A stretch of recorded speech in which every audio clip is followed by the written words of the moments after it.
Is the underworld battle environment all my fault? Champion Qingyu responded with furious denial to the accusations, exclaiming, "What does Daigo Spike's blowing away the armored bird have to do with me?" Yet, the following day, he abruptly reversed his stance, admitting, "Yes, it's all my teaching." This esteemed champion of the Master Tournament and a leading streamer in the Pokemon community, is he truly the perpetrator or merely a scapegoat?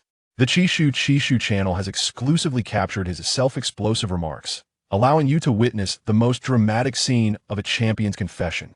Chapter 1. A journey begins at the revival gym. Bui. Qingyu's consciousness was stirred awake by a strangely familiar call. As he groggily opened his eyes, he found himself gazing into the eyes of a plush little creature perched by his bedside in the dimly lit room. Did I startle it? Why is an Eevee lying by my bedside? Normally, he would be expected to retreat to the corner of the bed, pinching his thigh to confirm that he was merely dreaming of Pokemon. However, Qingyu, almost against his will, extended his hand and skillfully ruffled the soft, round head of the Eevee. The texture feels delightful. Such a vivid sensation surely cannot be a mere dream. Can it?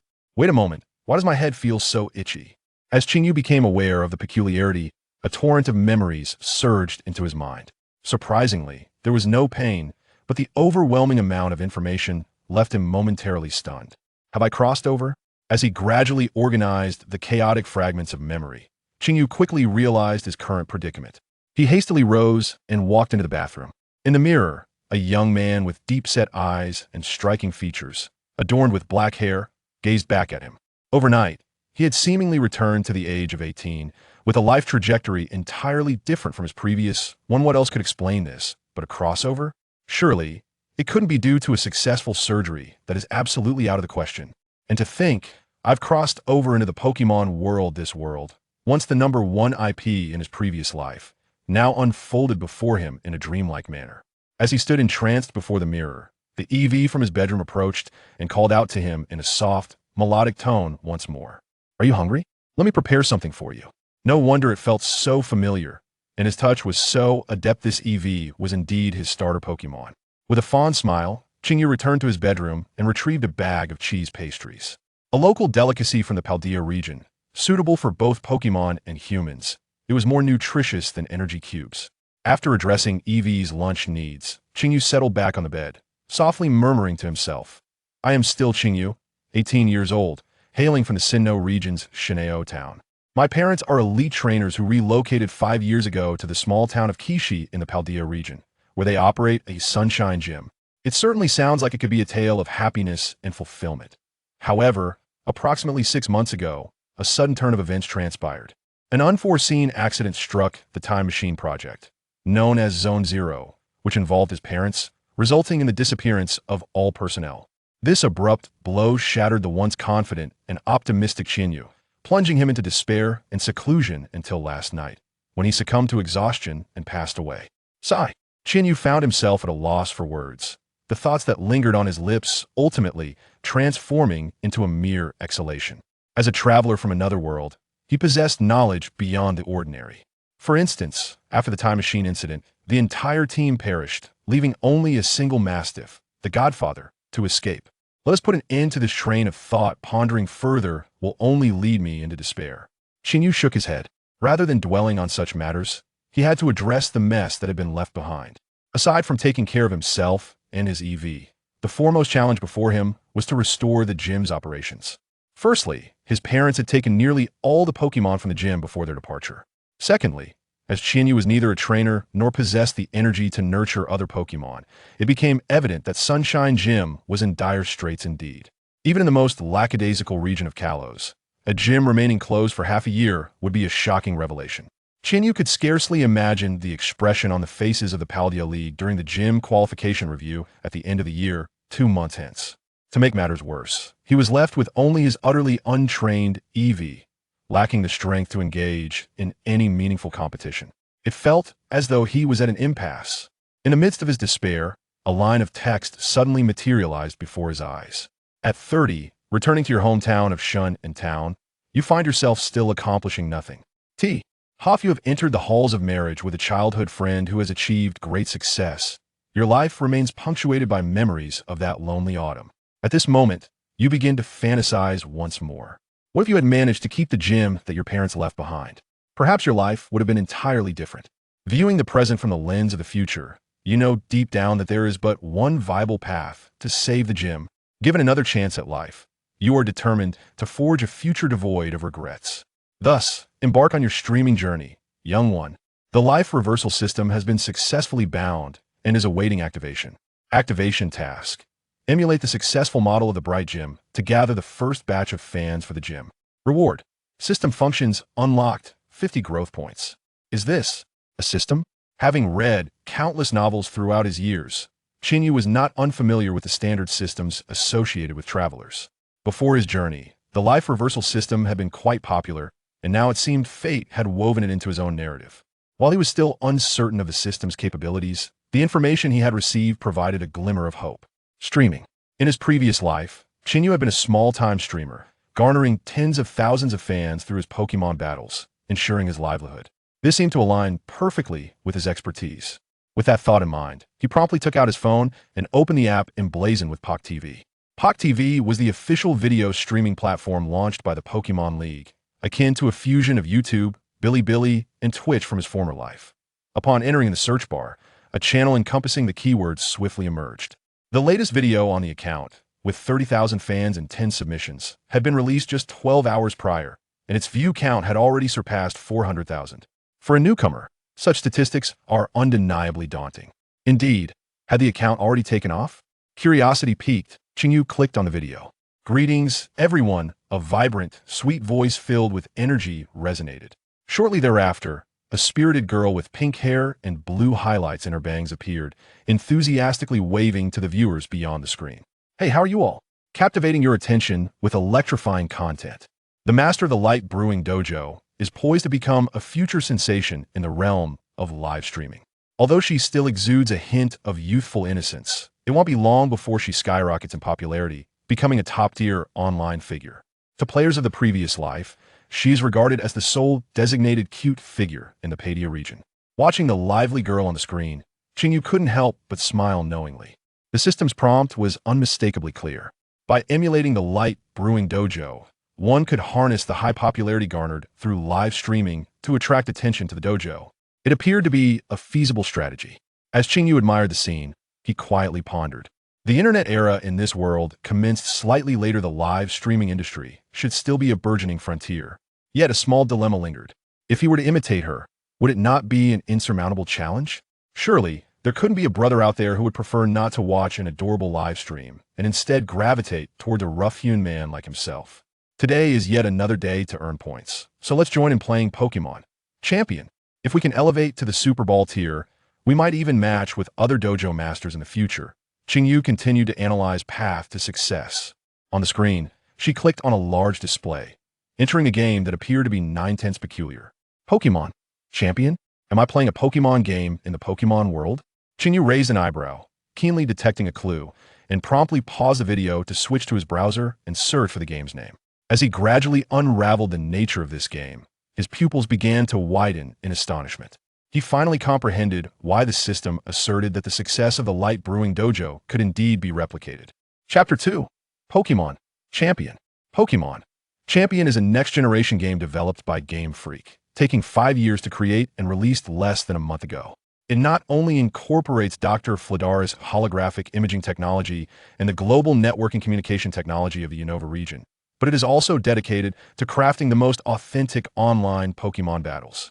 Moreover, it has secured authorization from various regional professors through league channels, digitalizing the majority of known Pokémon data. Wow, this is like a sci-fi movie. Chingyu's brow furrowed in surprise.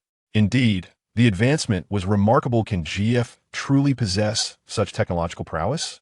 Although it seemed a bit far-fetched, it undeniably stands as the first Pokémon battle game in this world. Consequently, Pokémon Champion has gained immense popularity online during this period, even achieving considerable recognition among champions and top-tier players. Chinyu also confirmed on the Pokémon TV that 8 out of the top 10 trending topics were related to this game. The other 2 unrelated videos originated from the Kanto region, one of which featured a short lifestyle clip of Professor Oak, while another showcased the water ballet performed by the Hualan Trio.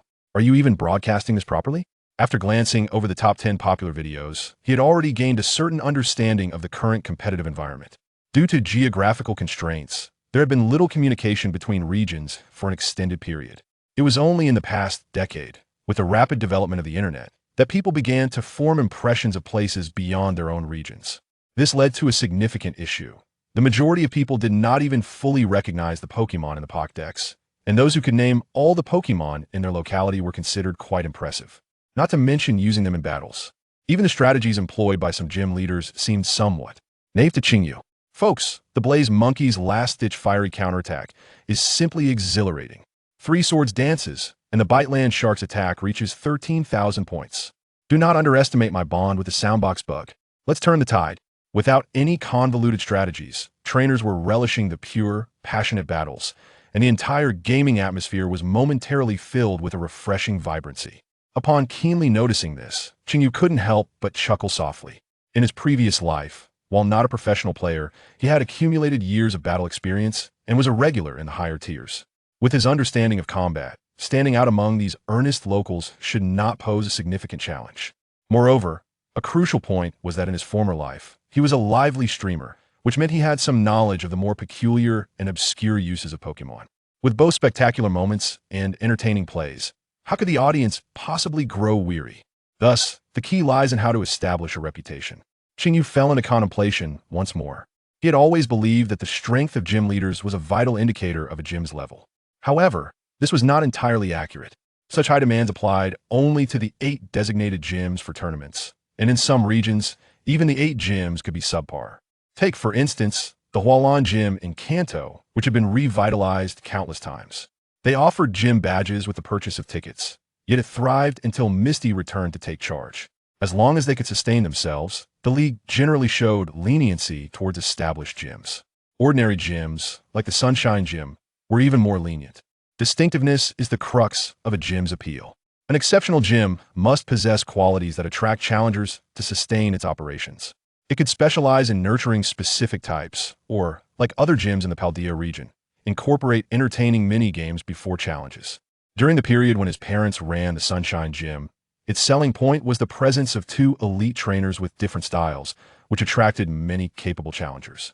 Much like the gym leader of the 1,000 Miles in the Hoenn region, who garnered fans through sheer skill. Yet, it was clear that he had yet to attain such prowess, and why sole advantage at present lies in the information disparity afforded by my identity as a traveler, Chinyu swiftly discerned. In this era, where various strategies have yet to be developed, this is the only breakthrough method he can conceive. Combat is undeniably the foremost sport in this world, however. The high barriers to entry deter many. With the advent of Pokémon Champion, destined to become a cultural phenomenon, a wave of immense fortune is on the horizon. So, if one wishes to rescue the Sunshine Gym, the path is clear. Become a prominent streamer.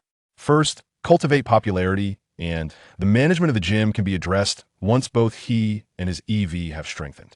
This is the very pathway to the success of the light, gym boarding the train before purchasing a ticket. Making a name for themselves before the year-end evaluations will set the stage for the gym's return to glory. Thus, enduring these 2 months of growing pains will lead to brighter days ahead. Without further ado, Chinyu resolved to take action immediately. Just as he made this decision, his Eevee, having finished lunch, pranced in with joyful little steps. Chinyu quickly noticed that it carried a paintbrush in its mouth, and upon reaching his feet, it leapt onto the bed. It then revealed its sparkling, eager eyes, gazing at him with longing. Chinyu wanted to express that he had important matters to attend to. However, under the gaze of such an adorable creature, the words simply would not escape his lips. Perhaps later, he thought. With a resigned shake of his head, he retrieved some drawing paper from the nightstand and smiled at Eevee. What shall we draw today? Unlike other Pokémon, his Eevee had a remarkably unique interest painting. Of course, from Chingyu's omniscient perspective, it might not solely be due to a fondness for watching him create. During the past 6 months, whenever the original self fell into sorrow, Eevee would immediately sense it and insist on playing together. Countless sleepless nights following the disappearance of his parents were spent in the comforting presence of Eevee. Without it, the original self might have succumbed to darker thoughts. After Chinyu affectionately patted Eevee's head, it nuzzled against his palm and turned its gaze toward the window. Following its line of sight, he beheld a grand modern building that, although completed some time ago, seemed to have remained uninhabited. All right, let us draw this, he nodded, moving closer to open the window. Warm sunlight flooded the room, causing Qingyu to instinctively squint. Bui! Upon witnessing his actions, Eevee's eyes sparkled with evident delight. I apologize for worrying you for so long, Qingyu replied, turning back to embrace Eevee warmly, his smile radiating. Pokémon are indeed remarkably sensitive to emotions, and it must have found this time difficult as well. From today onward, let's work together to revive the gym. Bui! Eevee nodded vigorously, extending its soft little paw to rest in Qingyu's hand.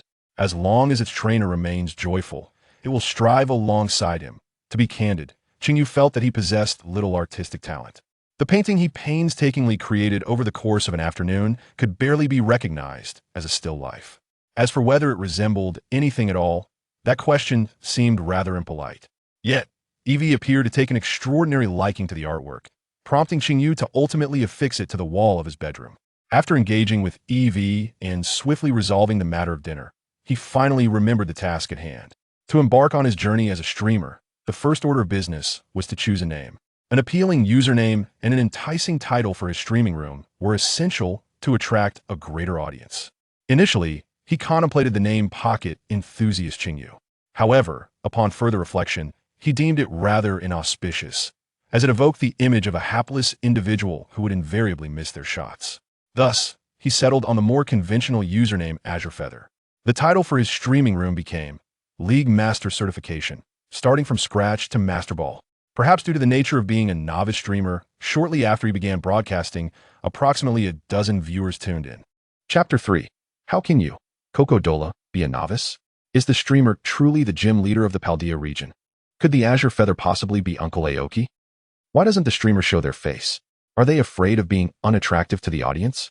The initial viewers in the livestream numbered only a handful, all drawn in by the title, and the questions posed were largely anticipated by Qingyu. I am not the esteemed King Aoki. I am merely the current leader of the Sunshine Gym in Little Spoon Town. Qingyu chuckled softly, admiring the remarkable imagination of netizens. After all, Aoki is a multitasking paragon of diligence in Paldea, juggling 3 jobs and working an astounding 48 hours a day. How could he possibly find the time to livestream? As for the reason behind not showing my face, it is quite simple. I lack a camera and am too lazy to venture out to purchase one. Well, that is something, no pretense at all. The streamer is so genuine. I've already unfollowed. Don't let me down. Perhaps due to his candid manner, he left a relatively favorable first impression on the audience, leading some comments to quickly begin engaging in playful banter. Qingyu silently nodded. If all goes as expected, these individuals will likely become his first batch of fans. He must devise a way to retain them. Sunshine Gym? Is there really such a gym in Paldea? My head itches. I feel like I've heard that name somewhere before. I remember now. ISNT that the gym that hasn't opened its doors in half a year. I work in the neighboring Flat Dish town. Since other gyms are named after towns, yours is the only exception, which is why it stuck in my mind. At that moment, a viewer named Joy, who works diligently, sent several consecutive comments. Indeed, due to certain circumstances, the gym had suspended operations. Qingyu nodded, surprised that someone actually remembered the Sunshine Gym.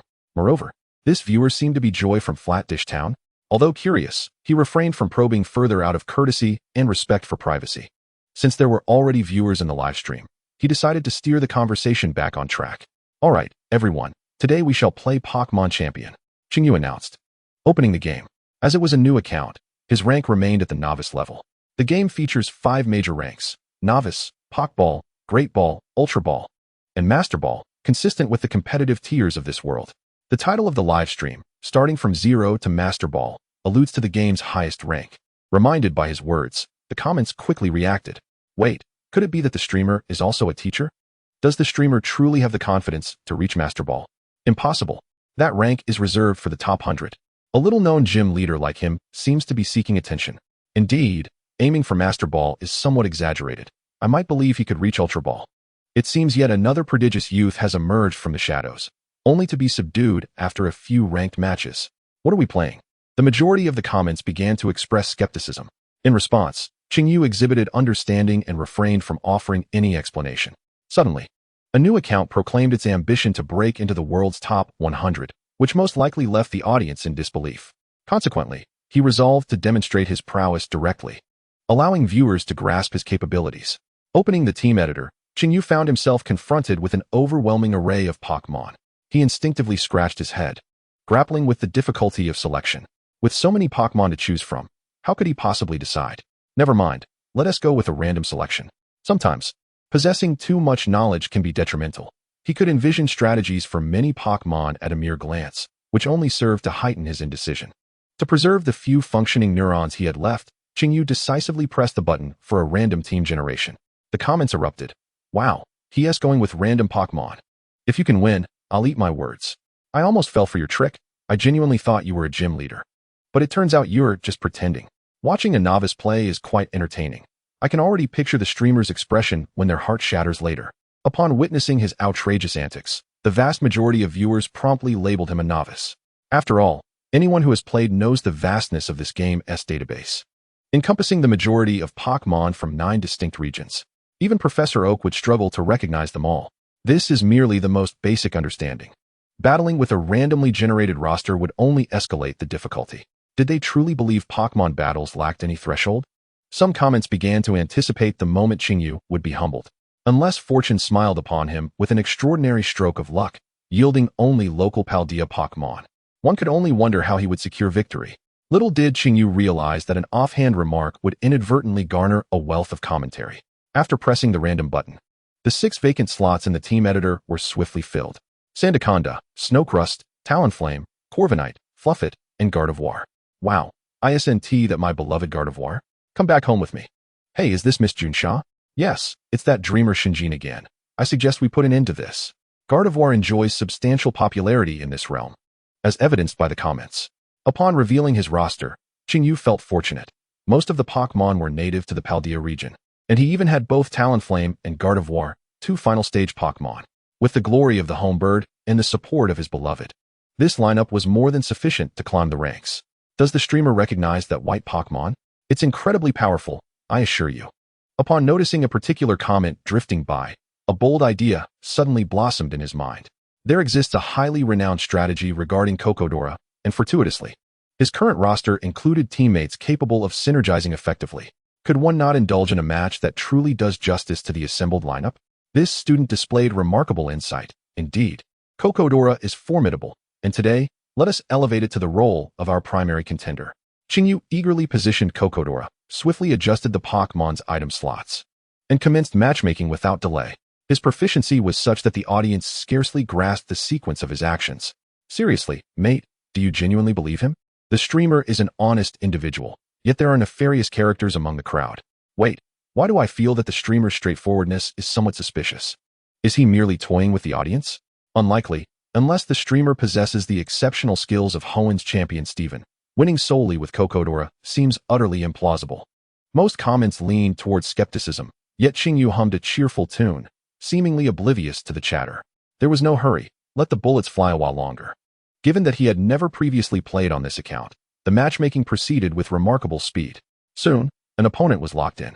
The default ranking rules for Pokémon Champions dictate a 6v6 format, while the official competitions of his past life primarily adhered to double battles. The 6v6 format remains the mainstream rule in both the games and the anime. As for the combat mechanics, real-time battles were conducted via voice commands, with no restrictions on the number of moves utilized. Other than this, the overall gameplay mirrored that of his previous experience.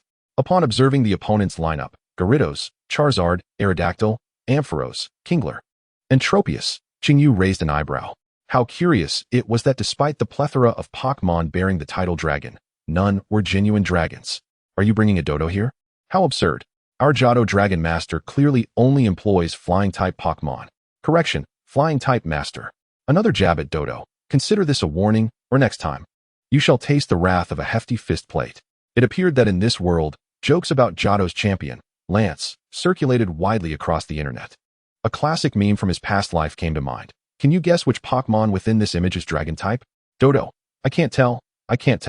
Yu couldn't help but chuckle at the thought. Yet, as the most respectful streamer of Mr. Lance on the internet, he certainly would not mock him lightly, unless he truly could not restrain himself. Of course, his laughter stemmed not from disrespect, but from a moment of joy sparked by a delightful thought. As laughter filled the live stream due to the absurdity of the opponent's lineup, a comment caught Yu's attention. Has the streamer adjusted the levels? Why is your Cocodora only level 1? Chapter 4. Is it closed just because it's open? The appearance of the comet. How could your Sandygast be level 1? Did not surprise Chinyu. After a brief glance at the team editor, he quickly discerned that the Pokémon Championship contained a level classification that did not exist in reality, reminiscent of the games from his previous life. Perhaps this was implemented to simulate disparities in strength during battles for balance. Typically, ranked matches default to the highest level, but upon testing, Chinyu discovered he could lower it himself. This revelation solidified his confidence that the strategy built around Sandygast was indeed feasible. Moreover, not only Sandygast, but another Pokémon, Hippowdon, was also at level 1. Fear not, the streamer has a clever plan. After swiftly determining his first Pokémon, Chinyu immediately pressed the confirm button, finalizing his lineup for the match. As the battle commenced, the lead Pokémon from both sides were Charizard and Hippowdon. Upon entering the field, Hippowdon's Sandstream ability was instantly triggered, drowning the previously sunny arena in a storm of sand. Pokémon with the Sandstream ability automatically generate a sandstorm upon entering the battle.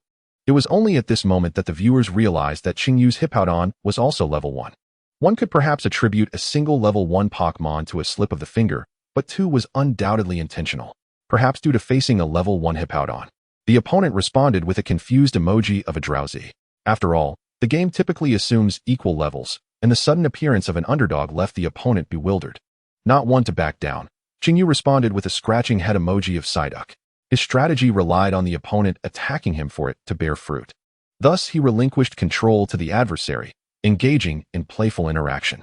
In truth, even if he wished to seize the initiative, he could not outmaneuver the more agile Charizard, particularly given the evident level disparity. Before issuing commands, both sides exchanged emojis, neither giving ground. Charizard, use Flamethrower, as he sent several emojis.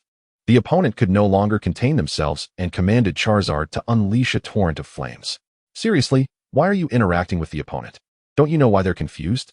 Is the streamer still pretending to be a pro without speaking? This flamethrower could take 100,000 lives. Truly a novice.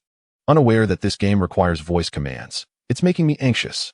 Just one more minute of this, and I feel my blood pressure rising. His absurd behavior garnered widespread acclaim in the comments, yet Chinyu remained unfazed. He had no intention of directing the battle. He simply observed as the blazing inferno approached. Sometimes, having a Pokémon faint prematurely can be more advantageous than stubbornly clinging to the field. At the moment of impact, Hippowdon's face was charred black. Its health bar instantly depleted, and it fell heavily to the ground. Thank you, Hippowdon. Chinyu wiped away non-existent tears and promptly recalled Hippowdon. Although merely a supporting role in this battle, the Sandshrew has already made a significant impact by summoning the tempestuous weather. Following the initial confrontation, the Charizard's vitality has experienced subtle fluctuations amidst the raging sandstorm.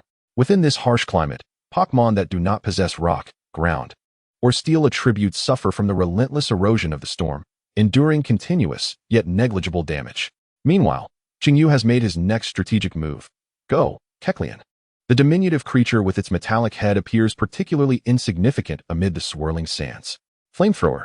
This time, the opponent exhibits no hesitation, decisively issuing commands.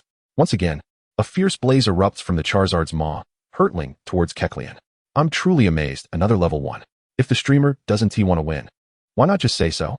So the question arises, how will you achieve victory? It must be the sturdy ability, although I don't quite understand. Why do I suddenly feel that this streamer might genuinely be ready to pull off something extraordinary? A prophet, if there's a reversal. I'll be the first to call it.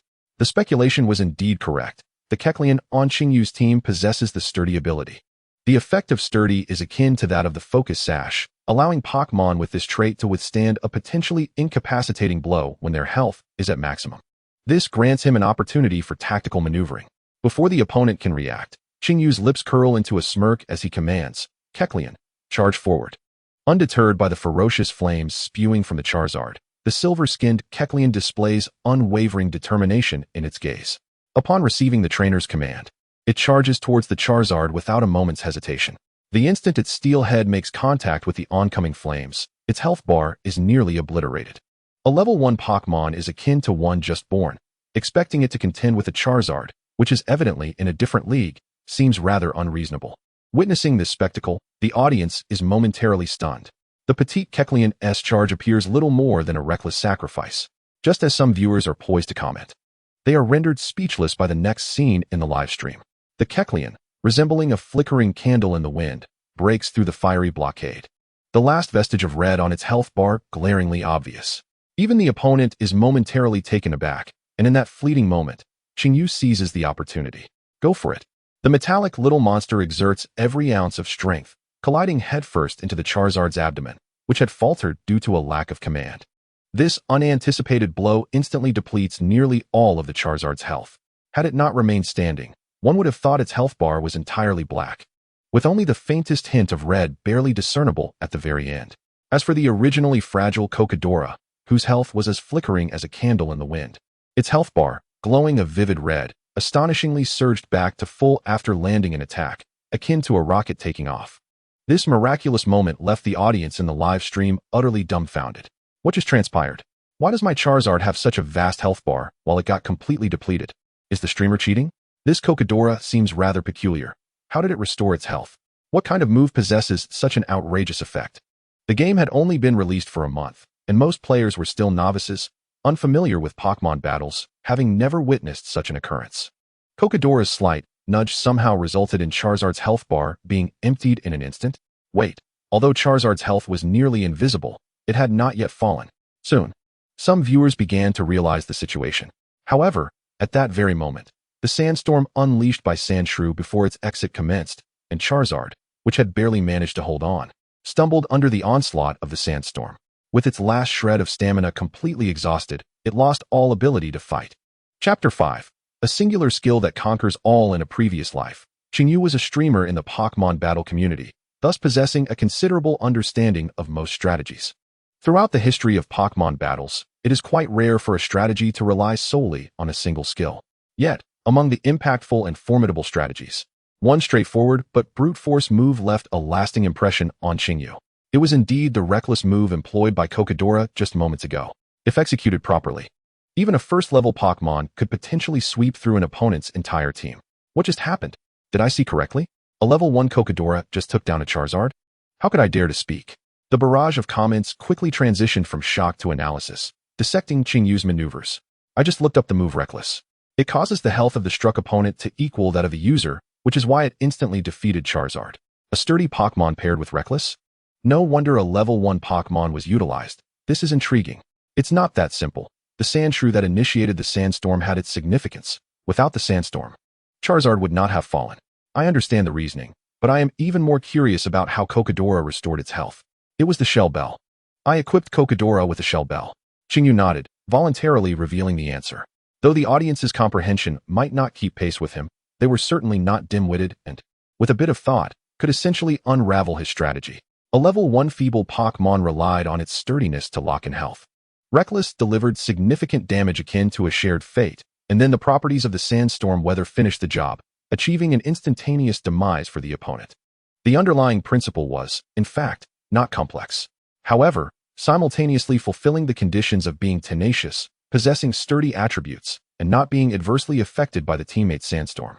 One can only find Kakadora and Dungar in the entire Pokédex. This is precisely why Chinyu decided to employ this strategy upon seeing the lineup. Naturally, if merely relying on recklessness to take down a Charizard, this tactic would hardly leave the audience in awe. The essence of the reckless strategy lies in its ability to be reused. The effect of the Shell Bell is to restore a small amount of health after inflicting damage, correlated to the damage dealt. Chinyu continued his explanation, noticing that his opponent seemed to be thrown off by this move. Lingering in silence without sending out the next Pokémon, he leisurely stretched. For a level 1 Kakadora, this amount of recovery was more than sufficient to regain its health. In that instant, fully rejuvenated, it would activate its sturdy ability once more, enabling it to endure damage while executing smooth little combos. As if to validate Chinyu's commentary, the healthful Kakadora raised its head high on the screen, its gaze brimming with combat spirit. This strategy is fascinating. How did the streamer conceive it? After witnessing the streamer's maneuver, I can only compose a haiku. Sturdy Shell Bell, Kakadora, the level 1 god, recklessly dominating the field. Truly a level 1 deity. Let us start a ranked match and wreak havoc. In the live stream that had just begun, the density of comments surged rapidly. Judging by the viewership, nearly 100 people had just witnessed Chinyu's unorthodox tactic. Theoretically, as long as Kakadora continued to employ recklessness, it could easily wipe out the opposing team. Of course, this remains merely theoretical. Pokémon battles evidently do not possess perfect strategies, and soon, someone pointed out the limitations of the reckless tactic.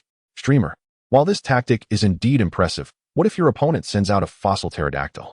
Wouldn't that spell doom for you? As this comment appeared, the opponent had also considered the same. After a prolonged contemplation, the fossil pterodactyl was swiftly dispatched. Although it is not a noble dragon, as a Pokémon with rock and flying dual attributes, it is unaffected by sandstorms, which instead enhances its durability. However, Kakadora, recklessly, as soon as it appeared, the fossil pterodactyl had yet to react before a little metal creature charged towards it. Though Kakadora was still at full health, its level 1 reckless move proved exceptional, almost instantly causing the fossil pterodactyl to experience a dramatic health depletion. Seizing the opportunity while the fossil pterodactyl was momentarily stunned, Chinyu promptly directed his trainer's shadow on the screen. The Kakadora, performing a backflip in midair due to inertia, was recalled, and his partner, Shinado, made a sparkling entrance, elegantly finishing off with psychic power before the fossil pterodactyl's attack could arrive. Watching the score rise to 21, Chinyu couldn't help but smile with satisfaction.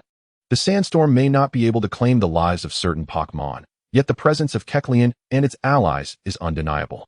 The act of securing a knockout amidst a sandstorm is merely a clever tactic. As long as the opponent is sufficiently weakened, there exist countless methods to achieve victory. In contrast to the 3 types that can disregard the sandstorm, a reckless approach may indeed falter against ghost-type Pokémon that can evade attacks. However, the adversary in this instance clearly harbored no such concerns. Despite the apparent disparity in strength between the two teams, after a dazzling display of Kecleon's prowess, it was the opponent who succumbed first, promptly surrendering. A resounding victory emblem dominated half the screen. The barrage of skepticism that had filled the chat prior to the battle fell silent, taking a considerable amount of time for viewers to regain their composure. Impressive. Now I truly believe the streamer is a gym leader. For a novice to devise such an outrageous level 1 strategy, I'm completely convinced. This is beyond comprehension. Kecleon is simply extraordinary. Give the streamer 3 minutes. I want to see a complete tutorial on this strategy. In response, Chinyu smiled quietly and promptly returned to the homepage, resuming his journey to climb the ranks. He understood well that while the reckless strategy was distinctive, it was by no means insurmountable. With the use of multi-hit moves or ghost-type Pokémon, one could easily counter it. However, the challenge lay in the fact that this was the real Pokémon world, where access to Pokémon knowledge was not as straightforward as in the games. Many trainers, lacking a Pokédex, were often unaware of the moves their Pokémon could utilize, not to mention the young fish in their ponds. Thus, Chinyu swiftly navigated through novice ranks with Kecleon, achieving an impressive 10 consecutive victories and advancing to the mid-tier of the Pokeball rank. In less than an hour, he was racing towards the Great Ball rank at full speed. After effortlessly securing another victory, Chinyu leaned back in his chair, stretching comfortably while noting that the viewer count in the upper right corner had unexpectedly surpassed 4 digits. The gifts seemed plentiful as well. Although everyone was a bit strapped for cash, their supportive gestures were generous enough, adding up to a substantial income. It appeared that his inaugural livestream had been quite successful. Alright, brothers, I believe we have had enough for today. Let us continue our ascent tomorrow. Don't forget to follow if you haven't yet. Liking and subscribing costs nothing. Tomorrow, I will employ different Pokémon and new strategies to climb the ranks, aiming for the Master Ball tier this season. Chinyu's livestream wasn't particularly long, but he had utilized a single strategy for nearly an hour, estimating that the audience was beginning to tire of it. Therefore, after giving them a brief encore, he prepared to sign off. His mind was brimming with tactics, and if this trend continued, he would soon achieve notable recognition. Just then, Joy, who had been silently working hard for quite some time, suddenly posted a comment in the chat, just as Chinyu was about to end the stream. Is tonight's strategy your original creation? I couldn't find anything like it in the Pokémon world. If possible, could you create a tutorial video and share it online? I believe many would appreciate this style of strategy. Chapter 6, Traveling with Eevee. A tutorial video? It's certainly feasible. After a moment of contemplation, Chinyu readily acquiesced. Gaining recognition for the gym solely through live streaming is indeed quite challenging. The realm of Pokémon battle tutorials remains largely untapped, presenting an opportunity for diversification. However, it means enduring some extra hours of work post-broadcast. Lastly, here's a little assignment. In terms of reckless strategies, there exists a Pokémon that is even more compatible than Kakadora. Does anyone know which one it is? If you guess correctly, feel free to leave a comment in the video. See you tomorrow. As his words faded, the live stream abruptly went dark, leaving the audience momentarily bewildered. That was a quick cut. I admit, your speed is unparalleled, streamer. Eagerly awaiting your tutorial video, the reckless strategy seems truly impressive for lower tiers. The rolling comments were now lost to Chinyu. Upon concluding the livestream, his first action was to rise and use the restroom. Though Chinyu was unaware of many things. A poor bladder is indeed ill-suited for a streamer, a valuable lesson he learned in his previous life. Returning to his bedroom, he was about to pick up the sleeping Eevee resting at his bedside when several lines of text reappeared before him. Return to 18 years old. With your knowledge of future strategies, you swiftly master the secrets of live streaming, captivating the audience with formidable tactics and garnering the first wave of fans for both yourself and the Sunshine Gym. Task: emulate the successful model of the Yangwang Gym to attract the initial batch of fans. Completed. Reward: system functionalities unlocked. Growth points: 50. Life reversal system unlocked. Current functions: point store, system encyclopedia, journey cultivation. This system seems rather misaligned with its intended recipient, thought Chinyu with a slight twitch at the corner of his mouth. Though he too is a traveler, he did not originate from the future, but rather seems to have been transported to a parallel world imbued with Pokémon. The process may be absurd, yet the outcome is oddly fitting. It is quite remarkable. Chinyu focused his mind to manipulate the virtual screen that appeared before him. And soon the task panel dissipated, revealing the true nature of the system. The 3 currently available sections were straightforward and clear. In the now accessible point store, he could exchange growth points for various items from the Pokémon world. However, it remained uncertain whether his current permissions were insufficient or if the system simply had a limited selection. He skimmed through the offerings. Aside from various berries, only some mundane battle items and move learning machines were available. With my points being quite scarce, they probably won't serve much purpose for now. As for the system encyclopedia, it seems to function as a passive effect. The manifestation is such that as long as Chinyu's gaze is fixed on the Pokémon for approximately 5 seconds, information regarding it will automatically materialize. The sole experimental subject beside him is evidently his own Eevee, fixating his gaze on the resting Eevee. A panel reminiscent of a game from his previous life soon appears before Chinyu's eyes. Eevee female, type, normal, ability, anticipation, moves, tail whip, growl, helping hand. Wish, a notably timid disposition. Hatched on July 27th in Shunhui Town, your encounter with it commenced. Dislikes spicy flavors. Passionate about painting. Considering the moves it has learned, Eevee's combat prowess is indeed rather ordinary. Prior to evolution, the influence of its hidden ability, anticipation, coupled with its timid nature, is likely to be more detrimental than advantageous. Nevertheless, as a starter Pokémon, its bond with Chinyu is exceptionally strong. He nodded, feeling no surprise at this outcome. The current strength of Eevee holds little significance for him. After all, another function of the system exists, and growth should not prove difficult. His gaze shifted toward the final function currently available in the system, travel cultivation. As the name suggests, it allows Pokémon to journey to other locales for development in the wild. This function likely facilitates the challenge of training against wild Pokémon. With a cost of precisely 50 growth points each time, it appears to be the most practical function available, leading one to ponder if it is indeed part of the novice tasks. As Chinyu contemplated this, 2 lines of text once again materialized before him. Although you have garnered your first batch of fans, your personal strength remains a crucial factor for the successful operation of the gym. In 2 months, the gym qualification assessment will take place. If you cannot pass the league trial, your only option will be to return to Shunhui Town. Therefore, to avoid repeating the mistakes of your past life, where you relied on others and endured a life of mediocrity, strive from this moment on to be a formidable gym trainer. In this life, you vow to ascend. New task initiated. Utilize the travel cultivation function to expedite the Pokémon nurturing process. Reward: a comprehensive guide to Pokémon cultivation by Qinglu. Indeed, Qingyu had anticipated the system's foresight. Speaking of which, what could possibly be wrong with having a wealthy wife? Even if it meant living in a seaside mansion and driving a luxury sports car, he would gladly oblige. Shunhui Town, a wealthy woman. A successful career. Why does it always feel as if the system is subtly hinting at Baikai? Yet, if it were the Sinnoh champion, Cynthia, would a Sigma male genuinely choose to restart at the second round? After all, she is Baikai, the everlasting muse for players. Shaking his head, Qingyu's gaze returned to Eevee. Deep in thought. Moreover, given Eevee's timid nature, sending it into the wild for its first battle seems rather excessive. However, should one be fortunate enough to receive the nurturing tutelage of Qinglu, it would undoubtedly yield manifold benefits for one's future as a trainer. After all, Qinglu is the esteemed protégé designated by Professor Oak, possessing an unparalleled aptitude for cultivating Pokémon that outshines many champions. Thus, might there exist a more advantageous approach? Bu-E seemed to sense Qingyu's gaze, and Eevee, still in a drowsy state, blinked its sleepy eyes open and emitted a soft, endearing sound. After rubbing its eyes, it became aware that its trainer was watching it with a gentle smile. Bu-E. The fluffy tail of Eevee began to wag excitedly, and it instinctively nuzzled against Qingyu's wrist.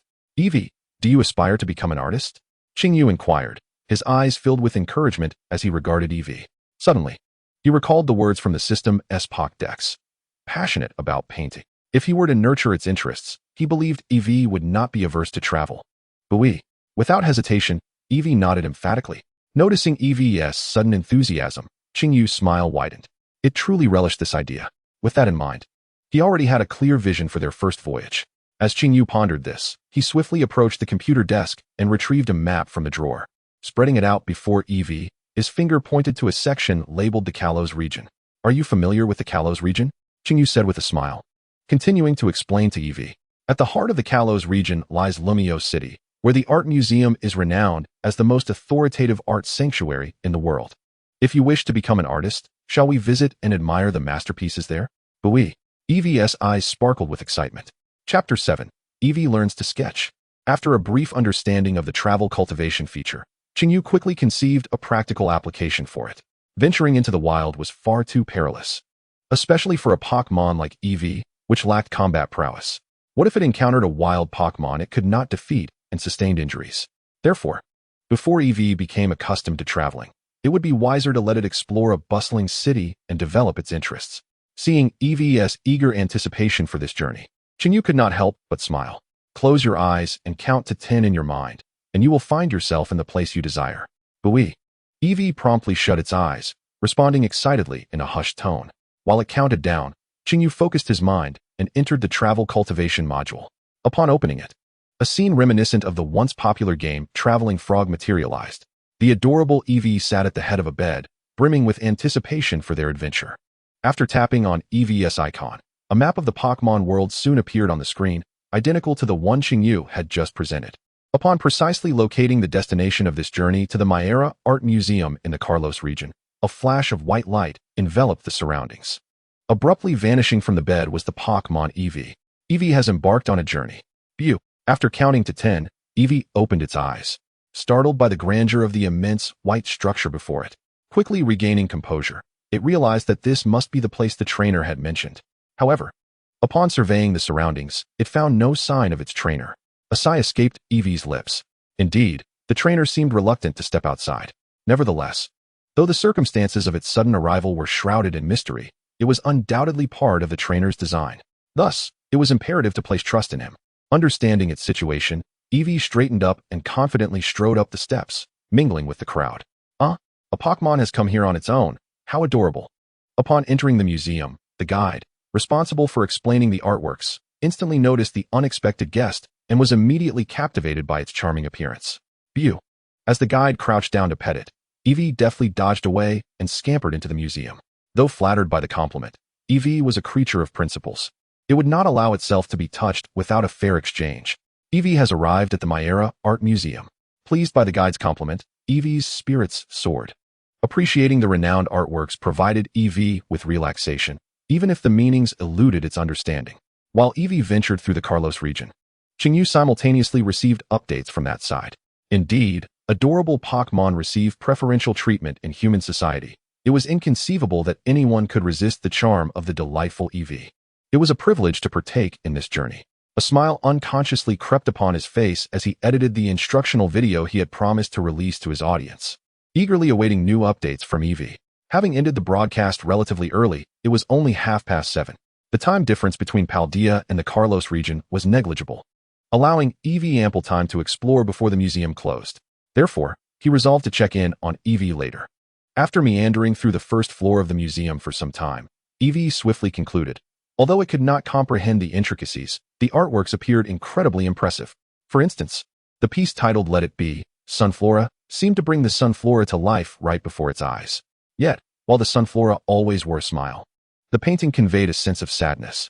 Eevee found this perplexing, silently committing the observation to memory. After completing a circuit of the first floor, it arrived at the foot of the stairs and proceeded to ascend. Though the exhibition featured a diminished collection of paintings, Eevee discerned a myriad of exquisite emotions conveyed through the simple lines. However, as Eevee traversed the space, it found no trace of humanity. In stark contrast to the bustling first floor, this area was notably desolate. Just as confusion enveloped it, an elderly gentleman suddenly appeared before it. After all these years, this painting still resonates deeply with me, he remarked, standing before a particular artwork, his gaze intensely focused, oblivious to Eevee's presence. Eevee paused, gracefully settling on the floor, and curiously gazed at the painting before the old man. The image depicted nothing but splashes of waves, the scenery appearing exceedingly simplistic. "Eevee, is that the ocean?" Eevee vocalized. Perplexed, it had only heard tales of the vast, boundless sea from its trainer and had never laid eyes on it. Yet, upon viewing this painting, an instinctive thought of the ocean arose within Eevee, a vast expanse that, while seemingly limitless, evoked a profound sense of solitude. As it admired the artwork, Eevee inadvertently emitted a sound, drawing the elderly man's attention from his reverie. After surveying the surroundings and confirming that it was the sole visitor to the second floor, the old man crouched down, revealing a warm smile. "My apologies, little guest. The second floor is currently closed to visitors. Allow me to escort you back downstairs."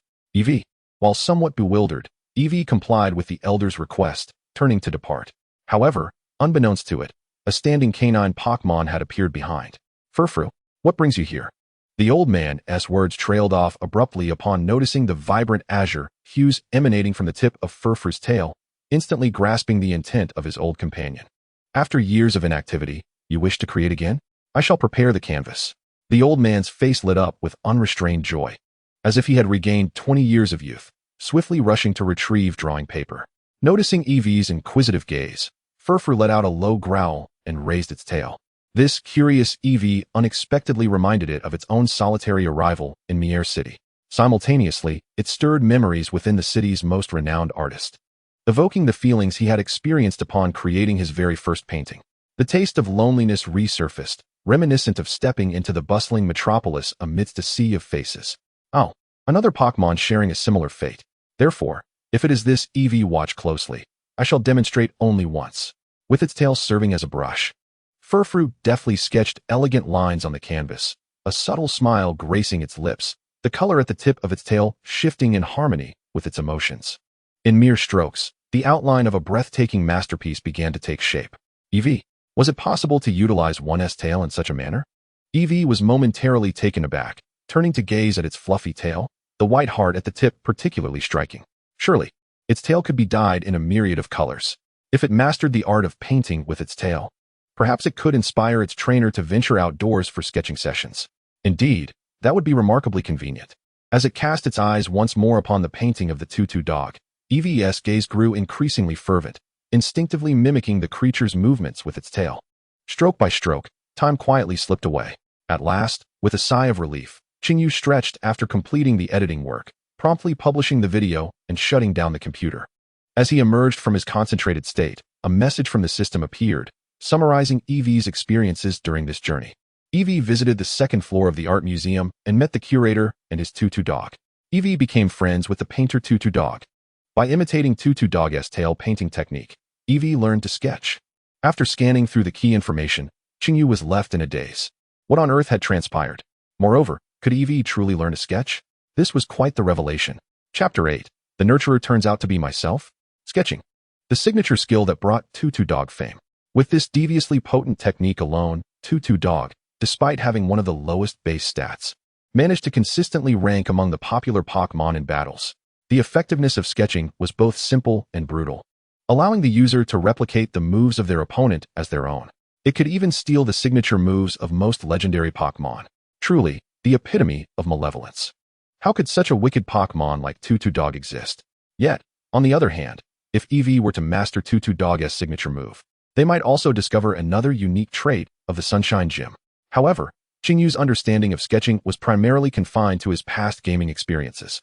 Whether such absurd effects could manifest in reality remained a question mark. Moreover, was it even permissible for Eevee to sketch? As Chinyu pondered the legitimacy of his Eevee, the Special Forces Eevee had already returned to its loyal Sunshine Gym. Eevee, it felt as though the world was spinning and instinctively closed its eyes. Upon reopening them, Chinyu stood before it. The moment it saw its trainer again, the little creature erupted with excitement, chattering incessantly, seemingly eager to share tales of its travels. While Chinyu could not comprehend the language of Pokémon, he could certainly sense Eevee's enthusiasm. It appeared that the journey had been quite satisfying. A smile graced Chinyu's face. Rewards and growth could wait. Making Eevee happy was of paramount importance. Those 50 growth points were indeed well spent. Next time, when points are acquired from the system, let us allow Eevee to explore other regions as well. Eevee chuckled heartily, but suddenly, its belly emitted a loud gurgle. The little creature immediately curled up in embarrassment, gazing up at Chinyu with its irresistibly adorable starry eyes. It must be quite exhausting to go out and play, right? Chinyu gently patted its fluffy little head, realizing that he himself felt a bit hungry while waiting for its return. Given the circumstances, indulging in a midnight snack seemed like a splendid idea. In the late hours of the night, Chinyu sat on his bed, softly caressing the curled up and peacefully sleeping Eevee. His gaze fixated on a few lines of text before him. For you, who has been reborn. Training Pokémon under the influence of your wife from your past life is no longer a challenge. Under your guidance, the traveling Eevee quickly experiences visible enhancement. Indeed, the improvement is quite apparent. Without this travel nurturing system, I would never have believed that Eevee could learn to sketch. It's remarkable. Chinyu mused, his eyes continuing to scroll downward. Task: utilize the travel nurturing function to accelerate the Pokémon cultivation process. Completed.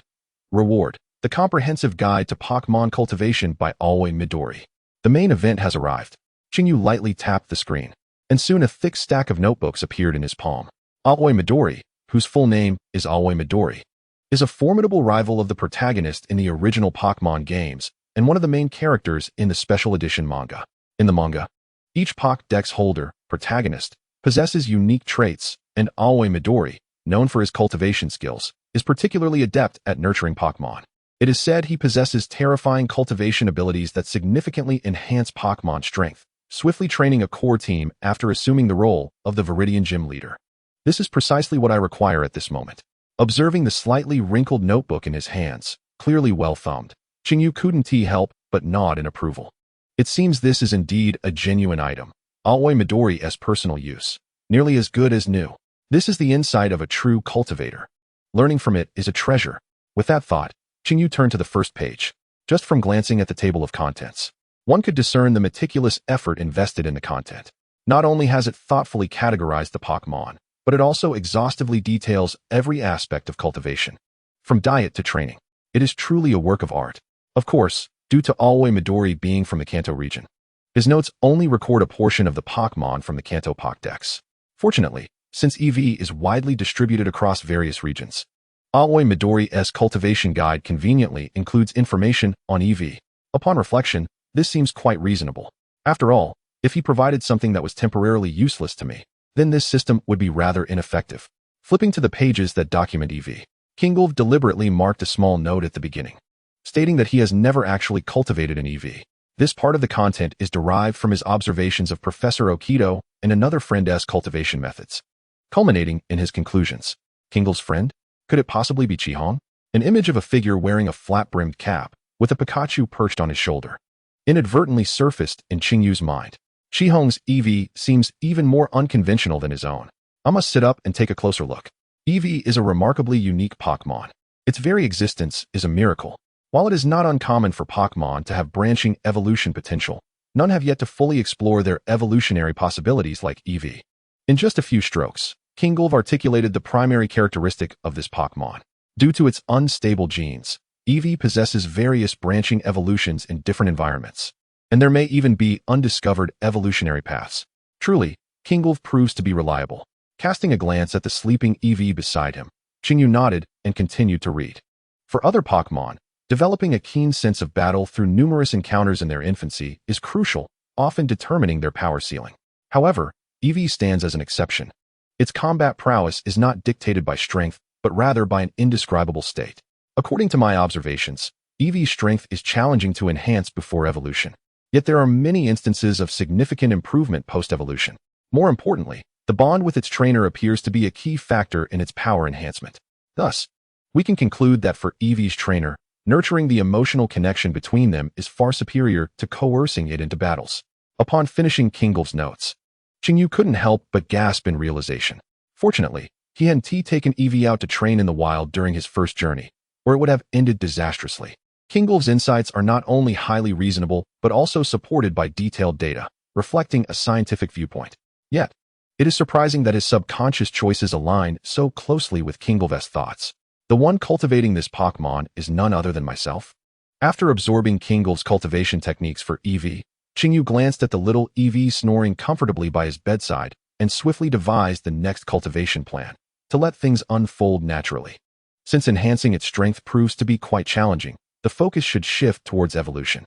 Among the currently known evolutionary forms of Eevee, Solar, Lunar, and Fairy Eevee are all closely tied to friendship and intimacy. If Kingolf's assertions hold true, establishing a deeper bond with Eevee sooner rather than later is indeed the best course of action. Before evolution, utilizing its newly acquired sketching ability for training, employing some unconventional tactics, should suffice for challenges against ordinary gym leaders. As for what form it may evolve into in the future, that will ultimately depend on Eevee's own choices. The following morning, awakening from slumber, Qingyu released the Eevee that had inadvertently nestled into his embrace. Instinctively, he reached for his phone on the bedside table, intending to peruse some delightful videos before rising for the day. Though it was an indulgent habit, he felt that rewarding his diligent self prior to getting out of bed was essential for maintaining his vitality throughout the day. However, upon opening the app, he was instantly taken aback. What was this? Why did the upper right corner display 999? Had I unwittingly become the target of online harassment overnight? Chapter 9. A remote assist from Pokémon Champion. Daisuke upon awakening, his homepage displayed a staggering 999 notifications. Qingyu couldn't help but gasp. His trembling hand filled with excitement as he clicked on the notification. Indeed, it was his video published at midnight the previous night. 1, 10, 100, 1,000, 10,000, 500. 000 views? In just a single night, the view count had skyrocketed to an astonishing 500,000. Qingyu was left in a daze, instinctively scratching his head. Had I become popular? But why? The likelihood of rising to prominence overnight without any fanbase seemed slimmer than winning the lottery. Curiosity piqued. Qingyu clicked on his video titled, "Can a level 1 Pokémon dominate battles?" Hello everyone, I am the newcomer streamer, Qingyu. Today, I present to you a level 1 strategy that may not be suited for rank climbing, yet is undeniably entertaining. As his voice resonated from the video, the screen soon filled with a flurry of comments. Congratulations on discovering the treasure of our station. I shall call this the most creative strategy of the year. The streamer is truly a genius. Is there anyone else who came here via Daisuke's navigator link? Yes, indeed. Truly, this strategy is praised even by Pokémon Champion Daisuke. Alas, I lack the eloquence to express my admiration. Daisuke? Qingyu furrowed his brow, quickly realizing that the situation was more complex than it appeared. He immediately navigated to the comments section. Sure enough, he soon identified the mastermind behind the video's viral success. The user, Fossil Fan Daisuke, bore an avatar depicting a blue-haired young aristocrat in a black suit, exuding an air of aloofness. The prominent lightning verification symbol at the bottom right of his avatar signified his esteemed status. Gazing at the striking visage in the avatar, Qingyu instinctively swallowed hard and clicked on his profile. With a follower count exceeding 10 million and numerous official accolades, he was undoubtedly a global sensation, Pokémon Champion, heir to the Devon Corporation, and currently ranked second among master trainers worldwide, Zivik Daisuke. How did my humble abode attract the attention of such a grand figure? A cold sweat trickled down Qingyu's temple. Although his videos predominantly revolved around fossils and mining, with scant daily life content, yet, these few certifications alone suffice to attest to the substantial merit of Dojo. Returning to the comment section, Qingyu suddenly found himself curious about how Dojo evaluated his video this time. A user named Fossil Fan Dojo posted on April 4th. Likes, 5, thank you for the invitation. I was in the mining area, just connected to the internet, and happened to see someone recommend this video. Initially, I thought it would be a typical novice strategy, but it nearly overturned my understanding of Pokémon battles. The resilience and brute force allowed the mere level 1 Cocodola to have the audacity to counter stronger opponents, complemented by the chaotic sandstorm and the ingenious shell bell, culminating in a seamlessly woven, artistic visual feast. I must say, the author is truly a genius. The advantages are evident, easily comprehensible, and quick to master. Although it has a fatal flaw of being vulnerable to multi-hit moves and ghost-type Pokémon, the actual encounter probability is not particularly high. Implementing it in practical battles might be challenging, yet it is clear that the author has invested considerable effort It is undoubtedly a highly refined and excellent strategy. Such high praise? Qingyu raised an eyebrow.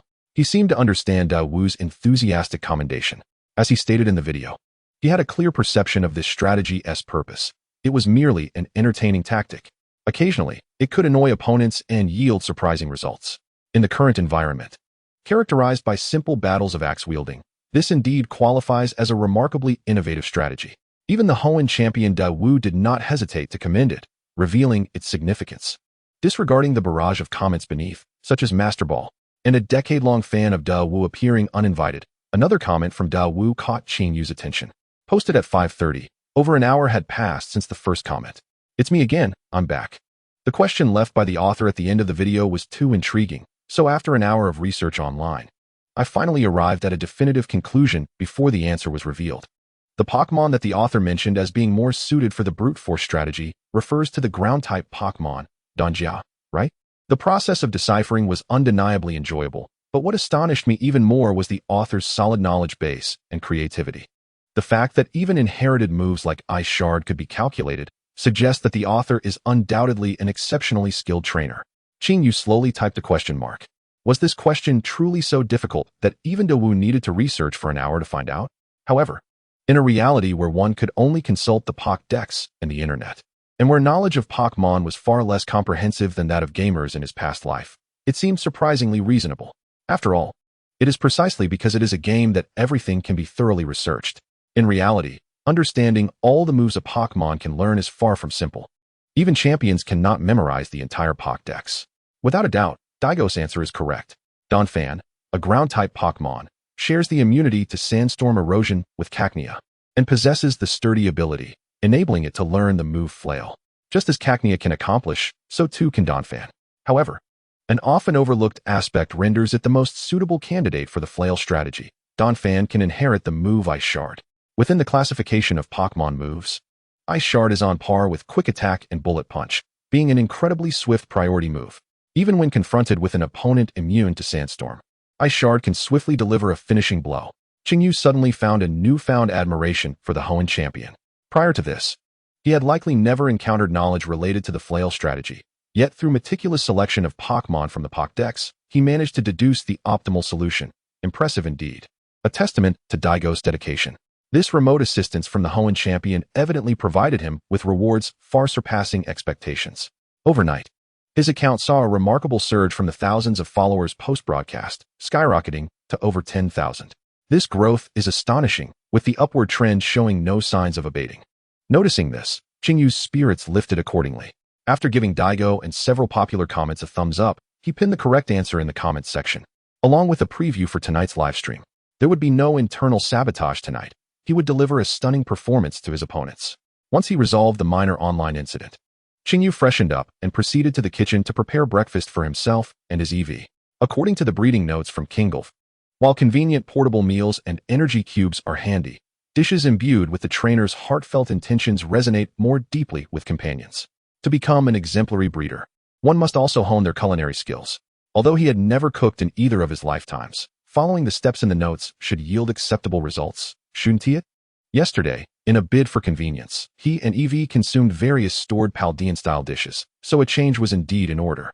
Qingyu believed he lacked any talent for creating culinary disasters. However, the reality was quite the opposite. Merely an hour later, when Eevee awoke naturally, stumbling groggily into the kitchen, Qingyu sighed, "Perhaps I truly am not suited for this." He poured yet another pot of oddly textured, albeit correctly colored, concoction down the drain. The proportions were precise, and the cooking time ought to have been just right, yet the shape always appeared incorrect, and the taste carried an inexplicable quality. "I didn't even add Ganji's water, did I?" he mused. Perhaps it is best to let others earn this money. To celebrate surpassing 10,000 followers, he decided to treat Eevee to a grand meal in Flat Dish Town. Forcing a situation rarely yields sweetness. Sometimes, decisively letting go is a commendable choice. Ultimately, he chose to embrace his shortcomings. To trust a book entirely is worse than not having one at all. Even the most vibrant theories are not necessarily accurate. I am determined to prove that one can become an exceptional trainer even without a natural talent for cooking. But as I gazed at the inexplicably ignited trainer, a question mark slowly emerged above the round head of my Eevee. Chapter 10. So it is, I gradually comprehend everything. In the Paldea region. In the town of Little Spoon, outside the grand villa opposite the Sunshine Gym, several moving trucks were orderly parked at the entrance. The villa's grand door, which had always remained closed in Qingyu's memory, was now unexpectedly wide open, with several Machoks busily transporting goods in and out. In addition to these Machok workers, there were also numerous maids, butlers, and chefs standing in a circle, clearly indicating that this stately villa, constructed many years ago, was finally welcoming its master. "Thank you so much, Miss Machok." A girl with a high ponytail and green highlights stood by the roadside, expressing her gratitude to the workers. Her right hand was covered with fingerless gloves, and her athletic attire, paired with her healthy wheat-colored skin and adorably freckled cheeks, radiated youthful vitality. Impressive. The muscular Machok, clad in a shirt that was more like a vest, returned the compliment with a thumbs up before quickly getting into the vehicle under the gaze of the dark-haired girl. Pokémon are truly wondrous creatures. It's astonishing that even Miss Machok can drive. Watching the truck depart, the dark-haired girl couldn't help but marvel at the conveniences Pokémon bring to human society. It is hard to imagine how inconvenient life would be without their involvement. Surely, 3 adults could not match the efficiency of a single Machok, not to mention the irreplaceable Postal Dragonite, Programming Rotom, and other extraordinary employees. Pokémon are indeed remarkable. With such thoughts in mind, the girl was about to turn back when she suddenly noticed a person in a Pokémon emerging from a small path, heading towards the other end of Little Spoon. A dark-haired young man she had never seen before, accompanied by an adorably charming Eevee. Generally, handsome or beautiful individuals leave a lasting impression, yet Nimo found herself entirely oblivious to him. Before moving to Little Spoon, she should have introduced herself to the neighbors. So how could she have overlooked this young man? That would be quite impolite. After finishing breakfast and packing dinner for the day, Qingyu was walking back along the path to the Sunshine Gym when she suddenly felt an inexplicable sensation and abruptly turned around. Upon seeing the familiar yet strange girl before her, her expression quickly turned peculiar. To her astonishment, the first local she encountered after traversing into the Pokémon world would be none other than this formidable rival of the protagonist from the Crimson and Violet series. Nimo, a humanoid Pokémon of the future, known as the Iron Infatuation and holder of the Paldea Champion title. At first, Qingyu failed to recognize the building across from his home, but upon the appearance of Nimo, realization dawned upon him. Wasn't this the luxurious beach villa belonging to Nimo's family? Though a myriad of questions swirled in his mind, remaining frozen in place seemed rather impolite. Quickly regaining his composure, Qingyu offered a courteous smile to Nimo, who was gazing at him, and then turned to continue his journey homeward. Reflecting on the sequence of the game's narrative, it dawned on him that Nimo must have moved to Little Spoon Town for health reasons approximately 2 years prior to the commencement of the main storyline. This implied that at present, she had yet to attain the status of champion, and it was quite possible that she had not even become a trainer yet. Thus, the pieces began to fall into place. Upon returning to the Sunshine Gym, Qingyu eagerly opened his computer and commenced an online search for pertinent information. In fact, after acquiring Qinglu's cultivation notes the previous night, he had attempted to find any mention of a cultivator in this world. However, his efforts yielded no results. In hindsight, it was conceivable that Qinglu did exist in this world, but had not yet entered the public eye. After conducting a thorough search, Qingyu swiftly gained a foundational understanding of the various regional leagues. Since the retirement of Professor Oak, the Indigo League had not crowned a champion for quite some time, with Mr. Adu, the top trainer of Kanto, currently serving as the acting champion. The circumstances in other regions aligned closely with Qingyu's recollections.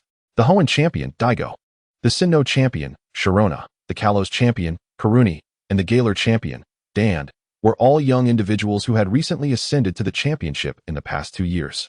As for the Alola region, it had yet to join the Pokémon League.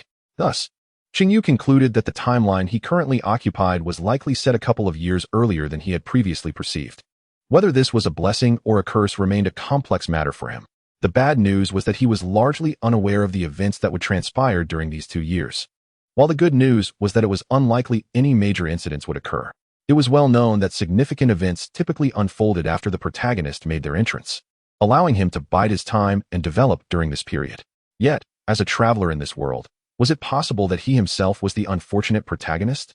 This thought flickered briefly in his mind before being swiftly extinguished by Qingyu. Impossible, utterly impossible. He was merely a mediocre gym leader, should calamity strike. Surely someone more capable would rise to the occasion. There was no need for him to shoulder that burden. Long-term worries were beyond Qingyu's current considerations. as he had something of great importance to attend to that afternoon, enhancing the combat prowess of his Eevee. With fans already in place, it was only logical to revitalize the Sunshine Gym. Although the notes indicated that Eevee's battle capabilities were rather average prior to evolution, it was the only Pokémon he possessed, leaving him with no choice but to hope for Eevee to rise to the challenge. Fortunately, it seemed that his Eevee was rather exceptional in its own right. Starting with the recently acquired techniques of sketching may yield extraordinary results. Beyond battles, there exist myriad methods to enhance a Pokémon's combat prowess, such as watching instructional videos. Naturally, Chishu is a serious individual, referring specifically to the techniques outlined in the TM technical machine. Before returning home, he casually purchased several discs at the healing station in Pingdi Town. In the Pokémon series, a simple tap of a disc on a Pokémon's head allows it to instantaneously learn the corresponding move, which is remarkably convenient. Of course, such an extraordinary feature does not exist in reality. TMs do not require the collection of materials for crafting, but rather can be purchased based on the trainer's level. Although Chishu is currently classified as a novice trainer, he is certainly not short on funds.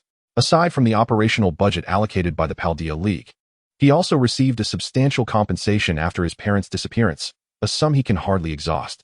It is difficult to imagine how he gradually found himself in the embrace of a wealthy benefactor under such circumstances. However, that is not the focal point. To enable a Pokémon to learn the moves contained within the TM, one must repeatedly observe and study the recordings. This afternoon, Chishu's task is to watch instructional videos with Eevee.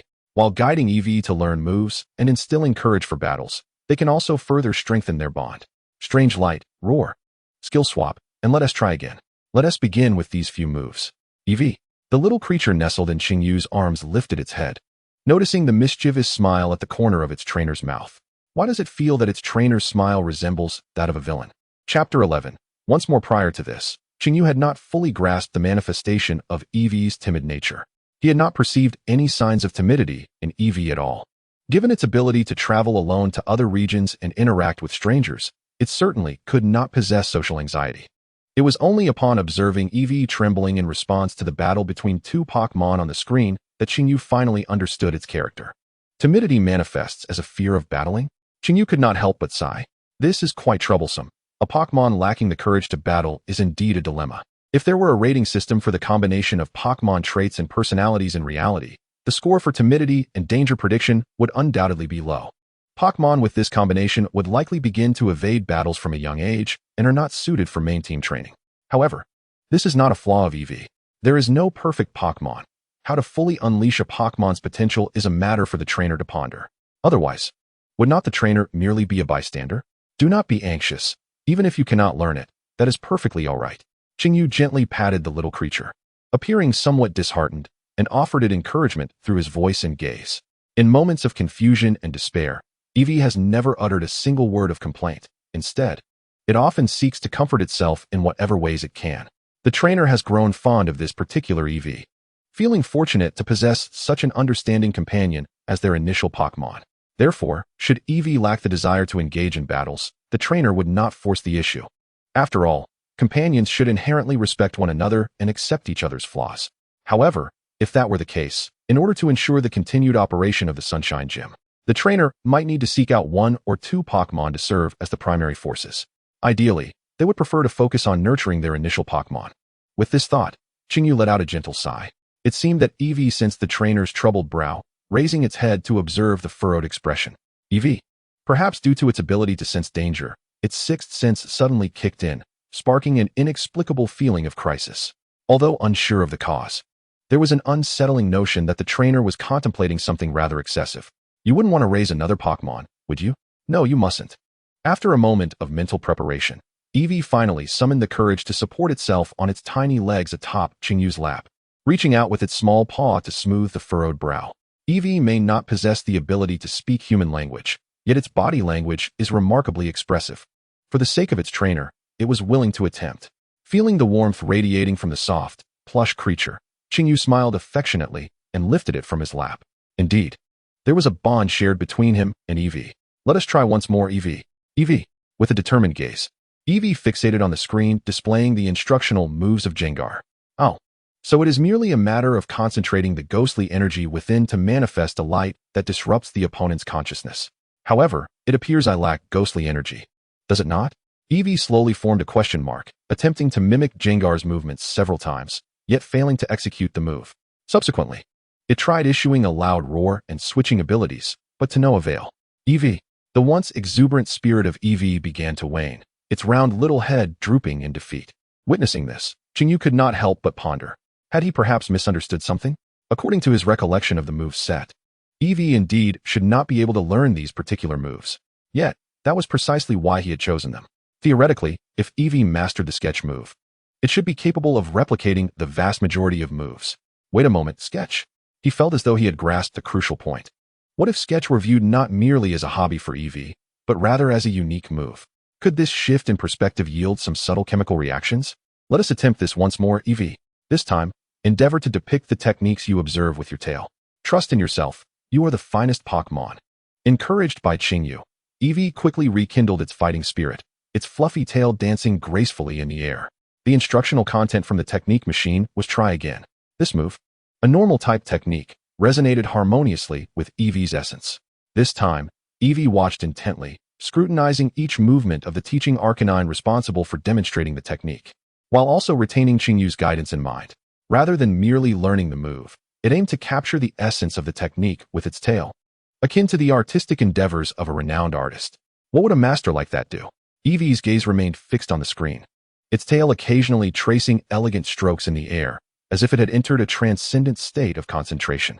Observing this scene, Chinyu quietly sat beside it, silently accompanying Eevee as it repeatedly absorbed the brief instructional content, which lasted only a few minutes. Time flowed gently by, just as Chinyu's focus began to wane, and a hint of drowsiness crept in. A subtle feeling surged within Eevee. The trainer had declared it the finest Pokémon. It could sense the sincerity behind those words, and thus, to fulfill the trainer's expectations, it resolved to exert itself even more.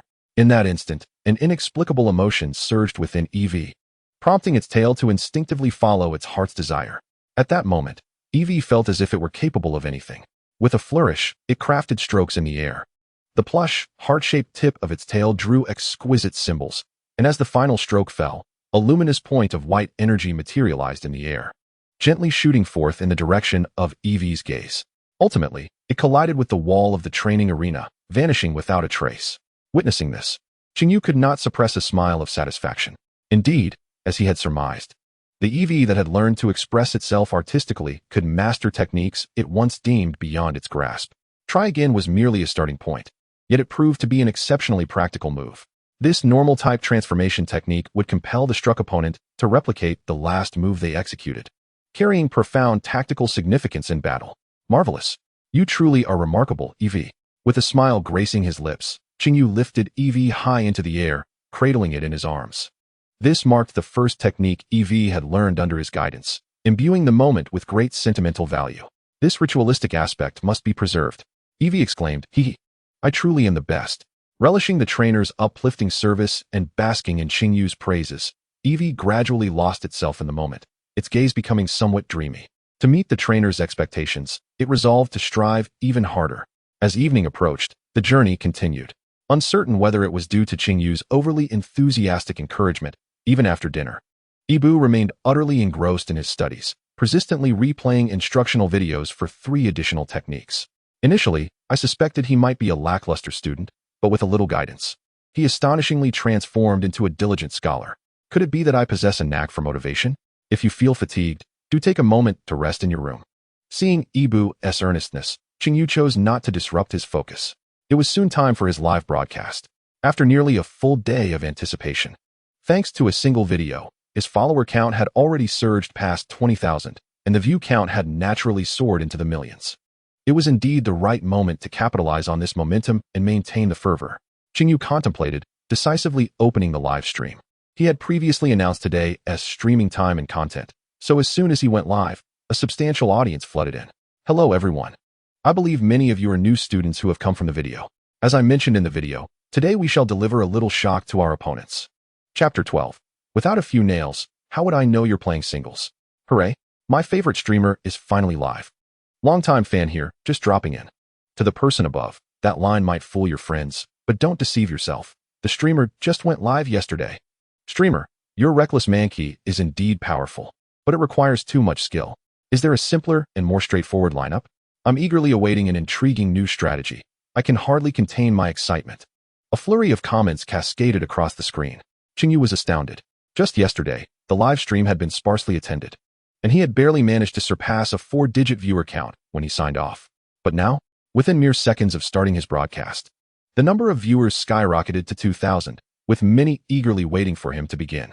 Dawoo's promotional efforts were astonishingly effective. If all went as expected, at least 10,000 viewers would remain after this live session. Even at the height of his previous popularity, he had never experienced such an overwhelming reception. And this was only his second live stream. The sudden influx of popularity left Qingyu feeling somewhat euphoric. Yet his professional demeanor as a streamer quickly brought him back to reality. Just a small gathering, a mere beginning. His mind brimmed with a plethora of strategies honed by trainers over decades, ready to deliver a resounding impact in this unpretentious Pokémon world. I am destined for greatness. The one true superstar of Pokémon's future. After quietly bolstering his confidence, Qingyu swiftly regained his composure.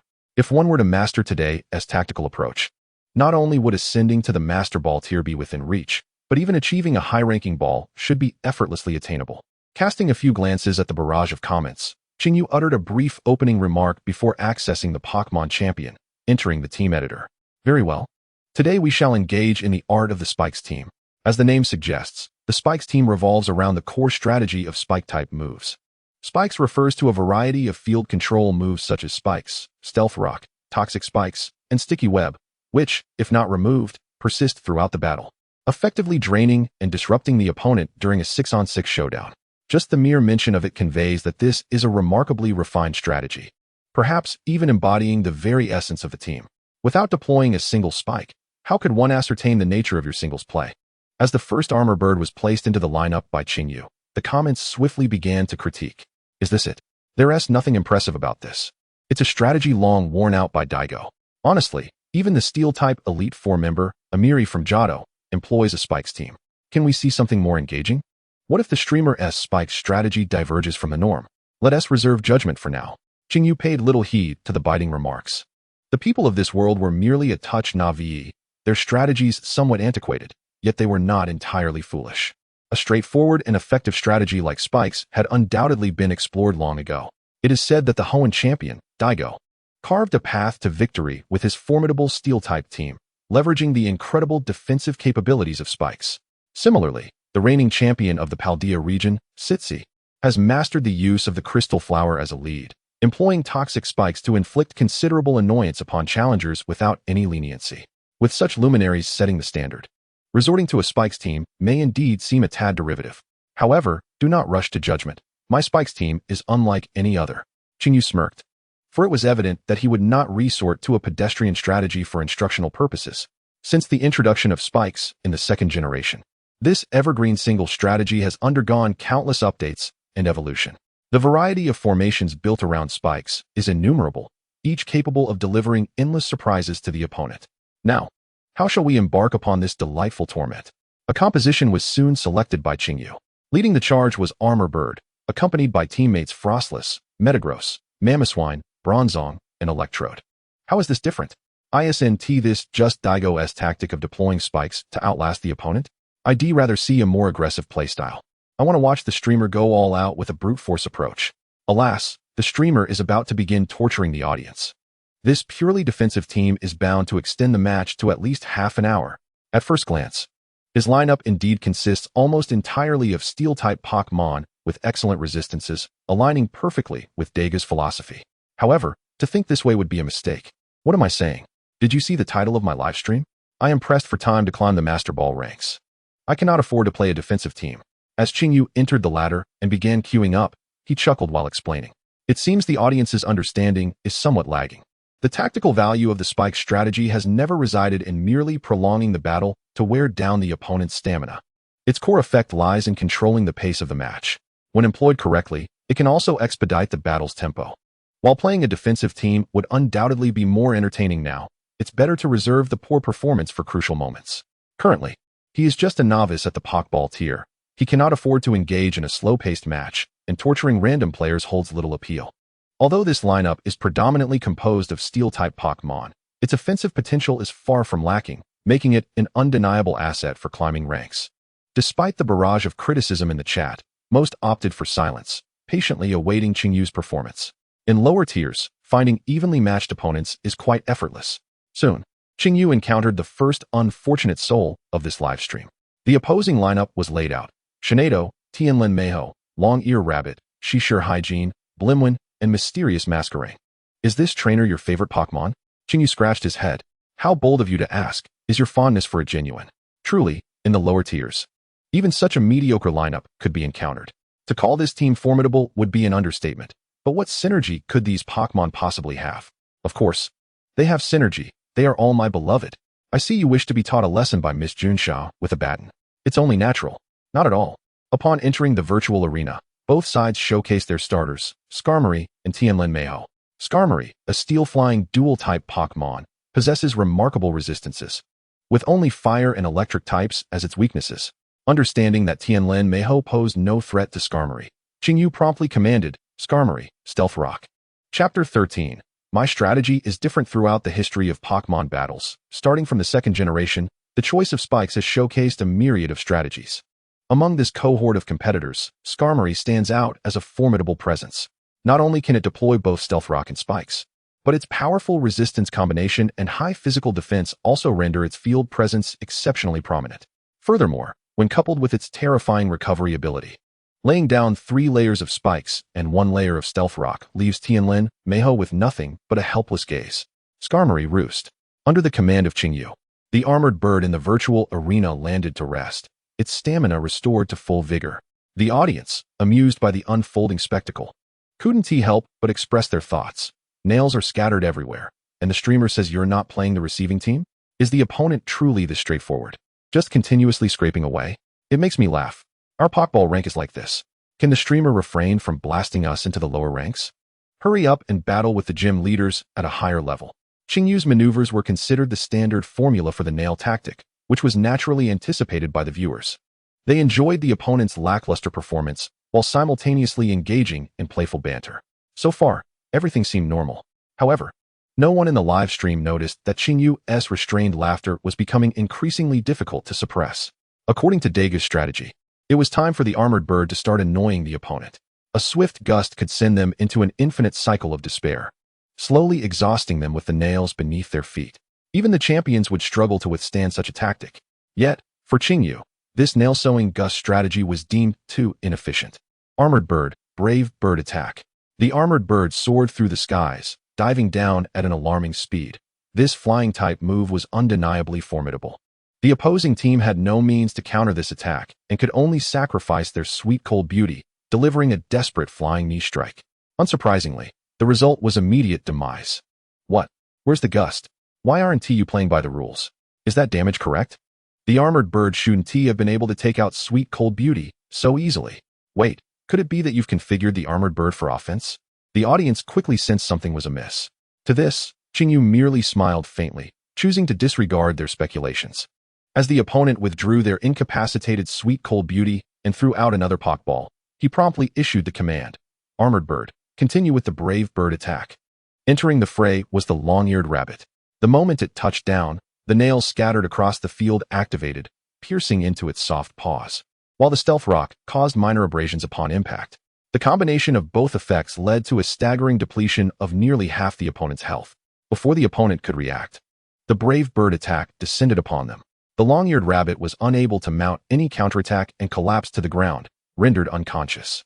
The audience in the live stream was left in shock. Wow, the armored bird can be this brutal? With such resilience and high damage output, how can there be such a magnificent Pokémon? The 3 layers of nails exerted immense pressure on Pokémon unable to levitate, further amplified by the Stealth Rock's lethality. Coupled with the brave bird attack of the flying Pokémon, the opponent found themselves utterly defenseless. However, while the brave bird attack inflicts high damage, the recoil truly hurts. Even the armored bird is struggling to withstand it. As the barrage of comments suggests, powerful moves often come with inherent risks. Though brave bird boasts immense strength, it inflicts recoil damage on the user due to its counterforce. After enduring a full-force kick from Sweet Cold Beauty, coupled with the recoil from 2 consecutive brave birds, the health of the armor bird has reached a precarious state. Nevertheless, it remains relatively healthy, as it can recuperate during the opponent's switch by utilizing Feather Rest. This is the cunning aspect of the armor bird. However, Qingyu has yet to issue any commands, waiting until the opponent throws out their third Pokeball before instructing Armor Bird to unleash another Brave Bird. The same strategy is employed once more. The newly summoned West Lion Manatee succumbs to a barrage of needles, resulting in a mutual defeat with the Armor Bird under the relentless assault of the Steel Bird Bomber. What are you doing, streamer? Is this Armor Bird merely fodder? While a 1-for-3 exchange is indeed advantageous, it seems there was still room for maneuvering. Is Teacher you getting anxious? The suppression exerted by the Armor Bird is undeniably potent, having already secured 3 points with the assistance of the needles through 3 Brave Birds. A victory is all but assured. Yet, the audience struggles to comprehend Qingyu's audacious decision to sacrifice it. Qingyu, however, chooses not to elaborate, seizing the opportunity to send out his next Pokémon simultaneously with his opponent. His subsequent Pokémon is the Hoenn demigod, Metagross, facing off against the witch-labeled Brimstone, which presents a significant advantage. The current score stands at 3-1. With a numerical and spatial advantage, victory seems inevitable as long as he avoids reckless maneuvers. Like its predecessors, Brimstone lands and is immediately injured by the needles, losing substantial health before the battle even commences. Metagross, Meteor Mash. Qingyu commands with a spirited roar. Metagross accelerates using Magnet Pull, its iron fists carving elegant silver arcs through the air. Steel Fairy is a type matchup that even elementary students in this world can recite backward. Coupled with Metagross's terrifying output, this punch would likely obliterate Brimstone, which is already at half health. As victory looms, Qingyu can't help but clench his fist and roar in anticipation. However, just as Metagross's attack is about to land, Brimstone's figure suddenly vanishes from sight. Nanny, can Meteor Mash, with a 90 accuracy, really miss? It seems employing underhanded tactics comes at a cost. The streamer's luck has evidently run dry. It appears the opponent must be a psychic, as their command for teleportation was executed far more swiftly than the previous Pokémon. If only the streamer could show their face. Their expression must be quite amusing right now.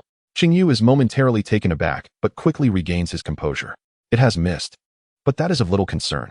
If one punch fails to connect, then another shall follow. As the saying goes, if quality is lacking, one must compensate with quantity. My colossal Metagross cannot remain forever reliant on Meteor Mash. Even a single hit from Brimstone would be insurmountable under the relentless assault of Metagross's iron fist. Even the little sorceress, despite her utmost efforts to evade, ultimately succumbed to the fate of being overtaken by a decisive strike. The subsequent contender, Shinado, similarly could not escape the fate of a crushing elbow. The desperate struggles of these two psychic-type Pokémon were utterly inconsequential to Metagross. The scores swiftly escalated to 51. And at this juncture, the opposing team's morale had completely shattered. The final adversary, the enigmatic Mimikyu, entirely abandoned defense and audaciously engaged in close combat with Metagross. As anticipated, the outcome was predictable. The final score stood at a resounding 6-1, an unequivocal display of dominance. Had Qingyu's tactics been less flamboyant, it is conceivable that a flawless victory could have been achieved. It was only when the large victory emblem appeared on the livestream screen that the previously entertained viewers awakened from their stupor. They quickly grasped the true meaning behind Qingyu's assertion that his strategy was unconventional. Wow, it turns out that spikes can indeed whittle down health while executing a powerful assault? This is exceedingly brutal. I wonder about the psychological impact on the opponent. Although the initial setup of spikes was rather cumbersome, the outcome was surprisingly swifter than yesterday's battle. In this match, the spikes laid down at the start accounted for approximately 13 of the total damage, delivering an outstanding output. This strategy seems quite viable. It appears to be remarkably efficient for ranking up. What does it mean to sharpen the axe without delaying the work of chopping wood? Hands on hips. Chapter 14. The peculiar tree. Speaking of which, Qingyu found himself rather perplexed. At some indeterminate point in his past life, it seemed that spikes gradually became intertwined with defensive teams. However, in the early stages of the game, laying spikes was a common tactic to counter such defensive teams. The rationale was simple. Spikes inflict percentage-based damage, which invariably causes far greater harm to bulky Pokémon than to those with lower defenses, thereby frustrating a significant portion of those relying on residual healing to maintain their presence on the field. During this period, the primary tactical objective of laying spikes was to diminish the opponent's knockout threshold. The spike strategy that Qingyu employed was entirely centered around this principle. Of course, his lineup was far from simplistic. What had just transpired was merely an appetizer, at best a preliminary phase, sufficient for his current rank. After effortlessly securing a victory, Qingyu once more initiated matchmaking. Given the deceptive nature of his initial spike setup, his subsequent opponents were utterly unprepared for his offensive strategy. This unconventional approach allowed him to swiftly achieve a 10-game winning streak, with the duration even surpassing that of the previous day. 3 opponents surrendered upon witnessing his spikes. 4 were defeated in battle, and 3 were disqualified for disconnecting. The efficiency was astonishing, yielding an additional 10 minutes of time. Competitive games typically exhibit a characteristic where the points gained from wins and losses tend to balance out. However, consecutive victories yield a significantly higher point increase. The remarkable achievement of 2 consecutive 10-game winning streaks has effortlessly elevated Qinyu's ladder points, successfully reaching the Super Bowl rank. Isn't it just astounding? Including yesterday, that's a total of 20 consecutive victories. The streamer appears so at ease. Could it be that they are genuinely aiming to rush all the way to the Master Ball? Given the multitude of tactics they can employ, it would be quite natural for them to reach the Master Ball. In fact, I am more eager to see the streamer test these strategies against truly skilled opponents in high-tier matches. To be fair, that is indeed the case. After nearly an hour of live streaming, the audience in Qinyu's chatroom steadily increased, discreetly surpassing 5 figures without anyone noticing. Seeing that the plan had been fulfilled, Qinyu initially intended to conclude the stream. However, upon realizing there was still ample time, he quickly decided to engage in another match. Based on his experiences from his previous life, the final game of such a winning streak would invariably result in an intelligent matchmaking system, pitting him against a formidable opponent capable of ending his streak. Yet, more than simply accumulating points through victories, he yearned for a genuine challenge against a worthy adversary. Otherwise, the battles would be dreadfully mundane. Perhaps influenced by his determination, after a brief matchmaking period, the rolling wheel came to a halt, revealing the identity of his opponent. Trainer, Chishu. A small, officially recognized note appeared below, gym leader of the Paldine Light Path. What a coincidence. He had encountered a fellow competitor. Oh my. The streamer has matched against Chishu. This time, they must truly switch allegiances. Chishu is so adorable. Watching the streamer is merely for entertainment. If one desires cuteness, it must be Chishu. Follow Chishu Meow. Please support the Chishu channel. Thank you, Meow. The barrage of comments reacted even more swiftly than Qinyu himself, quickly tipping the scales in favor of Chishu. Look at the team you've assembled, Chishu. Observing the audience's fervent enthusiasm, Qinyu's gaze sharpened instantly. It was evident that competitors were indeed rivals. Initially, he had contemplated easing up somewhat, but now it was imperative to unleash his full strength, demonstrating to this audience who the true prominent streamer was. This had escalated beyond mere provocation. It was time to deliver a powerful blow. In the Paldine region, in the city of Lightbrew, Chishu was not in the best of moods today. The cause of her discontent stemmed from a high-traffic tutorial video she stumbled upon while waking up at noon. Given the popularity of the game Pokémon Champion, this was not particularly surprising. After all, the trending searches in recent days were predominantly related to this game, and even she had once fortuitously reached the pinnacle of the trending charts. However, the view count of today's video surged to an outrageous degree, even prompting the rarely seen Hoenn champion, Daigo, to lend promotional support. Clearly, this was no ordinary situation. With a mindset geared towards learning, Chishu decisively clicked on the video. However, after watching it, her composure shattered. Is this person trying to steal my livelihood? How could they be so ruthless?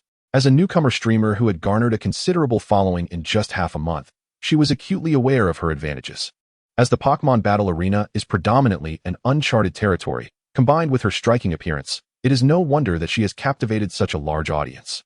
Even those with a professional teaching background may find it challenging to compete with her live streaming tactics. Clearly, this division has been meticulously tailored for the remarkable Chishu. However, an unsettling sense of urgency has emerged. Though I have never encountered this particular individual before, as a fellow Paldea gym leader, I can discern that their instructional strategies are straightforward and effective, indicating a level of competence far beyond that of a mere novice like myself. Consequently, will not the viewers who enjoy battles be drawn away, leaving only those enamored by my adorable charm? How can I possibly promote the fame of the Brewing Light Gym under such circumstances? This is utterly unacceptable. With the pressure of competition weighing heavily upon her, Chishu commenced her broadcast significantly earlier than usual today. Today's objective is to reach the Great Ball. Through diligence and perseverance, I shall not be surpassed by this individual. 2 hours later. Fantastic, yet another victory. Who are you? Where have you hidden the adorable Chishu? I came to witness your winning streak. Are you truly aiming for the Great Ball today? Reaching the promotion matches, the streamer is truly impressive. Despite the arduous nature of each battle, Chishu remarkably achieved a 10-game winning streak today. Just one more victory is needed to ascend to the Great Ball, allowing the audience to recognize my true abilities. With fervent anticipation directed at the nearly filled points bar, Chishu took a deep breath. All right, let this final battle conclude with a flawless victory. Achieving that milestone would signify triumph for Chishu. With excitement coursing through her veins, Chishu, with trembling hands, initiated the matchmaking process, silently wishing for a favorable opponent in the promotion matches. The gears of matchmaking began to turn slowly, the metallic sound echoing for 3.5 rotations before the pointer abruptly halted. Upon glimpsing her opponent, Chishu's eyes instinctively widened. Trainer, Azure Feather. Like herself. Below was a line of official certification, gym leader of Paldea's Sunlight Gym. What a twist of fate. She never expected to encounter this rival so swiftly. Chishu marveled at her potential opponent's rapid ascent, having reached the Super Ball tier in just 2 days. Yet, she too has been making strides. Furthermore, if she were to defeat him, would it not imply that her strength surpasses his? Perhaps this could result in a significant influx of fans. Oh, now I have a compelling reason not to lose. Chapter 15. Art is a grand explosion. After a cursory glance at Chishu's lineup, Qingyu had already formed a fundamental understanding of her battle style. The majestic Thunderbird, the electrifying Beast, the electric Amphibian, the mischievous Thunderbolt, the Incan Cat, and the Dream Demon. These are the quintessential single-attribute lineup favored by the gym leader. However, I find myself lacking the authority to critique others. The overall speed of the Quirky Tree team is remarkably high, and facing my own relatively sluggish Steel Legion, their strategy undoubtedly revolves around striking first with rapid assaults. In the realm of Pokémon, each attribute possesses its unique characteristics. The defining feature of electric-type Pokémon is their swiftness. While there may exist a handful of slower Pokémon, the overall speed is quite extraordinary. In the world of martial prowess, speed reigns supreme, particularly with a certain electric-type Pokémon that elevates speed to astonishing levels. Although electric-type moves do not possess an advantage over steel, steel-type moves are indeed resistant to electric attacks. Judging solely by attributes, Qingyu's team is evidently at a slight disadvantage. Nevertheless, this is not a significant concern. Qingyu nodded in acknowledgement, swiftly determining his opening Pokémon. Upon entering the battlefield, both trainers simultaneously unleashed their Pokeballs. Qingyu sent forth his gleaming, silver-armored bird, while Quirky Tree released a black and gold avian, its electric pouch shimmering with sparks as it breathed. Is it really wise to lead with the armored bird against an electric-type gym leader? It seems rather formulaic, doesn't he, host? Could it be that he intends to go easy? Host, do not let the allure of a wicked woman cloud your judgment. You aspire to reach the Master Ball. I refuse to accept you calling Quirky Tree a wicked woman. She is my beloved. Someone wake this guy up. We can't let him enjoy even a moment of sweetness. The armored bird unleashed Stealth Rock.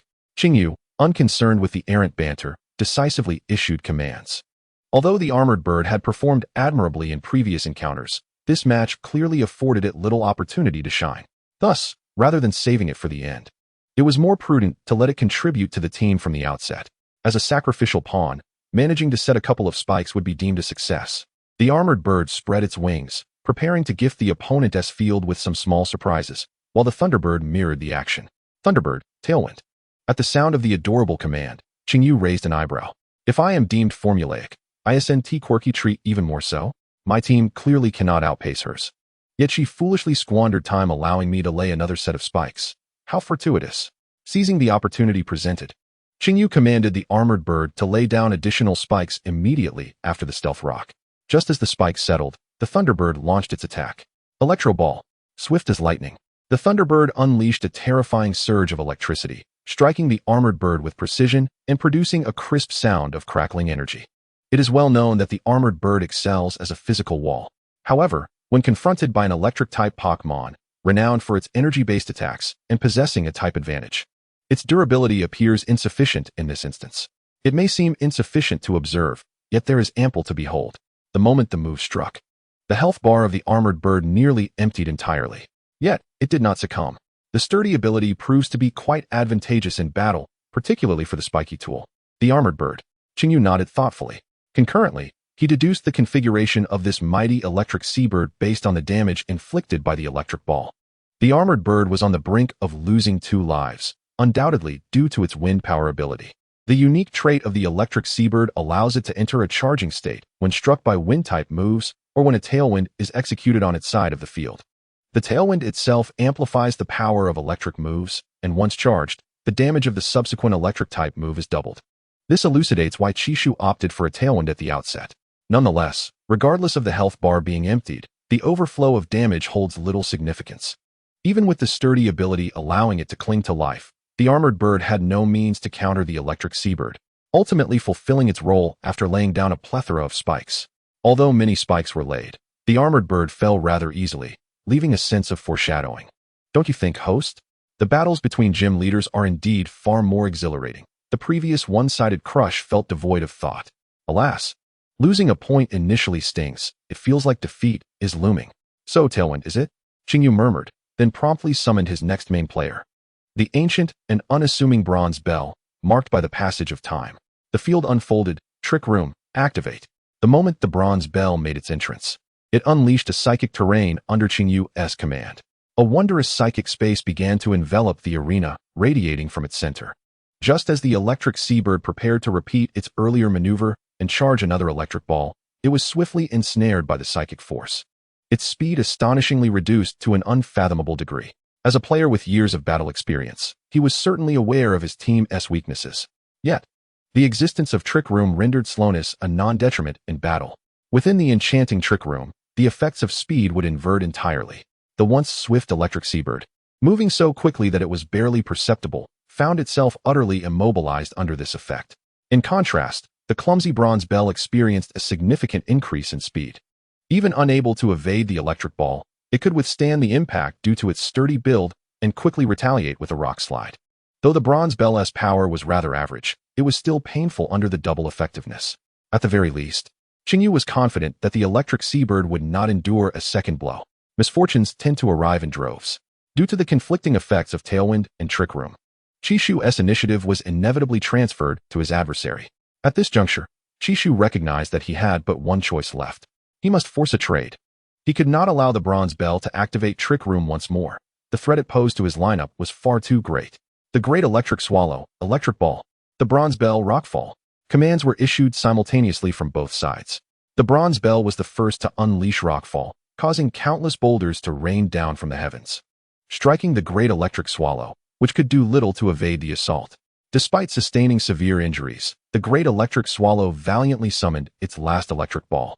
Each side endured a blow, and in truth, neither fared well. The Great Electric Swallow plummeted from the sky, losing its combat capability. Meanwhile, the Bronze Bell remained steadfast at the center of the illusionary space, though its health was nearly depleted. The battle was exceptionally fierce. Could it be that the strategy of using the illusionary space to counter the favorable wind was anticipated by the streamer? The score has been leveled to 11. Even though the Bronze Bell is on the brink of defeat, considering the spikes left by the armor bird, it should be regarded as evenly matched, right? This is intense. This is the kind of battle I wanted to witness. Let us go for another 50 rounds.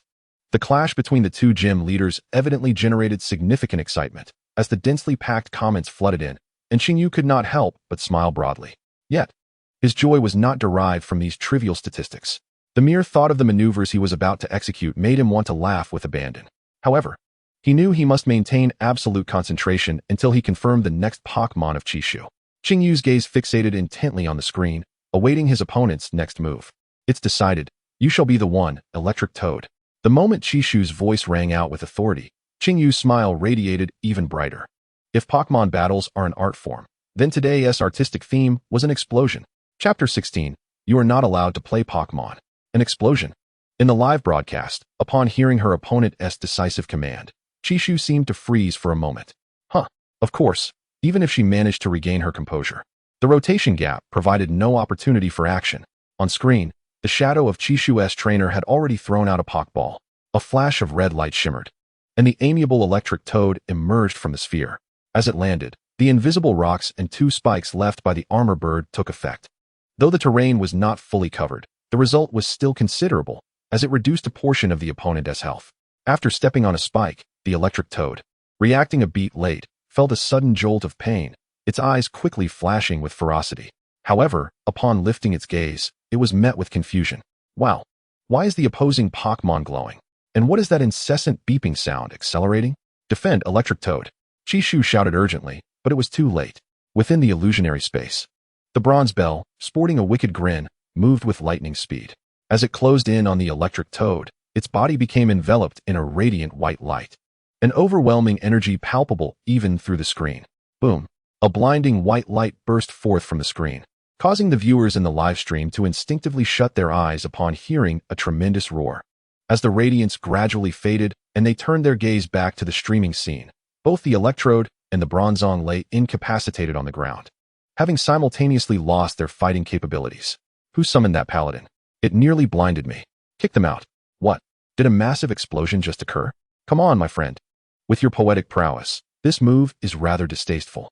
I shudder to think of the psychological trauma inflicted upon Miss Chishu on the opposing side. The term massive explosion alone suggests a technique of formidable power. Yet, as Qingyu previously noted, such potent moves often come with equally unbearable repercussions. The energy unleashed by the explosion indiscriminately affects both foes and allies, leaving the Pokémon that employs it in a state of near demise. While it appeared that the Bronzong and Electrode had mutually perished, the score remained evenly matched at 22. However, the momentum had decidedly shifted in favor of Qingyu. This was because the Bronzong was already critically injured, essentially a mere pawn destined to be sacrificed, and any additional takedown would be a considerable gain. Moreover, a more troublesome adversary still remained on the field. Fortunately, my skills surpass expectations. Retrieving the Bronzong, now clouded with exhaustion, Qingyu smiled faintly. Initially thinking there might not be any opportunity today, he was pleasantly surprised to encounter a worthy opponent, providing the perfect chance to demonstrate the true potential of this lineup. Let it be stated that the previous maneuver was not reflective of the streamer's own intentions. It was merely a playful tactic within the game. It is advised that players refrain from utilizing such explosive techniques in real battles, as they may harm the bond between trainers and their Pokémon. As a devoted enthusiast of Pokémon, I would never engage in actions that could harm them in reality. After initiating with a series of cosmic disclaimers, Qingyu leisurely tossed out his next Pokeball. Given that his strategy had been revealed, it was only prudent that Chishu would be on guard. Thus, the next choice must be one capable of swiftly dealing with that troublesome Mismagius. The answer was evident. Go forth, Metagross. Upon hearing this, a portion of the audience, who had some understanding, instinctively turned their attention to his team. After a brief moment of contemplation, they collectively slapped their thighs in realization. Wow. What do you do for a living, my friend? Are you seeking revenge on society? Is it what I think it is? No wonder the streamer's team looks peculiar. Is he really going to unleash chaos upon the opponent? Are we truly going to witness an explosion against the other side? This ghastly lineup. Who could conceive such a thing? You're not allowed to play Pokémon. Qingyu's lineup, seemingly centered around the Metagross as a linchpin, aimed to implement a swift offensive strategy by lowering the threshold for takedowns. Yet, prior to this, the audience overlooked one crucial detail. After the Metagross expends its health, what could be more lethal than a massive explosion? Astonishingly, more than half of his unassuming team possessed the capability to execute such a cataclysmic strike. Aside from the already extinguished Bronze Bell, the formidable foes of Fritos, Metagross, and Exploding Magneton each exemplify the essence of self-destruction. It is as if we have a veritable squad of suicide bombers. Go forth, Dream Eater. Although I was thoroughly disgusted by Qingyu's tactics, my role as the host compelled me to quickly regain my composure and prepare for the forthcoming battle. The Dream Eater's ability to float allowed it to evade the effects of spikes, thus preserving a commendable amount of health upon entering the fray. You relish self-destruction, do you?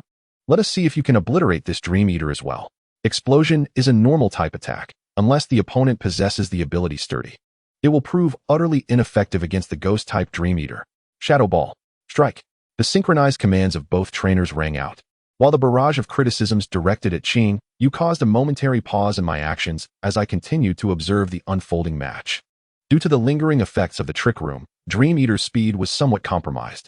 Consequently, it was Metagross that initiated the assault, delivering a devastating blow with its iron fist that not only knocked off the life orb carried by Dream Eater, but nearly depleted its health entirely. As for the retaliatory Shadow Ball, it indeed inflicted significant damage on Metagross. However, it mattered little, for Dream Eater would not have another opportunity to strike. As a seasoned contender against the evergreen powerhouse, Metagross's combat prowess far surpassed that of Dream Eater. A smile graced Qingyu's lips as he rendered his final judgment. Metagross, Bullet Punch. With a punch as swift as the wind. The only Pokémon on my side capable of withstanding the explosion, Dream Eater, was rendered unconscious. Thus, the outcome was sealed. How can we fight this? We can't win in a direct confrontation, and just as we finally wore them down, they retaliate with an explosion that takes another one down. It's neither fight nor flight. This is utterly unsporting. Psyduck furrowed its brow, sensing that matters were far from simple. Victory was claimed. A confident smile illuminated Chishu's face. He bore no inclination towards premature celebrations, for he would never act without 100% certainty. However, under the oppressive presence of spikes, my remaining 3 Pokémon were utterly incapable of mounting a defense, ensuring a victory even without the use of explosion. On the other side, in my live stream, my complexion turned ashen, my eyes void of life, as if I had been utterly defeated. I had lost. Ultimately, I let out a sigh, choosing not to engage in futile struggles, but rather decisively conceding. The opponent's strategy was exceedingly formidable, and the timing of their explosions was impeccably executed, leaving no room for me to respond with a safeguard. In both tactical execution and anticipatory commands, I had been thoroughly outmatched by my adversary. This individual was undoubtedly no novice. They were truly a monster. However, this very thought prompted Chishu to ponder once more. Why, with such prowess, are you not vying for the currently vacant Padia King position, but instead competing with a novice like myself? Are you intent on ruining the battling environment? Chapter 17. Starting from scratch to manage the gym. What a thrilling battle it was. Following Chishu's surrender, a prominent victory banner soon materialized on the screen before Chishu. After securing yet another splendid triumph, Chishu clasped his hands behind his head, a contented smile gracing his face. Have you all mastered the self-destructive nail tactic devised by the streamer? I've completely botched it. I shall challenge the streamer offline with a massive explosion. I've learned it too. Streamer, how could you bear to do that? Your Pokémon are weeping. Hey, didn't the streamer say this tactic should only be employed in the game? Tactics are not for you to dictate. As the barrage of comments began to exchange playful banter, Chishu discreetly glanced at the time in the lower right corner. Well, it seems the moment has arrived. Thank you all for your generous gifts. After expressing my gratitude, the streamer will log off. The match with Chishu not only attracted a larger audience, but also garnered a significantly higher number of donations compared to yesterday. Grateful for the full recovery item donated by the curious Miss Chishu's Magnemite perspective, I'm quite curious about that as well. Does anyone have a device to share? Thank you for the premium ball gifted by the streamer when he purchased a camera. This matter warrants further discussion. Perhaps one day, when the streamer ventures out, he might remember to bring a lens. Although the names have transformed into various items from the Pokémon world, Chishu is still adept at expressing gratitude for gifts. While thanking the generous patrons, he engaged in a brief interaction with the audience, swiftly completing the final segment of the live broadcast. Done. Class dismissed. What had initially been a cheerful exchange among the comments suddenly shifted, as the live stream screen abruptly went black, leaving thousands of bewildered viewers in its wake. That was a quick cut. The streamer may not have mastered much, but logging off has become increasingly proficient. Only streaming for an hour each day. How can there be such a lazy streamer? Wait a moment. Did you forget to assign homework, streamer? After clinching 11 consecutive victories, Chishu reclined in his chair, leisurely stretching. The traffic generated from support by Hoenn champion Dojo. I should have captured most of it, right? Just a day after opening his account, he had amassed nearly 30,000 followers through 2 live broadcasts and a video. This figure is undeniably explosive. What does it mean to be a major streamer? Youth Edition. However, today the system has remarkably failed to issue any tasks. It was only now that Chishu belatedly became aware of this fact. Up to this point, he knew only of the system's tasks as the sole means to acquire growth points. If Eevee hopes to continue traveling to other regions, he must devise a way to extract more growth points from the system. As his thoughts stirred, a transparent screen once again materialized before him. With a profound understanding of the tactical nuances of this era, it was evident that the success of his live broadcast was merely a matter of time. Of course, he had not forgotten the ultimate purpose of his streaming endeavors, to revitalize the dojo. The singular concern occupying his mind was how to channel his burgeoning popularity towards the once-renowned dojo, allowing the Sunshine Dojo to reclaim its former glory.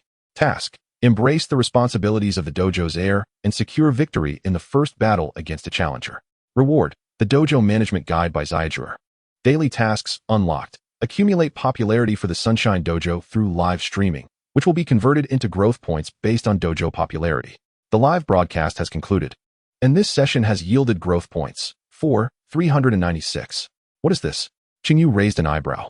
While the emergence of daily tasks was understandable, considering this session had attracted thousands of viewers, the final tally of less than 50 points seemed disproportionately low. hardly sufficient to cover even a single trip. Perhaps it was because the Sunshine Dojo had yet to be fully operational, leading the viewers to focus more on him than the dojo itself. However, what truly piqued his interest was the main quest reward announced by the system, the Dojo Management Guide by Zyajur. It appeared to be akin to the cultivation notes he received previously, offering textbook-level insights in a particular domain. Zyajur, the electric-type gym leader from the Unova region, was as adept as Chishu at handling electric-type Pokémon. In comparison to the nascent Chishu, Zyajur was undoubtedly a leading figure among gym leaders, her fame rivaling that of elite trainers, and in her locality, her popularity even surpassed that of the Unova champion, Alder. Yet, Qingyu harbored doubts about the reliability of the system's offering. How Zyajur and the Reverie Gym gained their renown was not lost on him. A fashion model renowned as the glamorous beauty, Zyajur transformed the Reverie Gym into a runway, leveraging this unique identity to achieve worldwide acclaim. Was this approach to dojo management truly legitimate? Would he be expected to peddle his own charm to garner followers? Despite his internal skepticism, Qingyu's curiosity had indeed been piqued by the system. Even if there was nothing to learn, merely observing would be beneficial. So, he resolved to restore the daily operations of the Sunshine Dojo in a couple of days. If his Eevee could master the carefully selected moves he had chosen, and if the first challenger happened to be slightly weaker, his chances of victory would be considerable. Even if he fell short in skill, it would still serve as practical combat experience. Having made his decision, Qingyu rose from his bed and exited his room, intent on checking Eevee's progress. Upon reaching the living room, he found the television screen frozen in place. Before leaving, the adorable Eevee was engrossed in the instructional videos. But now it lay sprawled on the carpet in a carefree manner, its tiny nose occasionally emitting soft snores. This little creature surely cannot be a fleeting enthusiasm, can it? Qingyu chuckled helplessly as he gently lifted the already slumbering Eevee. In truth, he recognized that today was essentially Eevee's inaugural training session, and maintaining focus for such a duration was quite impressive. As long as there resides a heart eager for strength, this Eevee will eventually flourish to a level that astounds everyone. Prior to that, it is the duty of this trainer to stimulate its potential and foster its growth. Thank you for your hard work, Eevee. He carefully propped the sleeping Eevee against the headboard, affectionately ruffling its plump little head. While this little one can fall asleep at a moment's notice, there remains work yet to be accomplished. Today, we shall delve into an intriguing strategy centered around nails, which I shall whimsically dub Art is Explosion. Of course, this tactic is only applicable when the opponent is caught off guard. Should the day come when everyone is aware of this explosive formation, you will truly be in a predicament, my friend. At this juncture, some students might inquire, Teacher, did you forget to assign homework in your rapid livestream? As a jest, does teacher you truly fit that description? Indeed, I had entirely forgotten about that matter. But setting aside the facts, doesn't the audience share 99% of the blame for not reminding me? Observing the enthusiastic reactions from the students, I shall incorporate a brief quiz at the end of each video henceforth to assess everyone's tactical understanding. In a daze, the sleeping Eevee opened its eyes. The reassuring voice drifted into its ears, and upon noticing the reliable figure at the computer desk, a smile unconsciously graced Eevee's lips, curling its body into a ball. It soon found solace in Qingyu's hypnotic voice, allowing it to drift back into a sweet slumber. Chapter 18. I can't take it anymore. I'm exploding. In the Paldea region. At the Lumino Gym. I must investigate who this individual truly is. I feel as though I have never even heard the name of this gym before. After losing to Qingyu, Chishu's winning streak was abruptly halted, extinguishing any desire to continue streaming. However, post-broadcast, it was the identity of this azure feather that piqued her curiosity even more. At the very least, she could ascertain that no such figure existed among the 8 prominent gyms in the Paldea region, suggesting they must belong to some other amateur establishment. Nevertheless, to conceive 2 highly polished and undoubtedly original strategies should indicate a seasoned trainer, wouldn't you agree? Yet, how come I have never heard of such a person before? Although she had only recently assumed the position of gym leader from her parents, she was well acquainted with the renowned predecessors within the Paldea League. The more she pondered, the more this enigma deepened her intrigue. Throughout her journey, Chishu has always been a proactive individual, and when confronted with a dilemma, she inevitably seeks a resolution. The means to uncover the truth, however, is rather straightforward. As the gym leader, she naturally possesses the authority to access the internal network of the league, making it relatively easy to ascertain the identity of the anonymous gym leader. Yet, this inquiry nearly left her in a state of bewilderment. To her astonishment, there indeed exists an alliance gym that is not named after a city, located in the obscure town of Little Key in the Southern District. How remote it is. Moreover, this gym had ceased operations 6 months prior due to the disappearance of its leaders, a couple engaged in exploratory work in the Zero District. Gazing at the official documents bearing the seal of the Paldea League, Chishu found herself utterly perplexed. The significant incident that transpired in the Zero District 6 months ago is common knowledge among the people of Paldea. The mysterious explorations of the Zero District have been a focal point of the League's attention for nearly a decade. Under the guidance of regional professors Orin and Tufu, the earlier expeditions had yielded commendable results, establishing multiple observation posts within. They even unveiled the principles behind the phenomenon of crystallization, leading to the mass production of crystallization pearls. However, 6 months ago, during a controversial venture to construct a time machine deep within the crystallization mines of the Zero District, an unforeseen calamity occurred. To this day, the events that unfolded in the Zero District remain shrouded in mystery. Yet, with the passage of time, those who initially vanished should have long since been accounted for. Chishu sighed. Had she foreseen the weight of such revelations, she might have refrained from delving further. With the gym leaders missing, it stands to reason that the current heir to the Sunshine Gym must be their offspring. Indeed, the information regarding the gym's successor has been updated. Qingyu, aged 18, is now the gym leader of Sunshine Gym. His identity corresponds with that of the streamer known as Aojingjiyu. It is undoubtedly him.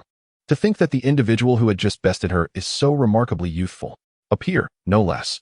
Chishu's pupils dilated in astonishment. While the world is never devoid of prodigies, numerous champions have emerged at the tender age of 18.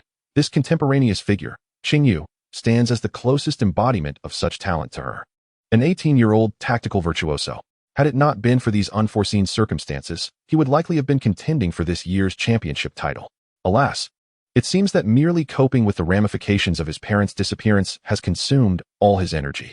Perhaps this venture into the streaming industry represents his first step towards emerging from the shadows? Chishu suddenly felt a pang of regret, recalling her previous intention to exploit his situation for a surge in popularity. A sense of shame inexplicably welled within her. Given his plight, the notion of competing against him seemed utterly unfathomable. Following her defeat to Qingyu, her perspective has indeed undergone a subtle transformation. Upon discovering the true identity of the resilient youth known as Azure Feather through official channels, she found herself genuinely admiring his strength. Should she extend a helping hand? Just as she sighed, preparing to shut down her computer and dismiss these thoughts, a notification from Balco appeared. The content creator she followed, Azure Feather, had just released a new video. At the stroke of midnight, Azure was peacefully asleep, cradling an Eevee. The video, meticulously edited and scheduled for release, appeared promptly on Balco. As soon as it was published, a throng of eager viewers flocked to it. Oh, it's here. It's only midnight. You didn't think I was asleep, did you? I'm really here live. The host just revealed his nail bomb tactic that made Miss Chishu surrender. I've never seen such an unconventional strategy. Most of those waiting at Balco were fans from Azure's streaming room, anticipating a comprehensive and detailed tutorial that they could directly apply to elevate their rankings. Especially after Azure mentioned in the video that this tactic was time-sensitive and would lose its effectiveness once known, the audience fell into a prolonged silence. Everyone was intensely focused on Azure's instructional video, and the barrage of comments significantly diminished. Since this tactic had only been executed once, it was evident that the material for this episode stemmed from his battle with Chishu. Whether it was the armored bird, strategically deployed to capitalize on type advantages and lay critical nails, the bronze bell, which turned the tide of the battle with its clever maneuvering, ultimately unleashing a powerful explosion, or the Gyarados, delivering a brutal yet aesthetic display of might. Each left a profound impression on the viewers. Chishu's decisive surrender seemed to further validate the viability of this strategy. As the video neared its conclusion, Azure provided a final summary. In essence, by utilizing nails to pressure health lines and create a health advantage, one could eliminate an opponent's Pokémon and then leverage a massive explosion to further amplify that advantage. Can't take it anymore. I'm going all in. Encapsulated the essence of this tactic. Beyond the Pokémon featured in the video, there were numerous additional options to consider for team composition. Adjustments could be made according to the viewer's own strategies. Who knew nails could be played this way? I've learned it. I'm taking this to rank up. Brothers, I suggest incorporating more Pokémon with moisture abilities into your teams these days. Don't ask how I know. I hadn't experienced this before, but I didn't realize the significant impact a handful of nails could have on the overall game. Azure's recent streams had a subtle intention. The tactics he chose were relatively straightforward, allowing anyone who grasped the principles to quickly apply them. After watching the video, many viewers expressed newfound confidence, eagerly preparing to enter ranked matches, ready to exploit this informational advantage to gain significant points. As the video progress bar reached its conclusion, Qingyu instinctively anticipated the thoughts of the audience and posed a profound question. After watching this episode, I trust that each of you has gained a certain understanding of the significance of nails in singles matches. Therefore, today's assignment is to expand your thinking. Since nails are so troublesome, what strategies do we possess to eliminate the nails scattered by our opponents? The audience appeared to be perplexed by this inquiry. In the absence of an answer, what should one do? Naturally, one should seek assistance from the class representative in the comments section. Chapter 19. The legendary childhood sweethearts. The following day, Qingyu blinked his sleepy eyes, stretched lazily, and yawned contentedly as he entered the bathroom. The life of a streamer is indeed splendid. One can entirely dictate their own work schedule without fear of tardiness, and sleep as long as one desires. As he groomed his handsome visage, Qingyu pondered silently. In his previous life as a small-time streamer, he might have worried about the prospect of not having enough to eat in the future, which brought with it a degree of pressure. Yet now, aside from self-sabotage, he could scarcely envision any possibility of starving in the utopian society of Pokémon.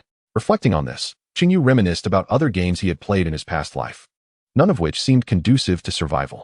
Indeed, it is truly wonderful to have arrived in such a benevolent world as Pokémon. After completing his morning routine, Qingyu felt elated as he settled onto the sofa, preparing to lounge and indulge in some mobile gaming. Once the screensaver was disabled, he was about to open the Pokémon app when he suddenly noticed a red notification on the screen. Navigator. Qingyu slowly typed out a question mark.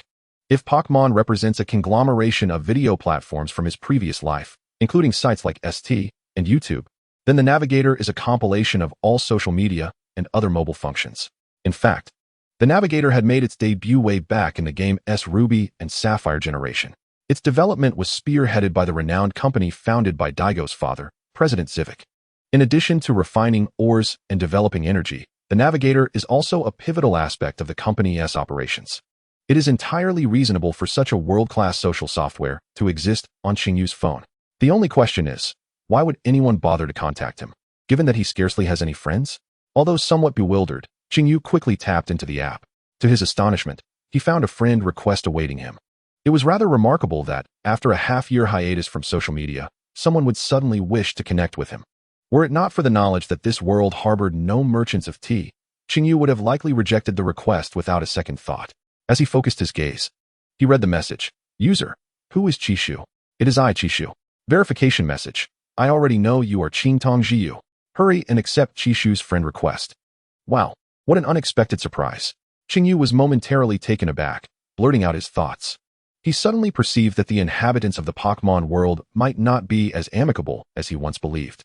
Although he was unaware of how she had acquired his Navigator, it was evident that Chishu's intentions were less than innocent. Their only interaction had been a single battle. Had he mistakenly used the footage from that match without her consent? Or was it a matter of her unwillingness to accept defeat, prompting her to seek a rematch? Regardless, establishing a friendship was essential to ascertain her true motives. Ultimately, Qingyu pressed the agree button. After all, they were both gym leaders in Paldea, and cultivating a good rapport in advance would not be detrimental. Qingyu, hello. After sending the message, he waited for a response from Chishu, but none came. It seemed that full-time streamers often had unconventional schedules. Unlike him, who maintained an early-to-bed, early-to-rise routine, they appeared to be the exception. Qingyu understood this and decisively swiped away to open Pokémon. With 2 instructional videos updated over the span of 2 days, he truly lived up to his reputation as the most industrious battle streamer across all platforms. After a night had passed, the view count for the new video was comparable to the previous one, hovering around 50. It was possible that the audience was comprised of the same viewers.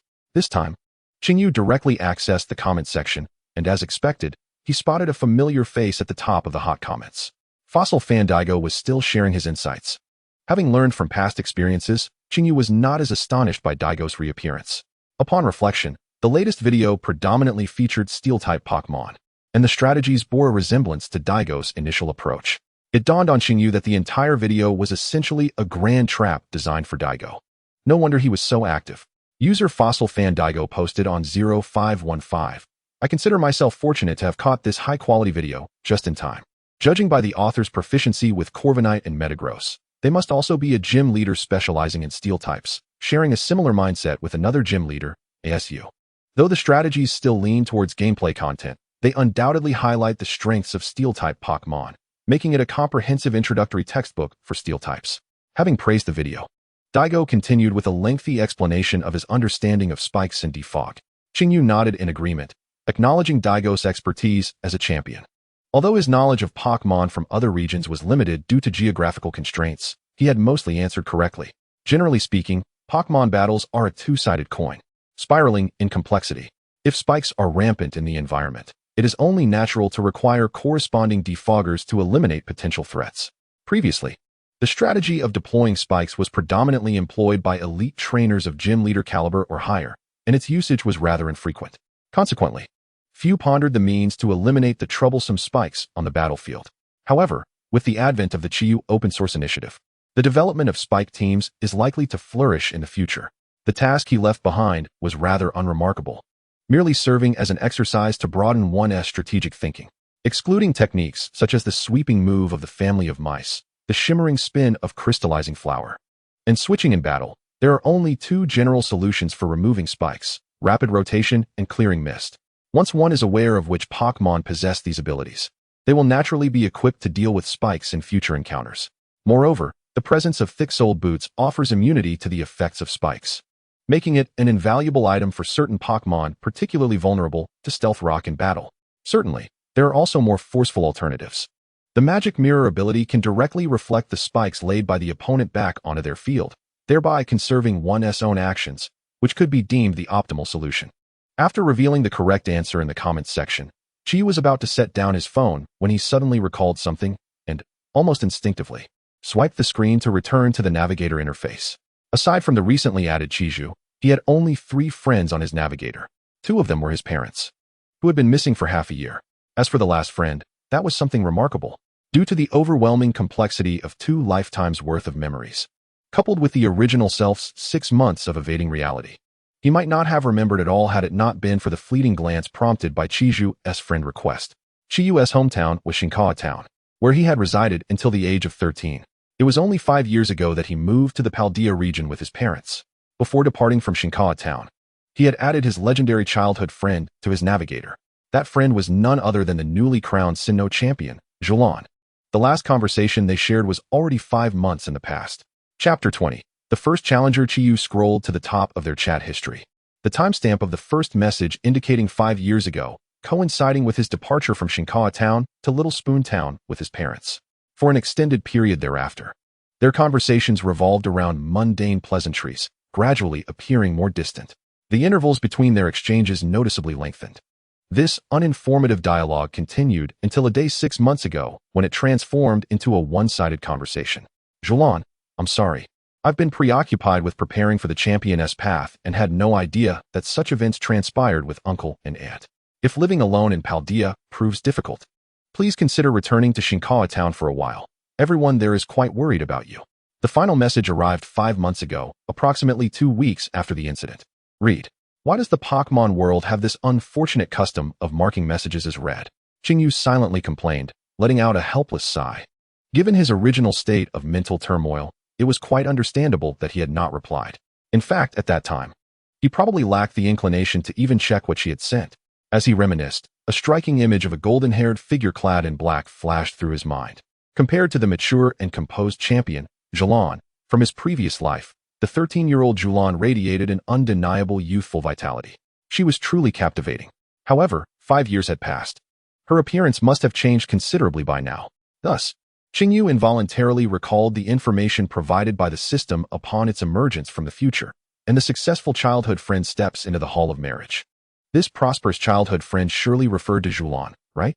So, if he wished to return to the correct path, all he had to do was accept Julan's invitation to return to Shinkong Town, which would lead him into a life as a champion's husband, living off the fortune of a wealthy woman. The notion of becoming a Shin'eo son-in-law was not entirely unappealing. Xingyu felt a strange flutter of excitement. Yet he quickly shook his head. No, a man must not dwell in the shadows of others. With his current popularity, if he could make the gym renowned, his future achievements might rival those of a champion. Moreover, after 5 years of not seeing each other, he couldn't allow himself to be swayed by the system's hints and fall into the 3 great delusions of life. That would be utterly foolish. For now, He needed to focus on managing the gym. Everything else could be addressed step by step thereafter. With a broader perspective, Qingyu quickly typed a message on his phone. Qingyu, I apologize for not replying sooner. I am doing much better now.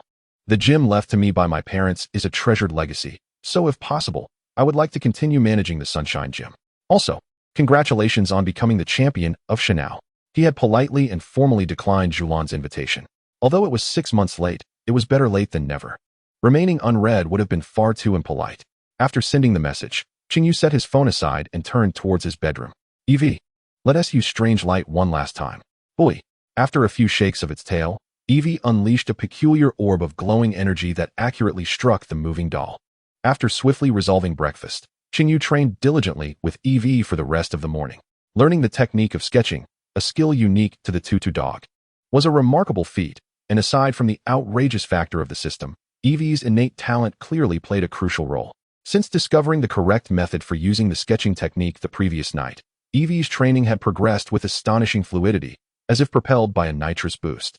As Qingyu contemplated after perusing the notes, the potential of the little Eevee had undeniably been awakened following proper guidance, and it no longer resisted training. Within a single night and the subsequent morning, it had already mastered the moves Try Again and Strange Light. Such remarkable learning efficiency prompted Qingyu to indulge in fantasies. What if one day Eevee mastered every Pokémon move, even the ultimate techniques of legendary beings? Would it not render it invincible? Arceus? Hardly worth a mention. However, to achieve this grand ambition, extensive training would be requisite, and perhaps a journey across various regions as well. Even with the system's travel function, a considerable amount of time would still be required. Thus, for the moment, it was prudent to focus on enhancing the gym's reputation. After concluding the training, Qingyu was preparing to provide Eevee with some highly nutritious moo moo milk to rejuvenate its strength when suddenly, a knock echoed at the gym's door. Knock, knock. Is anyone there? It had been ages since the Sunshine Gym had welcomed any visitors. The unexpected voice momentarily stunned Qingyu. Coming. Once he regained his composure, he promptly responded and opened the gym door. Before him stood a spirited young girl clad in a school uniform with sun-kissed skin, who cheerfully waved at him. Hello, I'm Nemo, and I just moved to Little Spoon Town. It's a pleasure to meet you. Although he had caught a glimpse of Nemo from afar yesterday and had an inkling that he would eventually interact with this future champion of Paldea, he had not anticipated her arrival would be so swift. Truly, she embodied the proactive spirit of a humanoid future entity. Greetings, Nemo. I am Qingyu. It's a pleasure to make your acquaintance. He nearly blurted out senior, but fortunately, he reacted quickly and corrected himself upon noticing her orange academy uniform. Very well, Mr. Qingyu.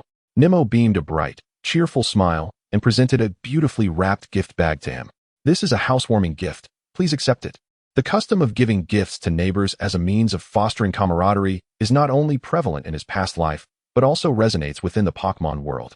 Upon receiving Nemo's gift, Qingyu noted the prominent Rotom logo on the bag. If memory served him right, Nemo was the daughter of the owner of the Paldea Rotom phone company, making her quite affluent. Hence, her gift was likely to be a rather expensive Rotom phone. Wait, why did it feel as though all he encountered were wealthy individuals? Was this normal? Suppressing his inner urge to comment, Qingyu accepted the gift from Nemo.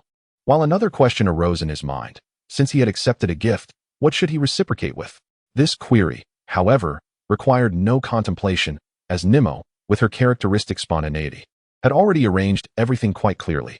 As she spoke, her gaze had already traversed past Qingyu, and after a brief observation of the room's furnishings, she quickly turned her attention back to him. Indeed, the neighbors were not mistaken. This was a dojo that had long ceased operations.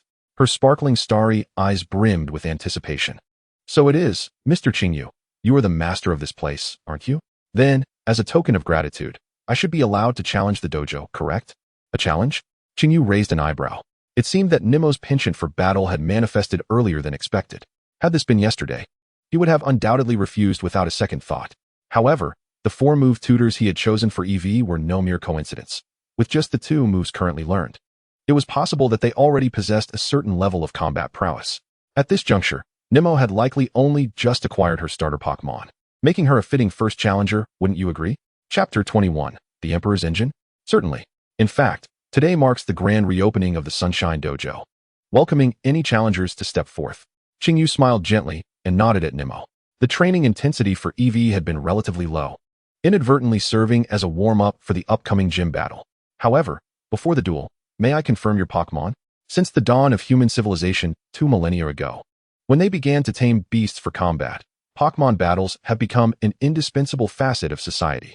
With the establishment of the modern Pokémon League, a comprehensive system of tournaments centered around battles and trainers was developed. Aspiring trainers earned badges by challenging gyms, granting them entry into regional championships, ultimately leading to the exhilarating elimination rounds to determine the victor. Should the champion successfully navigate the champion's path, guarded by the Elite Four and the reigning champion, they would ascend to the esteemed status of champion. This illustrates that the very purpose of gym establishments is to select outstanding trainers. Typically, a gym is equipped with a diverse array of Pokémon to cater to trainers of varying strengths, making Qingyu's inquiry a standard procedure. Alright, I have but one Pokémon, and it is this little one. Nemo's voice was laced with evident excitement as she retrieved a Pokeball from her waist pocket. With a flash, a beam of red light shot forth from the Pokeball, revealing an orange little electric rodent before Qingyu's eyes. Bubu? Qingyu raised an eyebrow. The electric rodents have been a beloved tradition in every generation of Pokémon, beginning with Pikachu, and each iteration has maintained a certain charm.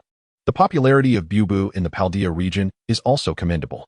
As I recall, Nemo indeed had a Bubu in her team. Yet it was unexpected that this would be the young lady's starter Pokémon. This could work out well, had she chosen a stronger Pokémon. Eevee might have faced a more daunting challenge.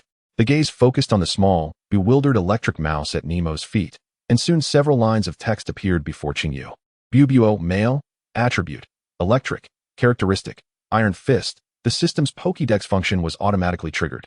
The information available about his own Pokémon was rather meager in comparison.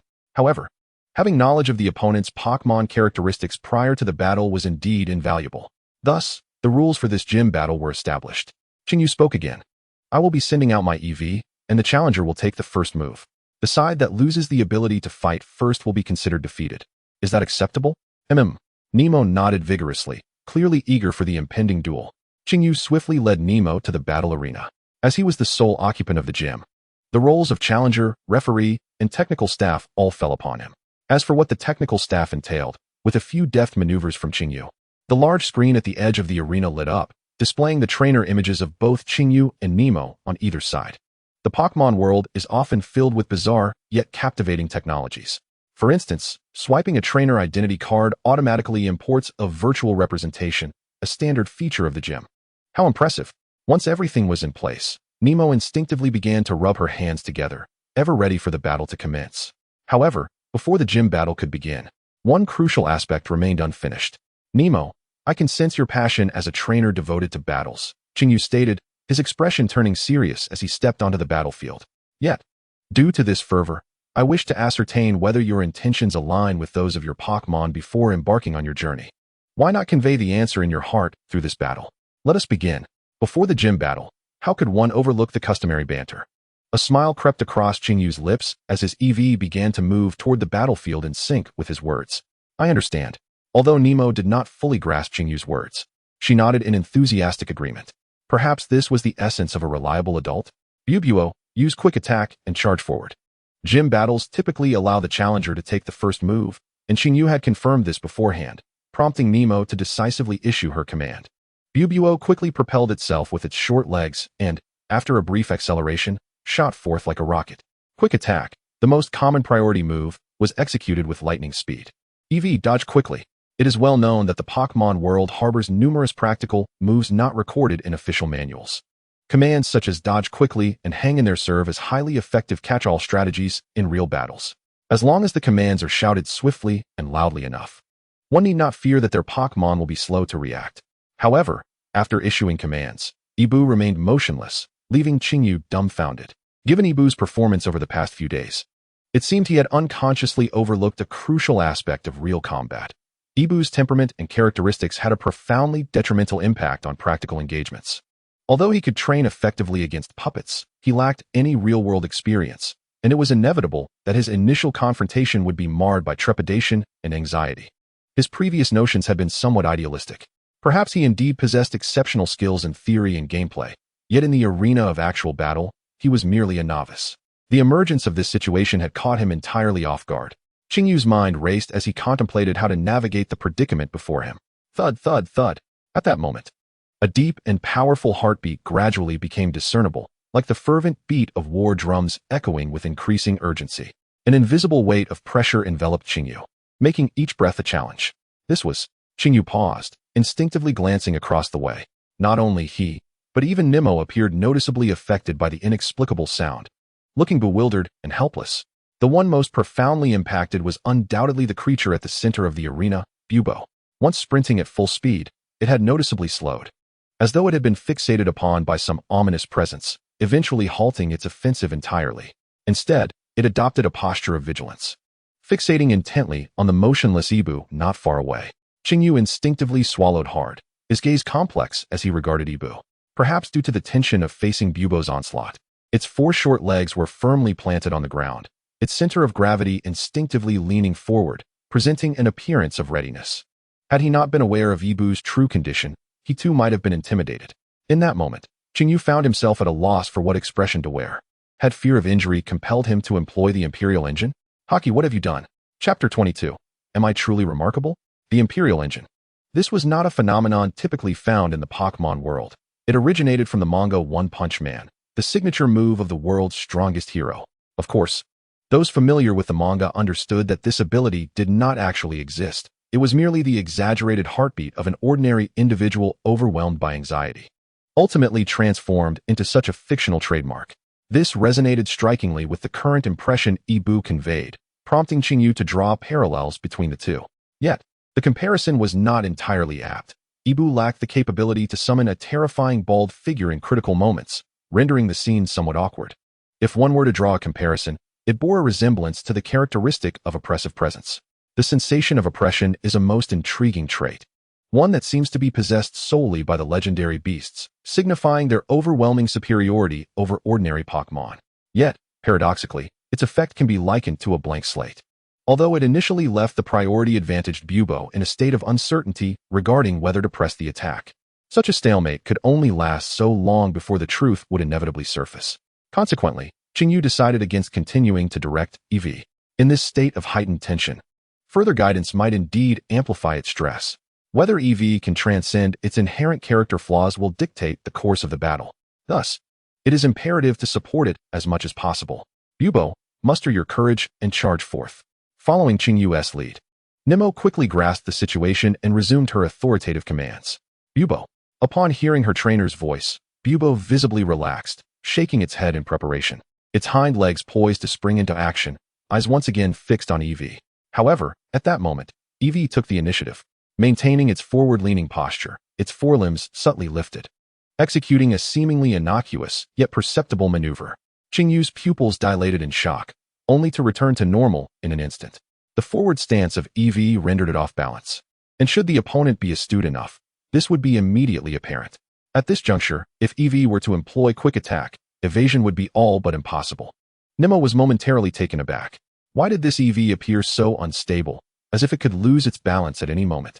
A Pokémon nurtured by a gym leader displaying such a blatant oversight in battle? Thud, thud, thud. The frenetic beat of the drums intensified, showcasing the opponent's exceptional condition. Impossible, absolutely impossible. Nemo quickly dismissed her initial reaction. Indeed, she was a novice trainer brimming with enthusiasm, but she was not devoid of combat experience. It was evident that this was a deliberate opportunity granted to Bubo to close in on Eevee before embarking on her journey. She recalled Qingyu's words, "I wish to ascertain whether your intentions align with those of your Pokémon." Initially unclear, she suddenly comprehended upon realizing that Qingyu had relinquished all commands, entrusting the decision-making entirely to Eevee. This was a reminder not to issue commands blindly, but rather to heed Bubo's thoughts, and it was evident that Bubo was reluctant to approach the opponent any further. I understand now. I grasp it completely. This is the method by which Mr. Qingyu assesses our capabilities. Nemo displayed a confident smile, hands on her hips, pointing at Eevee. Bubo, use Thunderbolt. While her Bubo possesses the Iron Fist ability, making it more suited for close combat, it is inconceivable that an electric-type Pokémon would lack special attack moves. The distance between the two Pokémon was not considerable. Thus, when the cheeks of Bubo began to emit a faint crackle of electricity, Eevee responded instantaneously. A bolt of lightning shot forth from the electrical sacs on Bubo's face, yet Eevee, almost in a split second, gracefully leapt away to evade the attack. Witnessing this, Qingyu immediately understood. According to the Pokémon Encyclopedia, The effect of the danger sensibility is to detect the presence of hazardous moves from the opponent. Fearing injury. Every move seemed potentially lethal to it. Why did it feel as if his Eevee was somehow not playing by the rules? Were it not for its timidity, he might have questioned whether it was truly activated. With heightened concentration, Eevee's reaction speed had even surpassed the speed of light, which was quite remarkable. If developed appropriately, the danger sensibility could potentially be extraordinarily powerful. However, at this moment, the priority was to secure victory in this battle and instill a foundational confidence in Eevee regarding combat. Eevee, use Confuse Ray. Seizing the opportunity while the opponent was momentarily vulnerable, Chinyu commanded just as Eevee landed. After dodging the attack, before it could catch its breath, Eevee heard Chinyu's voice and instinctively sprang into action. Its tail shimmered with an eerie light, which it then swept through the air, directing it straight towards Bupuo. Caught off guard, Bupuo felt its mind begin to swirl as the Confuse Ray penetrated its body, leaving it disoriented and the surroundings spinning. With the effect of Confuse Ray taking hold, Bupuo immediately fell into a state of confusion. Bupuo, hold on. Nemo's anxious voice rang out once more. Use shock again. The trainer's command reached Bupuo's ears, and it instinctively began to gather energy. However, the pounding of its heart escalated to a peak, the suffocating pressure causing Bupuo's eyes to glaze over. Its actions became erratic, releasing electrical energy indiscriminately in all directions. The result was that it soon exhausted nearly all its stamina without landing a hit on the stationary Eevee. BUP? Noticing that the opponent's mental state seemed a bit off, Eevee let out a confused cry. One more time. Seizing the advantageous moment while Bupuo was in disarray, Chinyu decided to press the attack. As another surge of energy coursed into Bupuo, its body began to uncontrollably release electricity once more. The two moves learned through Eevee's special training, when applied effectively in battle, proved to be far more than mere simple techniques. Moreover, Chinyu had not anticipated that Eevee's King S engine would further amplify Bupuo's confusion, particularly against a Pokémon of weaker strength, rendering it immensely destructive. Stop, Bupuo. Nemo attempted to rouse Bupuo's rationality with her words, but to no avail. After a series of successive electrical discharges, the energy reservoir of Bubo was utterly depleted, leaving it without any strength and soon collapsing onto the ground. In such a state, the prospect of it rising to fight once more was simply inconceivable. Bubo had lost its combat capability. Chinyu let out a sigh of relief and swiftly rendered his verdict, as the Challenger-S Pokémon had been defeated. The victory in this battle was awarded to the Sunlight Gym. Bu-E, still tense until this moment, finally reacted. Realizing that it had seemingly emerged victorious without sustaining any harm, effortlessly exhausting its opponent with just 2 moves. Could it be that I am truly formidable? A smile involuntarily crept across its face as it lifted its round little head and turned to gaze at Chinyu, pride radiating from its eyes. Humph. It turns out battling isn't so difficult after all. Chapter 23. Our gym is flourishing, eh? Nemo stood frozen in place. It was only when Chinyu announced the judgment that she comprehended what had transpired. Mr. Chinyu and his Eevee had not executed any significant attacks throughout the match, yet they had secured victory effortlessly with merely 2 moves. It was as if an ocean had been unleashed. Clearly, this was no longer a matter of Pokémon strength, but rather an overwhelming display of trainer skill. Was it her tactical errors that led Bubo to squander nearly all its energy? Nemo was uncertain. She didn't even grasp how she had lost. Nevertheless, this very realization filled her with exhilaration. This sensation was simply marvelous. Mr. Chinyu is astonishing. Can we have another battle? This time, I shall endure much longer. Nemo's eyes sparkled with excitement, fixating on the relieved Chinyu, which made him feel a tad uneasy. Nemo, both Bubo and Eevee are quite fatigued. As a trainer, one must not be overly reckless. Chinyu shook his head, pointing at the down Bubo. Had her tendency to become overly enthusiastic in battle already begun at this moment? Ah, Bubo, I'm so sorry. Only after Chinyu's reminder did Nemo recall that her Pokémon had lost its fighting capability, and she instantly became flustered. Despite Chinyu repeatedly emphasizing the importance of caring for one's Pokémon, she had still forgotten. I'll take you to the Pokémon Center. No need. Your Bubo is not injured. It merely exhausted its energy.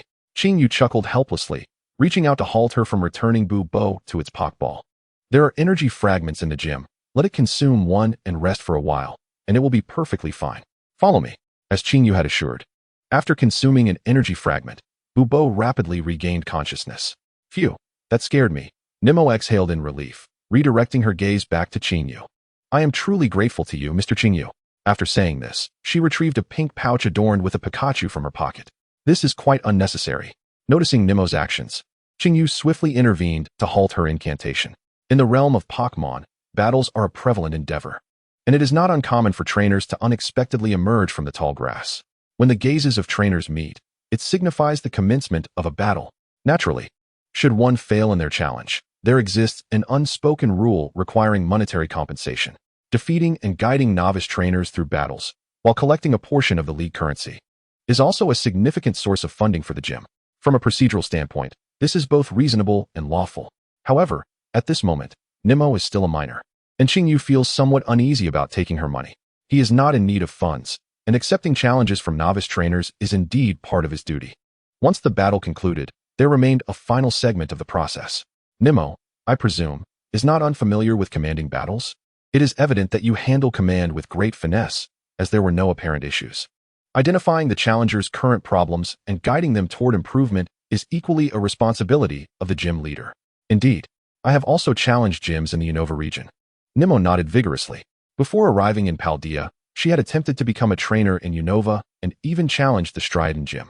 However, due to health issues, she had to take a prolonged hiatus, which led her to restart her journey in Paldea. Mr. Qingyu certainly possesses remarkable skill, as he has discerned so much information from just one battle. However, Qingyu suddenly shifted his tone. When it comes to Pokémon training, you may need to invest more effort. Being startled into ceasing the use of moves by an Eevee is quite a serious oversight. Furthermore, this bubbler should possess the Iron Fist ability. So developing its power and speed is paramount, and you should focus on these two aspects in its nurturing.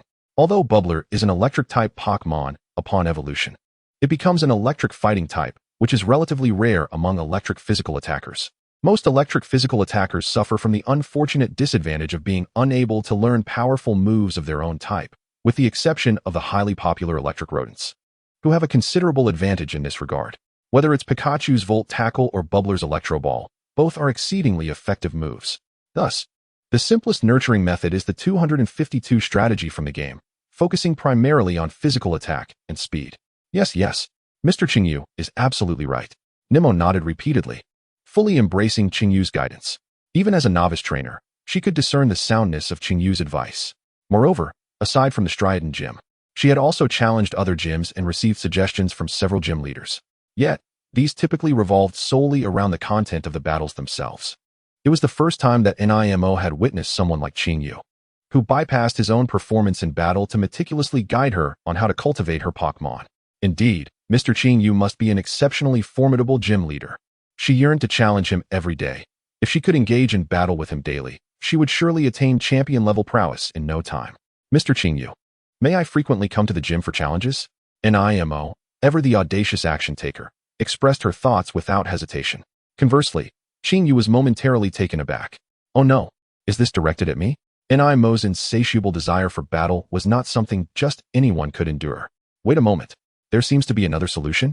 After a brief contemplation, Qingyu did not provide a definitive answer. Instead, he posed another question to Nimo. Given that, would you be interested in becoming a gym apprentice at our Sunshine Gym?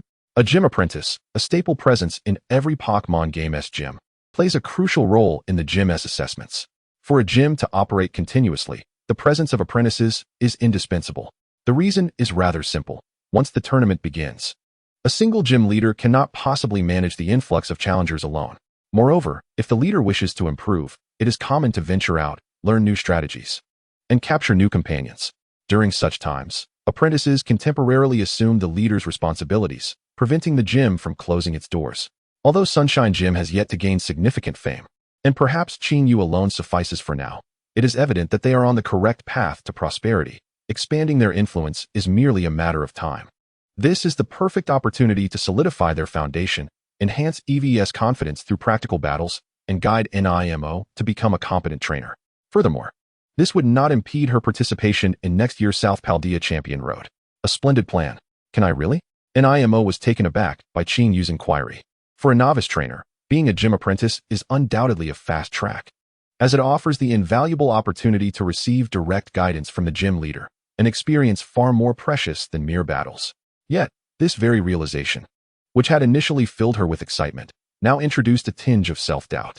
Rest assured, Nimo, I can sense your potential to become a champion. Qingyu replied with a gentle smile. If it were you, you might just become the dark horse of next year. Really?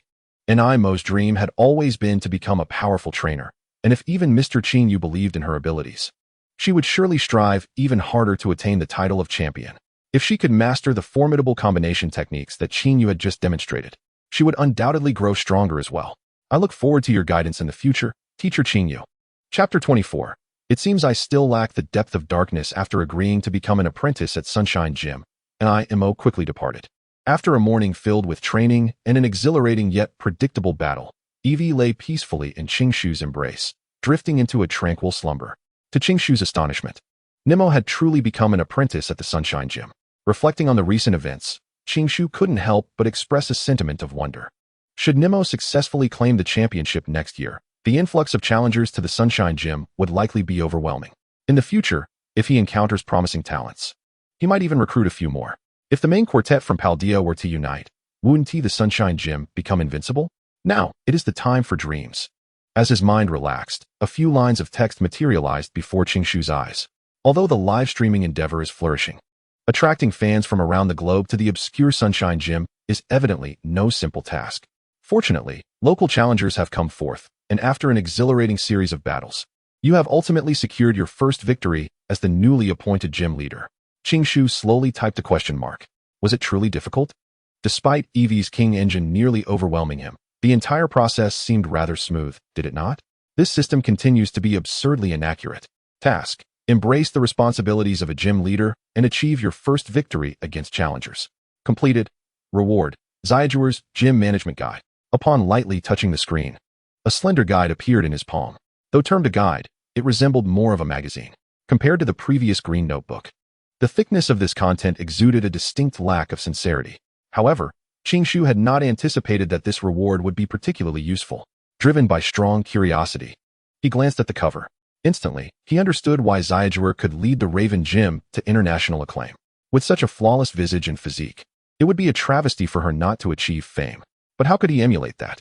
Should he mimic some illustrious Triple Crown contestant? The thought flitted through his mind, only to be swiftly cast aside. Such an endeavor was out of the question. Surely, there must be other feasible methods. Chishu quickly turned the pages, beginning to peruse the main content of the guide. Thankfully, it was not as he had imagined. Although he felt a hint of disappointment, he patiently read through it with diligence. Ultimately, he concluded, Xiaojuer's approach might hold some merit, albeit with its impracticality. In summary, her philosophy was decidedly extreme, yet held a degree of relevance, discovering and infinitely amplifying the unique characteristics of one's gym. Having debuted early in the modeling industry, Xiaojuer had implemented sweeping reforms the moment she assumed the role of gym leader. The majority of the dojo's vast space was transformed into a dazzling runway. Selecting exceptionally attractive trainers as apprentices, and even contemplating the incorporation of a nearby roller coaster into the dojo's realm, rather than continuously enhancing personal strength. Elevating the dojo's reputation among trainers emerged as the paramount priority. Qingyu swiftly deduced the essence of Xiaojuer's thoughts.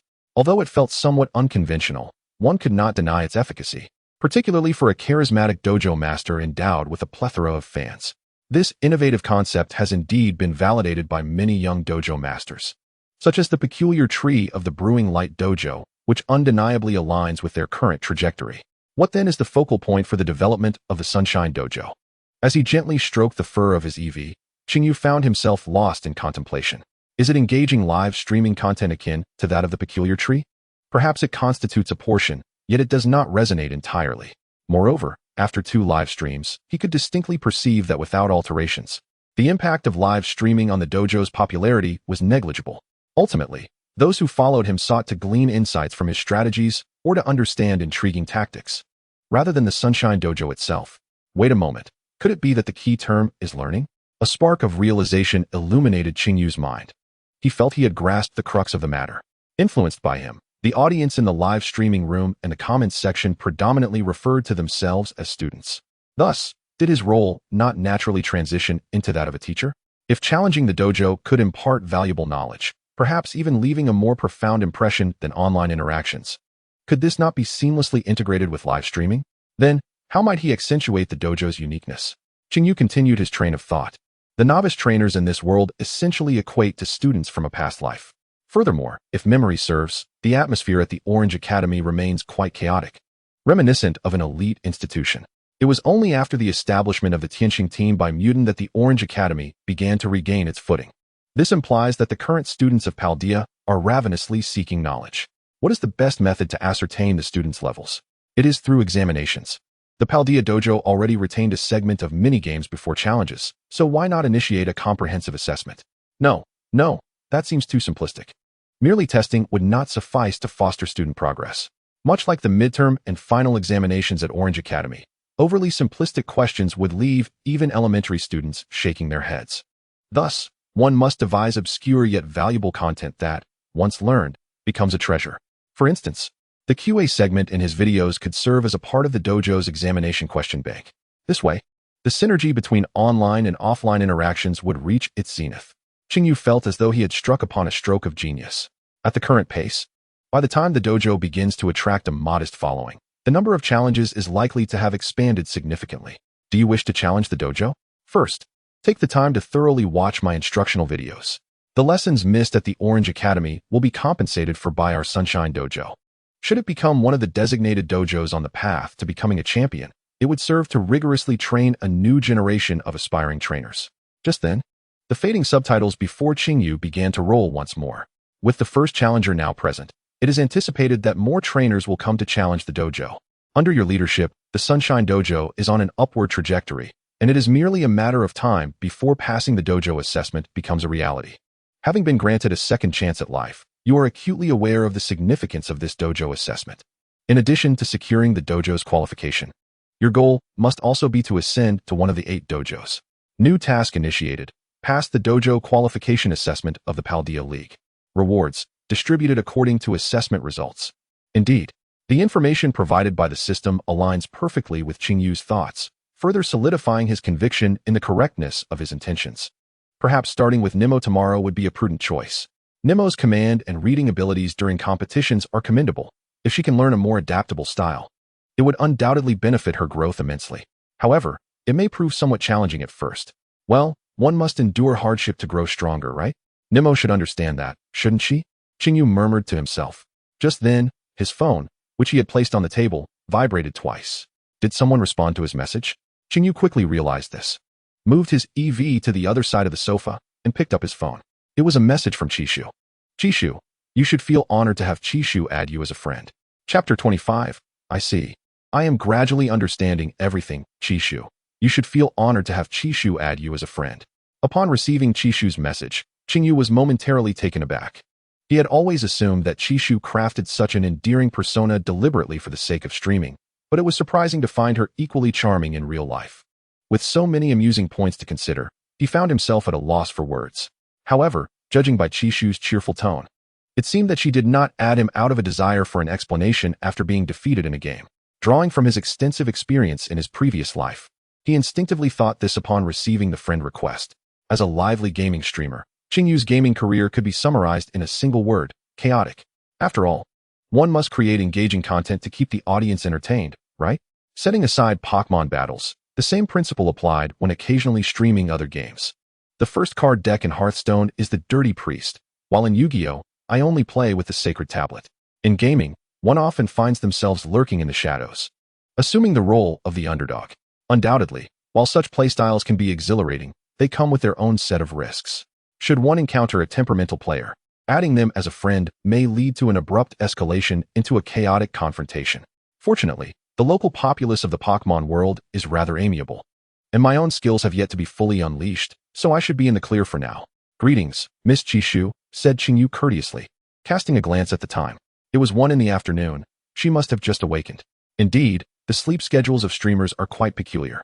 There's no need for such formality among gym leaders. Just call me Chishu, and I'll refer to you as Qingyu. Of course, if you prefer to call me Senior Chishu. That is entirely up to you. Senior? I have not partaken in any mushrooms. When did I become so familiar with Chishu? Qingyu scratched his head, feeling slightly perplexed. However, Chishu did not appear to harbor any ill intentions, yet her addition as a friend surely could not be solely for idle chit-chat. Very well, Senior Chishu, replied Qingyu. Excellent. Since you have addressed me as Senior, allow me to guide you on the management of your gym. Though I hesitate to be overly blunt, your skills in gym management are simply lacking compared to your streaming abilities. Qingyu yearned to retort, yet upon reflection, Chishu's words rang true. After all, the Sunshine Gym had been closed for half a year, only reopening in recent days since he took over this disheveled situation. Was Chishu intending to offer her guidance? Imparting her knowledge of effective gym management? They had never met before. Their only connection was a single game battle from the previous day. Truly, the Pokémon world is remarkably friendly. Is it possible that passers-by really do hand out items, and champions gift rare Pokémon? Qingyu felt a slight jolt of astonishment from the Pokémon realm.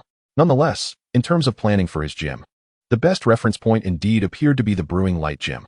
If there were ways to rapidly enhance the gym's popularity, the Sunshine Gym could swiftly find its footing, allowing Eevee the freedom to travel as well. Please guide me, Senior Chishu. I am eager to improve. Gradually, everything began to click into place. After conversing with Chishu for quite some time, Qingyu felt he had acquired a wealth of knowledge. Despite their similar ages, Chishu was undeniably proficient, having inherited the established management model of the Brewing Light Gym from her parents. With Chishu's insights, he quickly identified vulnerabilities he had previously overlooked. In simple terms, Qingyu enjoys considerable popularity in the realm of Pokémon. However, due to the lack of local flavor in the first two strategies, the audience he attracts primarily hails from other regions. This segment of viewers is unlikely to traverse mountains and rivers to challenge the gym. Hence, it results in a paradox where the live stream garners high viewership, yet the growth points upon conclusion are dismally low. It is a straightforward principle, but without Chishu's reminder, he would never have fathomed such an elementary reason. Qingyu. So, should I incorporate more Paldean Pokémon?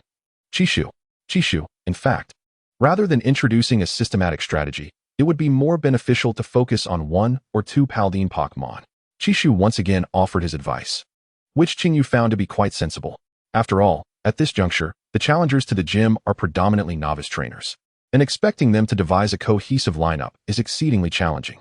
Instead, a more straightforward approach of introducing the commonly found Pokémon in Paldea would be far more effective.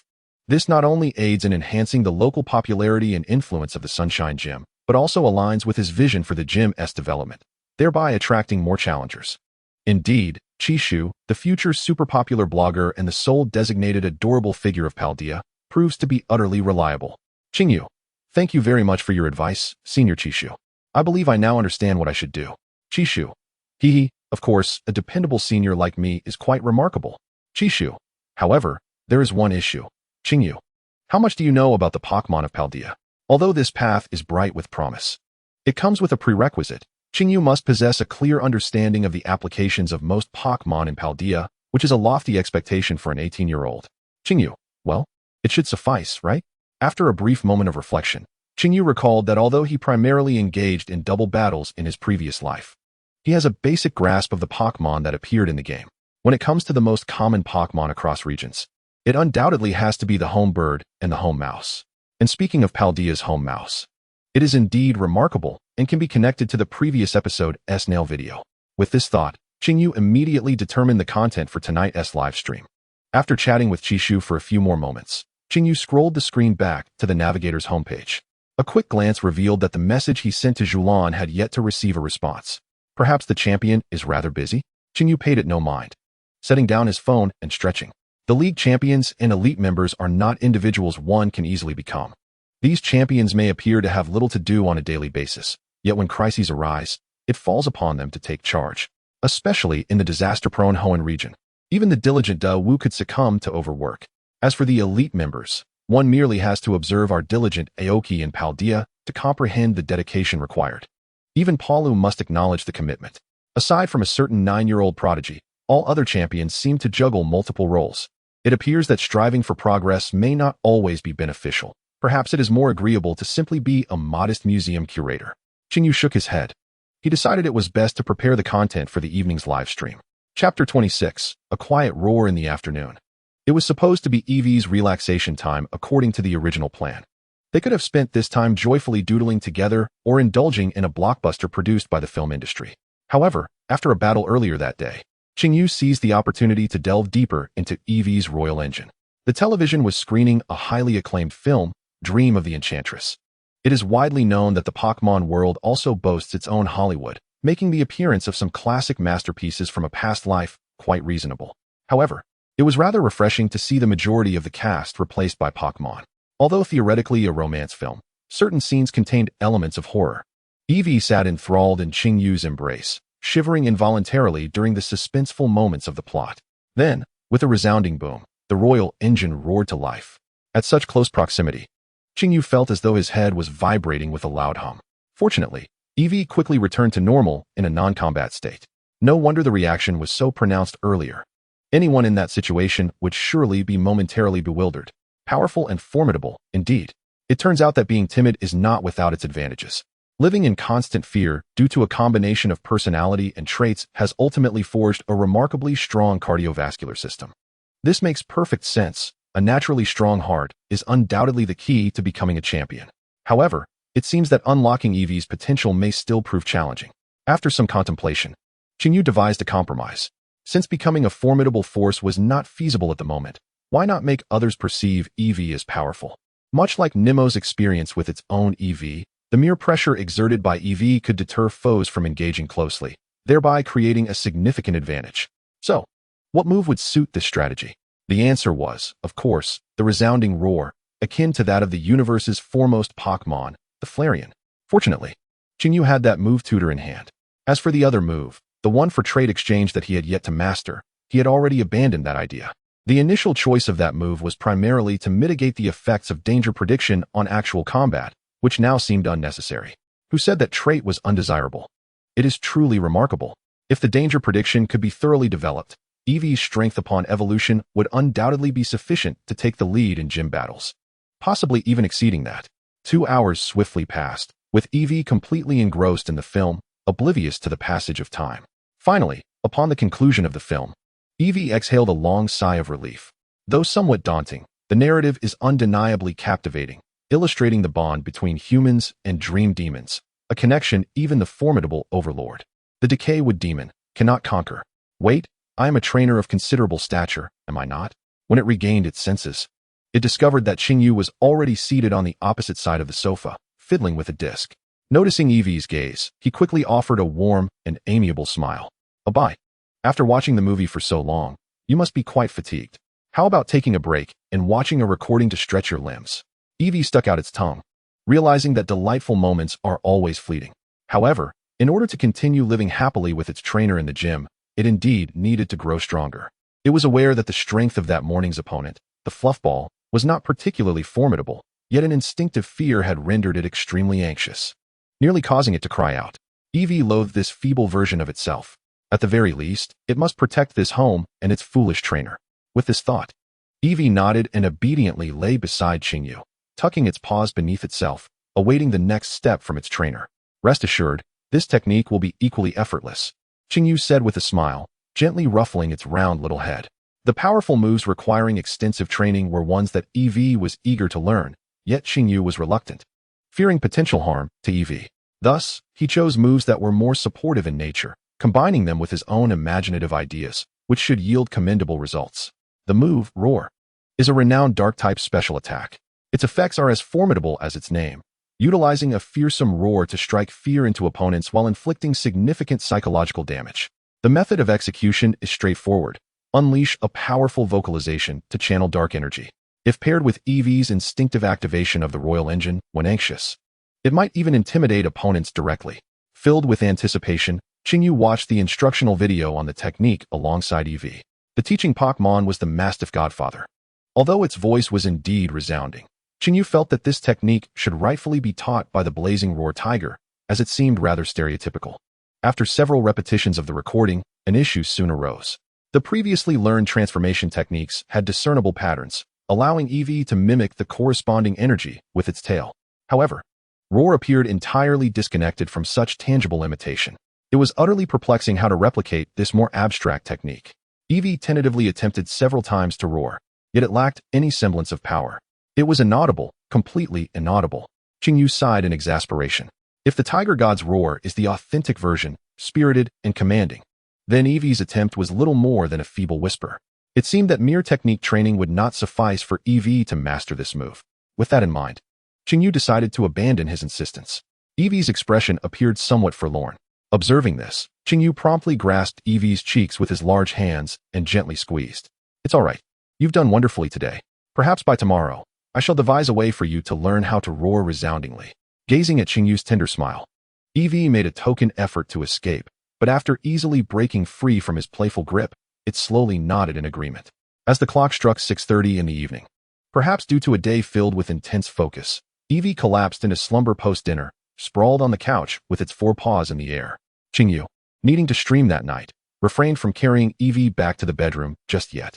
When the time for the broadcast arrived, the streaming room opened punctually. Having already streamed twice before, and leaving a profound impression on the audience with his strategies, the barrage of comments in the chat room was notably more abundant this time. I must eat on time. It's time for my favorite tactical torment segment. Can teacher you present some straightforward skills today? Streamer, your self-destruct nails are indeed powerful. But it seems there's a slight issue I can solve this problem. Just a day has passed, and there are already so many nail teams in the rankings. I can't counter them with what a single master taught me. Oh, are you feeling vexed by the nails? Noticing a few messages amidst the rapidly scrolling comments, Chingyu couldn't help but chuckle. Did I not teach you how to counter these tactics? Now you're stuck, aren't you? Answer me. While playfully chastising the inattentive learners, Chingyu skillfully opened Pokémon Champion. However, he was kind-hearted, unable to bear seeing his fellow trainers bullied in the rankings. Today, he would provide them with a strategy from Paldea to counter the nails, ensuring they would no longer fear them. Chapter 27. Who says the rodent clan lacks a great emperor? As Chishu had reminded him, the primary Pokémon Chingyu utilized in the previous two streams were rather uncommon in the local region. Therefore, this time he decided to employ several Pokémon that were ubiquitous in Paldea. Generally, every region, aside from the staple starter trio, hosts creatures such as the common bird, common mouse, and common bug. Their potential may not be high, but they can reliably maintain a baseline and can evolve early on. Thus, they are particularly suitable for novice trainers to catch and nurture. As for the common mouse of Paldea, it was quite intriguing. In the streaming room, Chingyu swiftly accessed the team editor and added a family of mice to his lineup. Surely, the locals of Paldea would recognize this Pokémon. It is technically not just one Pokémon, but rather a family unit consisting of 2 large mice and 2 small ones. Though rare combinations of 2 large and 1 small mouse do occasionally occur, a whole family nestled within a Pokéball is rather uncommon in the Pokémon world. Regrettably, despite their familial bonds, they lack the parental love trait that larger Pokémon possess. The little mouse trembles in the cold. When will it rise? Is this not merely a common rodent? Surely, one can find a multitude of them scattered throughout any region of Paldea. This time, we shall refrain from frivolities and delve into the pragmatic usage of ordinary Pokémon. Yet, it seems there is little of significance to discuss regarding the family mouse. Though I may lack prowess, I am not so inept as to falter even with the family mouse.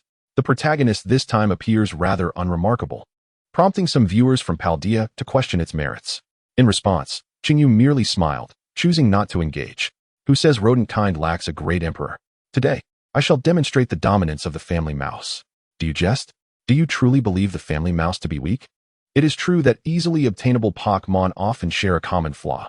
Due to their lower ecological niche, their potential strength is typically limited, reflected in their modest base stats in the Pokédex.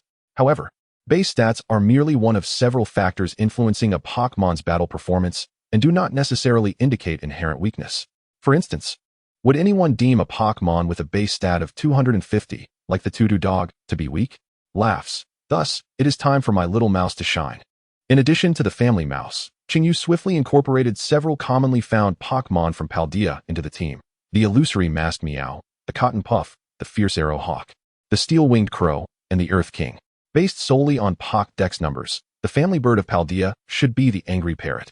However, the initial form of the fierce arrow hawk, the little arrow sparrow, is so widely distributed that Chingyu encounters a plethora of them upon stepping outside. Even the presence of the Galarian family bird, the steel-winged crow, is far more pronounced in Paldea than that of the angry parrot, prompting Chingyu to optimize its usage. This lineup is distinctly characteristic of Paldea, with balanced attributes and a commendable combat capability. Is today a special Paldea event? It seems teacher you has never brought it up, so I almost forgot that you are a gym leader in Paldea. Oh, is that so? The streamer could certainly make a name for themselves in the Pokémon world, yet chooses to remain a humble gym leader in Paldea? Upon pressing the match button and noticing the banter in the comments, Chingyu couldn't help but twitch his lips. Let me reiterate, the streamer is the Sunshine Gym leader in the small town of Spoon in the Paldea region, with official league credentials. If any aspiring local trainers wish to enhance their skills, They are welcome to challenge the Sunshine Gym. After a brief promotional interlude for the gym, Qingyu soon faced his first opponent of the day. Perhaps due to his winning streak, despite being a Super Ball rank, he was matched against an opponent of the Great Ball rank, and their score was quite impressive. However, why does the opponent's lineup seem so familiar? Is this not the Spike team I taught?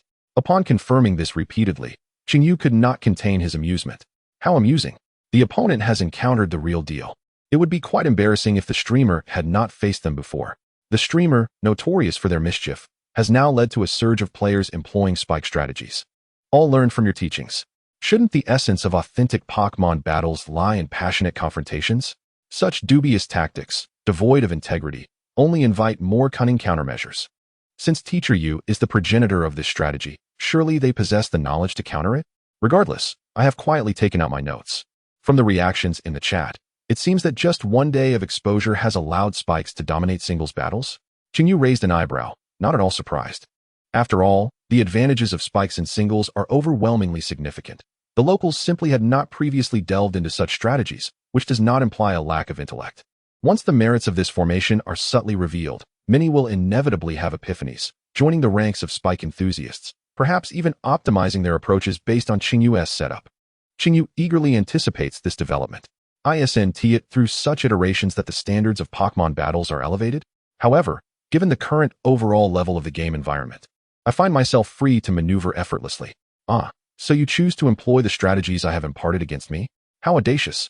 Just as the chat claims that a disciple cannot break their master's techniques, today, Teacher Yu will demonstrate how to counter Spike strategies. With a smile, Qingyu decisively locked in their initial move. Soon, the screen flickered, and Qingyu's trainer avatar materialized in the battleground. Both sides hurled their Pokeballs. On one side, a mouse Pokémon faced off against an armored bird. As a normal-type Pokémon, the mouse did not enjoy a type advantage over the armored bird. The moment both Pokémon entered the arena, the opponent hastily commanded the armored bird to set up Stealth Rock. Given the mouse's speed, it should have easily outpaced the heavier armored bird to execute its move first, yet Qingyu refrained from rushing commands. Isn't the formula taught by Teacher Yu quite effective? Qingyu chuckled softly. However, the opponent might reconsider using this tactic in future encounters. Though the formula is sound, it cannot be applied indiscriminately. Mouse Pokémon, once more. The armored bird, caught off guard after laying down Stealth Rock, was struck by the energy unleashed by the mouse. As a result of the attack, for the next few turns, it could only continue deploying Stealth Rock. Yet, no matter how many layers were laid down, they posed no threat to Qingyu's side. The opponent, seemingly unwilling to switch out, believed the mouse couldn't harm the armored bird, thinking it would secure the match. After a brief assessment of the opponent's lack of action, Qingyu smiled. Still too inexperienced, my friend. Even if it weren't the mouse. Any other mouse Pokémon could easily wear down the armored bird with sheer force. Not to mention, I have a dedicated counter against Spikes. Mouse Pokémon, use Clean Sweep. Chapter 28. If every mouse can perform the mouse dance, then who cannot master the dragon dance? Constrained by their base stats, it is generally acknowledged that the combat prowess of the house mouse is rather feeble. Apart from the occasional miraculous execution of its signature move, the Fateful Incisor, it possesses little else in the way of exceptional talents. However, the house mouse stands as a notable exception. Under the command of Qingyu, the four white mice on their side leisurely retrieved brooms from behind, instinctively dashing in four distinct directions. Wherever they went, the invisible rocks scattered by the armored bird, the dust that descended upon the ground, and even the body of the opposing armored bird were swiftly and thoroughly cleaned. The entire battlefield was instantly transformed. What is happening here? Is this even a Pokémon battle? Where did this housekeeping mouse master come from? The opposing trainer was equally astonished, realizing that this was a novel method of cleaning Spikes. Surely now, they would be compelled to switch their Pokémon rather than greedily attempt to set more Spikes? It must be said, the efficiency of the house mouse in clearing Spikes is indeed remarkable. But do not think this is where the tale ends. Qingyu smiled subtly, his gaze fixed on the house mouse diligently restoring the battlefield. Once the mice had finished their task, they promptly returned to their half of the field. However, before they could catch their breath, the armored bird, affected once more by a move, unleashed another barrage of invisible rocks. Several fragments landed squarely on the mice's foreheads. The house mouse's expression sharpened instantly, its gaze directed at the armored bird radiating a fierce intent, its body beginning to glow with an orange luminescence. The house mouse was truly incensed. The Grand Cleanup, also known as the Dance of the Mice. It is one of the house mouse's exclusive moves, which can also be inherited by the Tylo and the Bubble Squirrel. This move is nothing short of extraordinary.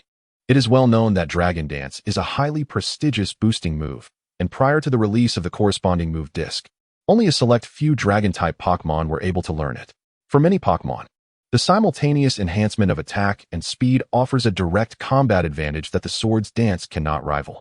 The reason the Grand Cleanup is dubbed the Dance of the Mice is precisely because, in addition to directly eliminating all disruptive elements from both sides of the field, including substitutes, it also confers an enhancement effect equivalent to that of Dragon Dance.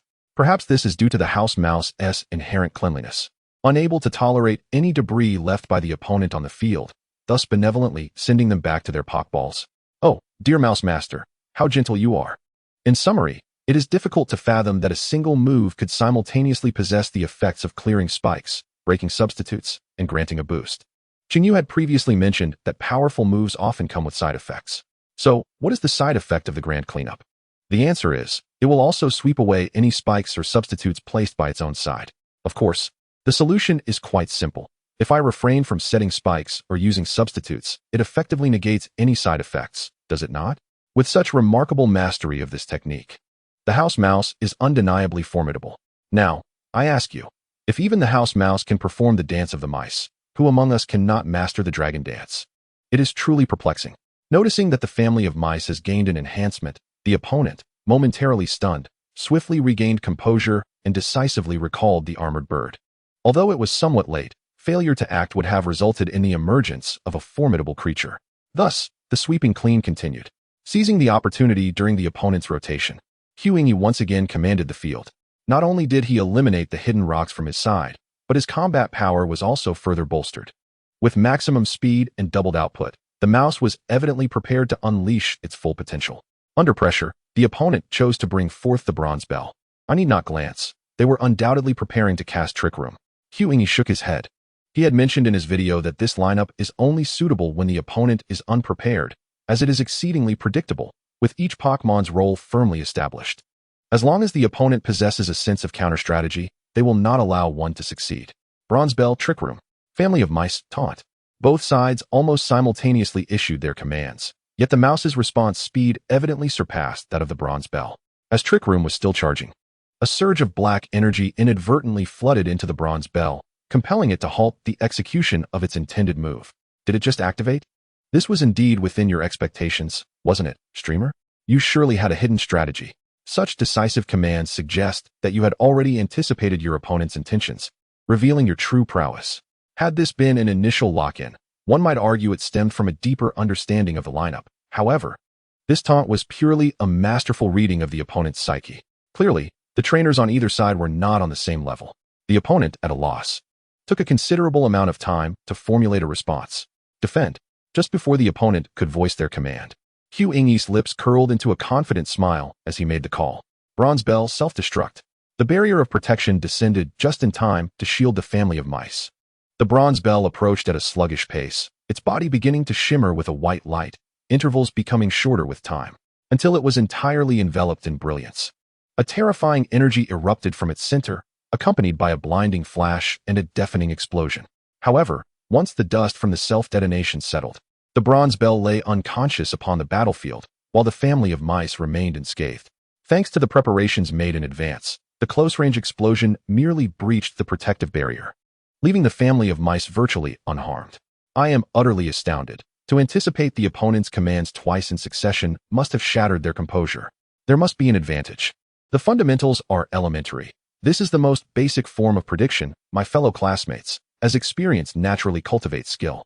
Huingy offered a slight smile. The most lethal form of subtle display is the one that is imperceptible. His awareness has been honed through countless Pokémon battles, likely surpassing 10,000. Although he may not measure up to professional players from his previous life, he has certainly become a proficient player. These two predictive moves not only elevated the score to 10, but also severely disrupted his opponent's strategy. The use of Spike would be nullified, potentially even granting a buff. Should he refrain from setting up spikes and instead launch an aggressive attack, facing this fully powered family of rodents would be tantamount to courting disaster. Even contemplating a counterattack could lead to further mispredictions, resulting in a free loss of a combatant. In just a few brief exchanges, his opponent found themselves overwhelmed by the relentless onslaught of the Xingyu. Under such mental strain, his commands became noticeably sluggish. Moreover, the rodent family possessed more than just the formidable clean sweep move. As the steel-type Metagross entered the fray, it was met with a horde of rodents. Claws bared and ready to attack. Their speed was astonishing, and within moments, they unleashed a flurry of biting assaults. The Metagross's health plummeted like a roller coaster, nearly depleting in an instant. This was still a result of its steel typing, which allowed it to withstand standard attacks, coupled with its decent defensive capabilities. Had it been another type or a more fragile Pokémon, it might have succumbed immediately. The audience was left in disbelief. What? Is this output truly so explosive? Who knew the family of rodents was this formidable? The barrage of comments flooded in, astonished by the sight of the rodents overpowering the Metagross. The spectacle of the family of rodents decimating the Metagross was indeed shocking. After all, Metagross is a rare late-blooming Pokémon from the Hoenn region, and upon evolving to its final form, it boasts terrifying combat prowess. In terms of strength, it is worlds apart from the family of rodents. Yet, this powerful Pokémon was nearly taken out by the rodent swarm. If the game had not yet fully crystallized, the Metagross would certainly have faced dire consequences. Chinyu silently marveled at the situation. It was not that the rodents lacked effort. Rather, the opponent was simply too resilient. My rodent configuration features a technician ability paired with a wide lens. The damage from the clean sweep, executed twice, is something you can calculate for yourselves. Had it been any other Pokémon, they would have already been defeated. Upon hearing this, many viewers with some knowledge of the game eagerly began to type. The technician ability boosts the damage of low-power moves, making it an excellent synergy with multi-strike moves. I'm familiar with the move Clean Sweep, as long as it doesn't miss. It will continue to strike until it reaches 10 hits. If paired with the accuracy enhancement from the wide lens, wait, every hit has a 99 accuracy? Rounded up. Doesn't that mean it can almost always deal maximum damage? Every strike lands perfectly, complemented by the prowess of a seasoned expert, and with 2 enhancements. The might seems undeniably formidable. When considering the alignment of attributes and the power boost from crystallization, it appears that even the colossal Metagross cannot withstand a single blow. Engaging in Pokémon battles, one typically possesses a fair grasp of mathematics, and the rapid barrage of comments swiftly confirms that Qinyu's assertions are not exaggerated. Is such ferocity truly the expected output of a humble rodent? Under the relentless onslaught of the mouse's biting assault, the opponent is left in considerable distress, unable to retaliate while Qinyu's strategies remain ever predictable. Ultimately, the adversary, unable to endure further humiliation, hastily concedes after the mouse achieves a flawless score of 40. Qinyu's rodent stands proudly upon the earth, its scars merely a testament to the trials faced. The master mouse is invincible. Why hasn't the streamer showcased such a remarkable asset sooner? This wide-angle lens is truly a stroke of genius, making the output exceptionally stable, barring the utmost misfortune. It is bound to deliver perfectly. What a delight.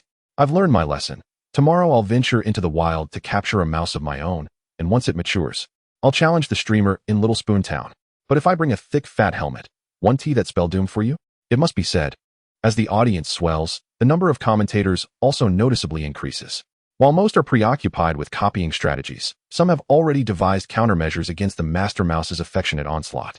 Qingyu is amused. Indeed, this comment holds merit. Thick fat helmets and the rough skin ability effectively counter the mouse's multi-strike contact moves. Whether striking against a thick fat helmet or rough skin, one risks inflicting self-harm. Of course, the optimal strategy is to deny the mouse any opportunity for enhancement, a principle applicable to nearly all buffing techniques.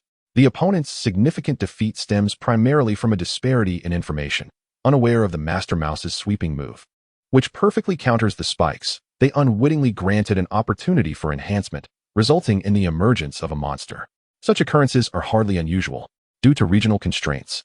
Prior to the gradual technological advancements of the last decade, the means of communication between regions were exceedingly limited. Even in this day and age, the majority remain largely ignorant of other regions, to say nothing of the vast array of Pokémon across these diverse locales. In this light, it seems that my teaching holds considerable significance. Beyond attracting local challengers to the gym, it also introduces the Pokémon of the Paldea region to trainers worldwide. Moreover, my understanding of Pokémon from other regions is not lacking. This unique advantage may even surpass that of regional professors in terms of battle knowledge. Should I continue to produce impactful content, my influence could rival that of Professor Oak, who pioneered the concept of the National Pokédex. What does it mean to be the godfather of battles? Hands on hips. During the subsequent live stream, Qingyu achieved remarkable feats of breaching enemy lines solely with a Master Mouse. Of course, a significant factor was his encounter with several variant Nail teams. While compositions and strategies may vary, the essence of the Nail team, characterized by its relentless spiking, remains unchanged. This provided ample opportunity for the Master Mouse to maneuver. As long as he could catch an armored bird or another spiker, the Master Mouse could confidently enhance its capabilities, swiftly overwhelming the opposing team. Even when occasionally constrained by the limitations of the normal type and facing ghost-type Pokémon, necessitating a rotation, the terrifying biting offense of that singular Master Mouse still exerted formidable pressure, leaving a lasting impression on the audience. Under the Master Mouse's relentless assault, Qingyu's record continued to flourish, smoothly reaching the threshold for the advanced ball.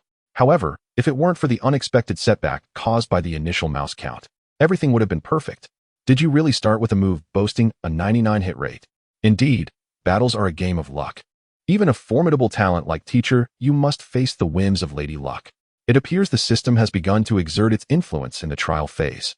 Who would have thought the host's first defeat would be so hasty? Yet, why am I so amused? Those who play with tactics often have ulterior motives. So it's only fitting they face consequences. In response to the barrage of taunts, Qingyu could only awkwardly scratch his head as he gazed at the glaring red letters of defeat on the screen. Even if the odds are 1. Experiencing a loss is inevitable after numerous attempts. Surely, it cannot be a mere stroke of bad luck on my part. Qingyu mumbled to himself about how losing a match resets one's luck, and how winning once is also a form of good fortune. Uttering peculiar sayings that elicited laughter from the audience, filling the live stream with a cheerful atmosphere. Alas, joyful moments are always fleeting. It seemed today was not suitable for climbing the ranks. Perhaps it was best to save that for another time. Noting the failure in the trial phase, Qingyu felt it was about time to adeptly cut off the stream in shame.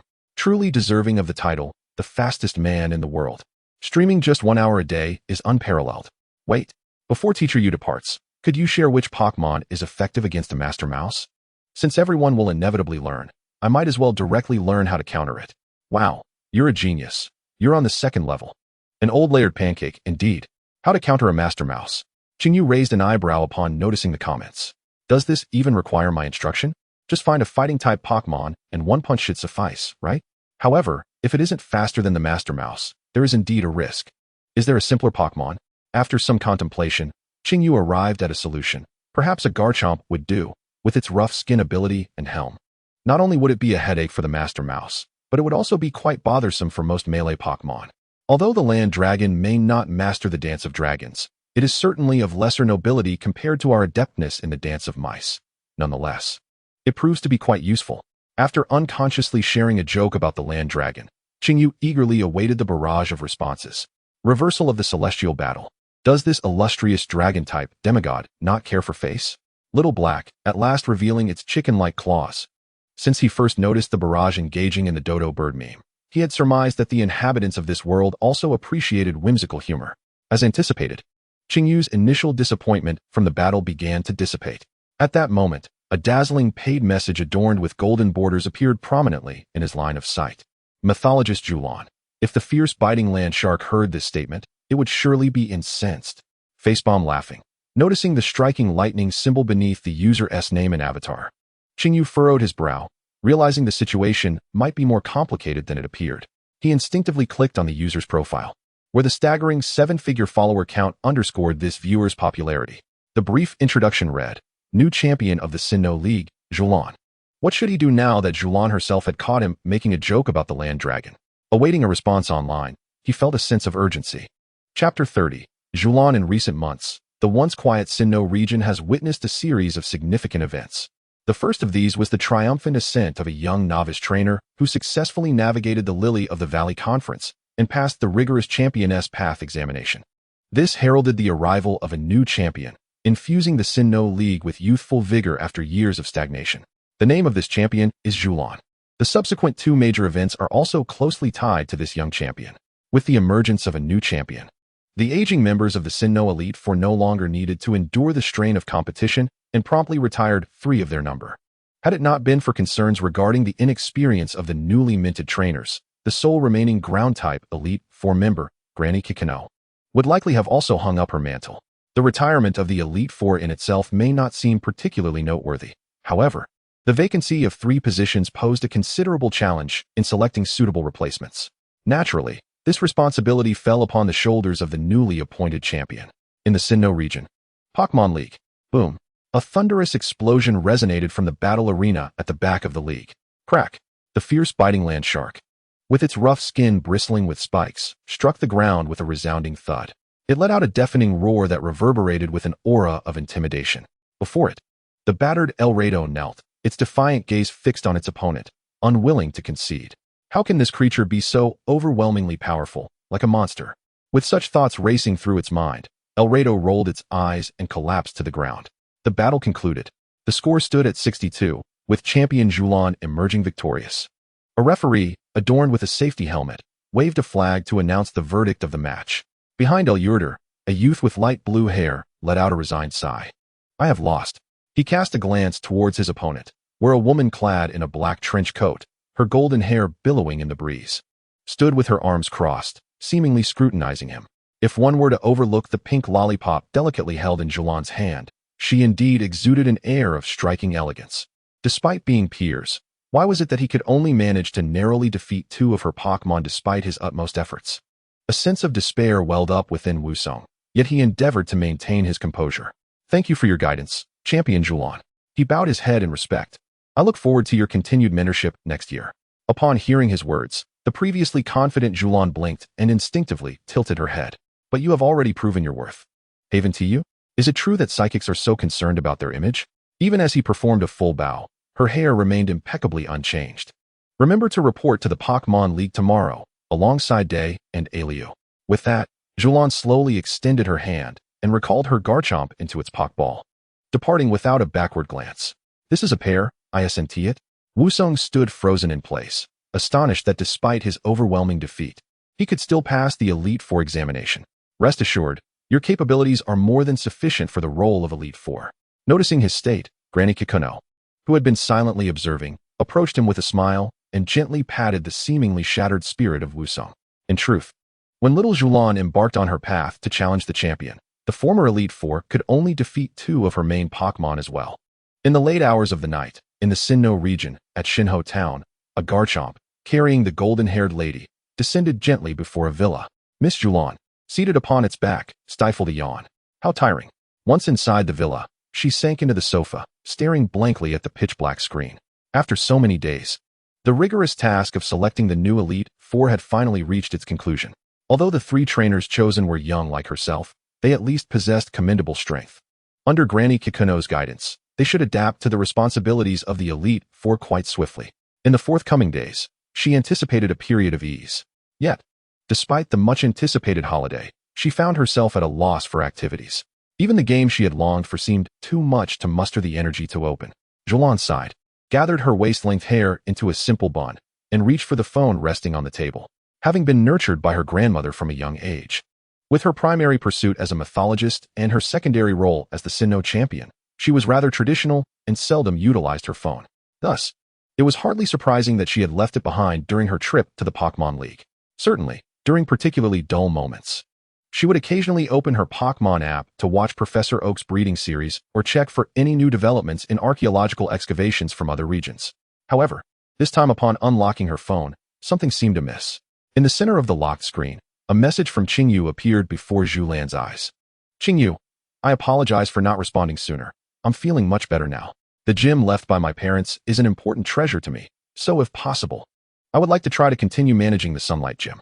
Also, congratulations on becoming the Sinnoh champion. Qingyu, after a 6-month hiatus.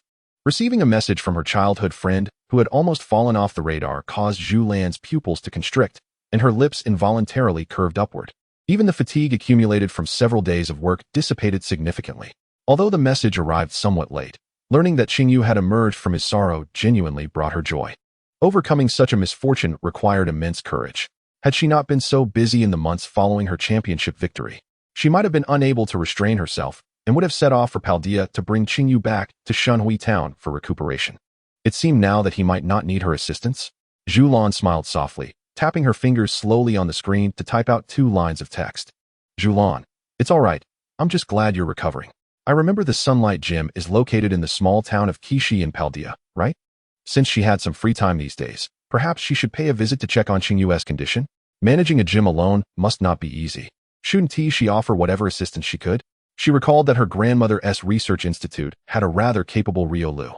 After waiting a moment without receiving a reply from Qingyu, Zhulan pondered while opening the Pokémon app. The first video on her homepage immediately caught her attention. It was a video shared by Dowu from a user named Kunkingzayu. Zhulan raised an eyebrow and instinctively clicked on it. Hello, everyone, I'm the new host. Kunkingzayu. The familiar voice, though slightly altered, was instantly recognizable to her. It was indeed Qingyu. Was he trying to regain popularity through other means due to the gym being abandoned for too long? Zhulan quickly grasped Qingyu's intentions.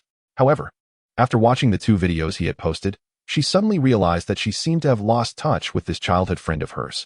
In just 5 years, Qingyu had become so formidable, but then again, it was only natural. She herself had risen from a novice trainer to a regional champion. So it was perfectly reasonable for Qingyu to grow into a capable gym leader. After finishing the videos, noticing that Qingyu was live streaming, Zhulan, filled with curiosity, clicked on to watch. Although the earthworm cannot master the dragon dance, it is far less noble than our family of mice, who are adept at the mouse dance. Nevertheless, it remains quite useful.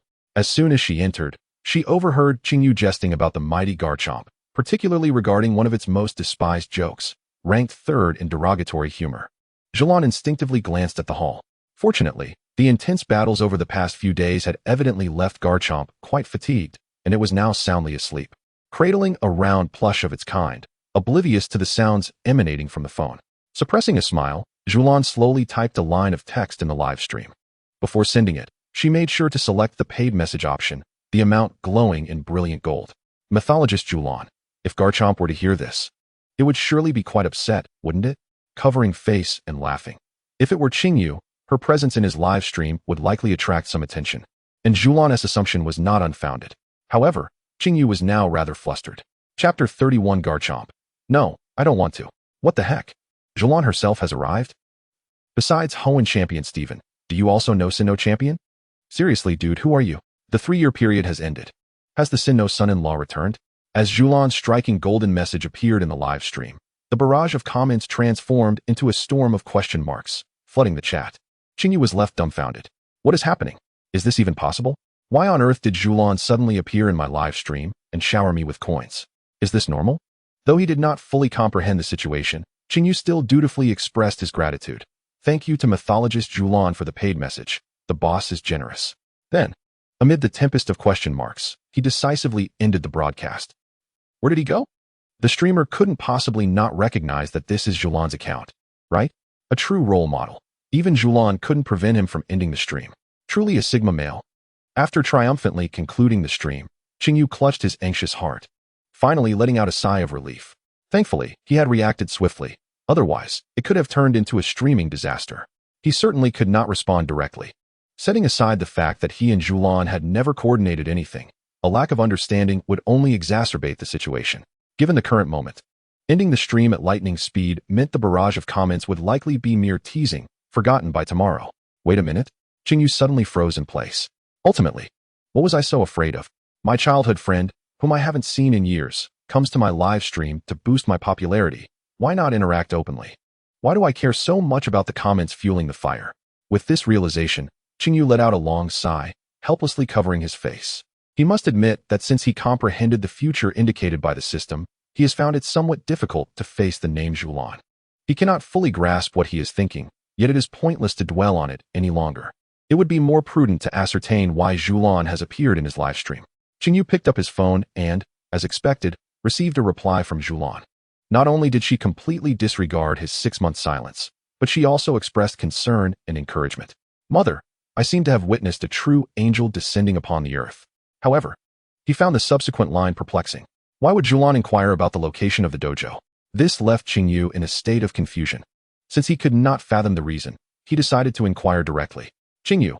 Yes, why the sudden question? Almost immediately, a response came through. However, she did not address his question directly, instead saying, Zhulan, I just saw the streamer on Baoka, and it was indeed you. Though your voice has matured, I recognized you instantly. Even through the screen, he could sense a hint of pride in her tone. Qingyu scratched his head, feeling that the Zhulan he was conversing with now seemed somewhat different from his previous impression.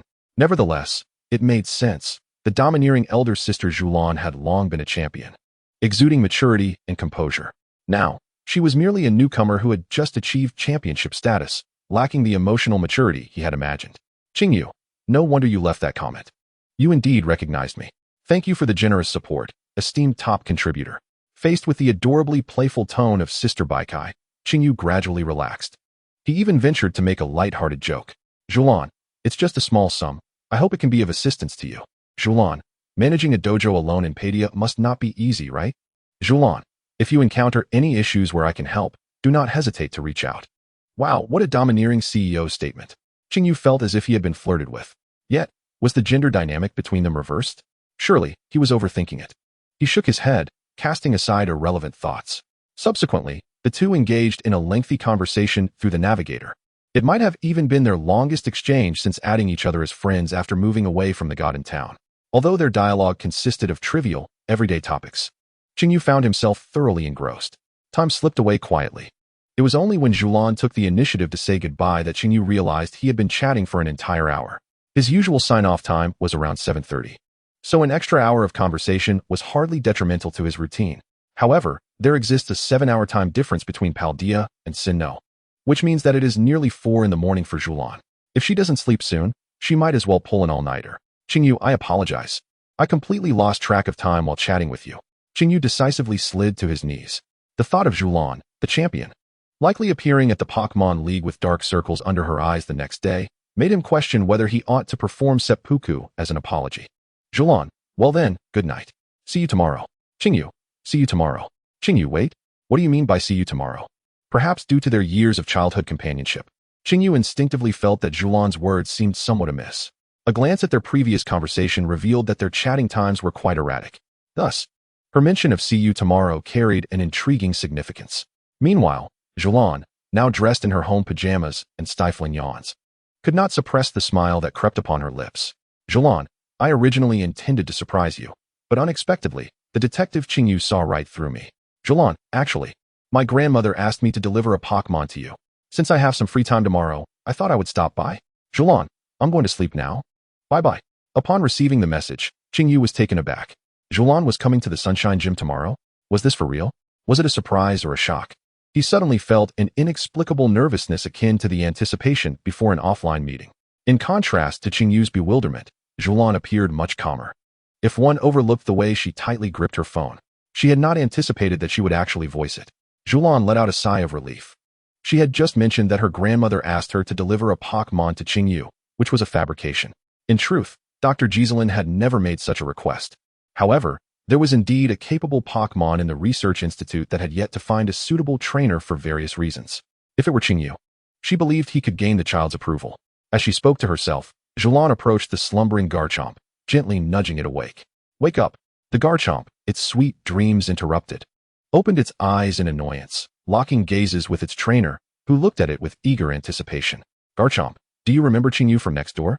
5 years ago, when Qingyu left Shinha Town, you were still a freshly hatched Gabite. He even held you when you were little. I bet you would love to see him again. So tomorrow we shall set off to the Paldea region. Julan covered her mouth, giggling lightly, her tone buoyant. Without waiting for Garchomp to react, she made her decision and walked into her bedroom, leaving behind a bewildered Garchomp. Chapter 32. Nemo. The network of Teacher Qingyu is terrifying the following day. At the Sunshine Dojo. Yes, just like that. So impressive. Officially becoming an apprentice at the dojo, Nemo arrived early at the training ground, commanding Bubo to repeatedly strike the heavy punching bag with fierce punches. Following Qingyu's advice, she and Bubo focused their training on maximizing the advantages of their Iron Fist abilities. Meanwhile, Qingyu sat on a bench, observing Nemo's training while occasionally glancing at the side where Eevee was intently reviewing move recordings. As a Pokémon with an exceptionally high level of awareness, Qingyu had no concerns regarding Eevee's self-discipline. Even though Eevee had yet to master the ability to roar, if this trend continued, it was likely only a matter of time before an epiphany occurred. Reflecting on his recent experience with Chishu's guidance, Qingyu noted that his livestream performance had indeed improved significantly, earning over 200 growth points through the dojo's popularity. Last night, Eevee had gone to bed early, and with Nemo present, it was inconvenient to utilize the travel feature. Otherwise, he would have considered sending Eevee on a journey to other regions, where it might encounter opportunities to learn new moves. However, there was no rush. He could wait until the evening. Returning his gaze, Qingyu instinctively glanced at the phone resting on his thigh. Qingyu, what time is it? Should I pick you up? Zhulan, I'm not sure. Just send me a location, and I'll take the Sharpedo over. Qingyu, all right. The last message had been sent 2 hours prior. The fact that Sharpedo could fly was already astonishing, and Qingyu was uncertain of its exact speed. However, based on the Pokédex information that suggested Dragonite could circle the globe in 16 hours, it would likely take at least half a day to travel from Sinnoh to Paldea. It was nearing afternoon, yet only 2 hours had passed. Qingyu set down his phone, feeling as though time was dragging on unusually today. Eevee was engaged in self-study, and Nemo's training with Bubo required no direct guidance from him. Why did he feel somewhat redundant? With a sigh, Qingyu scratched his head and quietly picked up the notebook resting at the corner of the bench. The cultivation notes produced by the system naturally would not include Bubo, a Pokémon exclusive to Paldea. However, the fundamental knowledge of Pokémon training was universally applicable. For Pokémon adept in close combat, particularly those of the fighting type, it was essential to initiate physical training during their developmental phase to gradually adapt to their offensive rhythm. Thus, the current training regimen for Bubo was a refined version modified by Qingyu based on his notes, better suited to the physical constitution of Paldean Pokémon. After a flurry of punches, Qingyu could not ascertain if Bubo had received adequate training. Instead, it was Nemo who was responsible for the commands, who appeared slightly out of breath. It was evident that her stamina was rather lacking. After completing a rigorous set of boxing exercises, Bu felt utterly exhausted. Yet his spirits soared. As he experienced the aching of his muscles, he pondered whether this discomfort was an inevitable step on the path to becoming stronger. The effort he put forth was commendable, reaching an impressive value of 1111. Qingyu even fancied he could see numbers dancing above his head in a frenzy. It appeared that this training regimen was indeed effective. Well, that's enough for today, Qingyu said with a smile, waving his hand. Overexertion might adversely affect the quality of training in the days to come. All right, Nemo nodded, simultaneously noticing for what felt like the umpteenth time that Qingyu was glancing at his phone. Did he seem troubled today? Perhaps it was merely her imagination. Off the coast of Patia, a purple meteor streaked through the low sky, leaving a silver trail across the heavens. We should be nearing our destination, she thought. The black trench coat billowed in the strong winds, producing a rustling sound. Julian, seated upon the back of her Sharpedo, instinctively reached out to prevent her meticulously styled hair from being tossed about by the gusts. This was perhaps her first time leaving the Sinnoh region. Although her tone was tinged with uncertainty, she could assert with confidence that prior to becoming a champion, she had been tirelessly engaged in research as a mythologist within Dr. Xiaolan's team, with no opportunity to travel to other regions. Little Spoon Town isn't far from the coast. We should find it soon enough. As they approached the shoreline, Julian patted Sharpedo's shoulder, signaling it to decelerate. She imagined that Qingyu's expression upon their meeting would be quite amusing. In the afternoon, Qingyu-sensei, I look forward to your guidance today. In the dojo's battle arena, Nemo and Bu stood ready, brimming with determination. Although the dojo had begun to attract some attention, it still lacked challengers today, perhaps due to its remote location. Nemo, being restless by nature, decided to challenge Qingyu once more in the absence of contenders. How have I become a free sparring partner? Qingyu sighed, gesturing with his eyes for Eevee. You go take care of Bu. Although Eevee currently lacked offensive capabilities, its speed was undeniably impressive. Even if Bu attempted to strike with quick attack, it was nearly impossible to land a hit on Eevee, given its readiness. Qingyu even suspected that it was not merely a matter of reflexes, but rather a pure anticipation of moves. Indeed, Pokémon resemble their trainers, which is quite fitting. After several minutes of battle, Bu lay sprawled on the ground, breathless from the exertion. Being a relatively young Pokémon, it struggled to keep up with the demands of such intense combat. Perhaps it would only be considered a worthy mainstay after evolving. Qingyu-sensei, your Eevee is truly remarkable. The delivery of the message was swift and decisive, yet Nemo exhibited no signs of discomfort. Instead, she took the initiative to praise Eevee. Bu. Eevee lifted its head proudly, exuding an air of confidence. Through gradual battles, it was hoped that Eevee's self-assurance would blossom, ultimately leading it to greatness. Qingyu gazed at it fondly, preparing to reach out for a gentle stroke. At that moment, a sudden knock echoed at the dojo's entrance. Thud, thud, bang. His heart tightened instantly, blurring the line between the sound of the knock and the rhythm of his own heartbeat. They've arrived. While Qingyu stood in a daze, Nemo had already dashed over eagerly. With a click, the door swung open, and Nemo, initially expecting a challenger, found herself staring at a golden-haired girl, momentarily rendered speechless. Then, a piercing shriek broke the silence. Clad in her signature black coat, with cascading golden locks, her gentle smile concealed a fierce gaze. Behind her loomed a formidable purple shark Pokémon, exuding an aura of authority. Undoubtedly, she was the star of countless posters adorning Nemo's bedroom, the newly crowned Sinnoh champion, Ms. Julan. Caught off guard by the presence of her idol, Nemo felt a wave of nervousness wash over her. Noticing the athletic young woman, Julan instinctively tilted her head, her gaze piercing through the partially open door into the dojo. Her eyes met Qingyu's, who was silently observing, equally astonished. "Long time no see, Qingyu," Julan said with a warm smile, waving in his direction before confidently stepping into the dojo. What on earth is happening? A bewildered Nemo quickly engaged her limited cognitive resources, arriving at a staggering realization. Could it be that Teacher Qingyu and Champion Julan were acquaintances? The extent of Teacher Qingyu's connections was truly astonishing. Chapter 33. Sharpedo. It feels like this fellow's gaze is quite rude to the left. Nemo's curious eyes glimmered with intrigue. To the right were Julan's clear, deep gray eyes. And behind her stood Sharpedo, scrutinizing him with an assessing gaze, occasionally rubbing its claws together, producing a sharp sound. Seated on the sofa, Qingyu sensed an odd atmosphere enveloping the room. Instinctively, he reached for Eevee, hoping to find some solace for his restless hands. However, upon realizing that Eevee had already been cradled in Julan's embrace, he questioned who the true trainer was. "Eevee, have you betrayed me too?" Qingyu lamented, feeling as though he had been cast aside. The nearest neutral being to him was, surprisingly, the Bubo resting beside Nemo.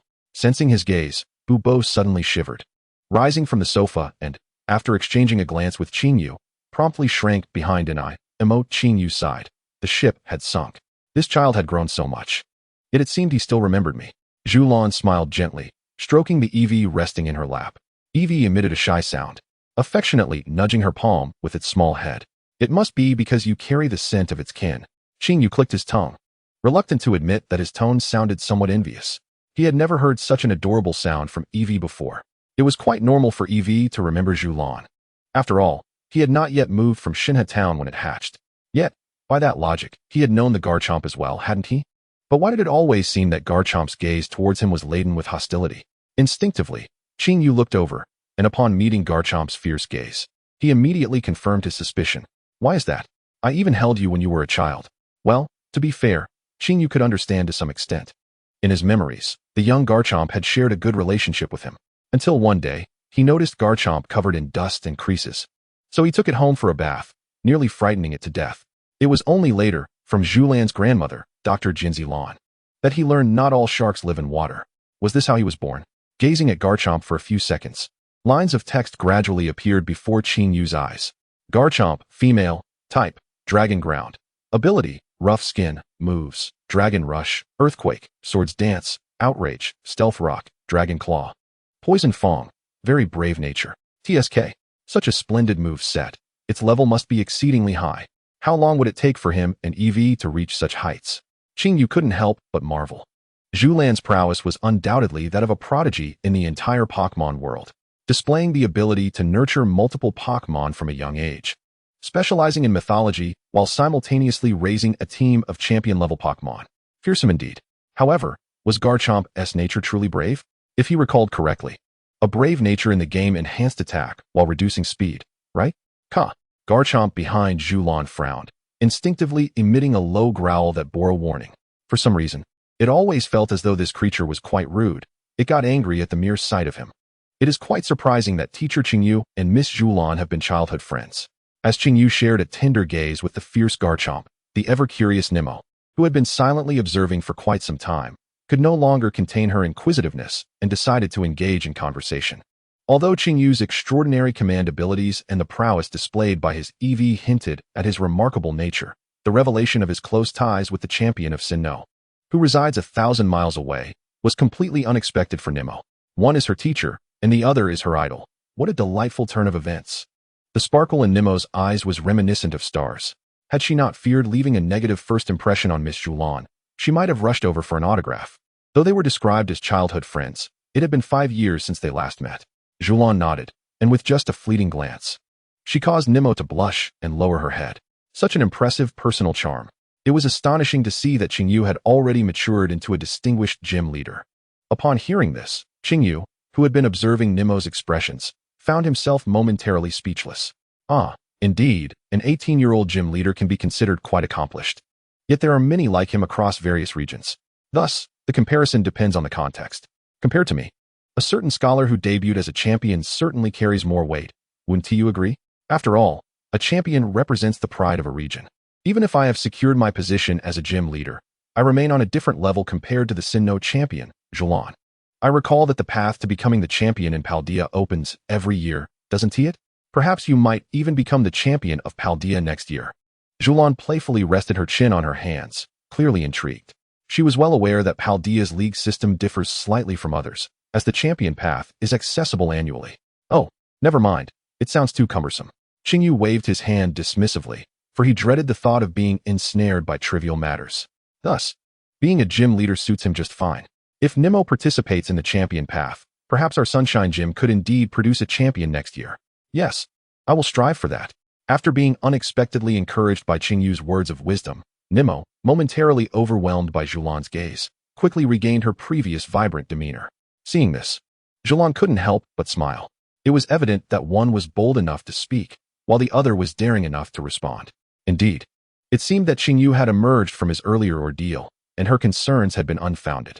Now, it was time to address the main topic at hand. Whether the aspiration is to become a champion or a gym leader, one must diligently strive alongside their Pokémon. After saying this, Julan gently lifted her Eevee from her arms and placed it on the sofa. From their earlier interaction, she could sense that Qingyu's Eevee was quite extraordinary, with a potential that would rival her own Glacian. However, to attain true strength, possessing a single Pokémon is far from sufficient. To become an exceptional trainer, a harmonious group of companions is indispensable. The ability to earn the recognition of outstanding Pokémon is, in itself, a testament to a trainer's prowess. Thus, I present to you a remarkable child. As she spoke, Julan retrieved a luxury ball from her pocket. Gaining its acknowledgement would undoubtedly benefit your endeavors as a gym leader. Qingyu, the trigger of the luxury ball was pressed, emitting a brilliant red light. Enveloped in a deep blue-black hue, with a face adorned by black markings resembling a mask, its resolute red eyes sparkled with determination. The Pokémon, resembling a small dog, materialized before Qingyu. Chapter 34, a substitute of the same type. Riolu, the Aura Pokémon. With an appearance reminiscent of a puppy, yet bearing the innocence of a child, its diminutive form harbors tremendous potential. According to historical records of this world, it was from its evolved form, Lucario, that humanity first discovered the formidable power known as Aura. In simpler terms, Riolu, capable of sensing aura, can interpret the auras of other beings, granting it the ability to perceive their emotions.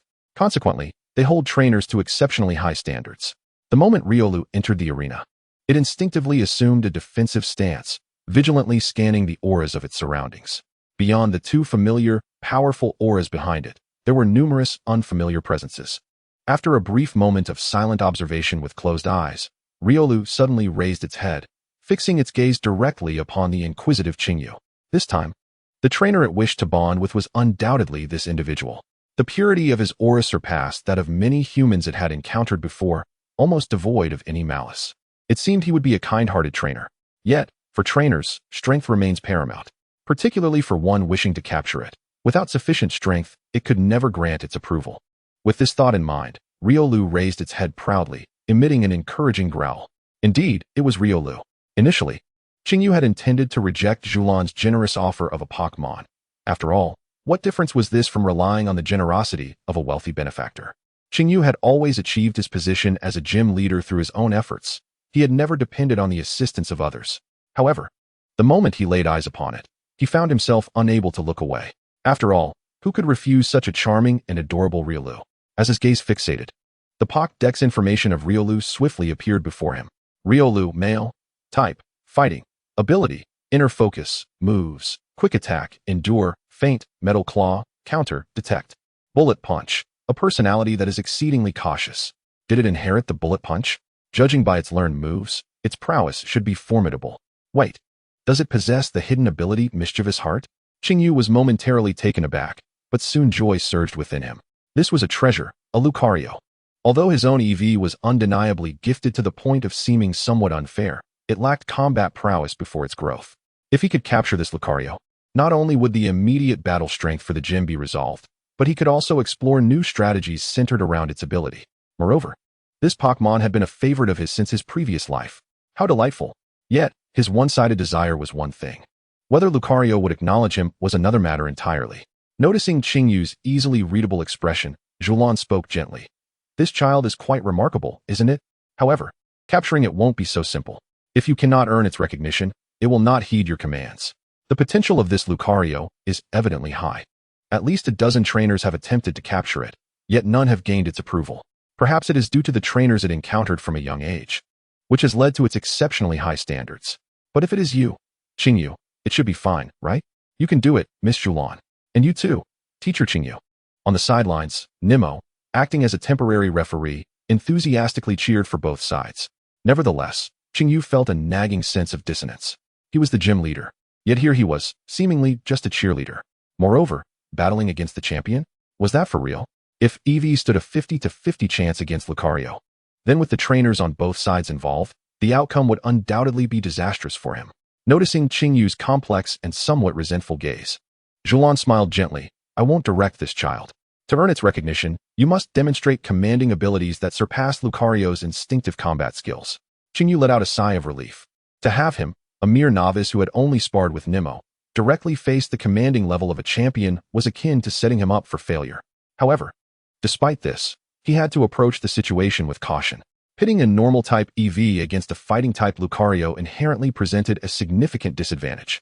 How to mitigate this type mismatch would depend on his skills as a trainer. Qingyu and Eevee both turned their gazes toward the opposing Lucario. To be honest, Eevee felt that Qingyu really only needed one Pokémon. Yet, this opponent was undeniably strong. Its strength was palpable. Even a mere glance sent Eevee's heart racing uncontrollably with alarm. If it could become an ally, it would undoubtedly be a considerable boon for Qingyu. Eevee understood well that whether as a gym leader or merely as a trainer, having more strong companions was essential. Thus, one must not be overly headstrong. The only one the foolish trainer can rely on now is me. Thump. Thump. The heavy sound of a heartbeat echoed in the ears of the meditative Riolu, as if the very pressure of the surrounding atmosphere had intensified. Slowly, Riolu opened its eyes, a solemn expression adorning its features. It could perceive the fervent emotions emanating from Eevee, affirming that its earlier observations were indeed accurate. The ability to earn the trust of such a sensitive Eevee speaks volumes about the prowess of this human from a trainer's perspective. Yet, this very fact heightens my own expectations. Riolu assumed its starting stance.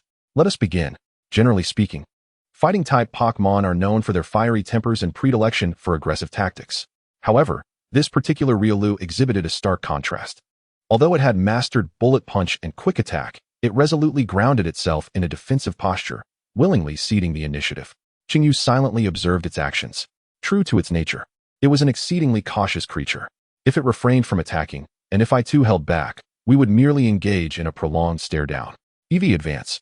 Qingyu resolved to make the first move in an attempt to gauge the situation. Perhaps due to Eevee's temperament, it had not learned Quick Attack or Tackle. This was its sole offensive move. Eevee crouched low to the ground, remaining vigilant to Riolu's reactions while stealthily closing the distance. Only when it entered striking range did it launch a sudden clawing attack. At the moment of Eevee's assault, a faint white glow enveloped Riolu's body, instinctively propelling it in the opposite direction to evade the attack effortlessly. Simultaneously, its right fist was coiled and ready, preparing to counterattack with astonishing swiftness. Was that a read on the move? And that punch, was it not Bullet Punch, but rather double return? Did Eevee land a hit? Are you returning it double? Qingyu was left dumbfounded. The speed of that punch was so rapid that even issuing a command to evade would be futile. The right fist sliced through the air as Riolu bore a triumphant smile. However, that smile faded almost instantaneously as its pupils dilated. At the moment its right fist was unleashed, the attacking Eevee seemingly sensed impending danger, shifting its weight downward. In an uncanny sliding maneuver, it narrowly evaded Riolu's counterattack. Simultaneously, its heartbeat quickened dramatically. Qingyu, witnessing the entire exchange, couldn't help but twitch at the corner of his mouth. Both Pokémon had concealed hundreds of intentions in that single round of combat, and astonishingly, nothing had transpired. They were akin to identical substitutes. This made the situation all the more intriguing. Chapter 35. Not a family. Not entering the same door. Riolu stood frozen in place, a fine sheen of cold sweat gradually forming on its brow. The punch it had just thrown had been delivered with considerable force. Logically, given Eevee's capabilities, it should have been impossible for it to evade. Yet, The opponent's reaction speed was so extraordinary that even Riolu's eyes struggled to keep pace. The aura could not deceive itself. This Eevee evidently possessed little combat prowess, and even its previous strike had been feeble. However, what accounted for such terrifying reflexes? Moreover, the incessant rhythm of its heartbeat since earlier emanated an inexplicable sense of pressure that even Riolu found itself inadvertently affected by. This Eevee was undoubtedly far more complex than it had initially perceived. Observing from behind Riolu, Julan noted its momentary pause, a subtle smile gracing her lips. That child must be indulging in peculiar thoughts again. Having cared for it for a while, she had gained some insight into its mindset. Although it had been born less than a year prior, it was evident that Riolu's talent was extraordinarily pronounced, arguably a natural conduit of aura. Yet, perhaps having grown up among her mainstays had led it to somewhat misjudge its own capabilities, perpetually feeling insufficiently strong. Its overly cautious nature rendered it particularly challenging, to the extent that even some exceptionally skilled Sinnoh trainers found themselves at a loss. Nevertheless, it seemed that Xingyu and Eevee had already made a significant impression on Riolu. The successful capture was likely within reach. Interestingly, Eevee and Riolu bore a resemblance to her own team composition. Julan smiled gently, continuing to observe the unfolding dynamics of the battlefield. After narrowly evading Riolu's attack with a risky slide, Eevee felt as if its heart had leapt into its throat. How terrifying! That punch, had it landed, would surely have been excruciating. It was clear that Riolu was on an entirely different level. How could it possibly win? Eevee raised its head, gazing with a complex expression at the suddenly immobilized Riolu, its entire being focused on guarding against its movements. The more it ruminated on the situation, the more tense it became, its heartbeat echoing like a military drum. Thud, thud, thud. Sensing the immense pressure emanating from Eevee, Riolu too remained on high alert. Its mind was filled with confusion. If its attack speed could not match Eevee's reflexes, why had the opponent not boldly advanced? There must be some undiscovered reason behind this. With each tick of the second hand on the gym wall, Riolu felt the pressure intensifying. Yet simultaneously, it was drawing closer to the true answer. Observing the standoff between Eevee and Riolu, Xingyu could only click his tongue in exasperation. It seemed they lacked any effective offensive strategies of their own. The sole offensive maneuver failed to strike the opponent, and the reckless deployment of the peculiar light would likely be comprehended in its entirety. How could one possibly secure victory in such circumstances? Was it to be hoped that an unmastered roar would suffice? Yet, what if it resulted in utter humiliation? Xingyu instinctively sighed. The focused Riolu immediately perceived the shift in its trainer's expression. Its brow furrowed even deeper, although it had evaded the counterattack. Why did the trainer's demeanor appear somewhat dejected? Could it be that the trainer deemed itself too weak and was intentionally holding back? The more Riolu pondered, the more plausible this notion became. The reaction and speed displayed by Eevee were clearly on an entirely different level, evidently having restrained its power during the attack. So, it feared that a full-force strike might overwhelm me, much like the sisters Lucario. Riolu felt it had grasped the essence of the situation. Yet the weight of reality bore down heavily, delivering a considerable blow to its spirit. Previous trainers who had attempted to capture it were indeed too feeble, nearly leading it to entertain the delusion of its own strength. Fortunately, it was not so blindly confident. It now appeared that its innate talent was, in fact, rather lacking. Even when exerting its utmost effort, it could only force back the sisters' Garchomp by a single step. If this human, who had garnered the sisters' approval, was indeed a truly formidable trainer, it would be entirely reasonable for them to feel disappointment in it. Thus, was it not the opponent undergoing the trial, but rather itself? Gradually, Riolu began to comprehend everything, its gaze becoming clearer. The sister was indeed correct. This trainer was exceptionally well suited for it. Although they had begun to feel disheartened, they had not ceased their pursuit of battle. A remarkably patient and excellent trainer. Therefore, it was imperative that it seize this rare opportunity. With a resolute cry, Riolu unfurled its arms, transitioning from a defensive stance to an offensive initiation. In an instant, it unleashed a punch. Its form became a fleeting shadow, surging towards Eevee with fervor. Eevee, unleash a powerful roar. Observing Riolu's sudden assault, Xingyu had no time for further deliberation, instinctively issuing commands. Eevee, on high alert, swiftly reacted. Although it had yet to master the correct application of the powerful roar, it had no choice but to trust its trainer in this moment. It could succeed. Eevee. Under the pressure, Eevee finally cast aside its burdens, opening its mouth wide to let out a resounding roar. The piercing sound waves reverberated throughout the arena, momentarily halting Riolu's momentum as it executed its bullet punch. A powerful roar? Judging by the overwhelming aura, it certainly was that technique. But why did it not sustain any damage, merely experiencing an overwhelming sense of fear? Riolu gradually came to a halt, ceasing its offensive actions. Indeed, my initial conjecture proved correct. From the very outset, the battle unfolded in a state of profound inequality between the two sides. The Eevee exhibited no desire for offense, instead adopting an air of superiority akin to a mentor guiding a subordinate. It mirrored the sessions of training alongside Lucario. Had it unleashed its full power, I would have likely suffered injuries after being caught off guard by a wave attack of a different nature. Having grasped the truth, it would be rather impolite to launch an assault now. Thank you for your guidance. After a tempest of thoughts, Riolu turned towards Chinyu and nodded calmly. A commander who is both decisively assertive and gently nurturing. Indeed, the elder sister possesses exceptional insight. Yet, I wonder if she would regard me favorably. Riolu sighed internally, lamenting that it should have exerted itself just a tad more in the past. It seems that this child has already acknowledged you. Observing the entire exchange, Zhulan's tone held a hint of amusement. Compared to the bewildered Nemo on the other side, perhaps she alone could fathom the emotional journeys of both parties? Although she had sensed from the beginning that Chinyu would gain Riolu's recognition, she had not anticipated the process to be so delightfully engaging. This truly exemplifies the saying, not a family, not entering the same door. It appears that the synergy between Chinyu and Riolu is indeed remarkable. Only upon Zhulan's reminder did Chinyu realize. As he breathed a sigh of relief, he felt a twinge of curiosity but chose not to dwell on it. Though uncertain of his actions, the outcome was undeniably favorable. It seems that my charisma has played its role. Thus, I look forward to your guidance, Riolu. Chinyu crouched down, suppressing a smile that threatened to break free, extending his hand. Does this mean I have both a cat and a dog now? In this intimate proximity.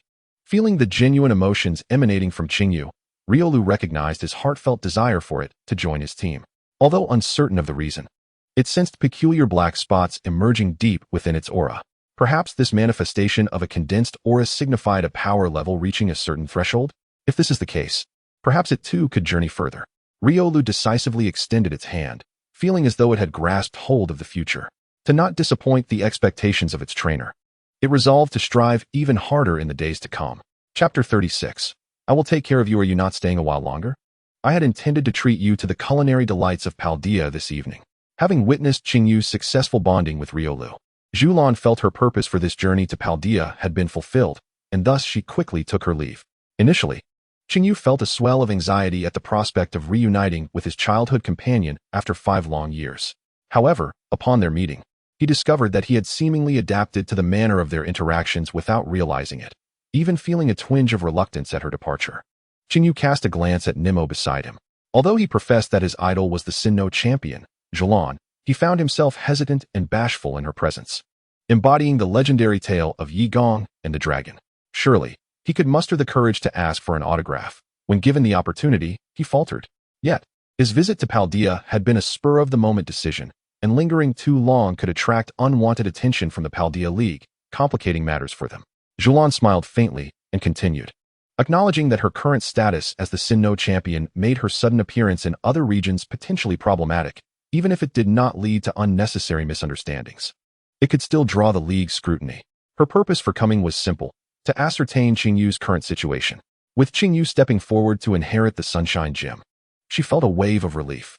If one finds themselves discontented in Paldea, it is best to return to Sinnoh for a time. Everyone in the town is quite worried about you. Once this busy period is over, you must remember that the gym is still in its nascent stages and requires further effort. Chinyu waved his hand in exasperation. Is it not permissible to rest for even a few days? Zhulan furrowed her brow and tilted her head slightly. What if the gym fails the assessment? Will you support me? Chinyu forced a smile, only to realize the implications of his words after they had slipped out. Had he truly relaxed to such an extent? Was this permissible to voice? Zhulan paused, momentarily taken aback by his response, but quickly broke into a warm smile, meeting his gaze with earnestness. I shall support you. Chinyu felt his heart skip several beats, a physiological response causing his complexion to redden as he instinctively turned away. Goodness, what a tease! He exclaimed. Do not jest in such a manner. But it was you who posed the question first, Zhulan replied, her lively gray eyes fixed upon Chinyu. A playful smirk gracing her lips as she teasingly stuck out her tongue. All right, I shan't tease you any longer. However, I assure you, the people of Sinnoh and the town will always welcome your return. The last half of her sentence remained unspoken as Zhulan gracefully mounted her long-awaited Tyranitar, turning to wave farewell to Qingyu. Farewell. With a menacing glare directed at Qingyu, Tyranitar seemed to echo their sentiment. What a pair of indecisive individuals, lacking in decisiveness. Yet, they were acquaintances. Perhaps they would encounter one another again, and a greeting would be in order. Mimicking a trainer's stance, Qingyu extended his right hand, feebly waving it in the air.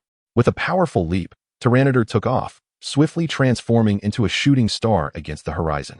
Only the astonished Qingyu, waving his hand, remained, alongside the inexplicably excited and visibly thrilled Nemo. That evening, when Qingyu began his livestream, a considerable audience had already gathered in the chat room. Naturally, their reasons for being there this time might differ slightly from before. Teacher Yu has finally started his stream. Streamer, what is your relationship with that champion from the Sinnoh region? Seeing that everyone is curious about this puts me at ease. I was worried when the streamer abruptly ended his broadcast yesterday. Glancing over the flood of comments, Qingyu scratched his head in exasperation. Compared to De Wu, who merely appeared in video comments, the direct support from Zhulan undoubtedly carried a significantly higher level of intrigue. Given Zhulan's global recognition, it is likely that her paid comment would have a more substantial impact than all of Qingyu's broadcasts over the past 3 days combined. This was a setback. As a technical streamer, Qingyu intended to swiftly move past this topic to commence his meticulously prepared tutorial on the next Pokémon.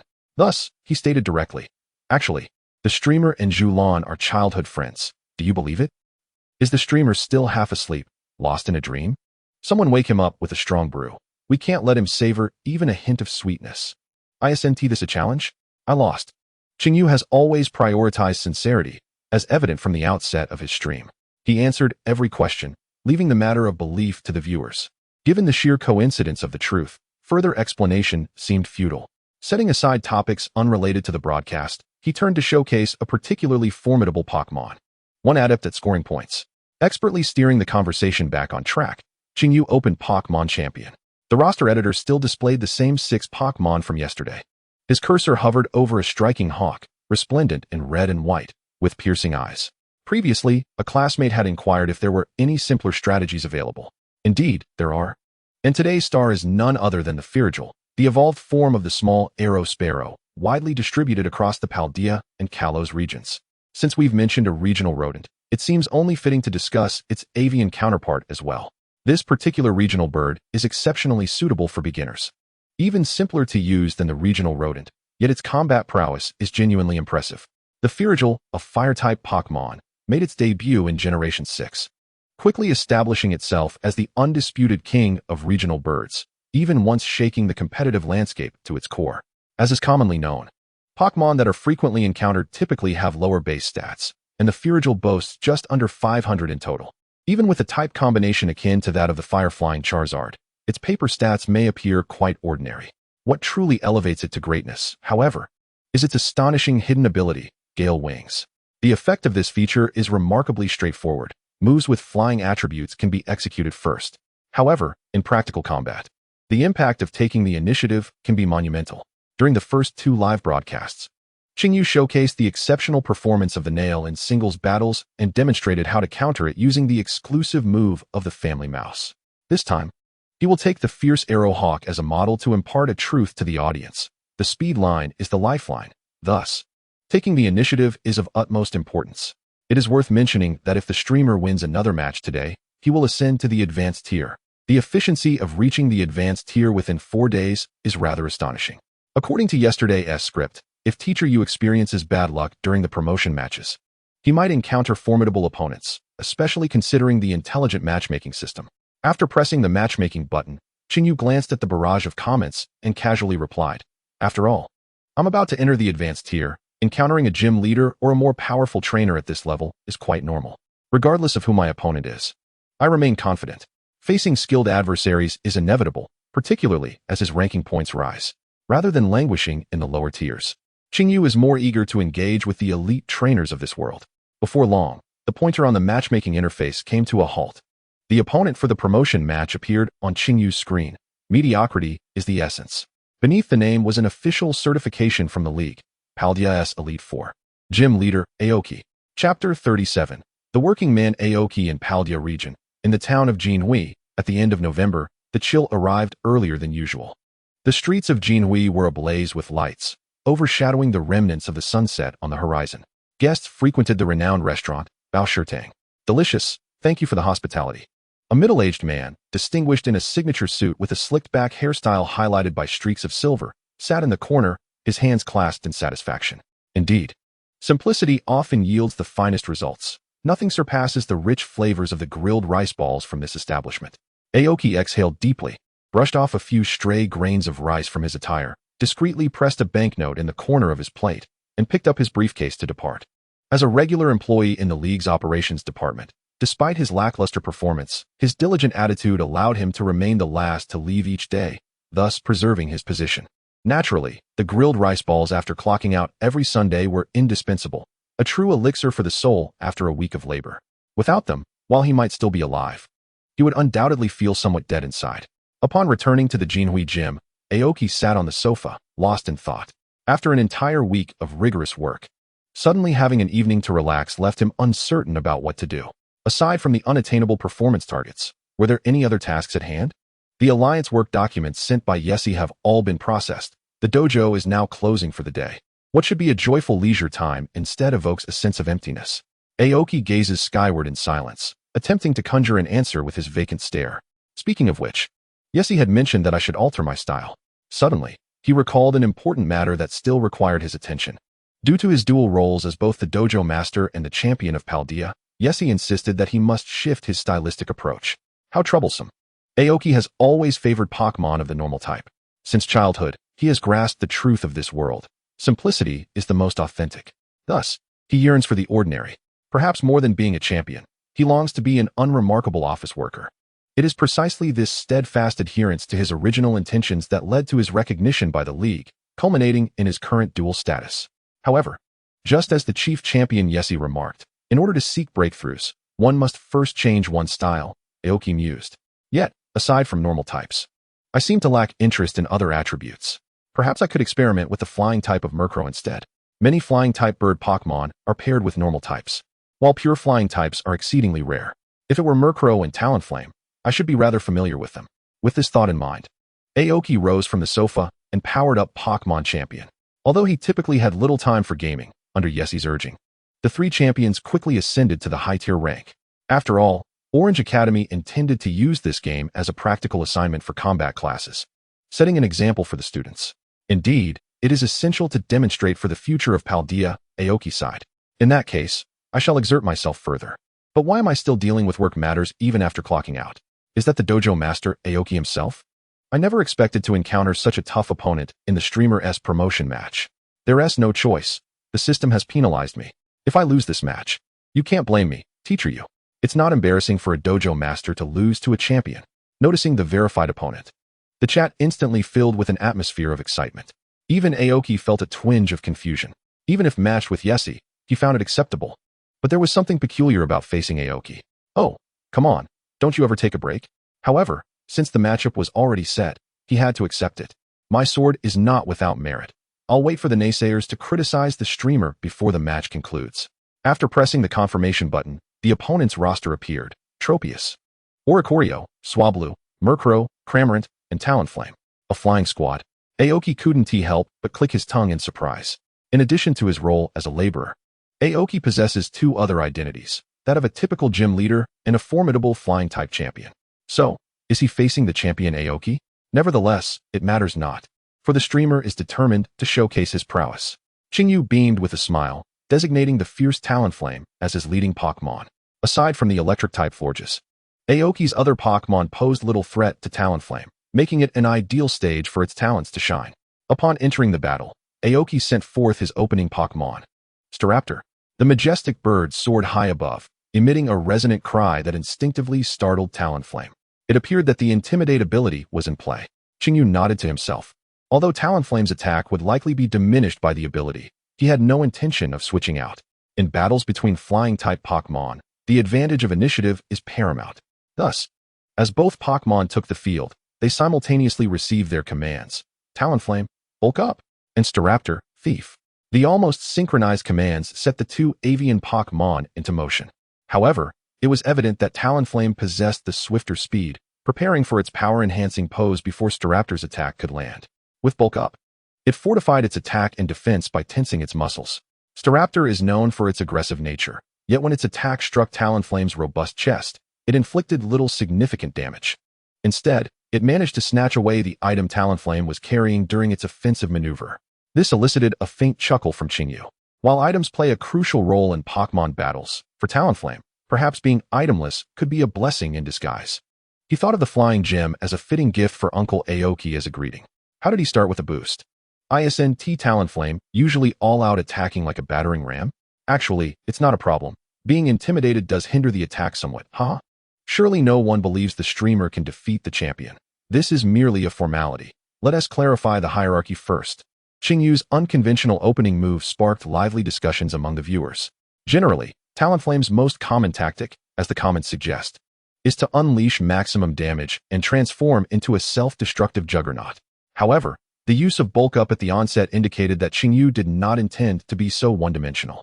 After all, overly simplistic strategies are easily countered. Thus, he aimed to employ a more intricate approach. Staraptor, Whirlwind. In front of the television screen, Aoki began to sense that his opponent was deviating from the norm, prompting him to swiftly alter his strategy. However, Provocation, Talonflame, anticipating Staraptor's whirlwind maneuver to force it off the field, deftly interrupted its action with a flick of its finger. What? Did Teacher you predict Aoki's command?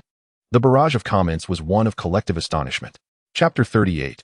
What does it mean to have wings like a tempest? Was it mere coincidence, or did he truly foresee this? As Aoki witnessed the Mukahawk being thwarted by simultaneous provocations from his opponent, a glimmer of light flickered in his murky, dead fish eyes.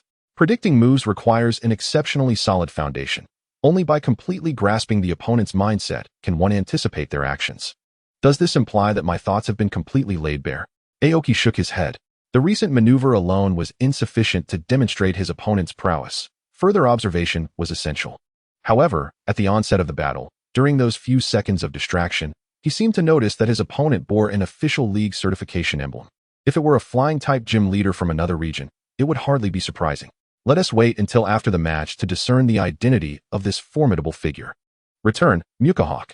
After being thwarted by the provocation blocking move, Mukahawk's threat diminished significantly, prompting Aoki to conserve his strength for a potential future appearance. As he withdrew his Pokémon, the trainer on the opposing side also prepared to switch out their Pokémon. If a substitution is imminent, then the recent enhancement would render itself meaningless. Hasn't the host incurred a loss? While I concede that the host was indeed impressive just now, it appears that facing a champion is somewhat daunting. Predictably, Aoki was about to bring forth his Henekitoba. The awakening dance possesses considerable destructive capability, thus it was prudent to avoid its sharp edges at this juncture. Aoki explained patiently. Henekitoba alters its primary attributes based on its dance style, and he had observed Aoki's rather rhythmic approach prior to the confrontation. The electric-type awakening dance, which counters flying types, would indeed be too much for the fierce Arrow Hawk to endure. Staying in the battle solely for a marginal enhancement would be a foolish gamble, likely leading to a loss. Aoki indeed dispatched Henekitoba, while on Aoki's side, a familiar figure among the audience emerged, the family of mice. Is it on? How could Aoki's commands be completely anticipated by the host? Is there any form of cheating in this game? Even hacks cannot predict an opponent's moves in advance, right? If it's not closed, then it must be on. Having accurately predicted Aoki's maneuvers twice in succession, Aoki had already showcased his tactical acumen. This is fundamental knowledge. My fellow classmates, Aoki chuckled. He wasn't entirely wrong. In fact, the strategies of high-level trainers are often easier to decipher. After all, the closer one approaches the optimal solution, the fewer the methods available. As for the lower-tier strategies he encountered during his ascent, they indeed reflected some of his own thoughts, albeit few. Oftentimes, they resulted in maneuvers that Aoki found perplexing. How could one predict such actions? The family of mice, the number of mice. The spotlight of this episode was not on the family of mice. Thus, Aoki's strategy was exceedingly aggressive. He initiated the confrontation with the intent of sacrificing pieces, forcefully eliminating the current greatest threat to the fierce Arrow Hawk, thereby crafting a flawless stage for its performance. Even if Qingyu's demeanor was less than favorable, the almost perfect accuracy provided by the wide-angle lens ensured a reliable outcome. The skilled Chishu successfully struck 10 times, and due to the prowess of a technical expert, each attack inflicted substantial damage, swiftly eliminating the retaliating Wawanyunios. Master Shu, having completed his task, gracefully departed, only to be promptly recalled by Qingyu. allowing the Lyra Eagle to return to the arena. Once again, it faced the resurgent Muking, enduring yet another intimidation. This substitution is perplexing. Master Shu was performing admirably. Why change him? Confusion is expected. A slight smile graced Qinyu's lips. This match was a rare opportunity to gather materials. If a single mouse were to finish off the remainder, how could the Lyra Eagle showcase its prowess? Lyra Eagle, robust and splendid. True to form, upon entering the fray, the Lyra Eagle unfurled its wings, revealing its muscular chest. However, this time, Muking was not inclined to indulge it any longer. Muking, the valiant bird, launched a fierce assault. Previously, it had acquired the flying gem through its thieving ability. Despite its one-time effect, the enhancement to flying-type moves was significant. After expending so much effort to contain this potential threat, it was clear that this must be the opponent's main force. Qingyu decisively resolved to diminish the Lyra Eagle's stamina first. Muking dove from the sky, utilizing gravity to accelerate its desperate attack. The body crash landing upon the Lyra Eagle, resulting in a significant recoil and a noticeable depletion of its energy. However, despite taking a direct hit from a flying-type move, the Lyra Eagle remained unharmed, maintaining over half of its vitality. How can this Lyra Eagle endure so much? Even with one enhancement, something feels amiss. I think I understand. This Lyra Eagle is built for endurance. Rather than relying on the Gale Wing's priority to swiftly eliminate foes, it appears to be stacking resilience to wear down its opponent. What a crafty feathered strategist. Feather rest. With no time to spare on the comments, Qingyu commanded without hesitation. This was the Lyra Eagle's first use of a flying-type move in this match. Thanks to the Gale Wing's ability, its speed of execution was astonishing. Almost instantaneously upon the command, it rooted itself to the ground, allowing the warmth from its feathers to nurture itself continuously. Feather rest, a flying-type move. By momentarily relinquishing its flying attributes, it rapidly recovered stamina. This swift and stable recovery move, coupled with the defense boost from its robust physique, required no explanation from Qingyu. The audience understood instantly. This was no mere eagle. It was a heavily armored tank that physical attackers could hardly breach. Nanny, is such a maneuver even possible? I was puzzled as to why it was bulk up instead of swords dance. Now it all makes sense. Teacher US strategy is quite intriguing. When I switch to a special attacker, won't you be blown away? Pokémon battles are not about solitary struggles. A special attacker naturally has teammates to handle things. Once the tactical fangs were revealed, the balance of the match inevitably tilted in Qingyu's favor. Mook Eagle, belatedly aware, launched another brave bird attack. However, with the flying gem already rendered ineffective, this strike was even less impactful. After deflecting the opponent's assault with its robust pectorals, Fierce Arrow Eagle spread its wings once more. Soaring proudly in the sky, casting a disdainful glance at Mook Eagle below, as if to say, "Is that all you've got? I'm dying of laughter. Are you just scratching here?" I recall Fierce Arrow Eagle's durability being rather average. How come it's so resilient against the opposing attacks? Oh, well, you know, it's all about the bulk. Such a dramatic scene naturally incited enthusiastic banter from the audience. Aoki sighed, shaking his head in resignation. The opponent's intentions had become glaringly apparent. And how could he possibly remain oblivious? In fact, from the moment he misjudged the opposing configuration, he had already fallen into a meticulously crafted trap. This endurance-specialized Fierce Arrow Eagle merely needed to capitalize on a physical attacker that posed no threat by using bulk up, and then it would be time to shine. Who could possibly devise such a unique strategy? Chapter 39. Truly, the region of Paldea is brimming with talent. The ensuing battle had already entered garbage time. Contrary to what the viewers initially anticipated, that the streamer would exert every effort to challenge Paldea's champion Aoki, the offensive from Qingyu maintained a steady pace that Aoki's flying team could scarcely withstand. Even though Fierce Arrow Eagle was built for endurance, its output after using bulk up was formidable. Coupled with the acrobatics that doubled its power after the flying gem was stolen, the pressure it exerted was nearly on par with Brave Bird. Not to mention, it possessed both speed and the dual pressure of Gale Wings, enabling it to securely seize the initiative from the opponent. At this juncture, the advantage of using acrobatics in place of Brave Bird became evident. Aoki had no effective countermeasures, even when risking everything to inflict significant damage on Fierce Arrow Eagle. It managed to recover thanks to its ability to heal, without the recoil from Brave Bird increasing the pressure on its health. The fiery-feathered Fierce Arrow Eagle transformed into the legendary Phoenix, single-handedly dispatching all of the opponent's remaining Pokémon. Ultimately, the score settled at 61, marking a resounding victory for Qingyu. This triumph in the promotion match signified that Qingyu had finally ascended to the advanced ball tier. Can you believe it? The streamer can even crush champions? A tactic capable of defeating a champion is undoubtedly a remarkable strategy. Bring it on. I've learned my lesson. Tomorrow, I'll bring my fierce arrow eagle to offline battles against the streamer. The violent aesthetics showcased by the Talonflame astound the audience. Who could have imagined that such an unassuming Pokémon could possess the strength to nearly take on an entire elite team single-handedly? The strategy is remarkably straightforward. Seize the opportunity to utilize bulk up, then rely on Gale Wings for an accelerated recovery rate, ultimately transforming into a relentless bulldozer that annihilates everything in its path. This approach seems genuinely learnable.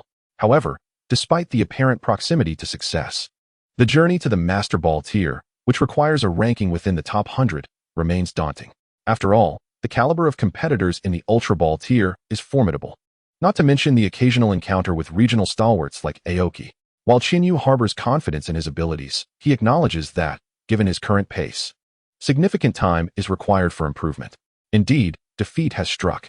Aoki, feeling drained, relinquished the controller and slumped onto the sofa. He had been quite elated just moments ago, having enjoyed a delightful dinner of grilled rice balls after work. Ultimately, he pondered, why did he decide to engage in this game? Aoki suspected that perhaps he had made the gravest mistake of the evening. Nevertheless, there was a silver lining. He had gained insight into an intriguing flying-type strategy. Perhaps it wasn't all in vain? Aoki reflected, suddenly recalling something he had been keenly aware of since the onset of the match. The opponent was a user of Azure Wings. Who was this young prodigy from the region who had devised such a novel technique for Talonflame, even in practical combat? This strategy demonstrated considerable viability, particularly for trainers engaged in prolonged battles, such as newcomers aspiring to challenge the champion's road, making it an invaluable damage control tactic. Surely, this must be a remarkably creative young gym leader? Upon reviewing the match records, Aoki navigated to the profile of the Azure Wings user. His eyes widened in astonishment. The gym leader of the Paldea Sunshine Gym, Qingyu. To think that this individual hailed from our Paldea region. Aoki gasped. Recently, the gym had welcomed a wave of newcomers, and he hadn't anticipated the presence of such a skilled individual. Paldea truly is teeming with talent. However, unlike the formidable number of gyms scattered throughout the Kanto region, the scale of gyms in Paldea is subject to strict regulation. Thus, the name of this gym indeed rang a bell. If memory served him correctly, the two gym leaders who had accompanied the team into Zone 0 for exploration and security were from this very gym, weren't they? After their disappearance, the leadership position should have been transferred to someone else. Aoki quickly rose and approached the computer, accessing the league's intranet. He swiftly located the identity information of this Sunshine Gym leader, Qingyu, 18 years old. Prior to this, he had no combat experience and was merely a novice trainer. In fact, the gym had been closed for 6 months and was included in a key assessment list. This doesn't seem right, Aoki mused, slightly furrowing his brow. Given the tactical prowess this child had just exhibited, one might question whether he is truly ready to become a champion. However, if one were to merely serve as an ordinary curator, that would suffice. The supreme champion of the Alliance, the solitary son of the Paldea region, has moments of misjudgment. The Alliance is currently in need of personnel, and it would be a shame to overlook such a promising young talent. Aoki sighed, quietly retrieving his mobile phone and dialing a series of numbers. Hello, Yessie. There's a young man you might want to pay particular attention to. As for why, after viewing the footage I sent, you should find your answer. In the northwest of Table City, within the Paldea League, this was indeed a first. Aoki, having finished his workday, had taken the initiative to make a call. A woman, impeccably dressed in a tailored suit, her slender figure exuding an air of elegance, sat at her desk and snapped her fingers towards another woman who was putting away her phone. Aoki has recommended a newcomer to me. Yessie smiled and quickly approached her, her wild, long black hair swaying slightly with her steps. The person you just asked me to investigate, is it Qingyu? Indeed, at your age. I trust you are not afflicted by any memory issues? Xinli retorted, momentarily at a loss for words, her sharp wit surfacing. This was supposed to be her off-duty time. Yet an unexpected circumstance compelled her to remain. The Sinnoh champion, Julan, had visited Paldea today without informing the league. While this in itself was not problematic, after all, even champions deserve their private time, Yessie felt it might be an opportunity to deepen collaboration with the Sinnoh League. Thus, she had entrusted Xinli with investigating Miss Julan's purpose for visiting. To her surprise, Julan had merely spent a brief moment at a nearly defunct dojo in Shaoshi Town before departing. What could possibly be accomplished in such a short span? Surely, She wasn't there for matchmaking, Xinli mused, when a sudden realization struck her, and she instinctively turned to Yessie. Is Aoki's call related to this young man? You guessed it right. Even I did not anticipate such a coincidence, Yessie chuckled. Aoki seemingly encountered him in a game and deemed Xingyu a remarkable talent, which prompted him to reach out to me, an unusual move. Had today's events not unfolded, I would have been oblivious to the existence of such a promising youth in Padia, truly worthy of our attention. Noticing her expression, Xinli lowered her head, resting her forehead on her palm, silently mourning for the unfamiliar dojo owner. As the Alliance's chief champion, Yessie was a leader imbued with a profound sense of responsibility and capability, her vision indispensable for the development of the Padia League. Yet, she was also a relentless taskmaster. It was one thing to work hard herself. Under the principle of maximizing utility, every capable worker within the Alliance was operating under severe strain. I hope he is well. Aoki also sent me the footage of their match. Would you like to watch it together? Yessie gestured towards the computer behind her, extending an invitation. Absolutely. Xinli was unhesitant. She was genuinely curious about the capabilities of someone who could attract the attention of both the Sinnoh champion and the esteemed Aoki. Chapter 40. Daily Shop. After a brief adjustment, ECI opened the match replay. The lineups on both sides were conventional, predominantly featuring Pokémon of the Paladin style. Wasn't it the case that gym leaders were typically masters of a single type? Xinli quickly noted this and felt a spark of interest. Due to factors such as the cost of learning and the difficulty of training, the vast majority of gym leaders and even champions tended to specialize in one particular attribute. A young gym leader who was confident in wielding multiple types was indeed deserving of greater respect. However, she couldn't shake the feeling that the opponent seemed somewhat familiar. Xinli casually remarked, yet did not dwell on it, continuing to focus on the unfolding match replay. The initial clash was a contest between the fierce Arrow Eagle and the Muku Eagle. Even though Aoki was not particularly versed in flying-type tactics, he still possessed a solid foundation of strength. He cleverly utilized Muku Eagle's intimidate ability to force his opponent into a compromising switch. Playing with birds in front of Aoki was somewhat akin to showing off one's skills in front of a master, Xinli mused. However, the ensuing brilliant exchanges quickly overturned her assumptions. The opponent not only refrained from switching Pokémon, but also successfully anticipated Aoki's directive to use Roost, leaving Muku Eagle in a precarious position. If this move could be deemed somewhat fortunate, the simultaneous switch made by Aoki was undoubtedly a perfect read of the opponent's intentions. Xinli's gaze sharpened. To anticipate Aoki's commands consecutively was indeed no small feat. This was intriguing. ECI's lips began to curl in a smile. Yet, she remained composed, arms crossed, silently observing and awaiting the next moves from both sides. As the match progressed, the fervor in Xinli and ECI's eyes intensified. Utilizing a family of mice to eliminate the significant threat posed by the floral dance bird to the fierce Arrow Eagle, they found themselves in a nearly mirrored matchup to the start. However, this time, Aoki appeared somewhat beleaguered, struggling to withstand the onslaught of his opponent. With the enhancements from the bulky and gale wings abilities, the fierce Arrow Eagle gradually transformed into a formidable force on the battlefield. Ultimately, it effortlessly swept through 5 opponents, clinching the victory. The replay, lasting mere minutes, swiftly approached its conclusion. After viewing the match, the expressions of both women shifted from initial relaxation to one of enthrallment. Where did this little monster spring from? Xinli was astonished, never having expected someone to so effortlessly defeat Aoki. Even though he was not particularly adept with flying types, he still possessed the tactical foundation of a seasoned champion. Yet, observing the entire match, it became evident that the most significant disparity was this very foundation of strength. Aoki did not lose due to his own mistakes, but rather because he simply did not anticipate the tactical setup of his opponent, thus being led by the nose.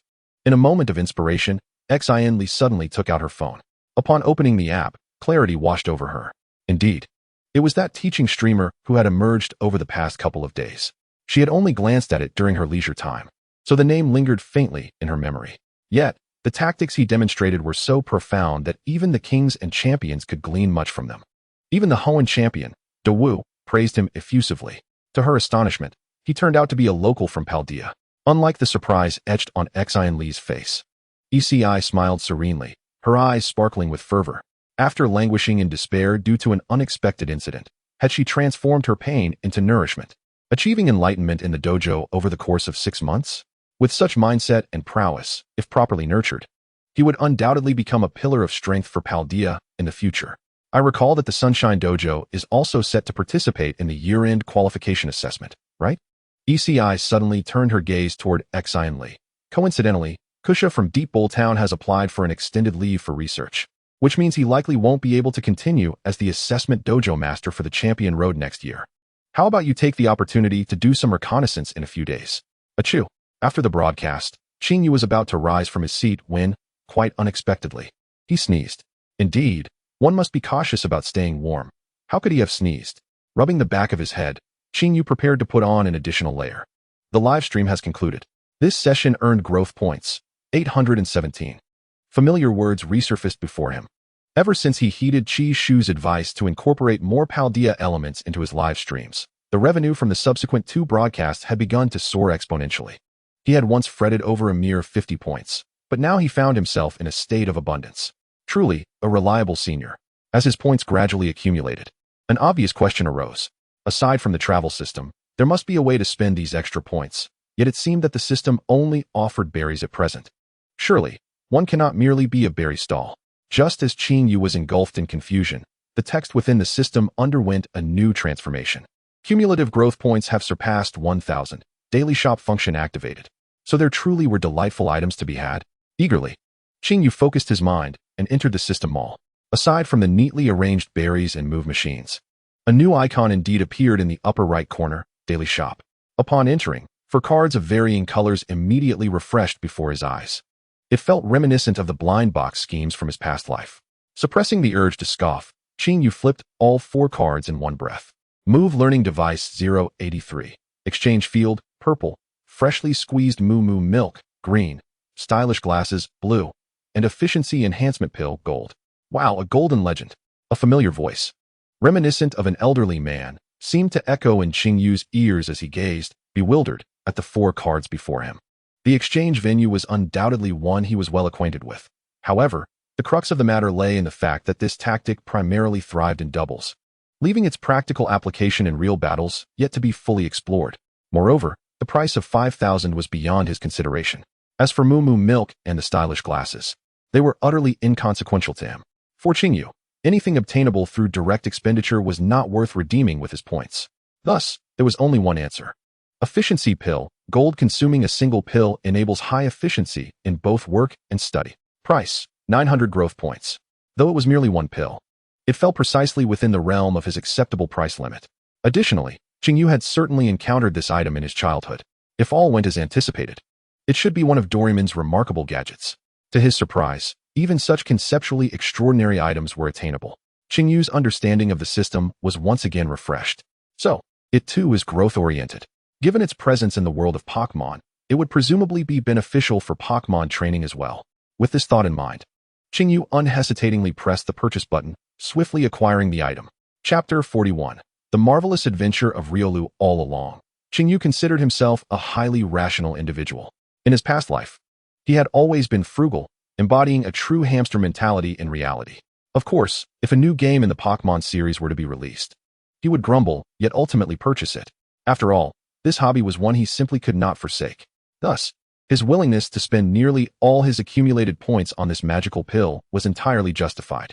With his current team, he was certainly capable of handling novice trainers lacking in strength. However, as the gym's popularity steadily rose, it was only a matter of time before elite trainers would come to challenge him, not to mention the more extensive gym assessments that lay ahead. Enhancing the prowess of his Pokémon was, at this juncture, of paramount importance. Hence, taking a calculated risk was indeed a form of wisdom. In the next moment, a plain yet unassuming little pill materialized in his palm. Everything appeared normal thus far, given that the system was already quite fantastical. Even should a Cupid suddenly appear to propose a contract for him to become a magical girl, he would hardly be surprised. Wait, that might not be feasible. Xingyu shook his head and stepped out of his bedroom. During his absence, the 2 little companions had managed to coexist harmoniously.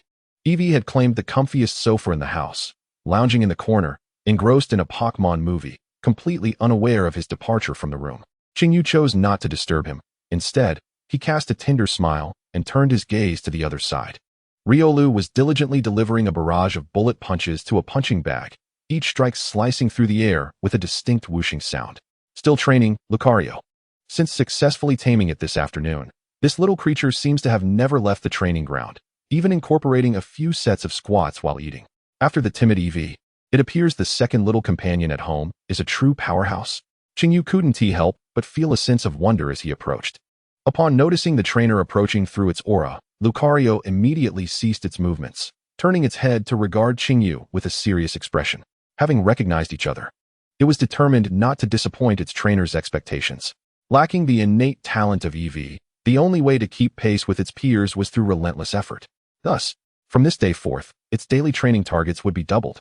Lucario's eyes soon ignited with determination. A mere 8,000 punches would be a target achievable by tonight.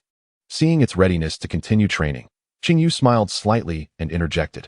If you only strike the punching bag, the training efficiency might be rather low. I've prepared an entirely new training regimen for you. Would you like to give it a try? Lucario lifted its head, realizing that Chinyu had unfurled a map. Gazing at it with a smile. Are you familiar with the fighting gym on Armor Island in Galar? It is a sanctuary revered by all fighters. If you are willing, I could escort you there to challenge elite fighters from around the world. This was Chinyu's tailored training plan for Lucario. As a trainer, he acknowledged his experience might be limited, thus his philosophy could be summed up in 4 words: teach according to aptitude. Eevee, due to its personality, shied away from battles, thus requiring gradual encouragement to build its confidence. Although their time together was brief, he could discern that Lucario was fervently dedicated to becoming stronger, so its journey could not mirror that of Eevee. Fortunately, while researching information from other regions, he had noticed an advertisement for the fighting gym on the cloak of Galar's newly crowned champion, Dan. This was indeed a splendid opportunity. Lucario's eyes shimmered with fervor at the mention of the sanctuary revered by fighters worldwide, and it nodded without hesitation. Closing its eyes and counting silently for 10 seconds, it would soon arrive at the fighting gym. Obediently, Lucario shut its eyes, and Chinyu promptly entered the travel development module of the system interface. Much like before, the warm, simplistic illustration of the training ground appeared. However, the dojo scene was livelier this time. Eevee was lounging on the sofa, occasionally bursting into laughter, while Lucario kept its eyes firmly shut, awaiting commands from its trainer. After reaching out to touch Lucario on the screen, Chinyu swiftly set the destination for this journey, Galar region, Armor Island. A soft white light began to envelop Lucario's body, gathering at an astonishing speed. Upon arriving at the Isle of Armor's dojo, do not forget the most crucial matter. No sooner had the words left his lips than Riolu vanished from sight. Pokémon Riolu has embarked on a journey. Observing the prompt that appeared before him, Chinyu couldn't help but smile faintly. Would this adventure be as serendipitous as the last one? When Riolu opened its eyes again, it was immediately awestruck by the magnificent scenery before it. Had it been transported to another realm in an instant? Experiencing such a wondrous scene for the first time left Riolu utterly astonished, though this feeling was fleeting, as calmness soon returned. The method by which the trainer achieved this was of little consequence. All it knew was that this place was indeed teeming with formidable fighters. The Isle of Armor, the trainer had mentioned, was a secluded sanctuary of a master, where only the most powerful trainers could hope to meet that illustrious figure. Thus, those who ventured here were eager to showcase their prowess, making it an ideal arena for practical training. Riolu nodded slowly, its gaze shifting to its small right hand. In the palm rested a peculiar little pill, which it gripped tightly. To cultivate muscles beyond the ordinary, one must embrace technology, or so the trainer had asserted. Although there had been an unmistakable hint of amusement in his voice, Riolu felt assured that as its trainer, he would not lead it astray. Without hesitation, Riolu swallowed the efficiency-enhancing pill whole. In an instant, its pupils dilated. Such an overwhelming surge of power. It felt as if an inexhaustible energy coursed through its body, invigorating its thoughts and banishing fatigue. If this could be sustained, I could take on 100 opponents. Sensing the transformation within, Riolu no longer hesitated and strode towards the nearby encampment of trainers. Riolu has arrived at the Isle of Armor. Riolu has utilized the efficiency-enhancing item it carried, significantly boosting its experience gain. Riolu challenged a karate master and achieved an effortless victory. Riolu faced a mountain climber and delivered a decisive blow. Gasping, Chinyu returned to the computer, fixated on the flickering text prompts. What a dramatic shift in the tone of this journey. It had morphed into a relentless hack-and-slash game. Yet, despite the complaints, Chinyu felt a profound sense of satisfaction at Riolu's remarkable efficiency. The investment of points had not been in vain. This expedition appeared to yield substantial growth for Riolu. Perhaps he should wager the remaining points to further enhance its training. With these thoughts in mind, Chinyu opened video editing software. Having not posted a video for 2 days, today seemed perfect to edit the footage of a Rattata and a Talonflame while Riolu trained. Time always seemed to fly when immersed in work. Time passed unmeasured until Qingyu, having accomplished his final task, leaned back in his chair and stretched. Suddenly, a striking notification window materialized before him. Due to the exceptional performance of Riolu, it has drawn the attention of a powerful Pokémon. Chapter 42, The Legendary Encounter with the Old Man. In the Galar region, at the outskirts of the Armor Island Dojo. Thank you for the guidance. Riolu performed a fist-bow gesture, gazing at the fallen Hawlucha. Another commendable opponent, though it seemed slightly lacking in speed. Nevertheless, its formidable strength was truly astonishing, making victory exceptionally arduous. A worthy adversary indeed. Opposite him, a man clad in martial arts attire wiped the fine beads of sweat from his brow. Who on earth is this monstrous creature? Before Hawlucha could unleash its iron fists, Riolu countered with a deft blow, sending it into a deep slumber. Shouldn't the principle of double payback dictate that I strike first to provoke a counterattack? Another defeat. Is this the 10th one now? This Riolu appears capable of triumphing without even a trainer. Its prowess is utterly astounding. Surrounding Riolu, a diverse assembly of martial artists had gathered, whispering amongst themselves. Once Hawlucha's trainer retreated, Riolu surveyed the crowd, inviting challenges in a low, resonant tone. The trainer was indeed correct. This place was a veritable paradise for training. Not only were there countless formidable fighters to challenge, but one could also glean various techniques from them. If I could train here for half a year, my strength should be sufficient for evolution. While catching up to my sister, Lucario, remains a challenge, the gap should narrow further. One day, I shall rise to greatness. With such thoughts, Riolu's gaze sharpened. However, those trainers who made eye contact with him instinctively lowered their heads, seemingly reluctant to engage in battle. What nonsense! They had come to the Armor Island Dojo to learn Master Maki's esteemed techniques, hoping for a glimpse of the fabled secret armor, not to be mercilessly bested by a Riolu that didn't even require a trainer. Having witnessed so many prior defeats, these trainers were now unwilling to risk public humiliation. Time to disperse. Riolu felt a twinge of disappointment. Those who fear defeat and hesitate to confront the strong are destined to remain unremarkable. The once congregated crowd began to dissipate, and Riolu believed his training for the day was at its end. However, at that moment, a resounding roar filled the air, brimming with authority.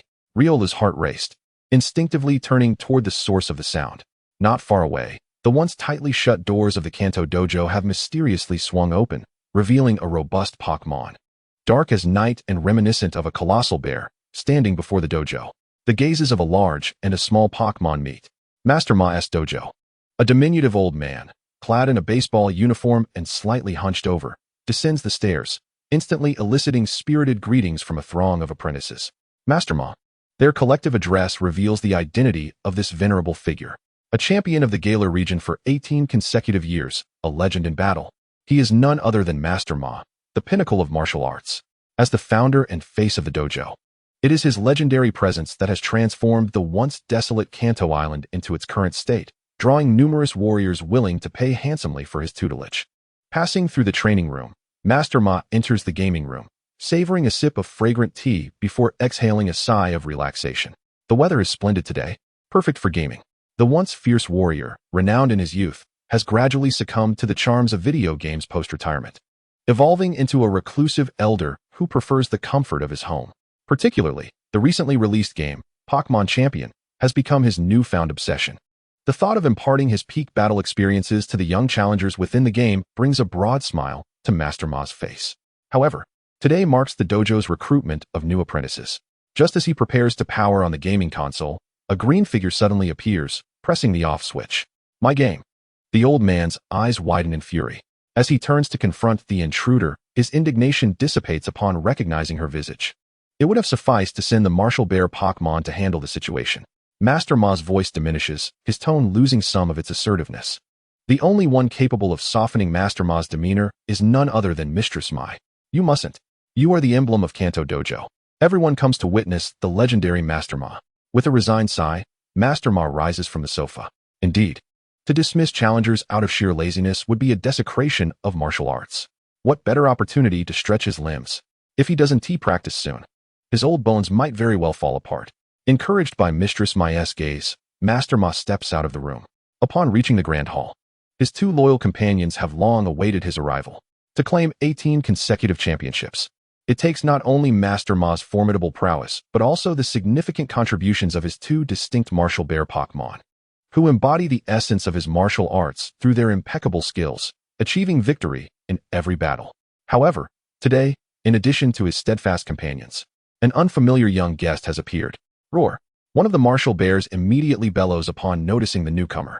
Have you already acknowledged this little one's strength?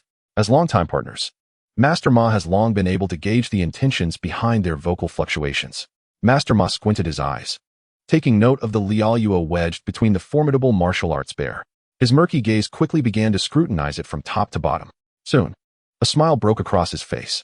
What an intriguing little creature. However, if you wish to undertake the trials, you must first shed those unnecessary burdens and reveal your true strength to me. Riolu's expression morphed into one of astonishment as it instinctively reached for the wrist guards on its joints. Could this elder truly perceive the depths of its concealed capabilities upon their very first encounter? This old man is certainly no ordinary figure. Due to Riolu's outstanding performance, it has attracted the attention of a powerful Pokémon. Riolu has encountered the legendary Pokémon, Martial Arts Bear. The Martial Arts Bear has recognized Riolu. Guided by the Martial Arts Bear, Riolu begins to challenge Master Ma's dojo. In mere minutes, the words flashing before Chishu left him utterly bewildered. Indeed, Master Ma's two martial arts bears resided on Armor Island, and he indeed harbored intentions for Riolu to learn martial arts. But could it be that Riolu's fortune was so extraordinary to be singled out by the martial arts bear on its very first visit? Is this what they call a legendary encounter with an elder? It turns out that Instructor Lee is the true protagonist of this team. Wait, are you truly coming back with an invisible fist technique? As countless questions flooded Chishu's mind, another line of text flickered before him. Riolu has begun to challenge the dojo master, Master Ma. Chapter 43. Riolu's journey of training to apprentice at the Armor Island Dojo. There exists but one rule: prevail in Master Ma's entrance trial. Of course, this is merely an entry-level trial. He would not unleash his formidable championship lineup. Otherwise, few in the world would stand a chance of passing. Nevertheless, the pass rate for this trial remains below 1%, having eliminated countless prodigious youths. Currently, Riolu stands in the dojo's training arena, awaiting Master Ma's Pokémon while loosening the weighted iron blocks on its wrists. The greatest of its secrets had evaded even the keen eyes of the head trainer, yet was effortlessly perceived by another. As the weights fell from its wrists, they struck the ground with a heavy thud. Next came the ankle weights, then the thigh weights. The resounding clatter of falling weights echoed throughout the arena. Gasp! The surrounding apprentices of the dojo collectively inhaled sharply, their gazes towards Riolu now tinged with newfound respect. Even Master Ma, who had attained mastery in martial arts, found himself momentarily astonished. Judging by its size, this little one must have only been born a year ago. To have been so ruthless with itself from such a young age. If this Riolu is indeed the case, it may very well grasp the essence of the Armor Island Dojo. Master Ma's satisfaction grew with each passing moment as he retrieved a Pokeball from his pocket. Your opponent is this child. Upon being thrown, the Pokeball unleashed a swift figure racing towards Riolu. Indeed, it was the signature move, an unexpected palm strike. True to Master Ma's reputation, he showed no mercy to any challenger. This martial arts weasel's ultimate technique had likely intimidated countless newcomers, and this time seemed no different. The surrounding apprentices instantly buzzed with excitement. The palm strike utilized techniques from both sumo and karate, executed with astonishing speed, making it nearly impossible to react in time. However, Riolu's body shimmered with a white light, and in that split second as the Pokeball burst open, it instinctively retreated. With just a two-step distance, it narrowly evaded the opponent's ambush. A few beads of cold sweat trickled down Riolu's brow. Its greatest weakness lay in facing speed-oriented adversaries, and this martial arts weasel exerted considerable pressure on it. Nevertheless, compared to the Pokémon of its older sister, it was still vastly inferior. Oh, it managed to evade? Master Ma raised an eyebrow, immediately sensing that this opponent was extraordinary. Riolu's evasive maneuver clearly indicated an understanding of the move, or perhaps a manifestation of martial arts intuition. Yet, given the suddenness of the weasel's palm strike, it should have been impossible to react in time. Could it be a mischievous spirit? He possessed a reasonable understanding of fighting-type Pokémon, and indeed, Riolu had such a hidden characteristic. Martial arts weasel strike. Master Ma's eyes narrowed as he swiftly issued the next command. The martial arts weasel lunged forward once more, its right hand slicing downwards like a blade. Riolu attempted to replicate its earlier evasion, its body enveloped in white light as it prepared to sidestep. However, at that moment, a smile crept across Master Ma's lips. The weasel's slicing hand suddenly lost its force, as the other hand surged forward, leaving no opportunity for Riolu to react. It was a feint. Master Ma's masterful deception. Surely, this time Riolu would be unable to respond in time. It appeared that this was the end. Engaging in battle with Master Ma meant that one could not trust a single command. The apprentices had also experienced this trick and were left with significant psychological scars from Master Ma's highly deceptive tactics. Indeed, reality proved to be just as daunting. As the palm strike, pronounced PIJ, descended, Riolu found itself lacking the time to adjust its body movements. Yet, the martial arts weasel strike failed to send Riolu flying. Its body remained steadfast, absorbing the blow, and its gaze sharpened instantaneously. Meanwhile, Riolu's right hand had already formed a tight fist, erupting with sudden force. In a flash, it struck, and the martial arts weasel was hit by Riolu's counterattack, sent hurtling away and landing outside the arena. What? The onlooking apprentices were utterly bewildered, taking a considerable amount of time to comprehend the events that had unfolded. Goodness! Did Riolu just defeat Master Ma's Kung Fu Weasel in an instant? Masterly, what is your profession? This is simply astounding. Even Master Ma couldn't help but twitch at the corner of his eye. This Riolu, not yet evolved, possesses such formidable strength. Furthermore, the warrior's instincts informed him that Riolu's combat style had reached an absurd level of extremity. That punch just now was delivered with the full intent of losing consciousness after being attacked, relying solely on instinct to concentrate all its power into a single point, releasing it in one breath. Although it seemed outrageous, it was undeniably effective. What had this little creature experienced to make such extreme judgments? Nevertheless, such resolve indeed suited its own path. With this thought, Master Ma soon revealed a gentle smile. He could discern that this Riolu must already have a trainer. Though the reasons for their absence remained unclear, it did not affect Riolu's assessment result. You have successfully passed the trial. Should you wish to grow stronger, you are always welcome to return to the Kanto Martial Arts Hall for training. Riolu politely clasped its paws in response. The elder was clearly a martial arts master, and if it could receive guidance from his Pokémon, its progress should accelerate significantly. Ah, so that is how it is. Suddenly, it felt as though it grasped its trainer's intentions. From the very beginning, this was the trainer's plan, wasn't he it? Since he was not a professional fighter, he sought out a better sparring partner for it. Fortunately, it had stumbled into the martial arts hall. Otherwise, it would have disappointed its trainer's expectations. Thus, it must strive even harder. Riolu has successfully passed Master Ma's introductory trial.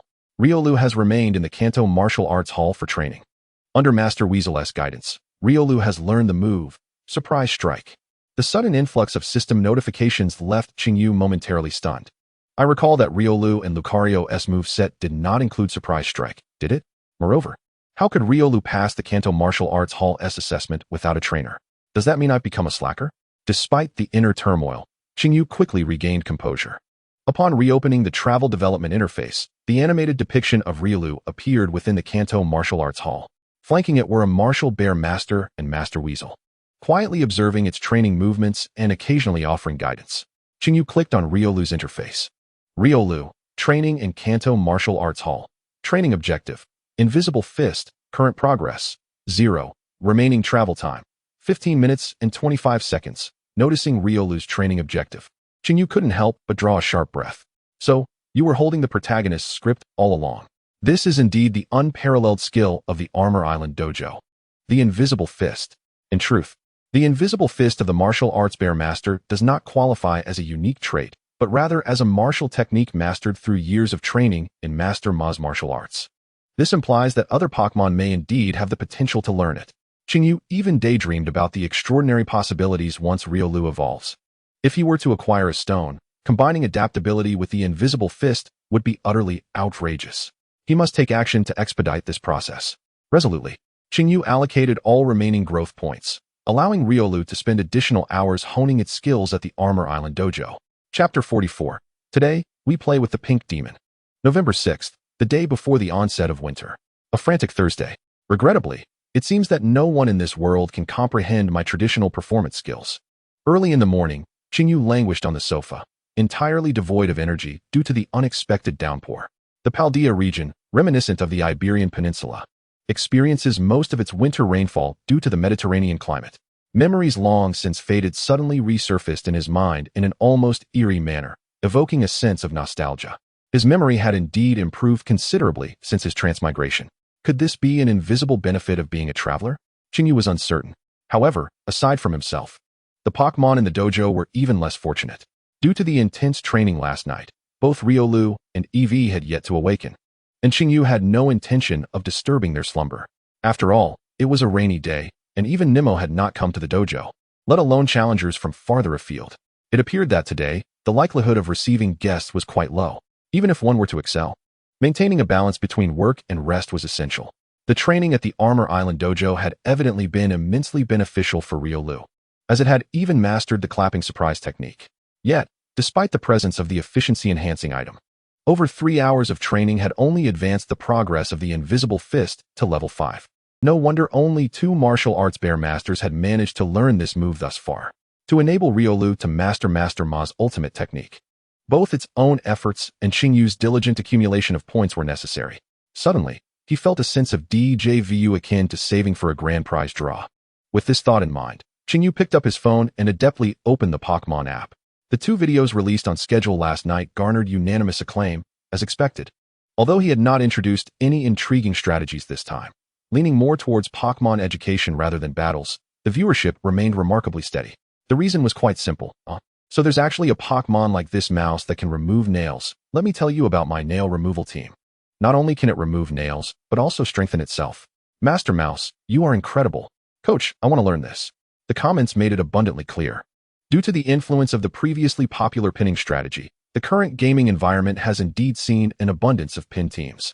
However, the widespread emergence of the Paladin Pokémon, Lechonk, serves to counterbalance this trend. As for the Talonflame, its fire-flying type combination dictates that once the opponent lays down a field of stealth rock, its opportunities to enter the fray are significantly diminished. Therefore, to effectively utilize this Pokémon, one must first devise a method to remove the hazards, or even equip themselves with heavy-duty boots to mitigate its weaknesses. In a sense, one inadvertently assumes the role of a strategic puppeteer, exerting a considerable influence on the gaming landscape.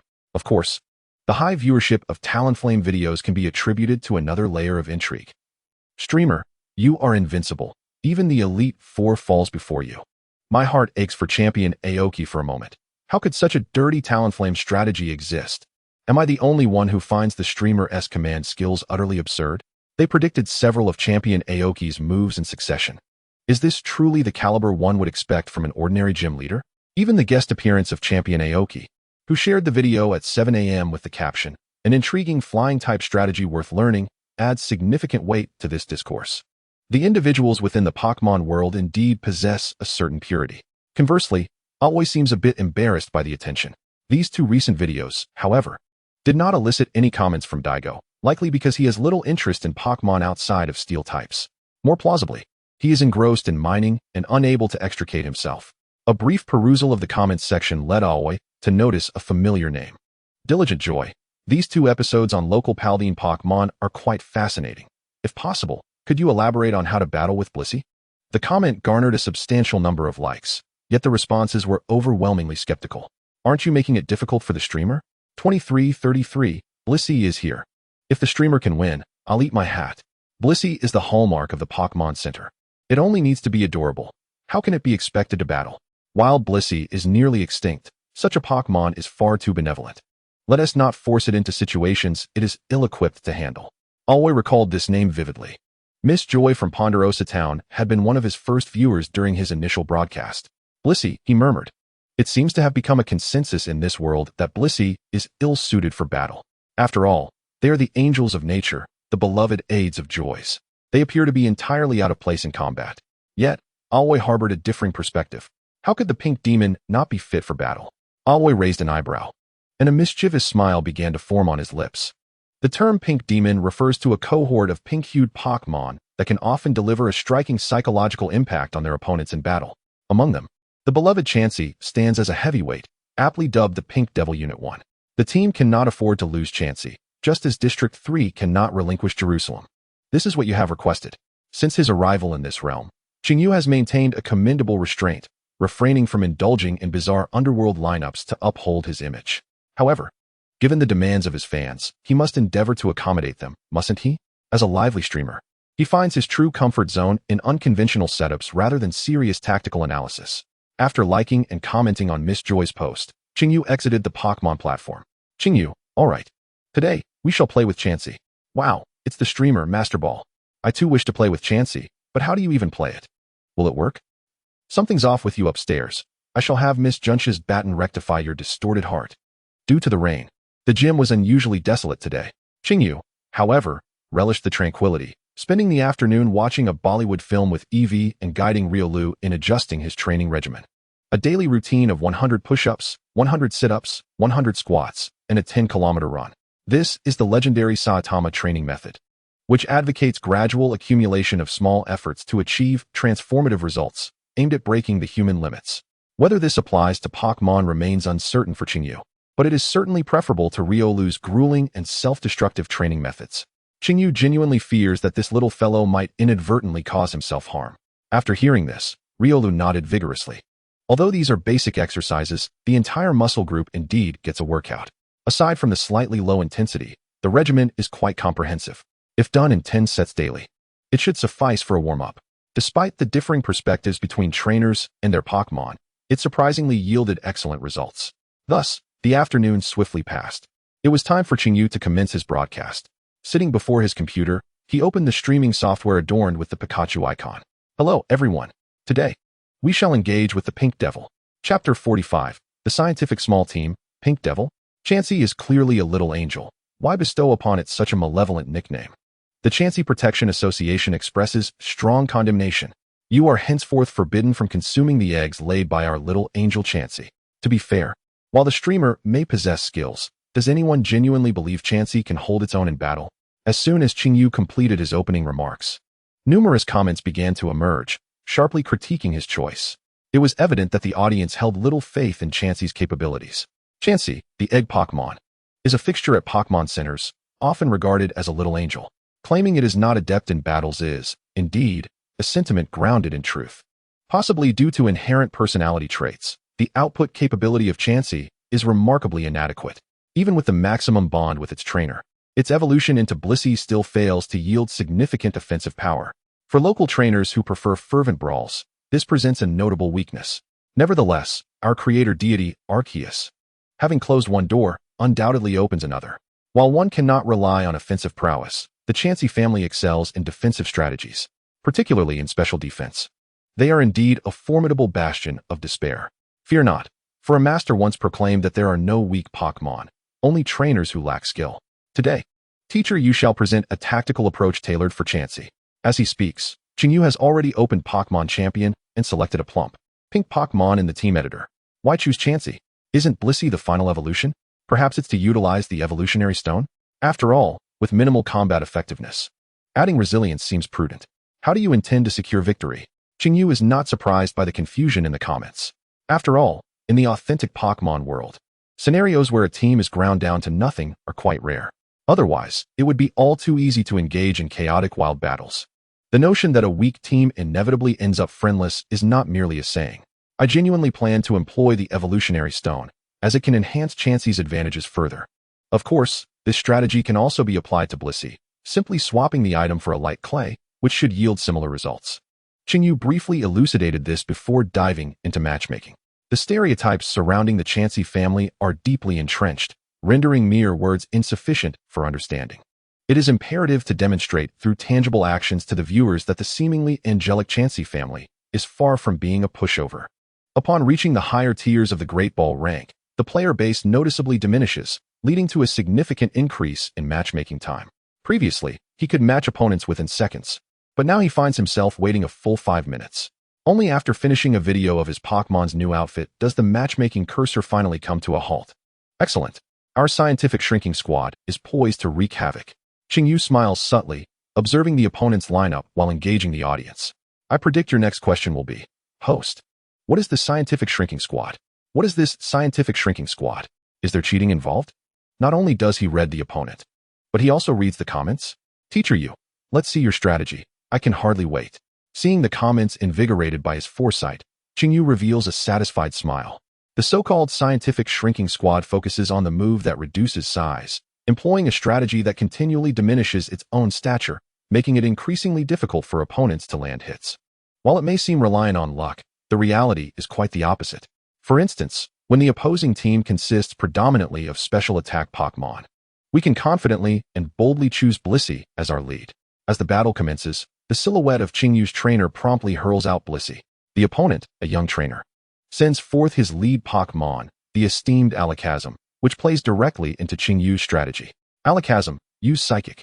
Upon the appearance of both Pokémon, the opponent immediately issues a command.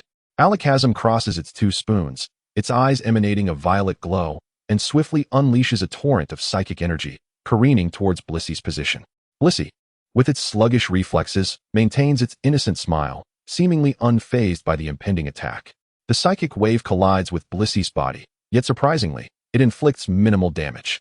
Despite suffering a slight blow, Blissey retains an astonishingly high health bar, nearly full, dwarfing Alakazam's by more than double. One can almost sense the confusion in Blissey's voice, as if to say, "My dear friend, have you forgotten to eat? Is this some sort of futile effort?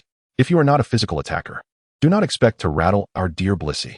Without hesitation, Qingyu commands, "Blissey, shrink." Instantly, Blissey's form diminishes inch by inch, soon standing at barely half its original height. Shrinking is an instinctual survival mechanism for Pokémon. Even those unaware of shrinking moves instinctively employ this tactic to evade danger in the wild. Additionally, it aligns with the modern Pokeball's containment principle. Once reduced in size, Blissey not only becomes harder to hit, but also gains enhanced agility. Even when the opponent quickly adapts and attempts to strike with a super effective Aura Sphere, it is too late. Energy orbs are launched in rapid succession, yet Blissey, with clumsy yet effective maneuvers, effortlessly dodges each attack while shrinking further. After 3 reductions, Blissey's form is now nearly indistinguishable to the naked eye.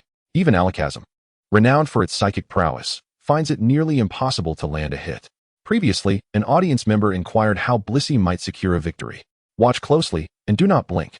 Alakazam's ability is likely Synchronize or Magic Guard, thus the answer is singular. Blissey, unleash Earthquake.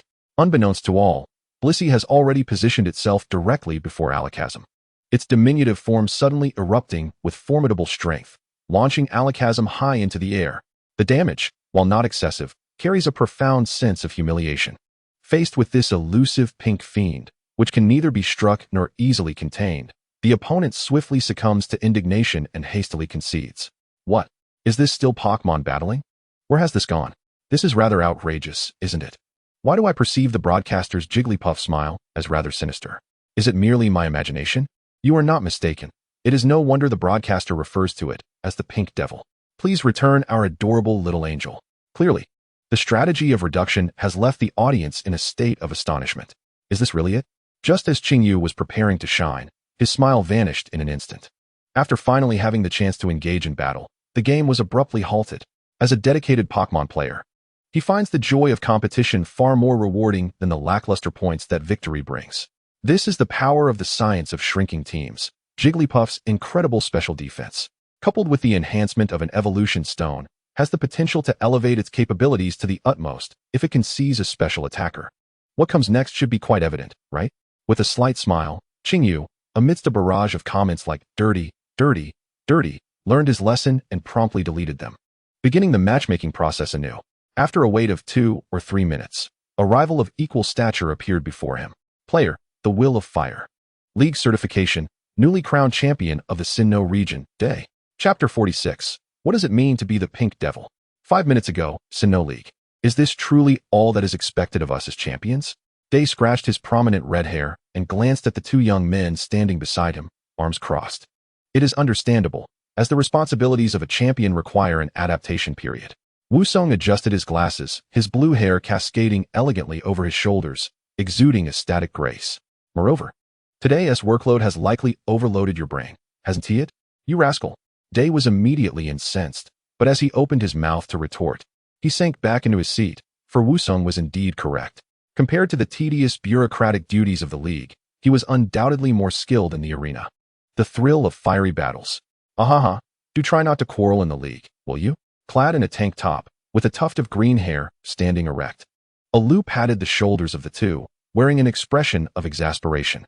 As contemporaries among Sinnoh trainers, the 3 had long known each other during their travels, and it was quite surprising that they would one day all serve as champions of Sinnoh.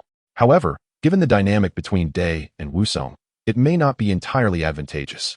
Instead of bickering with Wusong, Day, you ought to focus on elevating your rank. Zhulan is right. Your current tactical level is completely out of sync with your training level. Each of the 3 new champions possesses a distinct personal style.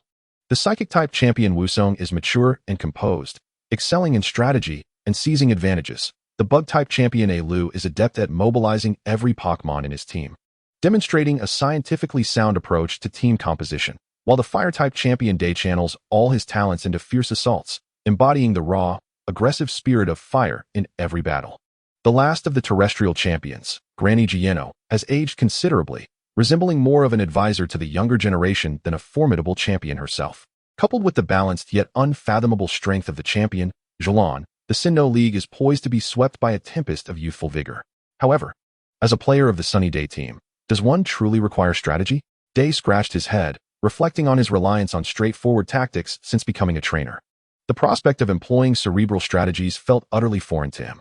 Nevertheless, with the encouragement of the elder sister, if he aspired to grow stronger, he had no choice but to experiment. It was under Zhulan's guidance that Day found the opportunity to indulge during work hours, utilizing Pokémon Champion to enhance his understanding of team compositions. No, this could hardly be considered slacking off. It was, in fact, an earnest endeavor to amplify his prowess as a champion. Hey, don't just stand there. You've matched with an opponent. Ayu's voice interrupted Day's contemplations. Simultaneously, Wusong adjusted his glasses, scrutinizing the opponent's lineup. It was eclectic and ambiguous, making it difficult to discern the primary threats. Was this trainer perhaps a multi-type specialist? Wait, what was that Chansey doing there?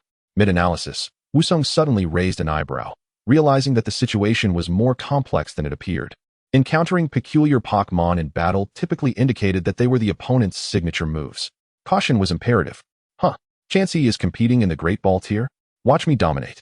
At this point, Day remained oblivious to the gravity of the situation, adhering to his established tactical style and locking in Ninetales as his lead. Upon successful matchmaking, an exhilarating melody erupted. Simultaneously, the image of the opposing trainer and their lineup appeared on the large screen at Qingyu's center. Day? Qingyu paused momentarily. The iconic explosive hairstyle, combined with the staunch fire-type Sunny Day team, Ninetales, Houndoom, Arcanine, Rapidash, Psyduck, and Infernape, could undoubtedly be attributed to that legendary fire-type champion from Sinnoh. However, even with this recognition, the barrage of comments remained surprisingly subdued. It seemed he had only just ascended to the rank of champion, thus lacking widespread fame. After briefly surveying Day's lineup, a smirk crept onto Qingyu's lips. Facing a Sunny Day team was quite manageable. Leading with Ninetales to trigger the drought ability and adjust the weather accordingly, he could then switch in response to maintain the health of his weather setter. Thus, as Qingyu concluded his thoughts, the game swiftly finished loading. Chansey, it's you. The dark-haired, handsome youth, with a smile playing at his lips, and the comically styled Day stepped onto the battlefield. Both trainers released their Pokeballs simultaneously. Chansey and Ninetales emerged. Upon Ninetales' entrance, the sunlight above the arena intensified brilliantly. Pokémon with the drought ability would temporarily alter the weather to sunny upon their arrival. As anticipated by Qingyu, the situation has become increasingly absurd. The streamer seems to have abandoned any pretense of acting. It is quite reasonable, considering that the opponent's lineup clearly indicates an imminent sunny disposition. Yet the streamer's ability to react instantaneously is indeed remarkable. Teacher Yu has become a master strategist. Jigglypuff, with its charming demeanor, has not rushed to shrink, but rather aims to stabilize and suppress the opponent's offensive capabilities. Although Ninetales is undeniably a special attacker, a top-tier opponent should be well aware of its potential to learn the physical move Flare Blitz. If Jigglypuff were to be knocked out swiftly, this match would lose its significance. As Jigglypuff attempts to enchant the opponent, Dia swiftly executes a substitution. The fluffy-tailed Ninetales is recalled, replaced by the clearly more advantageous Infernape. However, this substitution inadvertently subjects Infernape to Jigglypuff's charming onslaught, extinguishing its fervor for battle. Could this also be within your expectations, Teacher Yu? The opponent is on the 2nd level, but you are on the 5th? This turn of events indeed reflects a stroke of fortune. However, the opponent's actions would yield similar outcomes. Jigglypuff's physical defense is notably low, rendering it quite vulnerable to physical attackers, but it remains manageable. Qingyu, unexpectedly delighted, promptly commands, Jigglypuff, shrink. As before, Jigglypuff begins to diminish in size. Infernape, engage in close combat. Dia reacts swiftly, directing Infernape to launch an aggressive assault. As one of the ultimate fighting-type moves, Close combat should not be underestimated, especially against a normal type like Jigglypuff. During its shrinking process, Jigglypuff endures a powerful elbow strike from Infernape. Contrary to what most might expect, this does not result in an immediate knockout. Instead, it merely reduces Jigglypuff's health by approximately 30%. The live chat collectively gasps. Teacher, are you deceiving us? Is this what you call low physical defense? How could a type-advantaged move merely graze Jigglypuff? How can there be such an extraordinary Pokémon? If Master Who's attack on Jigglypuff could be deemed somewhat reasonable, Infernape's failure to penetrate its defenses is quite perplexing. Jigglypuff, shrink. After compressing its form once more, Jigglypuff finds itself unfortunate, unable to evade Infernape's second close combat strike. After taking 2 consecutive fighting-type blows, its health finally descends into a precarious range. Yet, Qingyu remains unperturbed, calmly commanding, "Produce an egg." Under the watchful eyes of the entire live audience, Jigglypuff leisurely retrieves a small egg from its belly pouch. It swallows it whole, immediately undergoing a process of transformation. Its health instantly returned to a state of vitality. The spectators were taken aback, with exclamations of disbelief echoing through the air. Did it really recover so quickly? How is this possible? Indeed, the eggs produced by Chansey are remarkably nourishing. Is Chansey truly this formidable? What does it mean to be the pink demon? Sensing the audience's astonishment, Qingyu couldn't help but let out a soft snicker. Chapter 47. Suggested enrollment in Miss Joy's essential course. Qingyu's smile began to twist into an expression of perplexity. Meanwhile, far away in the Sinnoh region, Day wore a contemplative look. What on earth is this? The people of Day were dumbfounded, instinctively glancing back at Wusong. Back in their Pokémon school days, this fellow was merely a problem solver. If there was something unknown, asking him was always a safe bet. Wusong instinctively turned his head away. You expect me to know about this? I've never encountered it either. Which teacher in school would dare to teach this? Tomorrow, both the teacher and the desk would be kicked out by the students, right? Ha ha ha. On another side, Riolu appeared equally shocked. The shrunk Chansey was not only elusive but also remarkably resilient. Even when Day commanded his Infernape to unleash its guaranteed hit moves, the Return and Aura Sphere, it still struggled to inflict significant damage. After a prolonged exchange, even the seasoned fighter was panting. Yet, Chansey effortlessly consumed a small egg from its pouch and instantly bounced back to life. It seemed to be a trainer with a distinctive personal style. But can this tactic truly be employed in real battles? Would it not be exposed as impractical? How did such a friendly yet cunning strategy come to fruition? Riolu was ensnared in a whirlwind of confusion. Moreover, now that it was indeed challenging to hit Chansey, how could he secure a victory? This question required no answer, for Chansey had already taken the initiative. Chansey, use Earthquake. The size-reduced Chansey was nearly impossible to spot on the screen. Thus Day and Infernape were entirely unprepared for its approach. Suddenly, the master felt an overwhelming force, and his body was sent flying through the air without a moment to respond. After several high throws, even the sturdy master could not withstand the onslaught. Before collapsing, the furious blaze was its final act of defiance. If we cannot engage, how are we supposed to play? Day lamented, ruffling his meticulously styled hair. Following Infernape, the second victim, Arcanine, was quickly knocked out by Chansey's assault. No, you still have a chance. Just as he was on the brink of surrendering, Riolu interrupted. Don't forget your Rapidash. Quickly use your flame body ability to take a chance. Prompted by Riolu, Day, who was already in a daze from the relentless torment, suddenly came to a realization. The Pokémon endowed with the flame body ability possesses a chance to inflict a burn status on opponents upon contact. Perhaps this could lead to a favorable turn of events. Indeed, it has been decided.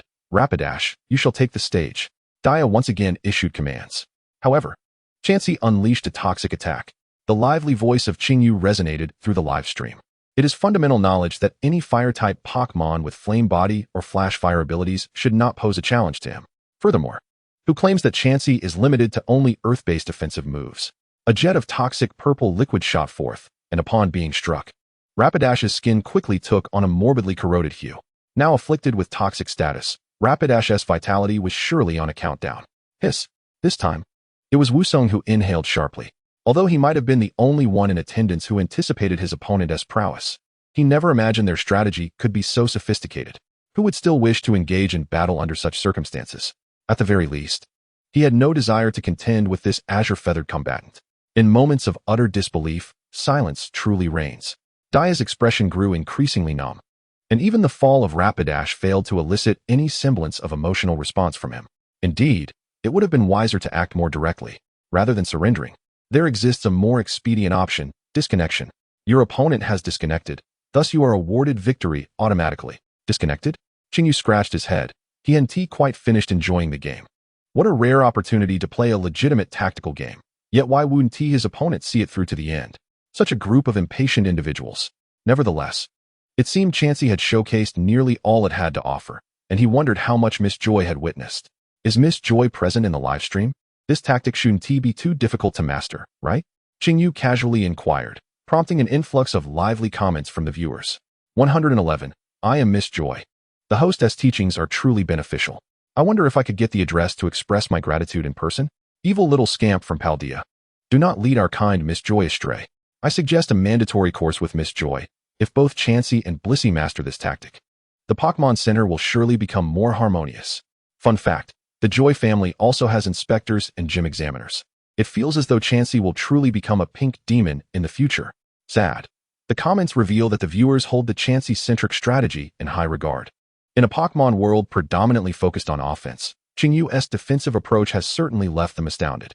Is it truly possible to secure victory in such a manner?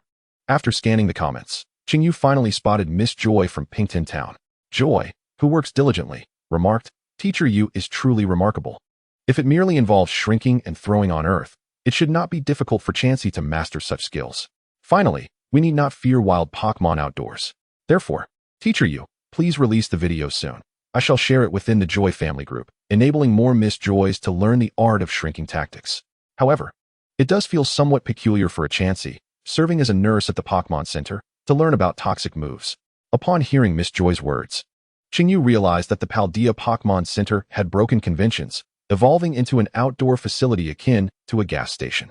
Numerous sites were even distributed in areas where wild Pokémon congregated, facilitating trainers to restore their Pokémon's stamina in the wild at any moment.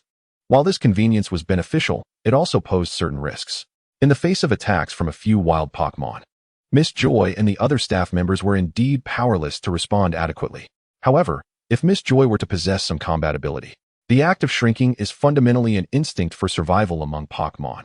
It would not be difficult for Chansey to learn either the throwing technique or toxic moves, thus easily arming itself. This dilemma that plagued the Paldea League was swiftly resolved by a significant margin. Is this not a fortunate development? Truly, you are remarkable, Teacher Yu. Even in playing a support role, you contribute to world peace. Chinyu felt a twinge of embarrassment at his own praise. Why do you all look so peculiar? Upon her arrival at the League office, Zhulan was first greeted by the subtle expressions of the trio. Day appeared as though his soul had departed, sitting vacantly in his seat, while behind him, Aliu and Wusong wore complex expressions, seemingly struggling to suppress their laughter. Sister, just look at Day's match earlier, and you'll understand. Aliu quickly donned a serious expression, taking the initiative to open the computer and display the footage of the recent battle. With a puzzled gaze, Zhulan approached the computer. She first noticed the opponent's name, Azure Feather. Zhulan raised an eyebrow, revealing a smile that hinted at intrigue. Chapter 48. Miss Joy has come to challenge. After the stream concluded, Chinyu swiftly received a message from Zhulan. I watched the footage of your match with Day. Those shrinking tactics were quite fascinating. However, it seems our Sinnoh champion has been rather tormented by you. Pachima smirking. An accompanying screenshot showed the young Day champion slumped in his chair, his eyes vacant and devoid of spirit, as if his own tactics had bewildered him. Chinyu scratched his head. It was merely a shrinking team. He hadn't even escalated the intensity, so how could it lead a champion-level trainer to question his own existence? Yet, for a fire-type trainer accustomed to swift attacks, it indeed seemed rather cruel. The explosive output they prided themselves on felt as ineffective as striking against cotton, dragged out and ultimately consumed by the opponent. Wow, that's a bit terrifying, my friend. Contemplating this, Chinyu promptly typed out a message. The young man's mentality appears to be lacking. It is advisable to increase the dosage and allow Teacher Yu to expose him to the harsh realities of battle. As a king, if one cannot even surpass this hurdle, how can one guard the path to victory? Even if we consider a hypothetical scenario, this is still training for our esteemed Shineo, is it not? Being in Paldea, yet aspiring towards Shineo, loyalty, devotion. On the other side of the navigator, upon reading the message from Chinyu, Zhulan couldn't help but smile. Although it was evidently a flawed argument, it was rather charming. So, being in Paldea but with a heart set on Shineo, the most loyal Mr. Chinyu. Would you care to let me witness your new tactics? Chinyu was momentarily taken aback. Once he regained his composure, he promptly opened Pokémon Champion to check the rankings. He didn't even need to scroll down. The familiar trainer's silhouette was prominently displayed on the first page. Trainer, Ice Cream Dilemma. Ladder rank, Master Ball. Current ranking, 2, gasp. Qingyu inhaled sharply. Wait, I am up against Julan. Is that for real? The rookie streamer. The strongest champion of Shin'eo, can he prevail? However, if he were to truly face Julan, it might yield some counter-strategies. Qingyu had always aspired to incorporate teachings on countering his own tactics in his videos. Yet, achieving this proved to be quite challenging. Simple verbal explanations were far from adequate for understanding, and ranking matches seldom paired him with opponents capable of discerning his intentions. If it were Julan, though, it seemed quite feasible. Moreover, her account remained unverified, so no one truly knew her identity. Determined, Qingyu gritted his teeth and typed succinctly, "Log in." On November 7th, the beginning of winter, videos concerning the egg or shrinking tactics surged across the internet overnight. I've never seen such a nefarious tactic in my life. Check in to see teacher use mental state. In the arena, the streamer's egg has gone berserk. You are not allowed to play Pokémon. Many viewers immediately flocked to the video, leaving behind an abundance of kind-hearted comments. The so-called scientific shrinking team revolves around tactics centered on the shrink move. Although its playstyle tends to be niche, it possesses potential to penetrate through well-prepared defenses. Qingyu's resonant voice articulated a brief overview of the shrinking team's tactics before swiftly transitioning into a recording of a high-tier match. Facing the explosive firepower of a sunny day team, Qingyu's egg not only withstood all outputs, but even shrank to a barely perceptible size before the opponent's eyes. Consequently, nearly all of the opponent's moves failed to connect. Ultimately, he utilized the earth power and toxic moves, both of which could be deemed ultimate humiliations, driving the opponent to rage quit. This is correct, isn't it? Is this how Pokémon battles are played? The viewers, having enjoyed the usual light-hearted gameplay video, were about to close it when Qingyu's voice resonated once more. At this moment, some of the comments might inquire, "Teacher Yu, how should I counter this diminutive team?" Oh, just keep watching. Wait, the progress bar isn't finished yet? Am I under some illusion? The host is surprisingly not short today. What a rare sight. The latter portion of the video remained a battle replay. However, this time, it was Qingyu who found himself at a disadvantage. As the strategy of reducing size with Chansey unfolded effectively, it was supposed to be the moment when it would confound its opponent. Yet, the opposing trainer remained unfazed. Salamence. Dragon Dive. While Chansey utilized its shrinking ability, Salamence had already taken the opportunity to execute a sword's dance. With a fierce gaze, empowered, it soared into the sky, pinpointing Chansey's approximate location before crashing down violently, stirring up clouds of dust. As the smoke cleared, Chansey lay dazed on the field. What? My tiny Chansey was defeated in an instant? Wait, isn't that opponent the currently second-ranked formidable trainer? Is this the extent of Teacher Yu's connections? Impressive. If the opponent is in a reduced state, the effectiveness of crushing moves against the target is significantly enhanced, making it a viable strategy against diminutive teams. The focus of the comments began to deviate, and at that moment, Qingyu's commentary echoed once more. Additionally, taking advantage of the opponent's reduced size to enhance oneself before delivering an unavoidable finishing move is also a feasible approach. Well, that concludes today's introduction. Class dismissed. The progress bar swiftly approached its end. The popularity of this episode seemed rather high. After glancing at the view count, Qingyu nodded in satisfaction. Truly, I am destined to become a prominent streamer. It appeared that Miss Joy from Flat Plate Town had indeed shared this video in the Joy family group. As the top comments were predominantly from various Joys. Teacher Yu's tactics are incredibly effective. From now on, I can utilize Chansey to punish those disorderly poachers. My Chansey adores Teacher Yu's videos. However, it seems to smile a bit oddly after watching. This video had undoubtedly garnered a significant amount of goodwill from Miss Joy, and Qingyu felt as though he had unintentionally accomplished something quite meaningful. Are medical personnel often troubled by unruly patients? Then why not address the issue at its source and eliminate the troublemakers? I truly am a benevolent individual. Qingyu smiled faintly, concealing both his achievements and his name. At that moment, a sudden knock resonated at the dojo's entrance. Is Master Yu here? I am Miss Joy from Pingdai Town, here to challenge the dojo. Her vibrant and melodious voice wafted through the door, reaching Qingyu's ears. A visitor? Could it be the esteemed Miss Joy?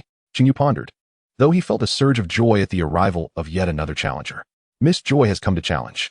If this were a game, such a notification would surely pop up, he mused. Chapter 49. The Responsibilities of a Dojo Master. Greetings, Miss Joy. Welcome to the Sunshine Dojo. As he beheld the young lady with a rather daring hairstyle, Qingyu instinctively recited his opening lines. I am the Dojo Master, Qingyu. Indeed, Master Yu. I am a devoted fan of yours. Miss Joy, sporting a bright smile, surveyed the dojo as she stepped inside. Though modest in size, the dojo radiated a warm atmosphere, evoking a delightful feeling. And to my surprise, you are such a youthful dojo master. Her words momentarily caught Qingyu off guard. He was, after all, akin to Batman in the realm of Paldea. Her comments felt somewhat piercing. Yet, recognizing that her words were likely unintentional, he refrained from clarifying, not wishing to burden her with unnecessary thoughts. Just to confirm, Miss Joy, you are here to challenge the dojo, correct? Qingyu maintained a gentle smile as he regarded the fortuitous encounter with Miss Joy, with whom he shared a notable connection online. Absolutely. But do not underestimate us Joys as mere weaklings. I humbly request your guidance, Master Qingyu. Miss Joy replied with a slight smile, gently shaking the Pokeball in her hand. Now, let us proceed. Qingyu promptly led Miss Joy to the battlefield. Nimmo, we have a challenger. Yay. Nimmo, who had been idly playing rock-paper-scissors in the corner, instantly perked up and dashed to the center line of the battlefield.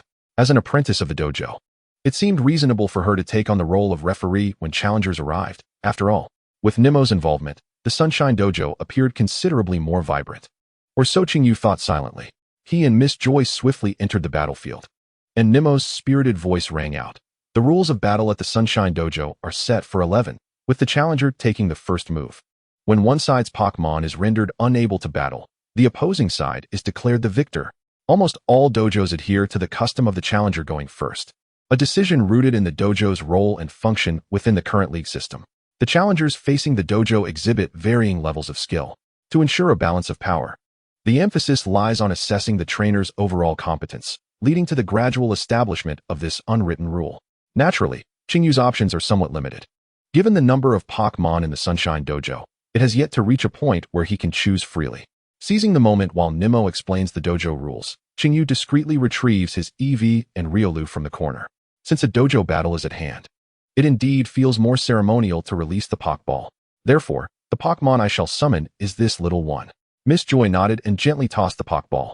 A Pokémon resembling a bell materialized before Qingyu, suspended in the air. A wind chime? Qingyu was momentarily taken aback. He had mentally prepared himself for a fierce battle with the pink demon he had released. To his surprise, Miss Joy did not follow the expected script. However, the color scheme of the wind chime did indeed complement Miss Joy quite well. Wind chime, female, type, psychic, ability, levitate. A few lines of text automatically appeared. Yet Qingyu already knew its ability without the system's assistance. After all, although wind chime is somewhat obscure, it aligns with Qingyu's expertise, and he is well aware that it possesses only the levitate ability. Considering this Pokémon, after a moment of contemplation, Qingyu retrieved a Pokeball from his pocket, a smile curving at his lips. As a dojo master, I place greater emphasis on the style and synergy between trainer and Pokémon, rather than raw strength. The true measure of a trainer's skill lies in their ability to enable their partner to unleash power exceeding 100. Now, let us shine with all our might. Having completed the customary banter before the dojo challenge, Qingyu revealed a confident smile and pressed the trigger of the Pokeball. A beam of red light shot forth, and the vigilant Riolu appeared on the field. Indeed, as expected of Master Qingyu, his opening remarks exuded such grandeur. Moreover, facing a psychic-type Pokémon, he confidently dispatched Riolu, which is weak against that type, truly embodying the essence of a dojo master. Nimmo nodded repeatedly, and at Qingyu's signal, waved the flag. The battle commenced. Wind chime. Use sound attack. Joy commanded immediately. From the initial choice, it was evident that she favored a more cautious approach, attempting to weaken her opponent to gain an advantage, a strategy that certainly holds merit.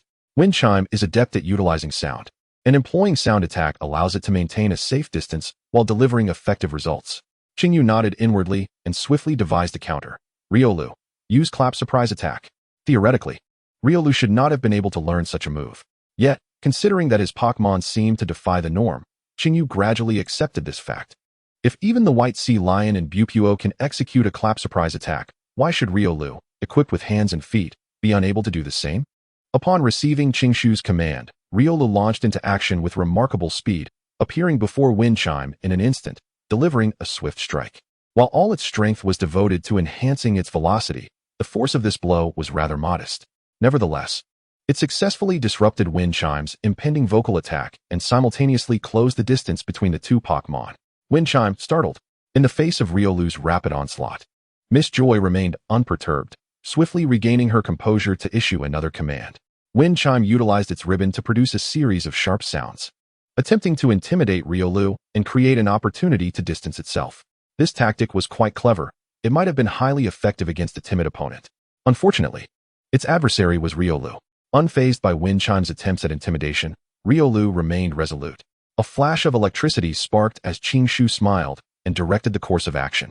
Had Riolu possessed the inner focus ability, this move might have backfired. However, the situation was manageable. From the perspective of an ordinary trainer, Miss Joy undoubtedly demonstrated above-average skill. How would she respond under duress? Riolu launched another attack. Having endured 2 successive hits, Wind Chime had already sustained a significant reduction in stamina.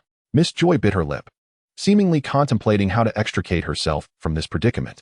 Taking a deep breath, Wind Chime's gaze solidified with determination. Use Psychic. Upon hearing Miss Joy's command, Chishu raised an eyebrow. Among Psychic-type moves, Psychic was indeed one of considerable power. The ability to learn this move indicated that Wind Chime was of a respectable level. Moreover, most Psychic-type attacks were intangible, presenting a natural counter to fighting-type Pokémon that relied on observation to react to their opponents. Should Psychic connect with Riolu, a swift knockout could very well ensue. Chishu pondered this. However, upon noticing Riolu's unwavering focus and lack of fear, he decisively chose to trust Riolu's judgment. In gym battles, one need not be overly fixated on victory or defeat. Regardless of Riolu's choices, there was no right or wrong. This opportunity also allowed him to observe and adapt to Riolu's style. The invisible psychic force that Wind Chime conjured soon merged with the air, poised to strike from any direction.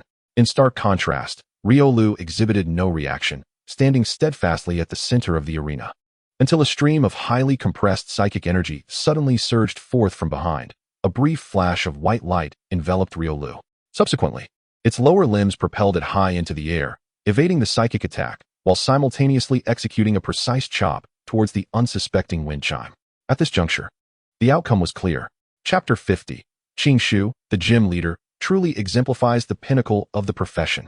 The battle concluded with the defeat of Wind Chime, thus declaring Leafeon the victor. As Wind Chime fell to the ground, Nemo's whistle echoed through the air. Miss Joy offered a resigned smile as she returned Wind Chime to its Pokeball. I have lost. Among the Joy family, aside from a few sisters who serve as league investigators and examiners, her battling skills rank quite commendably. After all, most Pokémon centers in Paldea are located on the outskirts of cities or in the wild, frequently encountering agitated wild Pokémon. Consequently, there are times when resolving issues through battle becomes inevitable. Over time, she believed her command skills must be quite competent. Yet reality delivered a small blow to her confidence. Despite facing a Pokémon still in its initial form and possessing a significant type advantage, she was effortlessly defeated by Leafeon. It was an exhilarating battle. Losing isn't the end of the world. Let's strive to win next time, Miss Joy. After completing her duties as a referee, Nemo, who had been holding back her words, immediately regained her energy and gave a thumbs up to Miss Joy. Right, Teacher Leafeon? Leafeon smiled and nodded, acknowledging Nemo's statement. With the gym challenge phase concluded, the next step was to review and analyze the battle. Miss Joy had already begun to form her tactical style and had developed a certain rapport with Wind Chime, making her ready for evaluation in my eyes. As mentioned before the battle, Leafeon values a trainer's skill over mere victory. In this regard, Miss Joy, who adeptly utilizes Wind Chime's talent for sound production while maintaining calm command, is undoubtedly qualified. Unfortunately, the Sunlight Gym is not one of the 8 designated gyms in the champion's path. Otherwise, a badge would typically be awarded. Leafeon shook his head in resignation. Each region has its own regulations, generally established by the local league. In the Kanto region, each gym has the authority to issue badges. However, most regions adhere to the 8-gym rule, and Paldea is no exception. Nonetheless, since they came to challenge the gym, it seems I should offer some advice to embody the role of a gym leader. While I have little to impart regarding command and cultivation, I do have a personal perspective on Wind Chime's moveset. As soon as Leafeon finished speaking, Nemo and Joy perked up with interest. Yes, please guide me, teacher. Although Leafeon is still merely a gym leader, his consecutive victories over 2 Elite Four members attest to his exceptional tactical skills and fundamentals. Wind Chime is relatively obscure in Paldea. It was unexpected that teacher Leafeon would possess knowledge of it. Joy from Flat Plate Town began to anticipate Leafeon's suggestions. In truth, it was quite simple. My recommendation was for Wind Chime to learn the move Yawn. As Chinyu spoke, he opened the Rotom phone that Nimmo had previously gifted him as a token of appreciation, accessing the National Pokédex feature. Yawn, a move of ordinary type that induces drowsiness in opponents, swiftly leading them into slumber, echoed the voice from the device. During the recent battle, Chinyu had observed Miss Joy's tactical style, which was notably steady, adept at maintaining distance to continuously exhaust and harass her opponents through mobility. In contrast, Wind Chime had evidently lacked a way to create distance once the enemy closed in. Thus, Yawn was undoubtedly the most fitting disruptive move for Wind Chime at present.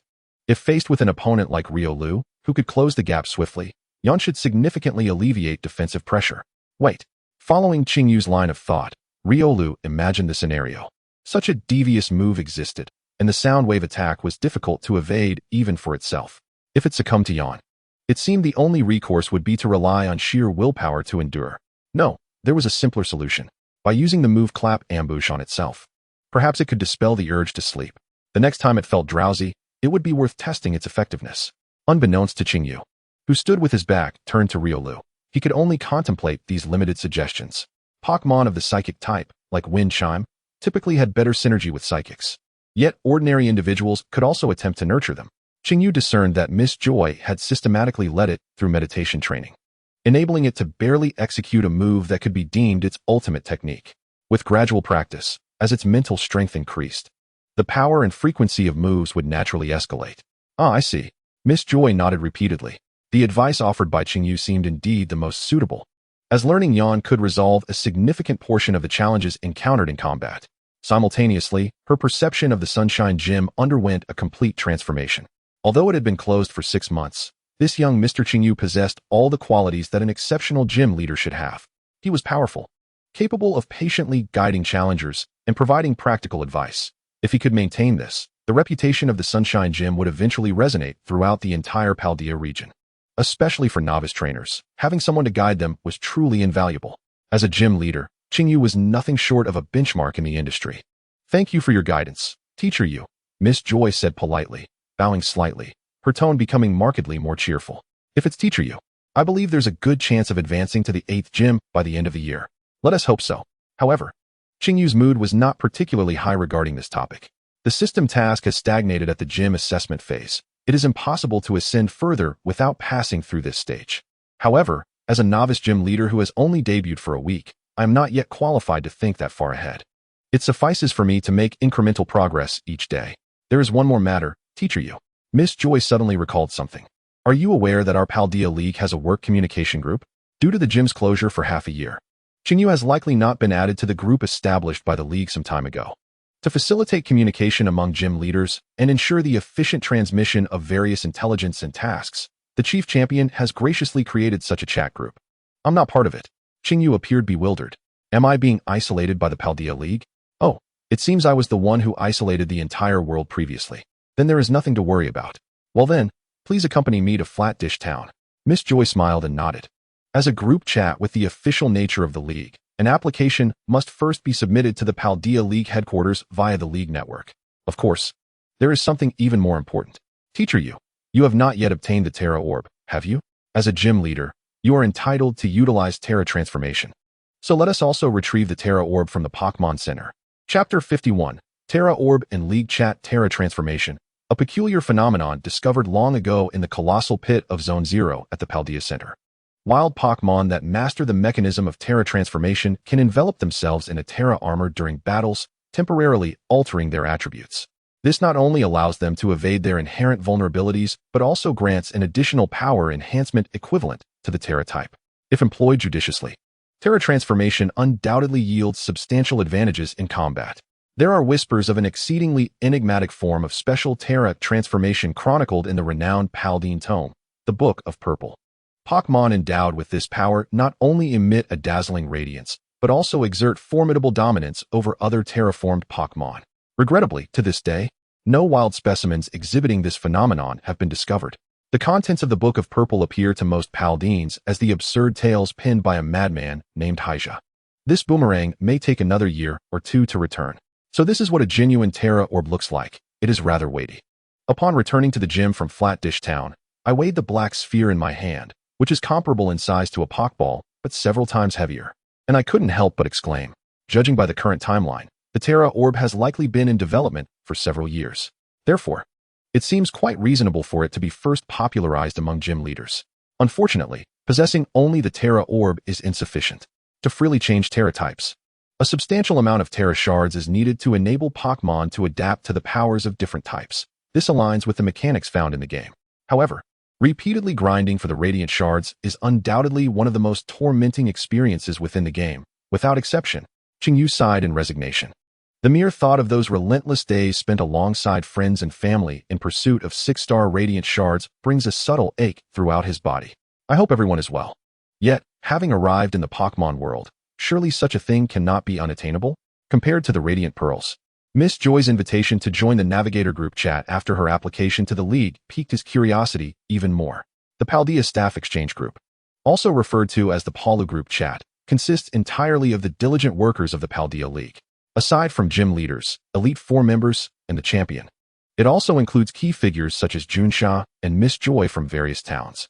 Naturally, the group leader is the sole son of Paldea, the esteemed champion of the league. Unfortunately, Qingyu is not a local. There is but one son in my heart, and that is Miss Julan. There are indeed quite a few trainers like him who serve as key figures from other regions, as many areas boast an overseas champion. Azure Feather has joined the chat. Chishu, welcome newcomer. Chishu, oh my, is that you, Junior? So, you weren't in this group before? It seems that since their last conversation, Qingyu has not been in contact with Chishu for several days. Aoki, remember to change the group name after joining. As a victim of the live broadcast, the overworked champion Aoki soon made his appearance. Even through text, one could sense the heavy atmosphere of work. Qingyu, received. Xinli, you must be the young strategist that Aoki mentioned? Welcome. Xinli, the ground-type champion of Paldea, conjures in Qingyu's mind an image of a slender figure clad in a suit. While she is known as the ground-type champion, she is, in truth, a versatile trainer whose ace Pokémon is the formidable Ground King, known for its exceptional qualities. Indeed, she is also a master of poison-type Pokémon. The 4 elite members of Paldea each possess their own unique skills. In addition to Xinli's expertise in toxic and sandstorm strategies, Aoki's hard-hitting tactics and Dragon Master Hachiku's unpredictable surprises are sure to delight players. Hachiku, Mr. Adu, what type of dragon do you prefer to use? As for the other steel-type little girl, Bopi, she is likely only 7 years old and cannot possibly be present here. Thus, there remains one vacant position among the Elite Four in Paldea. Offing, we actually have a newcomer? If they are young, they should have more common topics with Chishu and Garuxia, right? Lame, that is true. Garuxia, hello? A newcomer has appeared in the group chat after a long absence, prompting the other gym leaders to show up as well. Garuxia? At the mention of this name, Qingyu couldn't help but twitch his lips, as an image of a striking beauty instinctively surfaced in his mind. Unfortunately, this is a good brother. Indeed, Guru Shah is a boy of similar age. Qingyu let out a silent sigh. The phrase brother, you smell delightful, may be amusing in online banter. But in the world of Pokémon, he would refrain from such frivolous remarks. Qingyu, esteemed seniors, I humbly seek your guidance. Compared to himself, a newcomer awaiting the gym assessment, the individuals who had just spoken were either champions or gym leaders. It seemed only polite to address them as seniors. Chishu, haha. Do not be nervous, Junior. Everyone here is quite amicable. Lipu, is it true that AG Feather is the recent popular Battlezone streamer in the Pokémon community? Hi-Dio, I see. I have watched your videos. Your commentary on the family of mice is truly remarkable. I consider myself a fan. Wait, the leader of the Glass Bottle Gym, Hi-Di, has also seen my videos? Qingyu felt he had somewhat underestimated his popularity in the Paldea region. Just as he was about to type a complimentary response, a message appeared that made him halt his actions immediately. UCI, let us cease the idle chatter for now. Since Qingyu has joined this group, there are certain matters I would like to inform you about. The moment the chief champion spoke, her commanding presence rendered the group chat silent. Qingyu paused, quietly awaiting her forthcoming words. In what seemed to be an effort to assist him, the unacquainted novice gym leader, UCI, provided a concise overview of the current gym rules in Paldea. For instance, challengers could utilize rented Pokémon in addition to their own trained Pokémon for assessments. The rental service is managed by the league headquarters, requiring prior reservation and a nominal fee. For the Sunshine Gym, this rental service could prove quite beneficial. With the league as a backing force, the unique services he had been preparing for the gym might soon come to fruition. As for other regulations, they appeared to hold little immediate relevance for him.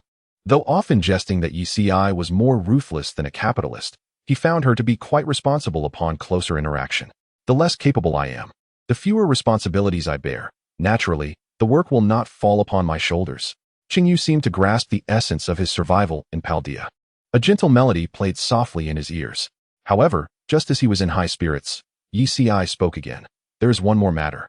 Due to gym leader Kusha needing to go out for materials, the Deep Bowl gym will be temporarily closed and will not have a leader for next year's 8th gym.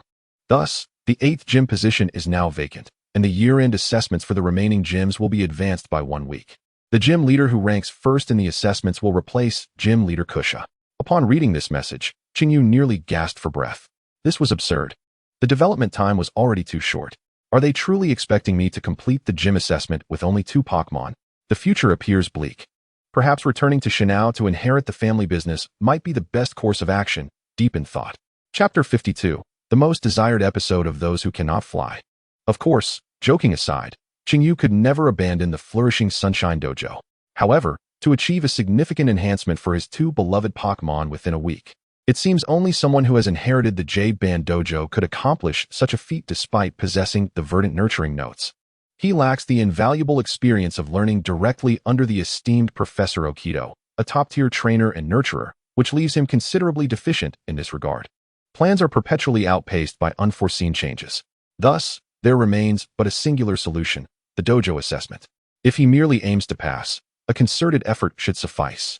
As Qingyu pondered this, he suddenly noticed a few familiar lines appearing before him. Your earnest attempts to set the Sunshine Dojo on the right path are not in vain. Yet under your influence, certain events are gradually diverging from your memory. For instance, the dojo assessment has unexpectedly been moved up to next week. Enhancing strength in such a short time frame is nearly impossible. Yet, the future self recalls the examiner for this assessment. The ground-type Elite Four member, Xinli of Paldea. If a strategy can be devised against her Tyranitar, perhaps there is hope. Current task updated. Defeat at least one of Xinli's Pokémon during the dojo assessment. Reward, based on assessment results. This seems rather explicit, doesn't it? Qingyu scratched his head. There is an uncanny intelligence to this system. It appears at just the right moments and offers the most optimal solutions available. Surely, the alpaca isn't merely amusing itself at my expense. Nevertheless, the system has provided him with crucial intelligence. The examiner for this assessment is Xinli, and her lead Pokémon is likely to be Tyranitar. Tyranitar, the branch evolution in the Paldea region, possesses poison and ground types. Based on Qingyu's recollections from his previous life, this creature is incredibly formidable in battle. Not only does it boast exceptional movesets, but it also serves as a super shield with self-regeneration, with its stats meticulously allocated, and its abilities include both Water Absorb and Sandstream, akin to Swampert. The sole piece of good news is that Xinli's Tyranitar appears to be an offensive powerhouse. This grants Qingyu a modicum of maneuverability. For both poison and ground types, there are ways to evade damage. Thus, perhaps a steel balloon? In an instant, this combination sprang to mind. However, it seems challenging to conceal such an item in practical scenarios. A balloon of that size would be conspicuous regardless of one's vision. It is evident that gameplay and real-life situations cannot be entirely equated. Qingyu let out a sigh. Having arrived at this juncture, let us first peruse the offerings in today's daily shop. Ever since the system implemented this new feature, Qingyu has developed a new pastime alongside his daily treasure hunts, unboxing mystery items. Although yesterday's finds were nothing of consequence, the act of revealing cards incurs no cost, and one can never tell when fortune might smile upon them. With a heart brimming with anticipation, Qingyu entered the shop page. Once again, there were 4 cards displayed, 3 of which bore edges tinged with a hint of blue. However, the last card seemed to trigger some sort of guaranteed reward mechanism, as it faintly shimmered with a golden light. Without hesitation, Qingyu bypassed the 3 azure cards and directly unveiled the final one. Bamboo Copter, one-time item, gold. A sharp intake of breath escaped Qingyu's lips. Could it be that this system is somehow intertwined with the universe of Doraemon? This item is the childhood dream of countless adults. Bamboo Copter. When worn upon the head, it allows the user to fly at will through the power of thought, making it an excellent aid for short-distance travel. Price, 1,200 growth points. This is the very episode that a certain non-flying individual has longed for. Yet, one cannot help but wonder if a hefty baby can even utilize it. Nonetheless, the price is quite steep. It seems that golden items never come cheap. The last time, A mere small pill cost 900 points, and this one-time bamboo copter is even more significant. However, with a bit of determination, it should be attainable after today's livestream. Qingyu sighed. Just the other day, he felt he had an abundance of points, yet now it seems that as he earns more, his expenses grow ever more difficult to manage. Nevertheless, this item holds considerable importance for him, and he feels compelled to make the purchase. Balloons are common items in the Pokémon world, easily revealing one's intentions to opponents, especially when facing a formidable foe like the Earth King. The bamboo copter, however, is different. Its smaller size allows it to be mistaken for mere decoration, and it is unlikely that Xinli would recognize it. Perhaps it could yield extraordinary results. Following this line of thought regarding the Earth King, Qingyu quickly devised his training objectives for the upcoming week. He aimed to collect Steel-type crystallized shards, enabling his Eevee to utilize Steel-type moves and to employ the balloon to begin acclimating to future strategies. If Eevee failed to overcome Xinli's Earth King, he would then send out Riolu to attempt a desperate counter with double return. This was the best solution he could conceive at present. While drafting his plan, Qingyu also took the liberty of accomplishing 2 additional tasks, applying to the league for a rental permit for a Shroomish, and creating a basic exam that he believed to be quite fundamental. Since the rental of Pokémon was permissible, he could confidently incorporate distinctive elements into his gym. The riddle lies within the riddle itself. As long as challengers can answer his questions, they will naturally discern the tactics that the Shroomish intends to employ. With such thoughts in mind, Qingyu approached Nemo, who possessed a certain degree of experience as a trainer. Given the cultural standards of the Paldea region's education, this examination should have been rather straightforward for novice trainers. However, he soon realized he had gravely misjudged the situation. Teacher Qingyu, these questions are exceedingly difficult. Under Qingyu's expectant gaze, Nemo, who was concentrating earnestly on answering, quickly became overwhelmed, her cheeks puffing up in frustration as she exclaimed. Out of 5 questions, this exceptional exchange student from the Unova summer camp could only manage to answer the first 3 correctly. The latter 2 questions were evidently beyond the scope of her knowledge. Is that so? Qingyu scratched his head, peering at the handwritten exam sheet before him. Question 1. List the weaknesses of the grass-fighting dual type. Question 2. What is the evolved form of Shroomish? Question 3. Which berry can cure sleep? Question 4. What is the effect of the technician ability? Question 5. What are effective countermeasures against priority moves? Aren't these rather standard inquiries? Gazing at Nemo's indignant expression, Qingyu suddenly realized he may have overestimated this group of novice trainers. Wait a moment. Could it be that the final exam at Orange Academy is indeed as challenging as those in the games? Qingyu was abruptly reminded of a phrase his high school homeroom teacher had repeatedly uttered before graduation. You truly are the worst class I have ever taught. Chapter 53, One Punch Man vs. Shroomish. That evening, it was time for Qingyu's scheduled livestream. Before launching the streaming software, he took a moment to research how to acquire the necessary crystals of Taijin. To help his Eevee adapt to the energies of different attributes, he would require a substantial amount of corresponding Taijin shards. The primary source of these shards was the Taijin gem, aside from delving deep into the Zero Zone for excavation. Only certain wild Pokémon that had inadvertently wandered into the Zero Zone would possess them.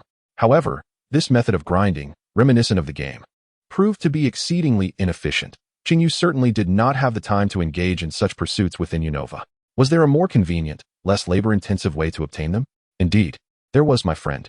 One could simply place an order at the messenger bird shop, thereby saving a considerable amount of time that would otherwise be spent grinding for Taijin. In the Pokémon game, players are required to grind for online hours, but in the real world, spending money allows one to acquire a plethora of items directly. Wealth truly affords one the luxury of choice. After swiftly ordering a batch of Steel-type Taijin shards along with balloon items, Qingyu opened the familiar livestream software. This session's title read, Shocking. The assessment content of the Sunlight Gym features this Pokémon. As the stream commenced, countless eagerly awaiting fans tuned in, ready to enjoy their cyber delicacies for dinner. Shocking. Teacher, you actually revealed gym secrets. The enemy is at the Charred Tower. Tomorrow. We need you to report this to the Messenger Bird Daily. We require talents like you. I remarked that dinner today felt somewhat lacking, only to realize that the host had yet to commence their broadcast. My dear friends, it's time for another lesson. Qingyu has already streamed several times, and he finds the atmosphere in the chat filled with joy and ease to be quite delightful. One person fervently requests the host to reveal themselves. With a voice so melodious, they must surely be quite handsome, right? Indeed, why have they yet to turn on the camera? Such a lack of confidence among the brothers. What are you afraid of? Are you there? Let me take a look. Well, if you wish to see the hostess appearance. Then come challenge the dojo, you bunch. If there are no challengers soon, our Sunshine Dojo will be on the brink of closure. Qingyu initiated with a dramatic roar reminiscent of the mightiest Pokémon in the cosmos, delivering an auditory experience that was truly exceptional. Why are you shouting so loudly? Tomorrow, we'll take the host down offline. Wow, if they play so ruthlessly online, I can hardly imagine what tactics they will employ to torment the water friends offline. Dedicated worker Joy. I've already met the host offline. I can confirm they are indeed a sunny and cheerful young lad. Wow, my friend, you smell delightful. Goodness, there are male admirers. Brothers, grab your weapons. All right, enough of the banter. Observing the increasingly absurd chat, Qingyu chuckled and steered the conversation back on course. As stated in the title, today I shall demonstrate the Pokémon that will be the subject of next week's dojo examination. If you wish to witness just how handsome the host truly is, or if you simply desire to enhance your skills, feel free to challenge the Sunshine Dojo in Little Spoon Town. As he spoke, Qingyu opened the game and dragged a bipedal Pokémon with a mushroom atop its head into the team editor. The examination questions have already been leaked to you. Surely no one would shy away from a challenge, right? Shroomish, do you think such a Pokémon can stump me? It is said that wherever there are forests, there exists a population of mushrooms. Nearly every region is home to this Pokémon. Indeed, in recent years, Kanto has discovered quite a few. Shroomish, evolving from the humble mushroom, possesses a dual grass and fighting type. As the chat has noted, this Pokémon's population is exceedingly widespread, with traces found in every region. In the grasslands and forests of the Paldea West area, Shroomish proliferates abundantly. However, this very commonality does not diminish its strength. Now let me ask you, what abilities does Shroomish possess? Seizing the opportunity during matchmaking, Qingyu deftly employed a trick he had learned from a certain teacher to engage the chat. Am I to be taken as someone without a Pokédex? Spore, Poison Heal, and Technician. The power of science is truly magnificent. Wait, how does it also have Technician? That seems rather impressive. Upon being questioned by Qingyu, many individuals suddenly realized the implications. A Pokémon possessing the ability of Technician cannot possibly be weak, can it? This ability is both noble and practical, particularly for novices, as it serves to enhance combat effectiveness in a remarkably intuitive manner. While the Technician ability is indeed admirable, it is not the focus of our discussion today. Qingyu provided a brief explanation, noting that Poison Heal is also an exceptionally valuable trait. Poison Heal paired with a Toxic Orb? Isn't that a strategy typically employed by the Grass-type gym leader from the Sinnoh region? To be fair, while the health recovery effect is superior to that of leftovers, given the durability of a Shroomish, one might argue its critical impact is questionable. Indeed, a Shroomish that does not deal damage is merely a misguided endeavor. Useless. If I deploy a Talonflame, wouldn't you be obliterated? Noticing the banter in the comments, Qingyu raised an eyebrow. The Grass-type gym leader from Sinnoh, known for utilizing both Shroomish and Torterra as starters, was not an unusual reference. After all, elite trainers in this world are quite formidable. Such straightforward strategies do not easily confound them. However, his tactics were far more intricate. Who said that employing Poison Heal negates damage output? Today, I shall demonstrate the astonishing damage potential of a One-Punch Man Shroomish. As he spoke, the matchmaking pointer gradually came to a halt. Based on Qingyu's observations, he typically needed to secure 2 or 3 victories before encountering trainers of a gym leader's caliber. However, this time, the matchmaking mechanism deviated from the usual pattern. The opponent's trainer materialized, a sporty young woman clad in a swimsuit, her sun-kissed skin glistening with droplets of water cascading from her flowing hair. Trainer, Lorena. Qingyu's expression turned peculiar. This distinguished Miss Black Pearl from Galar was unmistakable. It would be challenging not to recognize her. Perhaps due to his own status as a gym leader, he couldn't shake the feeling that since ascending to the higher tiers, his chances of facing peers had significantly increased. Isn't that Miss Lorena from the Galar Waterway Arena? How adorable. The opponent's lineup consists entirely of water-type Pokémon. Compared to other single-type gym leaders, Teacher Yu truly does not resemble a gym leader at all. I'm quite curious about the attributes the streamer excels in. Surely, they cannot be proficient in every type? One might argue that proficiency is not quite the term. I merely possess a basic understanding of each type.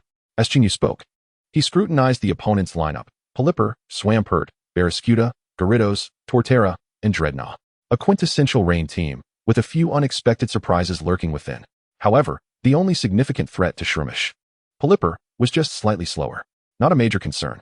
After a brief moment of contemplation, Qingyu quickly revealed a confident smile. Chapter 54. Is this what you call a robust martial ethos? In the Galar region, at Waterboat Town, a girl with dark skin, her hair cascading down to nearly touch the ground, donned in the competitive attire of Waterboat Town, strolled along the narrow paths of the commercial street. Miss Lorena, do your best in next week's ranking battle. Little Lorena, I will be cheering for you. Let us take revenge on Mr. Riolu from Grassroad Town and show them that our Waterboat Town's Black Pearl is not to be trifled with. Oh dear, let us not put too much pressure on little Lorena. She needs to prepare well for the battle. As she walked, most of the townsfolk greeted her warmly, and Lorena responded with a gentle smile and a wave, reciprocating their enthusiasm. The Galar region has long maintained a vibrant culture of battles, with even locals who have never captured a Pokémon ardently enjoying the live matches, gradually fostering the unique alliance system we see today. For the residents of Waterboat Town, Lorena, the newly appointed gym leader of the Waterboat Arena, is the soul of their small town. After briskly traversing the commercial street and leaving behind the cheers of encouragement, Lorena finally exhaled a sigh of relief. This was her first year participating in the league ranking battles. As the season approached its end, her ranking was commendable, ensuring that Waterboat Town would remain among the elite gyms next year. However, before the Champion Cup commenced, she would once again face gym leader Riolu from Grassroad Town in her season finale. The thought of this made Lorena sigh deeply. Riolu was an expert in grass-type Pokémon, and both his type advantage and tactical experience posed significant challenges for her. During their last home match, she had suffered a crushing defeat at the hands of his Flapple. While the townsfolk eagerly anticipated a dramatic revenge, Lorena herself felt quite uncertain. At this point, she could no longer utter words of confidence. Immersing herself completely in the center of the arena's pool, Lorena briefly set aside her thoughts. Since childhood, she had found solace in this form of relaxation. The mere touch of water would allow her body and mind to unwind, casting aside all distractions. I cannot let everyone down. I must strive even harder. After regaining her composure, Lorena's gaze grew resolute. Exiting the pool, she sat on the ground, still damp, towel in hand to dry herself, while she powered on her console. To become stronger, she needed to devise more suitable strategies. The recently popular game, Pokémon Champion, presented itself as an ideal platform for this purpose. The league president, Rose, quickly recognized the value behind this game, deeming it exceptionally suitable for tactical training and promoting it widely within the league. As a result, nearly all members of the Galar League boasted impressive ranks. If only I could encounter a master skilled in grass-type Pokémon, Lorena murmured to herself. As she approaches the esteemed Master Ball rankings, she frequently encounters gym leaders and champions from other regions, hoping to meet worthy adversaries today. Upon successfully matching with an opponent, their information promptly appears. Azure Feather? Lorena softly murmurs the opponent's name, quickly noting the presence of a Shroomish in their lineup. A smile blooms on her face. Indeed, this is a fitting challenger. Given the opponent's Pure Rain team, the opening choice will likely be a Pelipper, right? Thus, we shall lead with Shroomish without hesitation. In the midst of her thoughts, Chinyu swiftly confirms her choice of Pokémon. A storm of question marks erupts in the comments. Why would you lead with it knowing the opponent has Pelipper?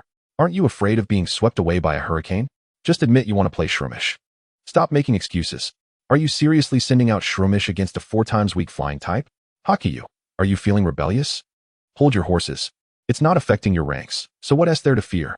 Our Shroomish master is brimming with valor, boasting an impressive attack stat of 130, rendering this rain team utterly trivial. Qingyu smiles gently as she watches the screen load, revealing the trainers stepping into the arena. Both sides swiftly throw out their Pokeballs. As anticipated, Lorena leads with her weather-controlling Pelipper.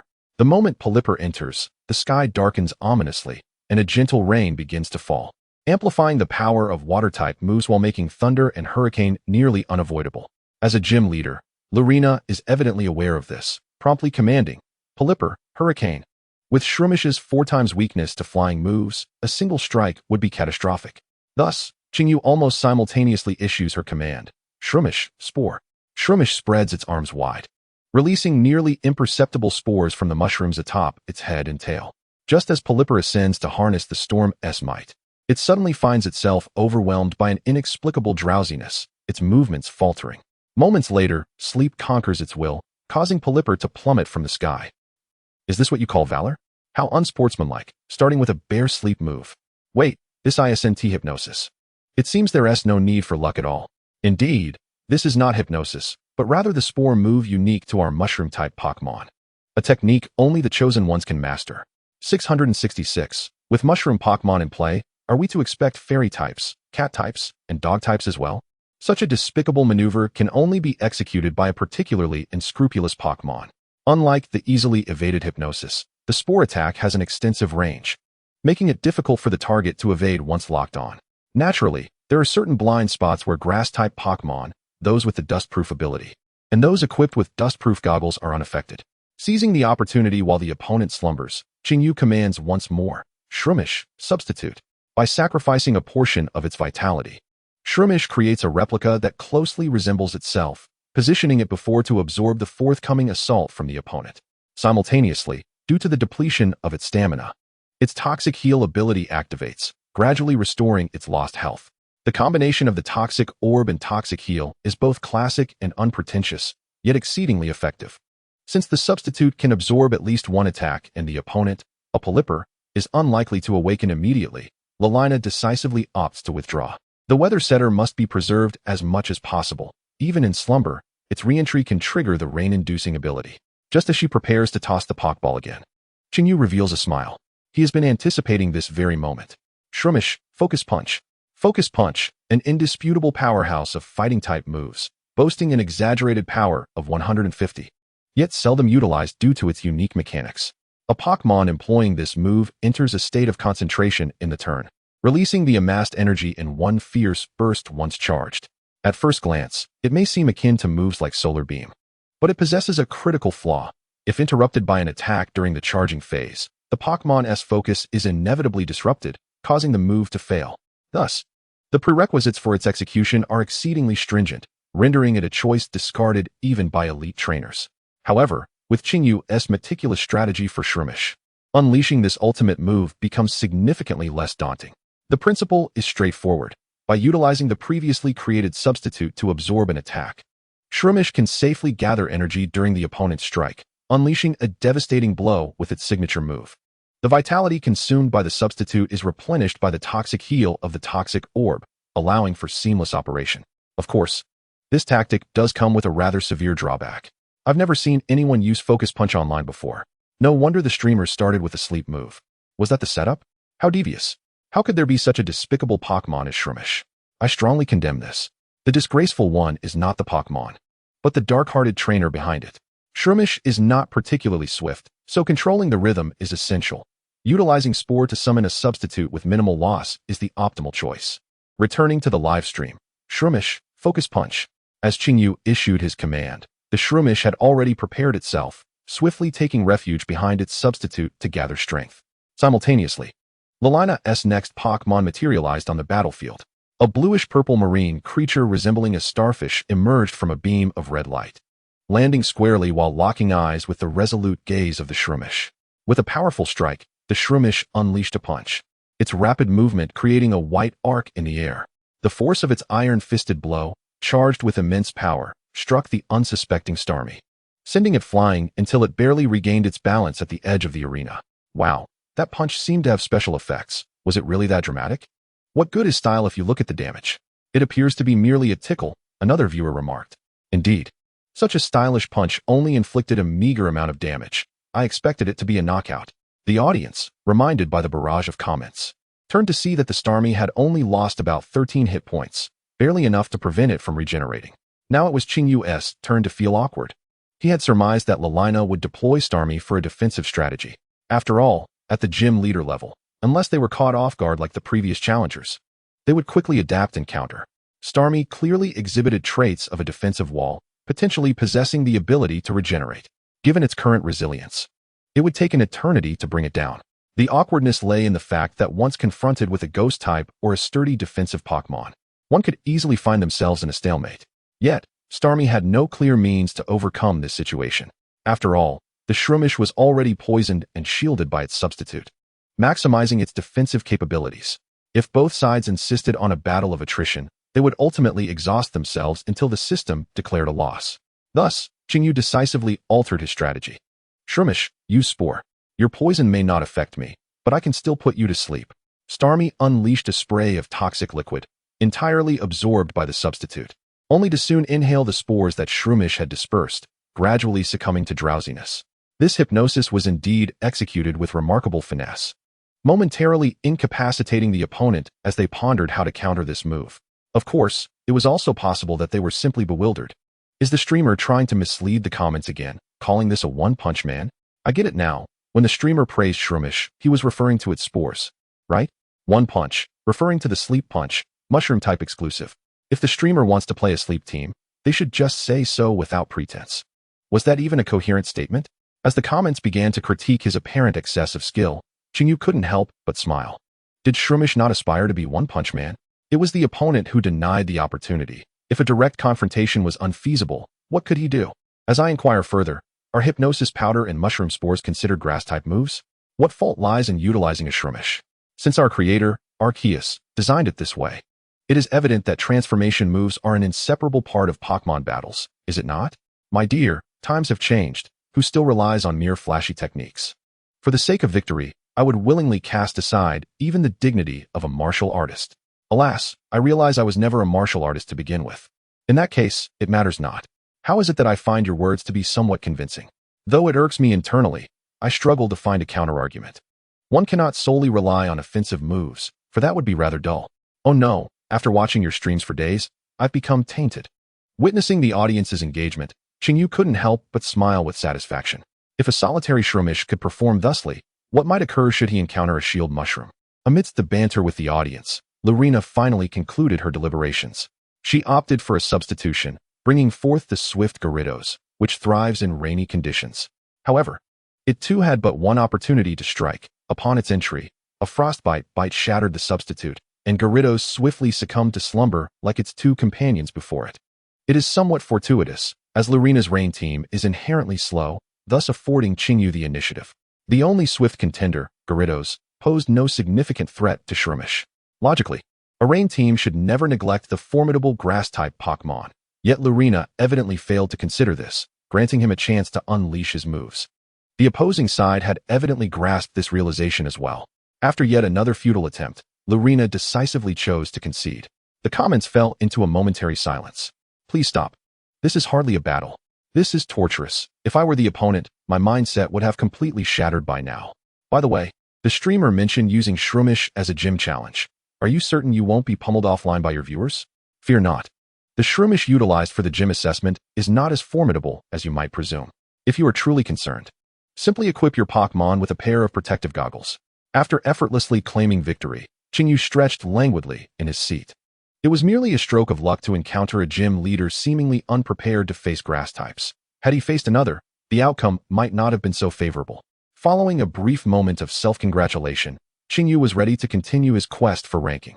At that moment, a striking red message appeared on the screen. Lorena, the streamer is correct.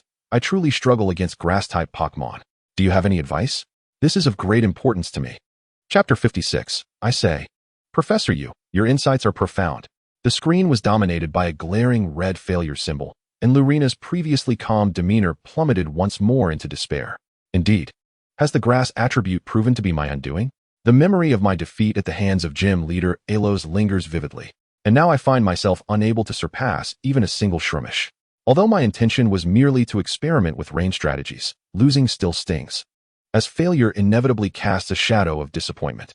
If I cannot even triumph over a passerby, how could I possibly contend with the formidable army of grass-type Pokémon led by Mr. Alos? Such thoughts plagued Lorena in her inaugural year as a gym leader. Her limited experience had already allowed her to maintain the Waterboat Arena's status as a gym, meeting the expectations of the townsfolk. Yet her next opponent, Mr. Alos, is an idol revered by countless trainers, possessing a wealth of experience and prowess that far exceeds her own. Losing to him hardly seems a disgrace. Yet the thought of evasion, while perhaps ignoble, feels increasingly pragmatic, as I can scarcely conceive of any method to turn the tide in my favor. With such musings, Lorena reclined upon the soft carpet, raising her phone in an attempt to divert her attention with amusing videos. However, upon opening Pokémon, she was immediately met with a live stream from a certain user. The title read, "Come and watch One Punch Man Shroomish," and the familiar Pokémon Champion interface was displayed within the stream. What a coincidence, Lorena thought, furrowing her brow as she clicked on the streamer's profile before entering the live room. Azure Feather, the Sun Gym leader from the Paldea region, is an officially recognized trainer. Upon comparison, She discovered that this streamer bore the exact same name as her recent opponent. She had entirely overlooked the opponent's certification icon prior to their match. If her adversary were indeed another gym leader, losing to him would be quite understandable. It seems he shares a similar expertise in grass-type Pokémon as Mr. Alos. Driven by a surge of curiosity, Lorena entered the live stream, just in time to hear the streamer discussing their recent battle. His remark about not being adept at handling grass types struck a chord, pinpointing her current struggle, even when facing off against Shabana, who had a back and forth with the champion. Lorena felt confident in showcasing her abilities. Yet, in the face of Alos, she always felt her strength elude her, leaving little hope for the upcoming ranking battles. Might this gym leader from Paldea offer her some guidance? Suddenly, Lorena felt as though she had stumbled upon a hidden treasure. To demonstrate her sincerity, it would be prudent to adhere to the conventions of live streaming. Although she lacked extensive knowledge in this area, she was aware of the paid messaging feature within Pokémon. The most expensive option was merely 10 yuan. If a small investment could yield valuable advice, it would surely be worth the cost. Before long, a prominent red message appeared in the live stream. Lorena, the streamer speaks the truth. I indeed struggle against grass-type Pokémon. Do you have any suggestions? This is truly important to me. Wow, it seems to be Lorena herself. She is absolutely adorable. I wish I could be Lorena's cheerful companion, but she has mentioned that her favorite is the Torterra. Child, you have come to the wrong place. We do not distribute photo collections here. What do you mean by face value? Even Teacher Yu has improved, and even the gym leader has come to inquire about strategies. Lorena's appearance in the live stream quickly ignited the enthusiasm of the comments. Faced with the adept provocations of the viewers, Qingyu couldn't help but be taken aback. It wasn't that he was incapable of teaching Lorena how to handle a rain team. On the contrary, the theoretical solutions he could conceive were far too numerous. After all, overcoming the opposing grass-type powerhouse is a fundamental challenge for any rain team, requiring different adaptation strategies based on varying formations. Yet, he was unsure of her true intentions. Speaking of which, Lorena's ranking battle against Mr. Yalo is next week, right? Last time, she suffered a dismal defeat. The impact of type advantage is still too significant. It is quite difficult. As Qingyu pondered, a particular comment caught his attention. Thus, he decisively opened the Pokémon application and, as expected, located the video of their last battle. After watching, Qingyu's expression gradually became complicated. Typically, a rain team would incorporate Pokémon of other types to cover weaknesses and avoid glaring defensive issues. He had never encountered a team as purely dedicated to rain as Lorena's. Of course, he was somewhat constrained by game logic. Real battles entail even more considerations. Nevertheless, there were still many commonalities, particularly in tactical configurations. In Qingyu's view, Lorena's team should not fear grass types at all. Fortunately, Teacher Yu is kind-hearted. Since you have earnestly asked, I shall graciously share my insights. After viewing the video, Qingyu cleared his throat and adopted a more serious tone. Your rain team has a solid foundation. It seems the primary issue lies in your thought process. Let me share my thoughts, though they may not be entirely accurate. Consider them merely as guidance. He found it somewhat perplexing. With our invincible Captain Gyarados leading the charge, how could grass-type Pokémon not be easily vanquished? Qingyu could understand Lorena's unwavering reliance on her ace, Torterra. After all, the essence of battles in Galar lies in Dynamaxing. And each gym leader's Dynamax Pokémon serves as a guarantee for attendance. Without Dynamaxing, even someone as formidable as Niezi would struggle to captivate an audience with his style. However, with a bit more flexibility in the approach of other Pokémon, securing victory against opponents is truly not a daunting task. In the realm of battling grass-type Pokémon, one must consider the strategic implications of using a team that counters their weaknesses. While it may be tempting to disregard the 4x weakness of the Swampert paired with an Ice Punch, it is worth noting that both Gyarados and the formidable Dragapult possess commendable countering capabilities. One should not overly regard the weather mechanics. Even in rainy conditions, water-type moves cannot be utilized against grass types. The primary function of such weather is to enhance the abilities of allies. In this context, Gyarados could boldly adopt an offensive strategy, as its powerful hurricane would likely overwhelm the opponent. Alternatively, a synergy between Gyarados and the armored Mutwo could yield fruitful results, as a swift U-turn could catch foes off guard, ensuring at least one of their Pokémon faces defeat. Nevertheless, I would advise against using Swampert in the next battle. Instead, consider incorporating a speedy special attacker with access to Ice-type moves, such as Starmie. If Miss Lorena has not trained any other key Pokémon, then let us disregard this suggestion. However, it is essential to acknowledge that type advantages play a pivotal role in Pokémon battles. and one should strive to mitigate weaknesses where possible. After articulating my perspective, Qingyu finally exhaled a sigh of relief. This encapsulates my thoughts, and I hope it proves beneficial to Miss Lorena. Upon regaining her composure, she noticed a significant decrease in the density of the barrage of comments. Although I did not fully comprehend it, it certainly sounded impressive. Wait, teacher you, do you truly possess such skill? What in the world are you saying? Is this something I, at my novice level, should grasp? I commend your insight, teacher you. Chapter 57. Are there still streamers who do not know this? In the mobile screen, Qingyu's barrage of team analysis reached a temporary pause. Lying on the carpet, Lorena appeared bewildered, her mind temporarily overloaded with an influx of information. As an expert in water types, she had garnered some renown in Galar despite her relative inexperience, even earning the title of the gym leader of tempestuous waves from the league. Yet, Qingyu's words struck a chord, pinpointing her most significant weakness, her inability to adapt. The rain-based strategy she had relied upon since becoming a trainer had indeed propelled her to victory in numerous critical matches during the early stages of the league. However, her opponents had since deciphered her tactics. Burdened by her short tenure as a gym leader and the demands of her modeling career consuming most of her time, she found herself ill-equipped to adjust her strategies. Consequently, her battles became increasingly arduous. At times, a mere few words can illuminate one's thoughts, akin to parting the clouds to reveal a clear sky. The suggestions offered by Qingyu were precisely what she needed, an impetus to shift her perspective. After murmuring softly to herself, Lorena began to reflect on Qingyu's insights. Throughout her journey, she had excelled at leveraging the weather advantages of her water-type Pokémon during rain. However, Qingyu's approach opened her eyes to a wholly different direction. Even on rainy days, the inherent property constraints of grass-type Pokémon remain unyielding, which is the primary reason she cannot contend with Mr. Riolu. Thus, it seems prudent to abandon the water-type altogether, regardless of whether it is Polyper, the nefarious Staraptor, or the armored warrior. Each poses a significant threat to grass types. By effectively utilizing the diverse attributes of her Pokémon and catching her opponents off guard when they anticipate her adherence to convention, she can execute an unconventional strategy to great effect. The potential for victory is substantial. Some truths are quite straightforward, yet when one becomes ensnared in a narrow mindset without external guidance, the path to clarity can be elusive.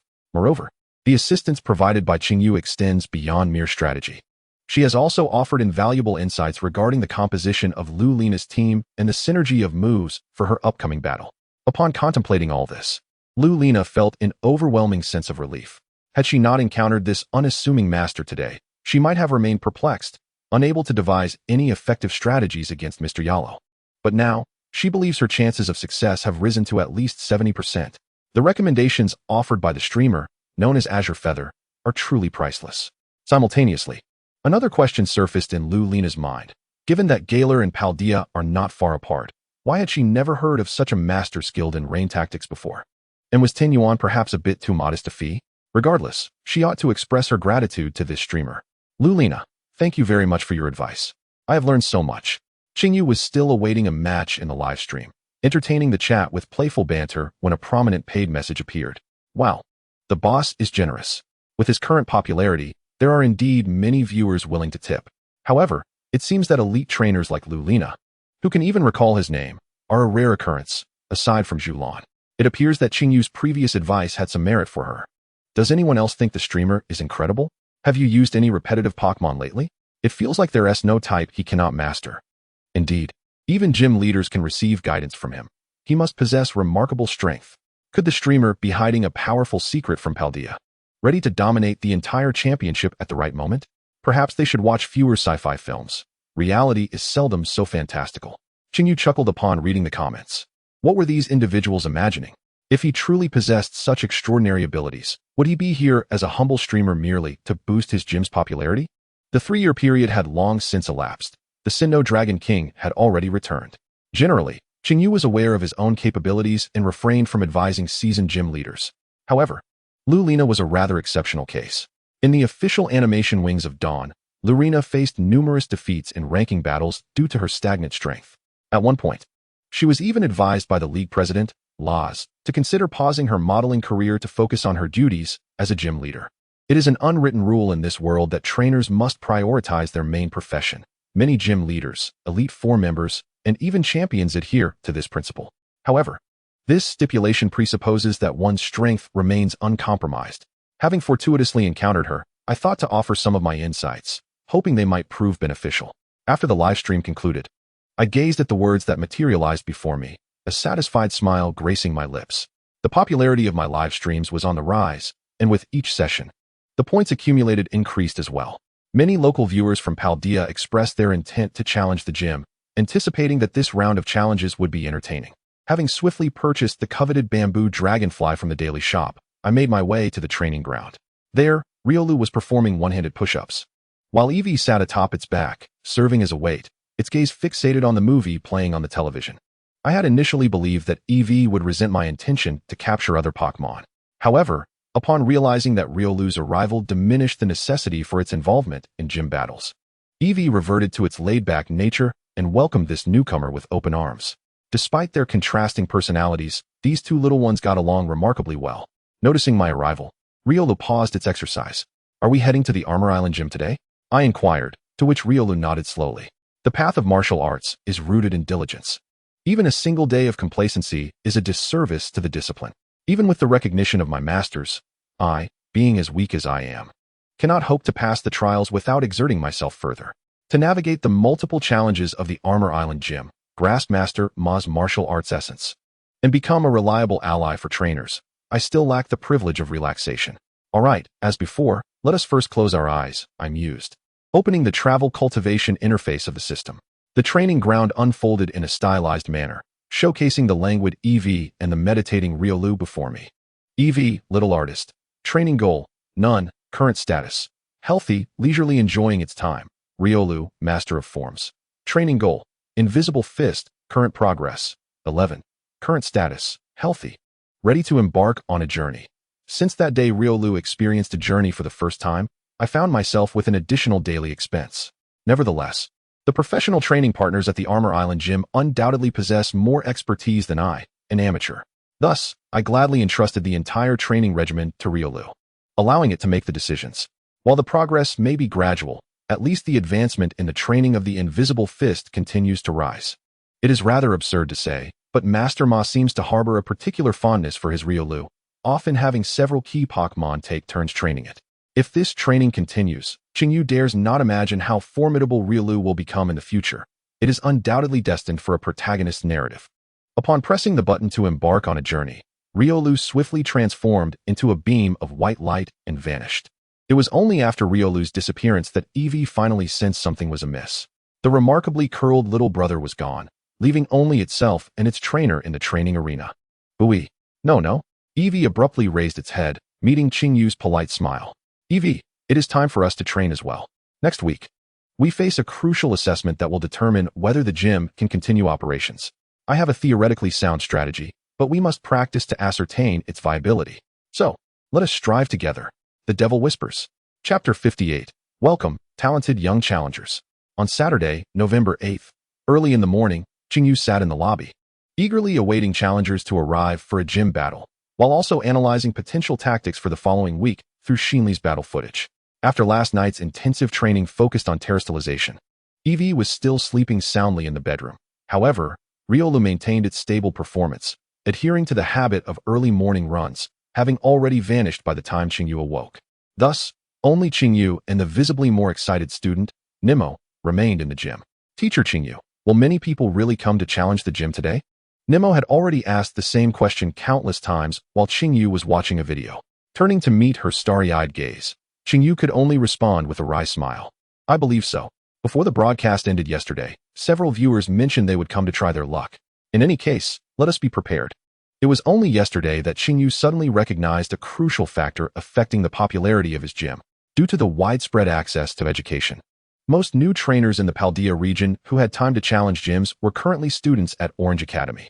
According to league regulations, students were prohibited from leaving casually except during the Champion's Path opening period each semester. Thus, it was hardly surprising that no one showed up during the weekdays. They were likely still preparing for their final sprint at the academy. However, today was Saturday, and the school had no jurisdiction over them. Given its proximity to the bustling Desk City and the recent surge in popularity, Sunshine Gym was indeed quite alluring to them. "Alright. I hope to encounter challengers of comparable skill." Nemo nodded enthusiastically. As a gym apprentice, It was only natural for her to assist the gym leader and face a few challengers. I haven't had the chance to battle with teacher Qingyu in recent days. It's been so boring. Of course, you can, Qingyu affirmed with a nod. Under his guidance, as noted in Qinglu's cultivation notes, Nemo and her Sprigatito had been making rapid progress. The evolution into a Bidoof may not be far off. Knock, knock, knock. As they engaged in casual conversation, the door of the dojo was soon rapped upon. Oh, at last, has a challenger arrived? Before Qingyu could react, Nemo sprang up and hurried to open the door. Upon opening it, she looked down only to find a messenger bird clutching a package, her previously excited expression instantly fading. Huh. The messenger bird tilted its head, emitting a confused chirp. It was indeed rare for a human to display disdain towards it.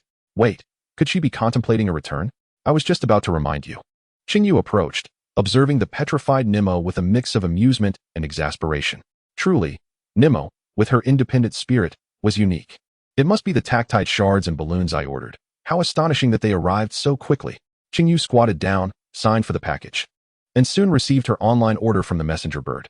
One must admit, Pokémon integrated into human society operate with an efficiency that far surpasses that of humans. Beyond messenger birds, there are also Polyper delivery services, Dragonite logistics, Macamp moving companies, and construction by the master of earth and stone. Life for humans has never been so convenient. No wonder the Pokémon world has transformed into a utopian society. The messenger bird waved its wing and released a long, melodious call. Qingyu was surprised to discern its meaning. Don't forget to leave a good review, dear. It seems that the languages of humans and Pokémon are, to some extent, mutually comprehensible. It turned out not to be a challenger. Once the messenger bird had flown away, Nemo returned to her senses, visibly deflated. There will be others. Just be a little more patient, Qingyu comforted her. With the official commencement of her journey as a trainer, Nemo's latent competitive spirit appeared to be gradually awakened. A yearning for battle is certainly not a detrimental trait for a trainer, as practical experience is the finest means of improvement. It is no wonder Nemo was rapidly progressing toward championship status. As Qingyu contemplated this, she suddenly noticed a youth clad in school uniform, clutching a Pokeball, who had appeared nearby without her notice. Hello, I heard this is the renowned Sunshine Dojo. Upon catching Qingyu's gaze, the boy greeted her politely. My name is Okamoto, and I have come to challenge the dojo. A fresh challenger has arrived. Thought Qingyu and Nemo instinctively exchanged glances, subsequently displaying warm smiles in unison. Welcome to the Sunshine Dojo. We gladly welcome all aspiring young talents to challenge us. Your dojo assessment involves answering questions?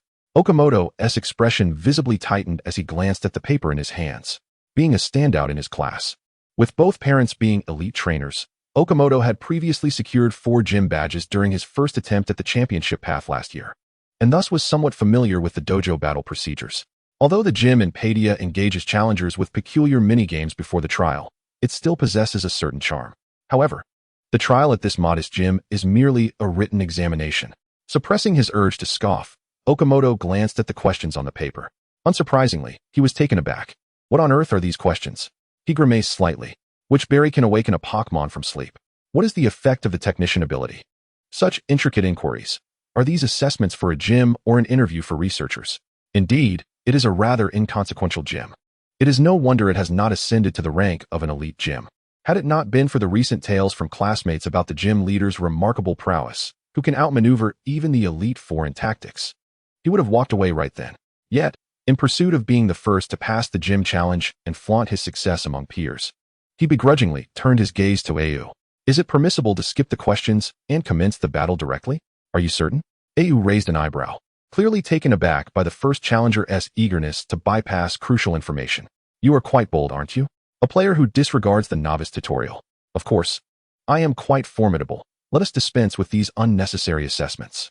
Okamoto appeared filled with confidence. Yet, he seemed oblivious to the almost pitying expression worn by Nemo, who served as the referee for this match, stationed near the center of the arena. It became apparent that he was not a fan of Au, which explained his overconfidence. One could only wonder if he would still be smiling after witnessing Au's tactical brilliance. Well then, as you wish, let us proceed directly to the main event. Au decided to heed the challenger's request. Before the battle commences, allow me to share a few more words. Okamoto nodded. Having challenged numerous gyms, he was well aware that every gym leader tends to utter some enigmatic phrases before a challenge. Perhaps it is a matter of ritual? Although he did not fully comprehend it, he respected the tradition. I have always believed that a trainer's skill is the most crucial element in Pokémon battles.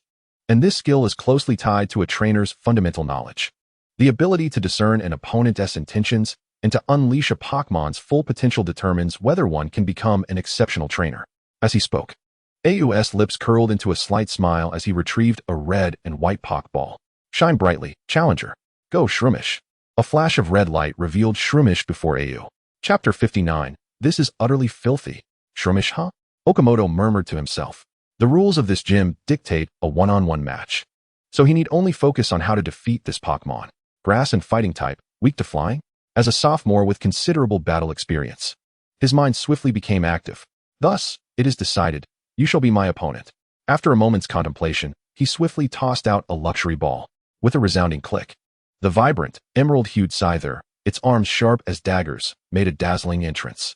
Scyther, you say? Qingyu remained composed, even offering a subtle nod. As he observed, several lines of text soon materialized before him. Scyther, female, type, bug flying, ability, technician. Scyther possesses a dual typing of bug and flying, rendering the two moves of Shroomish ineffective against it. In both offense and defense, it holds a significant advantage over Shroomish. Understanding the fundamental principles of type advantage in battles, Scyther, exuding an air of pride and prowess, acknowledged his role as a trainer. It appears this somewhat impatient trainer does possess some skill. Quite impressive. However, relying solely on this advantage will undoubtedly fall short in securing victory in the gym battle. Almost forgot about one crucial matter, Okamoto. Just before the battle was set to commence, Nimmo, acting as the referee, suddenly raised her hand, catching Okamoto's attention. She jogged over to him, presenting a mask. Please ensure you wear this mask before we begin the battle. Nimmo's earnest request left Okamoto somewhat bewildered. He perceived it merely as a peculiar rule of this rather mediocre gym, and thus he nodded dismissively. Once she confirmed that both Qingyu and the challenger had donned their masks, Nimmo breathed a sigh of relief and raised her hand once more. Let the match begin. Scyther, use wing attack. The rules of the Sunshine Gym dictate that the challenger strikes first, prompting Okamoto to issue his command immediately. Upon hearing her trainer's directive, Scyther promptly assumed her battle stance, agitating her wings as she launched an assault on Shroomish. With Scyther's formidable offensive capabilities and the flying type's multiple advantages against Shroomish, this attack could very well conclude the gym challenge. Such bravado, yet the outcome is as anticipated.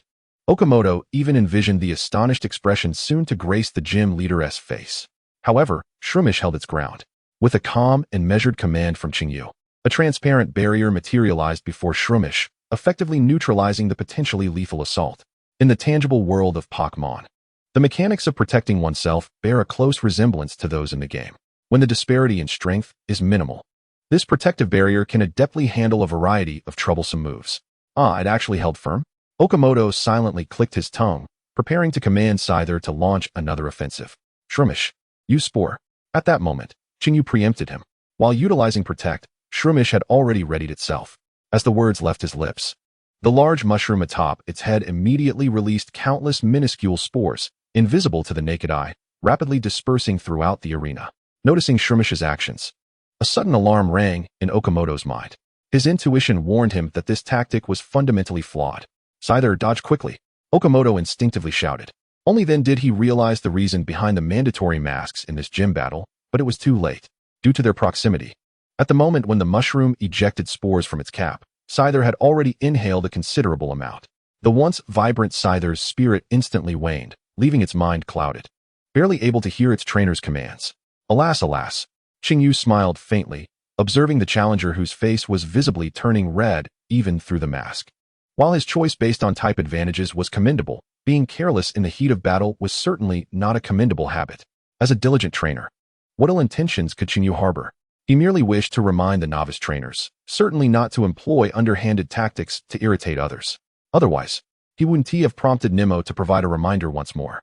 Had this trainer, Okamoto, thoroughly completed the task he had prepared or observed the mushroom's actions more meticulously, he would have easily discerned the flaws in his strategy. Once he granted the mushroom this opportunity, the match would become exceedingly challenging. Stung by Qingyu's words, Okamoto clenched his teeth. This is too underhanded. Indeed, I was careless. But even so, there's no way a mere mushroom could defeat my Scyther in one blow. Okamoto had every reason to assert this. Scyther had a quadruple resistance to grass and fighting types. Even if it fell asleep, the mushroom's attacks would be ineffective against it. Moreover, once it was struck, Scyther would awaken immediately. You only have this one chance to strike. Qingyu could easily perceive the thoughts swirling in the challenger's mind. Still too young, aren't you? Okamoto? His gaze shifted to the borrowed mushroom. Shroomish, male, type, grass fighting. Ability, technician, moves, bullet seed, spore, leech seed, stun spore, poison powder, mock punch, seed bomb. Swords dance, rock tomb, somewhat cheerful disposition. If it weren't for the overwhelming number of Shroomish in the Paldea region, with a dozen reserved within the league, he would have found it difficult to locate one that perfectly matched his criteria. Though its strength was average, its moves were nearly flawless. Complemented by rock-type rock tomb to fill its offensive gaps, it was exceptionally suited to serve as an examiner. Shroomish, use rock tomb to finish your opponent. With Qingyu's command, Okamoto's expression turned instantly to one of sheer terror. The reason was simple. The dual-type bug-flying Scyther, while adept at countering the mushroom's primary types, simultaneously exposed a critical weakness, its susceptibility to rock-type moves.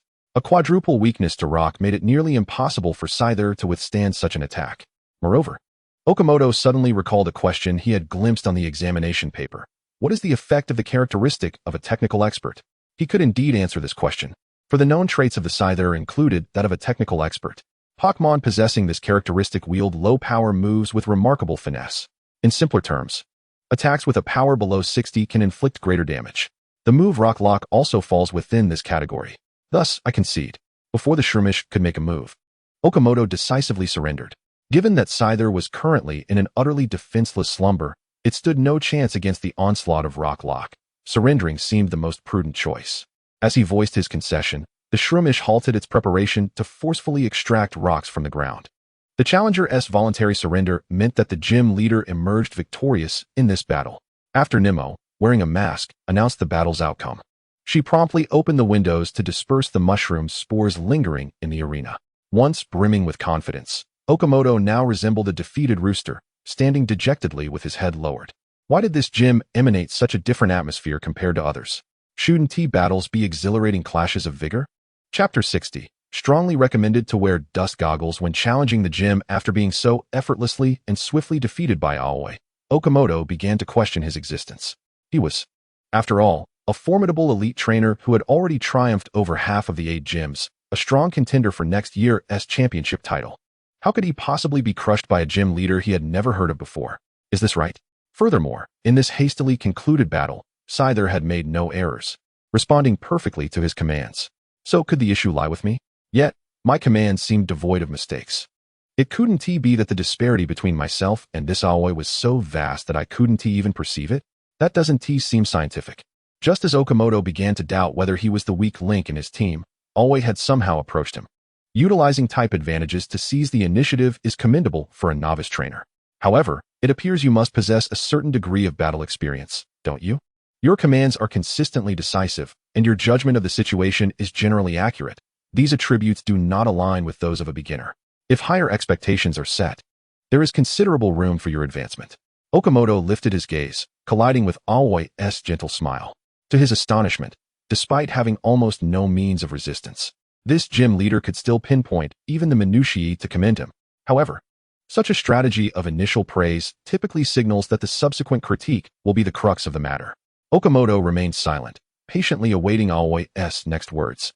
He was quite curious to know how many shortcomings he might possess in the eyes of this gym leader. In addition to the pre-match strategies, the ability to process information during the battle is a true reflection of a trainer's skill, an aspect in which you still have room for improvement, Qingyu continued.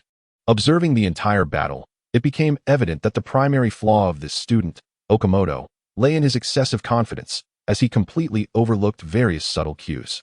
Had he taken a moment to contemplate, he could have anticipated and prepared for potential threats. Furthermore, his understanding of type advantages was rather superficial. Seasoned trainers often teach their Pokémon moves of other types to cover their weaknesses, thus one cannot solely rely on straightforward type matchups. Lastly, and perhaps most crucially, Qingyu abruptly paused, eliciting a look of confusion from Okamoto. Why had he stopped? Qingyu took a couple of steps forward to the side of the sleeping Scyther, pointing downwards. If Scyther wishes to grow stronger, I would recommend using a certain item to change its ability to Technician, which would better prepare it for post-evolution tactics. Although the ability Inner Focus is indeed a rare hidden trait, its impact on battle efficacy is minimal. If there are superior choices available, it would be prudent to consider a change. It seems that this Okamoto's training level is commendable, and Scyther's evolution is merely a matter of time. After evolving into a Scyther, the ability Inner Focus would be replaced by Light Metal, rendering it even less useful. Of course, this is merely a suggestion. The ultimate decision rests with Okamoto and his Scyther. Upon hearing Qingyu's words, Okamoto appeared momentarily stunned. Scyther could evolve. Qingyu turned back, meeting his clear, untainted gaze, instantly realizing that he was genuinely unaware. How naive. If he wishes for evolution, he should have Scyther carry a metal coat for a while, once accustomed. It can utilize its communication function to evolve. In the game, Scyther evolves upon being traded while holding a metal coat, and the real-world process is quite similar. The mechanism of communication evolution resembles a simulated special magnetic field, facilitating the evolution of certain Pokémon that typically require specific conditions. This is also noted in Qingyu's training journal. In a special edition of the manga, Scyther was actually Qingyu's first Pokémon, thus the records are exceedingly detailed, including the complete evolution process. It even documents Qingyu's signature move, a slicing attack against ghost-type Pokémon, showcasing his skill in severing intangible foes. Is this the prowess of a protagonist? Oh. Okamoto nodded vigorously, nearly resembling Nemo as he seemed poised to jot down every word Qingyu uttered. If he previously harbored any biases against this young gym leader, after attentively listening to his analysis, he was now utterly captivated. He spoke directly to the point. Challenging the gym and achieving victory is undoubtedly exhilarating. Yet what holds greater significance is the valuable lessons one can glean from the gym battles, guiding one's path to improvement. In this regard, the master of the Qingyu gym surpasses all other gym leaders he has encountered, as his succinct advice is laden with substance. He even provided clear guidance on nurturing strategies, more comprehensible than what the instructors at Orange Academy had conveyed. This knowledge is indispensable for future endeavors. With a mind brimming with newfound insights, Okamoto concluded his gym battle with satisfaction. He meticulously noted all the suggestions from the Qingyu master, particularly regarding the traits and evolution choices for the Scyther. To that end, he even consulted the Pokédex. Indeed, as Qingyu had stated, Scyther can evolve into Scyther. Its type transitions into the more formidable Bug Steel, appearing as an impenetrable fortress of steel. Coupled with Scyther's already impressive offensive capabilities, could this not render it invincible? Upon exiting, his first action was to retrieve the school-provided Rotom phone and access the school forum. He fervently urged his fellow students to challenge the Sunshine Gym in Little Spoon Town. The prowess of this gym leader is indisputable, and their teaching abilities are astonishingly effective. Any challenger is sure to receive invaluable guidance. Alas, due to gym regulations, challengers are permitted to battle only once a week. Otherwise, he would have eagerly sought further counsel from the leader. By the way, for those intending to challenge the gym, it is highly advisable for Pokémon to carry protective goggles. Although the battle process was somewhat convoluted, the outcome was always favorable. Okamoto felt compelled to make more students aware of this hidden gem of a gym. Collective improvement is the rightful path. He had no intention of dragging others into embarrassment simply because he had faced the rain himself. With Okamoto's arrival as the catalyst on this day, the Sunshine Gym welcomed a remarkable 10 challengers. Moreover, judging by their attire, they were all students from Orange Academy. The gym suddenly became bustling with activity, leaving Qingyu momentarily disoriented. Half of these challengers were matched against his borrowed Shroomish, while the other half, slightly weaker, were supported by his Eevee, Riolu, and Nemo. Even though Pokémon possess extraordinary recovery abilities, it would be unfeasible to entrust every single battle, averaging 1 per hour, solely to Shroomish. If that were the case, he would soon find himself hanging from a lamppost. Overall, it was astonishing that the strongest challenger among them was the rather naive Okamoto. Though somewhat foolish, he undeniably possessed a modicum of strength. As for the others, Qingyu now seriously suspected that those watching his livestream were merely jesters.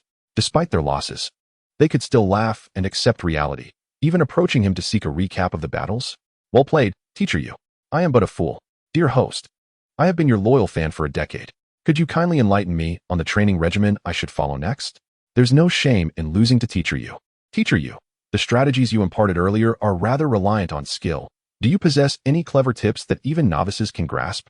Indeed. As I had previously hinted during a live session, today's challenge is primarily composed of fans from the livestream. Their gameplay is astonishingly outrageous, and one particularly brilliant child even equipped a dust-proof goggles on their Bulbasaur, managing to misinterpret the answers. Are you a poet? I was utterly perplexed by my fellow players. After an intense series of battles, Even Xingyu began to question the teaching prowess of the instructors at Orange Academy. Just look at the recruits you've nurtured. Chapter 61. What have I encountered? Monday, November 10th. Over the weekend, Xingyu experienced a remarkably fulfilling time, perhaps due to the growing reputation of Sunshine Dojo at Orange Academy. A significant number of students in uniforms came to challenge. This should have resulted in a mutually beneficial outcome. The students would gain insights from the dojo master, gradually clarifying their paths for improvement. Sunshine Dojo would attract considerable attention, achieving a modicum of local notoriety in Paldea. And the Pokémon at the dojo would seize the opportunity to acquire ample practical experience. Even Nemo's Sprigatito evolved into Florigato after one of the battles. Truly, it was like Qin Shi Huang savoring Sichuan peppercorns until he was intoxicated. If this momentum could be sustained, Sunshine Dojo might truly become a sensation. Of course, such a scenario is implausible. For when Monday arrives, students are confined within the prison known as school, granted the privilege of freedom only during the weekends. Upon discovering this news, Xingyu was utterly bewildered. In the game Pokémon Scarlet and Violet, it appears that the protagonist has hardly returned to school after the academic year commenced. How is it that in the Pokémon world, one is still compelled to engage in forced learning? However, this prompted him to recall a student organization that profoundly impacts the game's narrative, Team Star. This group, comprised of troublesome students, serves as an antagonistic faction and is one of the three main storylines in the game. Prior to the protagonist's enrollment, Orange Academy underwent a complete restructuring, with nearly all management and faculty being replaced. The specifics of these events can only be gleaned from fragments of the plot related to Team Star. It is evident that a severe bullying epidemic plagued Orange Academy at that time, prompting the bullied to form Team Star as a form of resistance. Based on the timeline, Team Star is expected to be established a year later. The Academy's administration bears significant responsibility for this situation, and there must have been early warning signs. Contemplating this, Xingyu couldn't help but let out a sigh. In the world of Pokémon, such occurrences truly disrupt the harmonious and idyllic atmosphere he yearns for. If given the opportunity in the future, it might be prudent to offer a gentle reminder to Yik. Although he is a traveler from another world, he currently remains merely a gym leader struggling to maintain his ranking, lacking the influence to sway the decisions of the league. He shall do his utmost. In any case, the absence of students significantly impacts the gym. The once popular Sunshine Gym welcomed only 2 challengers throughout the entirety of Monday. The continuous attack characteristic of the Chino Squirrel indeed complements moves like the rapid spin, yet executing a full sequence in actual combat requires time. Rather than forcing the use of rapid spin, it may be more beneficial to experiment with moves like triple kick, which can yield impressive results at times. Additionally, during regular training, it is imperative to focus on enhancing the Chino Squirrel's speed of attack. After bidding farewell to another trainer, Xingyu let out a sigh of relief. It appeared that there would be no further challengers today. After 3 consecutive days of intense battles, the Pokémon in the gym must surely be accumulating considerable fatigue. Given this, it would be wise to allow them some relaxation. Even in preparation for Friday's assessment, they cannot remain overly tense. Speaking of the most distinctive way to unwind in the Paldea region, it undoubtedly involves a picnic. The inhabitants of Paldea possess a remarkable sense of relaxation. As soon as a tablecloth and tent are unfurled, they can instantly feel at ease, even in perilous wilderness. This extraordinary atmosphere influences even the wild Pokémon, fostering a subtle understanding between both parties. During human picnics, a temporary truce is observed. Thus, when Xingyu arrived at the outskirts of Little Spoon Town with Nemo, just as he was about to spread out the tablecloth, a flock of small arrow sparrows appeared from seemingly nowhere, eagerly eyeing him and hoping for some of the delicacies they favored, such as the pufferfish and the shuttlecock grass. How are they so familiar with this? Suppressing his desire to comment, Xingyu broke off a few pieces of freshly baked soft Kalo-style baguette, offering them to the eager little creatures. Indeed, Paldea is a wonderful place. Here, the boundaries between humans and wild Pokémon have nearly vanished. Observing this scene, Nemo quickly expressed her admiration. Due to family circumstances, she had traveled through various regions since childhood, and her decision to settle in Little Spoon Town was largely influenced by this unique ambience of harmonious coexistence between humans and nature. Indeed, however, it would be even better if they possessed a slight sense of boundaries. Xingyu sighed in resignation. He realized he might have made a misstep, perhaps due to their infrequent encounters with the fine cuisine of human society. After feeding the first batch of wild Pokémon, these audacious little creatures returned with their families, eager for more food and drink. This was a bit excessive. Even the landlords have limited supplies to resist the pitiful gazes of these little beings. Chinyu decisively turned his head away. In the expanse of the grassy field, Eevee was filled with enthusiasm, setting up an easel with the assistance of Nemo. While gazing at the boundless sunset, where the sky met the wilderness, our little artist from the Sunshine Gym seemed poised to create his inaugural masterpiece. Cultivating one's passion amidst training is undeniably a delightful endeavor. Chinyu nodded with satisfaction, while the two spirited fighters, Riolu and Budu, could not remain idle, even choosing to engage in playful tussles during the picnic, seemingly grappling with one another. Naturally, against the formidable Riolu, even after evolution, Budu was no match.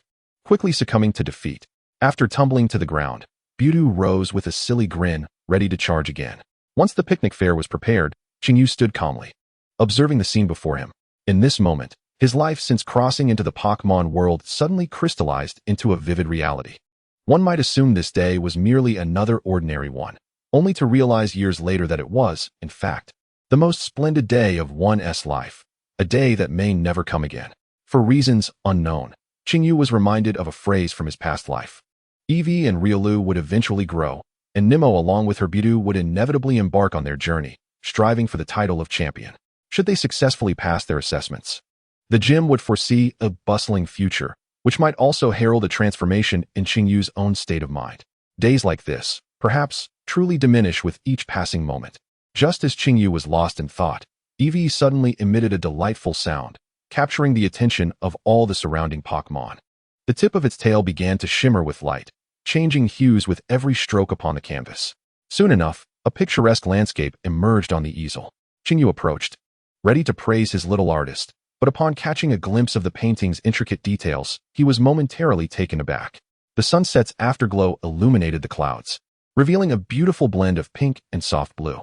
Yet, amidst these two clashing colors, an inexplicable, deep black hue lingered, discordant with the surroundings. Had Eevee made a mistake in its depiction? With this thought, Chinyu instinctively looked up at the sky. In an instant, he stood frozen in place. Eevee had not erred. It had merely captured the scene before it with perfect fidelity. And in the center of that almost imperceptible darkness, a pair of noble and piercing golden eyes were locked onto his with unwavering intensity. In that fleeting moment, Chinyu recognized the Pokémon concealed in the heights above, the legendary Rayquaza, and remarkably, a rare, shiny variant. What on earth had he stumbled upon? Chapter 62. Is this not also a form of dependence? Gazing at the black Rayquaza, partially obscured by the clouds, Chinyu's expression turned momentarily complex. One of the three deities of the Hoenn region resides in the lofty ozone layer and is regarded as a symbol of the sky. Alongside Groudon and Kyogre, it is playfully referred to as one of the Hoenn Three Fools by players. Remarkably, is among the few deities confirmed to have multiple individuals. Apart from the one in Hoenn, known for mediating disputes, alternate forms have appeared in the movie The Light Wheel featuring the legendary Pokémon Hoopa, as well as in the animated series Pokémon Horizons. Indeed, it is quite possible that an alternate form of may appear in the Paldea region. However, this seems to have an unusual penchant for voyeurism, reminiscent of the Ho-Oh worshipped at the Quartz Plateau.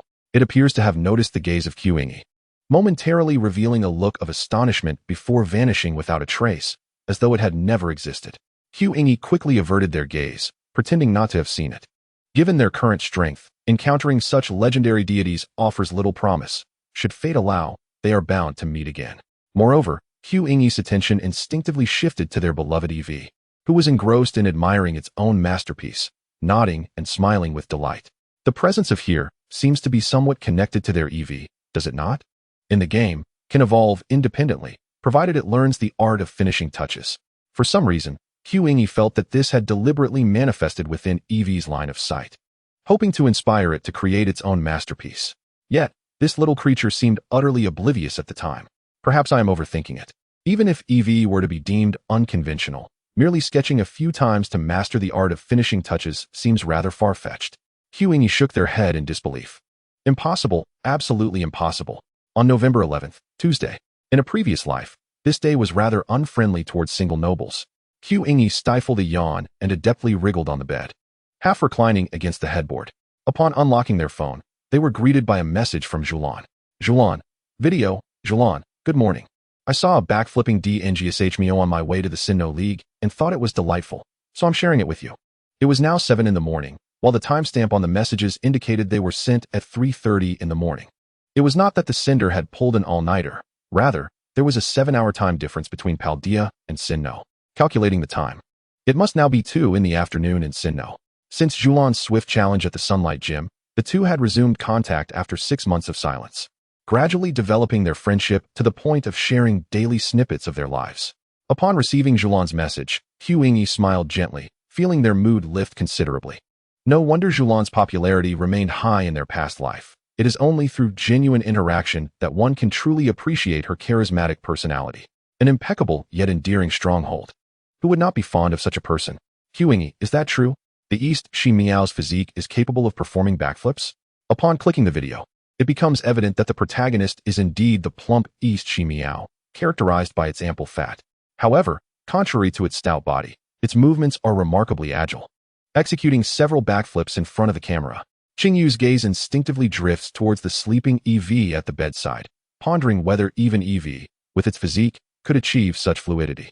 Qingyu, is this soft-bodied East Shi Meow even legitimate? After sending out the message, a prompt response follows. Julan, isn't it a delightful little creature?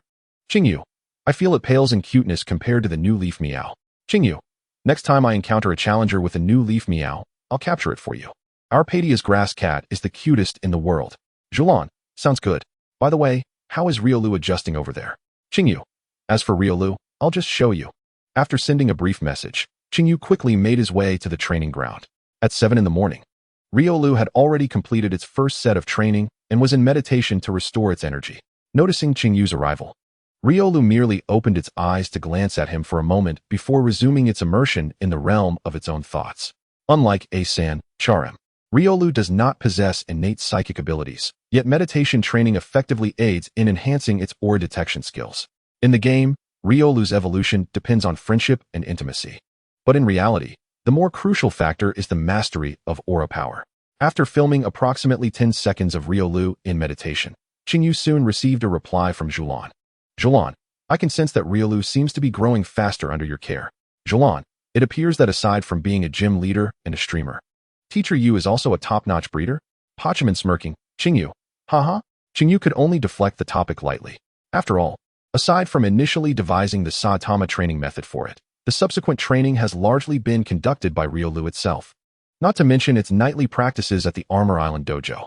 However, to claim that Riolu travels across the ocean every night to learn from Galar and has caught the attention of the Armor Island Dojo, currently training in Master Ma's secret technique, the Invisible Fist, seems too far-fetched for anyone to believe. In the Sinnoh League's office, Alu cast a furtive glance towards the other side of the room. He quickly noticed Julan, who was engrossed in her phone, occasionally smiling softly while tapping on the screen. Do you all feel that our leader has been spending a tad too much time on her phone these past couple of days? Alu leaned over, lowering his voice to curiously ask the two young champions beside him. After all, being the league champion, handling messages is undoubtedly more convenient via phone, right? Day scratched his head, feeling nothing unusual. No, I understand this. Wusong adjusted his glasses, revealing an expression of understanding. It is precisely because she is a champion that she must dedicate even more time to honing her skills. Thus, Sister Julan must be engrossed in tactical teachings on Pokémon. On one occasion, while passing by Julan's desk, Wusong inadvertently noticed that she frequently watched videos of a particular streamer, most likely the enigmatic trainer who had recently vanquished Day in a match. Truly, Sister Julan is remarkable. Despite having already attained the prowess to sweep the Elite Four, she remains steadfast in her quest for further strength. This embodies the essence of a true trainer. Wusong felt he ought to learn from her. While pondering this, he glanced at the two youths beside him. Day's gaze was remarkably clear, suggesting a rather simple-minded nature. Akin to a single-celled organism, Alu, though possessing a more agile mind than Day, was often preoccupied with trivial gossip. How could the illustrious champion Julan entertain such mundane thoughts? Being in the company of these two simpletons could hardly revitalize the Sinnoh League. Wusong silently shook his head and sighed, refocusing on his work. Meanwhile, Julan's gaze shifted toward them. Upon noticing Alu, she suddenly recalled a matter of significant importance to the league. Far away in Paldea, Qingyu was about to turn off his phone when he unexpectedly received another message from Julan. Julan, will you be live streaming today? If paid requests are possible, could you perhaps discuss strategies related to bug Pokémon? Julan, is a deposit of 500,000 yuan sufficient? Accompanying the message was a transfer record amounting to 6 figures. Qingyu could not help but gasp in astonishment. Truly, as the daughter of a research institute, Miss Julan's generosity was several times greater than his total earnings from recent live streams. Recently, many challengers had suggested he produce a tactical guide for the box cricket. Perhaps he should consider it? In a certain light, this could also be seen as a form of opportunism. After all, the rich enjoy their comforts. Chapter 63. Bug Relay Tactics. Ultimately, Qingyu acquiesced to Julan's request. The bug Pokémon strategies she proposed would undoubtedly relate to the Elite Four member, Alu. Among the 9 known regions, Alu stands as the sole bug-type champion, while bug-type gyms in other regions often serve as the initial testing grounds. This is largely due to the inherent weaknesses of the bug type. In Qingyu's view, every type in the Pokémon world possesses distinct advantages and disadvantages. The strengths of bug types are exceedingly evident. They require minimal effort to cultivate, typically evolving into their final forms after a short training period, thus acquiring commendable combat power. However, this advantage comes at a cost, aside from their inherently poor offensive capabilities and vulnerability to common types. Bug Pokémon also possess the lowest average base stats among all types. The early evolution does not entirely constitute an advantage. Regarding techniques, the bug type indeed possesses several effective moves, such as Quiver Dance and Rage Powder, which somewhat alleviates their inherent shortcomings in strength. However, it is generally not the bug Pokémon that truly excel in utilizing these techniques. For instance, in the past, one of the most frequently seen moves in both single and double battles was U-turn, with the undeniable representative being the bug king, Landorus, followed closely by a certain cosmic creature renowned for its remarkable U-turn capabilities. Ironically, despite the plethora of bug Pokémon, the bug type itself lacks significant advantages, rendering the situation rather awkward. A multitude of factors converge to place the bug type at a relatively low status in this world. Nevertheless, for Qingyu, this does not pose a considerable issue. His willingness to take on this challenge indicates that he possesses the requisite confidence. Even bug Pokémon can exhibit remarkable flair. In his previous life as a streamer, the audience's favorite was precisely these seemingly weak bug Pokémon, and he often found himself both tormented and engrossed in devising strategies. Particularly, the speaker bug, which became a meme due to its extreme frailty, was frequently requested by viewers. Of course, as long as the payment is adequate, even the weakest Pokémon can find opportunities for redemption. The audience is straightforward. They simply need to request obscure Pokémon for a show, while our esteemed teacher Yu has far more to consider. Thus, the advantage lies with me. In the afternoon, with no challengers arriving and Nemo not refreshing at the gym, seemingly having taken the bug Pokémon for a leisurely stroll, Qingyu, aware of the evolution method for bug Pokémon, suggested that she take the bug along for some outdoor practice, engaging in friendly battles with wild Pokémon along the way. The once bustling gym fell into a hush. Consequently, Qingyu chose to indulge in a long-awaited nap with his Eevee. The gym was left with only the vigilant Riolu, who was diligently performing push-ups and squats. After completing a set of exercises taught by its trainer, Riolu sighed contentedly, wiping the beads of perspiration from its brow. Its trainer was indeed a genius. The combination of movements was perfectly designed to keep its muscles active without overwhelming fatigue. It was an excellent warm-up routine, although the 10-kilometer run seemed excessive. After experiencing it firsthand, Riolu immediately grasped its trainer's thoughtful intentions. Training in the confines of home offered minimal enhancement. Thus, venturing out to seek suitable wild Pokémon for challenges was essential. The 10-kilometer distance may appear short, yet it effectively encompassed much of the area around Little Spoon Town and Little Spoon Path in a round trip.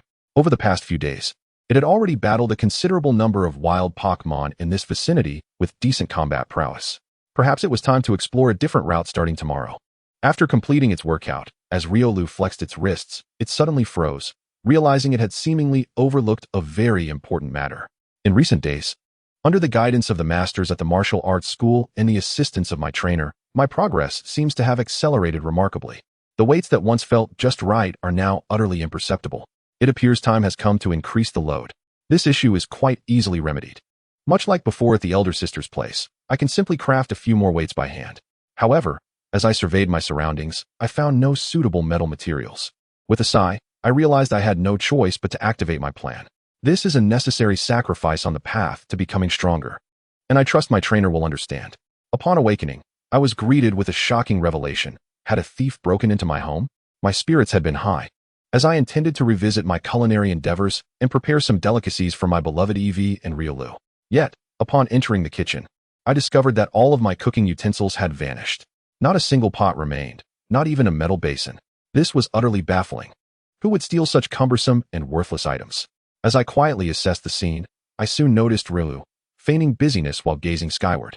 To my astonishment, it was none other than my own mischievous companion. I couldn't help but feel a mix of amusement and exasperation as the culprit became clear. Perhaps its playful nature was the cause of such peculiar antics, which, in hindsight, seemed quite reasonable, given the circumstances. Any attempts I might have made to prepare a meal were thwarted by Riolu's actions. It appeared that tonight, we would have to settle for takeout from the wind ball. With a resigned shake of my head, I turned to find Eevee looking relieved, its gaze directed at Riolu, filled with gratitude. You did the right thing. Only it understood the true nature of my culinary skills and was determined to prevent me from attempting any further cooking. Later that evening, as the time for the livestream approached, I opened the channel to find an overwhelming flurry of messages flooding in. This time, I'm really here in person. The host is even more charming offline than in-game, and so gentle with challengers. I almost suspect he has a secret crush on me. Hey, it's been 10 years. I'm an old fan of Teacher You. What is up with you all being locals from Paldea? This is the most helpless episode for the Unova folks. Wait, why is there a video feed in my livestream? Oh my goodness, the host won the revival match. Children, I have returned. I had taken a brief hiatus from broadcasting to manage the dojo and train Pokémon, but I had not anticipated that the livestream would remain so lively in my absence. Now that things have settled a bit, I shall take the opportunity to engage with my friends once more. On Friday, there may be a dojo assessment. If the examiner permits, we might broadcast it. We shall discuss this when the time comes. After briefly sharing the reasons behind my musings and skillfully painting a vivid picture for the audience in the livestream, Xingyu revealed a mysterious smile. At the behest of a certain fan, today we shall engage in a delightful session with bug Pokémon. Allow me to present to you the unique bug relay strategy conceived by Teacher You. Chapter 64. The most esteemed bug Pokémon streamer online. The so-called bug relay refers to a simple strategy where only bug-type Pokémon are employed in a relay format. Xingyu commenced his explanation with practiced ease. It is well known that the individual combat prowess of bug Pokémon is rather mediocre, and even a few prominent ones cannot significantly alter this reality. However, what if we adopt a mindset centered on the swarm, viewing the entire team as a cohesive unit to engage the opponent? How formidable would this entirely bug-type team become? In the natural world, insects are among the weakest forms of life, yet they can occupy their ecological niche through sheer numbers and collective consciousness. This is the power of the swarm. Bug Pokémon. Has the streamer finally decided to play with the amplifier? Longtime fans of the amplifier are collectively overwhelmed with emotion, shedding tears of gratitude. Wait, can the amplifier really compete in battles? I wouldn't even bother catching one if I encountered a round wizard on my journey. You should evolve it a bit first. Come back when it evolves into Amplifier Knight. Amplifier Knight? Haha, that would be invincible. Upon hearing Qingyu's words, the audience immediately thought of the amplifier.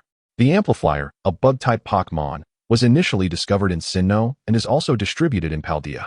It is a popular Pokémon that even bug-catching enthusiasts hesitate to raise as their main choice. Whether in the world of the past or in the realm of Pokémon, the amplifier enjoys considerable popularity online. Of course, the logic on both sides is interconnected, as the amplifier is so weak that hardly any trainer is willing to invest in its development, which ironically has contributed to its fame. According to the National Pokédex data compiled by the amplifier's #1 critic, Professor Oak, the total base stats of the amplifier amount to a mere 384 points, which is lower than all second-stage evolutions of the starter Pokémon, even in its final evolutionary form. Logically, this Pokémon should still have a further evolution awaiting discovery. However, to this day, no one has uncovered its evolved form. Perhaps the amplifier is waiting for a remarkable opportunity. Yet it is more likely that it has truly reached its limit. The comments are indeed correct. The amplifier is a rather weak Pokémon. Xingyu does not dispute this opinion, as it is an objective fact. However, if we can enable a seemingly weak Pokémon to fulfill its role, does that not demonstrate that my strategy is well suited for them? Therefore, today's centerpiece will be none other than you, Amplifier. Xingyu opened the team editor, and a lineup centered around bug-type Pokémon swiftly fell into place. The Speaker Beetle, the Ancient Giant Dragonfly, the Giant Mantis, the Centipede King, Heracross, and the Scorpion King. As Xingyu was entrusted by Julian to inspire the thoughts of the Sinnoh champion, Alu, his selection of Pokémon predominantly comprised those that he associated with Alu. To be honest, judging by the other teammates, this team seems rather decent. Wait, is there a traitor among us? What kind of insect is your Scorpion King? Hey, the Scorpion King has a bug type before it evolves. Rounding it off, it's certainly a bug Pokémon. To actually lead with a speaker beetle? Based solely on this, I unilaterally declare that Teacher Yu is the most respectful streamer of the speaker beetle on the entire internet. As a master of bug types, AOBA'S lineup could almost be described as a compilation of all the notable bug Pokémon from Sinnoh. Excluding the speaker beetle, this team boasts an impressive average base stat of nearly 500 points, which is quite high for bug Pokémon. Aside from the extremely defensive Giant Mantis and the offensively powerful former Bug King, Heracross, the Scorpion King is also a highly popular Pokémon in the Sinnoh region. Naturally, if one were to employ a baton passing strategy, it would be more advantageous to start with the ancient giant Dragonfly, which possesses the speed boost ability. However, since he was already utilizing bug Pokémon, it seemed reasonable to feature the speaker beetle as well. With this thought in mind, Qingyu embarked on his journey to climb the ranks today. Sinnoh League. In the late hours of the night, the lights in the office continued to shine brightly. Feeling quite drowsy, Alu stretched in his seat, yawning repeatedly while silently complaining. It's already past 1 o'clock. How much longer must we wait? Be patient. If you truly have nothing to do, help me with some work. Sitting to his left, Wusong took a sip of coffee, maintaining his usual demeanor as he continued to review documents, discreetly glancing to the right. Indeed, I'm willing to stay up with you. The last person who should complain here is you, got it? Meanwhile, Day reached out, attempting to wrap his arm around Alu's neck, seemingly trying to alleviate his drowsiness in his own way, though it appeared somewhat rough. Alu turned his head, skillfully evading Day's affectionate embrace, and sighed. You have a point. After all, it was the leader who recommended I watch this tactical teaching streamer, and there must be a reason for that. However, he truly hadn't expected that the leader was acquainted with him. Before Alu's screen was a dark void, with only the name of the stream's host faintly visible in the upper right corner, Xiongyu. This was the player who had previously defeated Day in a rather absurd manner using a diminutive team. His true identity was a gym leader from the Paldea region, and he seemed to be someone known to the Sinnoh League champion, Julian. Indeed, the sole reason Alu was present in the league at this hour was because champion Julian had recommended he tune in to the stream of Xiongyu tonight, suggesting it might broaden his horizons. Since the conclusion of the Heavenly King assessment, both Day and Wusong have increasingly clarified their paths toward strength. Yet Alu finds himself ensnared in a bottleneck. Even the formidable leader remains uncertain about how to navigate this dilemma. With the prospect of a breakthrough at hand, Alu is determined not to let this opportunity slip away. Oh, it seems the broadcast has begun. In the midst of his distraction, a single remark from Day promptly draws Alu back to the moment. Wusong, too, is captivated. Though his gaze may have shifted, his hands continue their swift work without interruption. As a superpower wielder, multitasking has become second nature.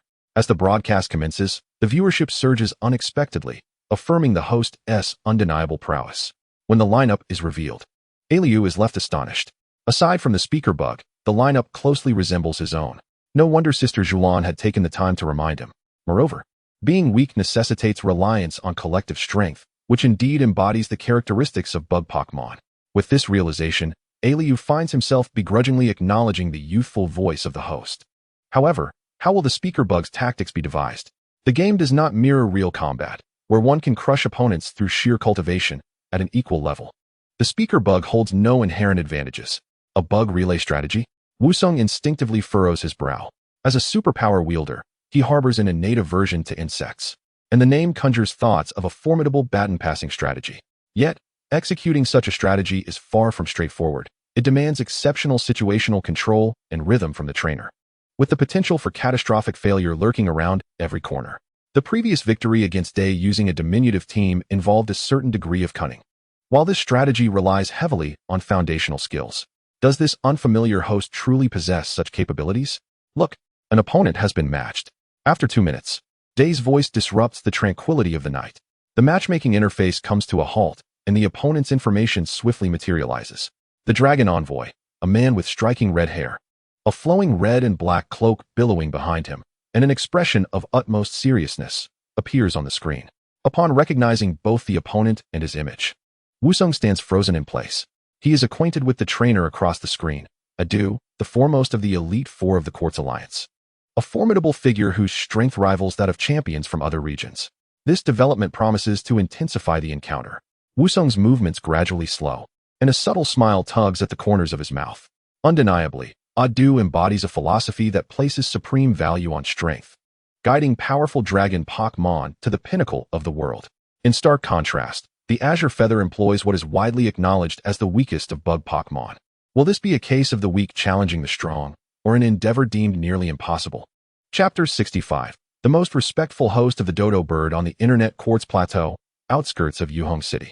It was deep into the night.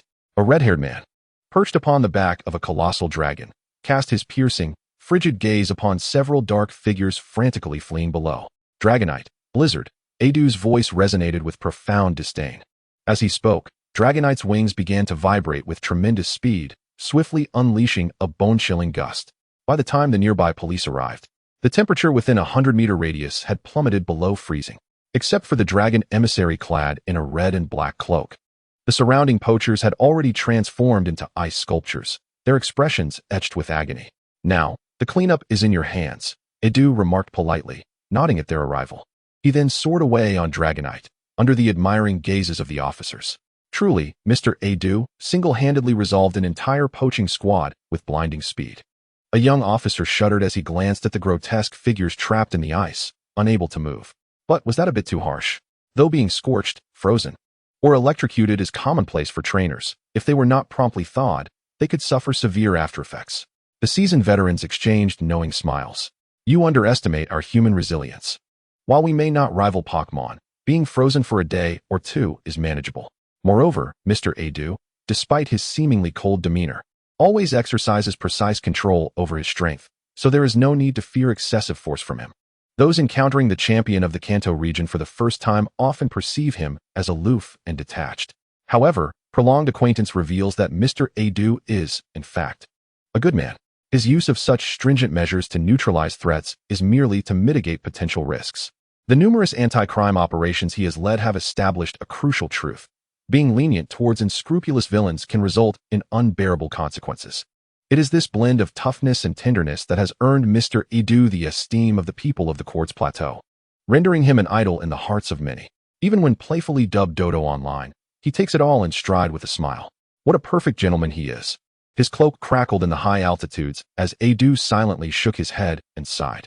As a prodigious talent of the dragon emissary lineage, he never forgot the elders' adage, with great power comes great responsibility.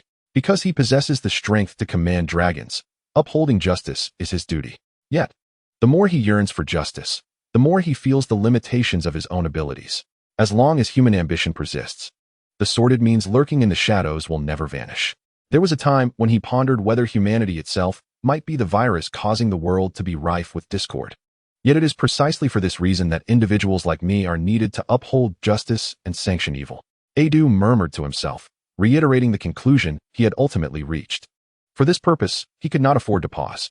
He must become formidable enough to instill fear in all malevolent organizations single-handedly, ensuring that the darkness lurking in the Quartz Plateau has nowhere to hide. With such thoughts in mind, upon returning home, Yulong-Du commenced his late-night ranking matches. To be candid, he was not particularly skilled in solo battles in the 11th generation. Group battles were the realm where the Kanto Elite Four thrived. For millennia, the Quartz Plateau had adhered to the chaos of unregulated skirmishes, with 6-on-6 brawls being a commonplace occurrence, and it was not unusual for trainers themselves to take the field. Another of Kanto's Elite Four, Shiba, boasted a formidable physique capable of withstanding a barrage from multiple Dragonites. However, the impending implementation of the Master Rules would soon render such unregulated battles a relic of the past. Thus, he intended to leverage the popularity of the Pokémon Championship to rectify his tactical deficiencies in standard battles. Ultimately, Adu could be regarded as the leading combat force of the Quartz League. As the foremost of the Elite Four, he was often viewed as the face of the region. To call him an uncrowned king would not be an exaggeration. Were it not for exceptional circumstances, he might have long since claimed the title of regional champion, as his prowess would overwhelm other trainers. The Quartz League had not failed to produce a champion due to weakness. Rather, it was the mutual restraint among the Elite Four, all possessing champion-level strength, that had prevented anyone from overcoming the other three for years. Newcomers, faced with such a daunting lineup, could only look on in awe. What a predicament! Once the Master Rules are officially enacted next year, there will be more opportunities to contend with elites from other regions, and he could not afford to bring shame upon the Quartz League. In the game, even without a significant disparity in strength, his Dragon Pokémon Legion remained unstoppable. You have been matched with an evenly matched opponent. The The matchmaking interface spun, and soon the opponent's information appeared before Adu. A pure bug-type team? Upon seeing his adversary's lineup, Adu was momentarily taken aback, his expression shifting to one of intrigue. Competing with merely weak bug Pokémon against other elite trainers indeed required immense courage. Unfortunately for them, they had chosen the wrong opponent. A fierce flame ignited in Adu's eyes. The power of dragons is unparalleled. Relying solely on cunning is utterly futile. When the matchmaking pop-up appeared, Qingyu wore a peculiar expression. The opponent was the dragon messenger. The trainer's image quickly materialized. Red hair, a black cloak, a striking pose. And behind him, a rotund Dragonite. Moreover, this team was strikingly familiar. Dragonite, Aerodactyl, Charizard, Gyarados, Kingdra, and Dragonite. My apologies, Commander. I failed to recognize you at first. Here they are. Due to an inability to assemble a more diverse team of dragons, I was left with an odd lineup, primarily consisting of numerous non-dragon flying-type Pokémon, including several Dragonites. Notably, the esteemed leader of the Kanto Elite Four and former champion of Johto, the Dragon Master, the illustrious Ado. This team is formidable. Is this player relying solely on the quality of their Pokémon to climb the ranks? Wait, how is the opponent already in the Master Ball tier? This lineup seems oddly familiar. It resembles the one used by Dojo. The naysayers are revealing their true colors. This is indeed the illustrious Ado himself. Consider this a warning. What? Did we genuinely match against a Master Ball tier player? The chat quickly recognized the anomaly. This individual is practically a champion-level contender. So how did they end up facing you? Brothers, do not panic. We are facing a substantial challenge, but worrying will not aid us. You couldn't help but twitch his mouth, his expression subtly shifting. Given the game's matchmaking mechanics, his current win rate was indeed rather high, making it understandable to face opponents of significantly greater skill. However, why was he being matched with a contender of Elite Four caliber? At this juncture, you could only brace himself for a confrontation with Mr. Ado. He swiftly entered the zone, beginning to analyze the opponent's lineup mentally, while also muttering to himself. This team predominantly comprised flying types, which had a remarkable advantage against bug types. If you truly were a Dragon Master, I wouldn't be in such a predicament. A visit to the Grand Patio Waterfall, one of the 10 scenic views, would likely yield more Dragon Pokémon than those present in your lineup. Nonetheless, opportunities were not entirely absent. I shall lead with my Noivern to gauge the opponent's configuration. You promptly determined his opening choice. Concurrently, the chat buzzed with joyous anticipation under his breath. You dare speak so freely, you? I shall crown you the most respectful Dojo enthusiast on the internet. Joking aside, Dojo's strength is universally acknowledged. You must take this seriously. You never spared him. Matching with this player is impressive enough. Winning is secondary. Surely, no one believes that a team of bug Pokémon alone can triumph over such a configuration. As the chat scrolled by, both sides had solidified their starting Pokémon. The screen transitioned to an indoor battle arena, with the images of you and Ado appearing on either side. Both trainers released a Pokeball simultaneously, summoning their respective lead Pokémon. Yu's Noivern, striking a somewhat comical pose, blinked its large eyes, gazing vacantly at its opponent. In the midst of the arena, a Pokémon resembling an ancient pterosaur, its entire body enveloped in a grayish-white hue, soared gracefully through the air. Its powerful jaws revealed a row of serrated teeth, while its fierce gaze, characteristic of ancient Pokémon, fixated intently upon the speaker bug. This fossil pterosaur, a relic of a bygone era, posed a lethal threat to the speaker bug, whether through rock or flight. Qingyu found himself lost in contemplation. Initially, he believed that deploying a sticky web from the speaker bug would be the greatest contribution to his team. However, facing Adu's aerial battalion, the efficacy of such a move seemed futile. The direct assault of the fossil pterosaur could swiftly eliminate it, allowing for a safe rotation. Thus, a change in strategy was imperative. Fortunately, Qingyu had prepared an alternative approach for the speaker bug. Speaker bug Sing, acting swiftly before Adu could give his orders. Qingyu made his move. Another instance of a bear hypnosis. The quality of the streamer appears somewhat lacking. Mushroom spores are almost guaranteed to hit, but I find it hard to believe that a song would be so easily evaded. Indeed, it was evaded. After all, this is a champion we're dealing with. Is it not overly ambitious to expect a hit with a song right at the outset? In response to the speaker bug's melodic disruption, Adu, embodying the image of a seasoned trainer, scoffed dismissively. Fossil pterosaur, use quick attack. This move, known for its spectacular execution, enabled the swift pterosaur to soar high above the range of the singer's attack, only to plunge straight down with remarkable force, capitalizing on the moment when its opponent's action concluded. In an instant, the speaker bug was sent hurtling backward. Even under the weight of a disadvantageous type matchup, the fossil pterosaur failed to deliver a decisive blow. Covered in dust, the speaker bug struggled to rise, its eyes now ablaze with fury from the assault. A soft pink glow suddenly enveloped its form. At that moment, Qingyu's voice rang out once more. Speaker bug, pass the baton. You've done well. Now it's time to leave it to your teammates. A paper filled with annotations fluttered to the ground, inscribed with 4 prominent characters. Did you expect this? I brought an empty insurance. Chapter 66. Go tell my insurance. An empty insurance. What an obscure item. I nearly forgot such a thing existed. By the way, is the speaker bug truly that resilient? The fossil pterosaur's quick attack, which is double effective, didn't take it down. I thought it was equipped with a power band. But it seems rather futile. Being heavily damaged is not much different from being out of the fight altogether. The empty insurance, a peculiar battle item. When the Pokémon carrying it misses an attack, its speed dramatically increases. Go tell my insurance. Though it is an unconventional item, it can indeed be procured in reality, with a price that remains relatively manageable for trainers. Truly, the artisans of this world can create anything. As for your inquiry regarding the remarkable capabilities of a mere sheet of paper, you are indeed correct. However, this is simply a rule of the Pokémon world. The ultimate authority on this matter rests with the deity of creation, Arceus. And even the editor is uncertain of the underlying principles. The strategy designed by Qingyu for the speaker bug is rather straightforward. At the onset, it simply sings. Equipped with an empty insurance policy, allowing it to derive benefits regardless of whether it hits or misses. If it lands a hit, all the better. It can dissuade the opponent and subsequently enhance its own power. Should it miss, it remains acceptable, as after boosting its speed with the empty insurance. Even the speaker bug can safely retreat from the battlefield, transferring its strength to the next ally. However, under the pressure of type matchups, even with maximum durability, the speaker bug nearly meets its demise. This is an unavoidable circumstance, given that the speaker bug's base stats are such that it struggles to make a significant impact in standard battles. In double battles, it can maintain a high strategic position with its tactical role as a song controller, yet in singles, it is nearly non-existent. For unconventional Pokémon, one must devise unconventional strategies. Fortunately, AOBA'S approach was relatively conservative. He launched an attack while evading the song. Otherwise, a single stone edge could have resulted in an early loss of one of his Pokémon. Of course, it is also due to AOBA'S choice of the fossil pterodactyl as his lead that Qingyu dared to employ such a tactic. The fossil pterodactyl is exceptionally swift, boasts considerable physical attack power, and possesses the ability Rock Head, which synergizes well with high damage moves.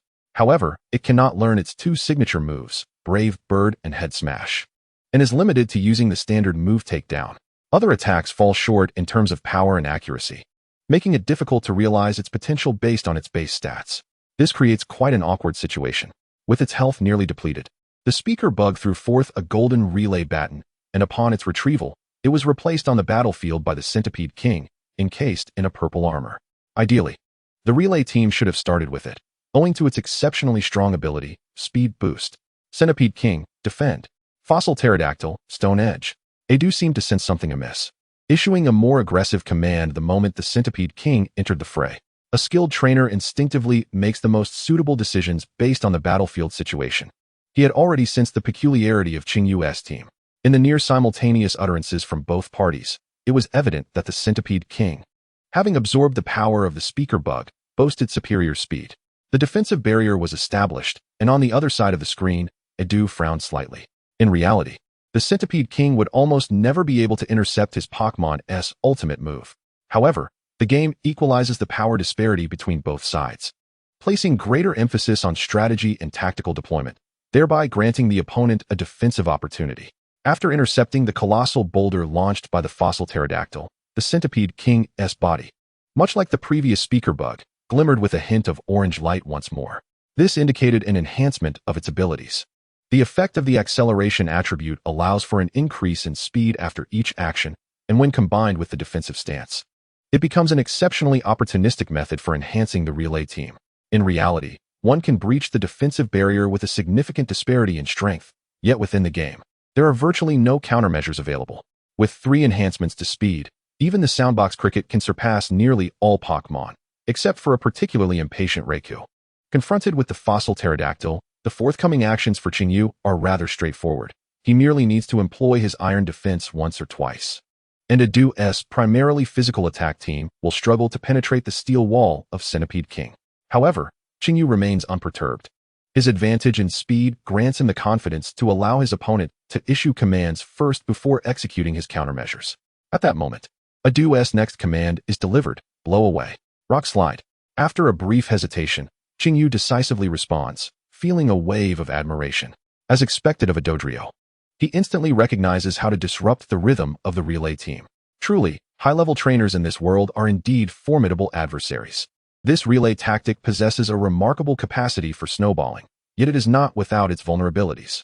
Against moves such as blow away and roar, which enforce force switches, Centipede King lacks the ability to interrupt with provocation and cannot maintain its position, leaving it to rely on a stroke of luck with rock slide. The boulders controlled by Centipede King fall first, inflicting considerable damage on the fossil pterodactyl. But it is not fatal and fails to instill a sense of dread in the opponent.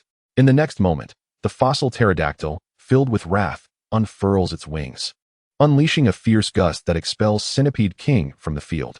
According to the battle rules, a Pokémon that is blown off the field must be forcibly recalled. Upon its recall, the ancient dragonfly takes its place.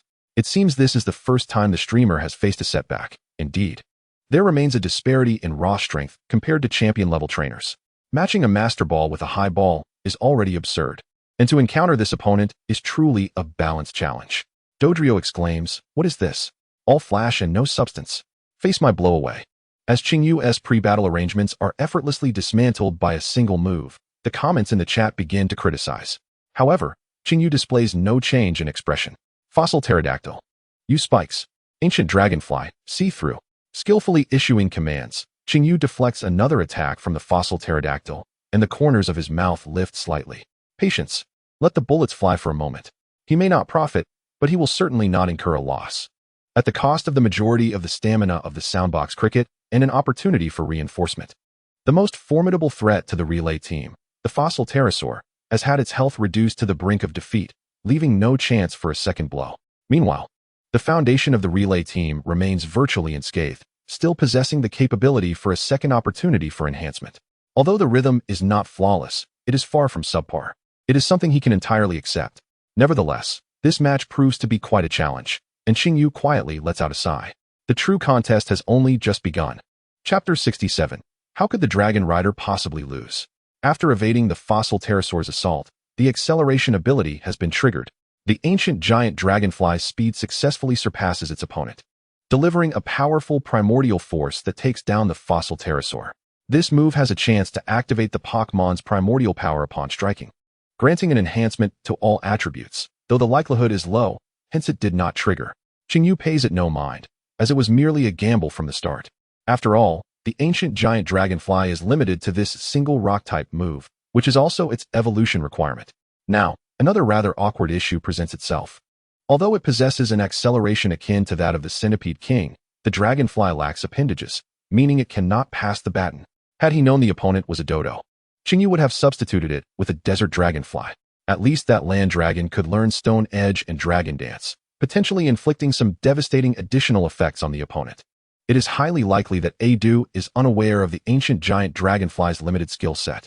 Thus, to play it safe, he opts to send out his trump card to swiftly deal with the adversary. In a flash of red light, a rather stout and amiable-looking dragon appears on the field, its small wings flapping occasionally, exuding a charmingly harmless demeanor. It has appeared, the ace of the Dojo, Dragonite. Dragonite, a Pokémon that matures late, boasts formidable strength. Its population is exceedingly rare in the Kanto region, once considered a mythical Pokémon seldom seen. In response, Chinyu can only remark that the prototype of the 4 regions on the Neon 4 Islands is still too barren. Perhaps he should invite Mr. AOBA to visit Paldea for a broader perspective, as the mini-dragon in Lake Large has become alarmingly abundant. Returning to the battle, upon its entry, Dragonite immediately lifts a massive boulder, prompting Chinyu to issue a matching command, Stone Edge and Primordial Force. Both sides, in unison, unleash their respective moves without reservation. Struck by the Stone Edge, the ancient giant dragonfly's health bar is entirely depleted, leading to its recall by Chinyu. Dragonite, on the other hand, merely sustains superficial damage, as numerous scales shed from its exterior, absorbing a significant portion of the impact. It may seem slightly disadvantageous, yet in reality, it indeed is. However, The unexpected appearance of the ancient giant dragonfly was never part of Qingyu's strategy, and it holds no pivotal importance in this battle. The quadruple weakness to rock-type moves is indeed devastating. Nearly everyone on AOBA'S side possesses the ability to eliminate it in an instant. Even managing to break through Dragonite's multiple scales is already a noteworthy achievement. In the backline, a struggling Beedrill arrives, merely offering itself as fodder. Hercross, with its quadruple weakness to flying-type moves, is rendered virtually useless in the face of AOBA'S formidable flying-type team. Recently, an ancient dragonfly was dispatched, leaving 3 Pokémon in the back unable to enter the fray, a scene that evokes a sense of despair. Given such a disadvantage, the choices for Qingyu are severely limited. If only he had a Scizor to set up Stealth Rocks, his situation would be far less dire. Yet, it is precisely in such an uphill battle that Qingyu finds the most intriguing aspect of Pokémon battles. At this moment, he feels an unparalleled clarity in his mind. There is only one potential path to victory against Adu, to turn the tide with Kingdra. As Kingdra makes its entrance, Adu immediately reacts, discerning his opponent's intentions. Dragonite, Earthquake. This Pokémon possesses a certain deceptive quality. Many mistakenly believe it to be a bug type, when in fact it boasts a poison dark typing, with only a ground-type weakness. Furthermore, Dragonite's nearly perfect offensive capabilities allow it to easily dispatch any overconfident bug type, maintaining pressure on its adversary. Upon hearing Adu's command, Qingyu finally breathes a sigh of relief and swiftly issues his next command. Kingdra, Ice Fang. As Dragonite's power reverberates through the earth, the ground begins to tremble, unleashing a torrent of energy in all directions. In that moment, Kingdra's resolute gaze is revealed. With a powerful leap, it ascends towards the low-flying Dragonite, its fangs glistening with ice crystals. Although Ice Fang may not possess immense power, it is a noble ice-type move, and Dragonite, representing the dragon family, is among those who suffer quadruple damage from ice-type attacks. This is a gamble, a bet that you will strike first, without the protection of its multiple scales. The instant Kingdra's sharp fangs make contact with Dragonite, the long-accumulated frost energy erupts, causing Dragonite's health to plummet at a visible rate until it is completely depleted. A decisive blow. Dragonite's body plummets swiftly, yet the tremors of the earthquake have yet to subside. A one-for-one exchange is acceptable, for the remaining Dragonite is more than capable of dealing with Adu's remaining Pokémon. Just as Adu contemplates this, he suddenly notices the item entwined around Kingdra's tail, and his eyes widen in realization. The conspicuous red balloon defies the laws of physics, stabilizing Kingdra's descent and allowing it to hover in midair, evading a potentially fatal impact. As the earth calms its fury, Kingdra slowly lands, still standing tall upon the ground. Wait, a balloon Kingdra? It seems quite reasonable. As if the floating characteristic renders it completely invulnerable. The Dragon King Scorpion, with a single strike, dispatched the mere Dragonite beneath him. Could it be? The fossil Pterodactyl and Dragonite fell in succession, bringing the score to 21.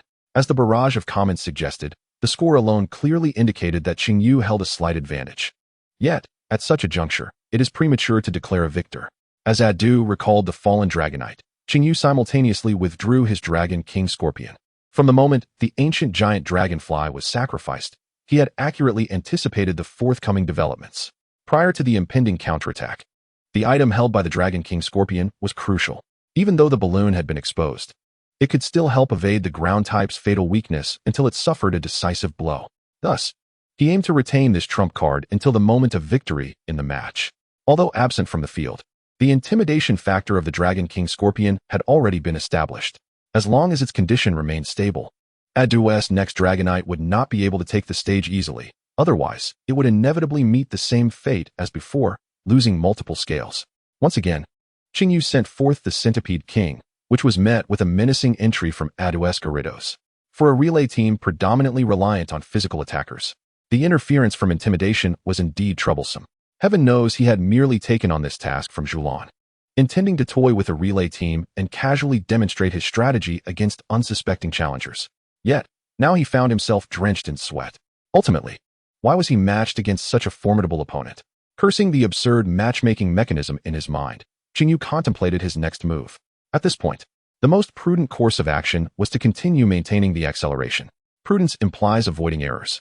However, it also entails relinquishing opportunities to break free from the predicament. Especially since he had executed this strategy twice already, a trainer of Adu's caliber would undoubtedly exploit his habits. Therefore, at such a critical moment, How could he afford to be overly cautious and win? Centipede King, Swords Dance. Gyarados, Dragon Dance. Both sides issued their commands almost simultaneously, nearly mirroring each other. Here it comes, the enhancement move that Adu excels at, Dragon Dance. Teacher you, was this in your calculations? Both sides are enhancing. It seems the broadcaster is gaining a slight edge here. Observing Gyarados twirling and dancing through the air, Chinyu realized he had gambled correctly once more. Adu had noted his habits, and thus, facing the high probability of the Centipede King using Protect, he refrained from launching a direct attack, opting instead to enhance as well. Yet in this round, my layers surpass yours. While both employed enhancement moves, Swords Dance significantly bolstered attack power, whereas Dragon Dance enhanced both attack and speed, generally making Dragon Dance more versatile. However, as Swords Dance took effect, the Centipede King's acceleration ability also activated quietly.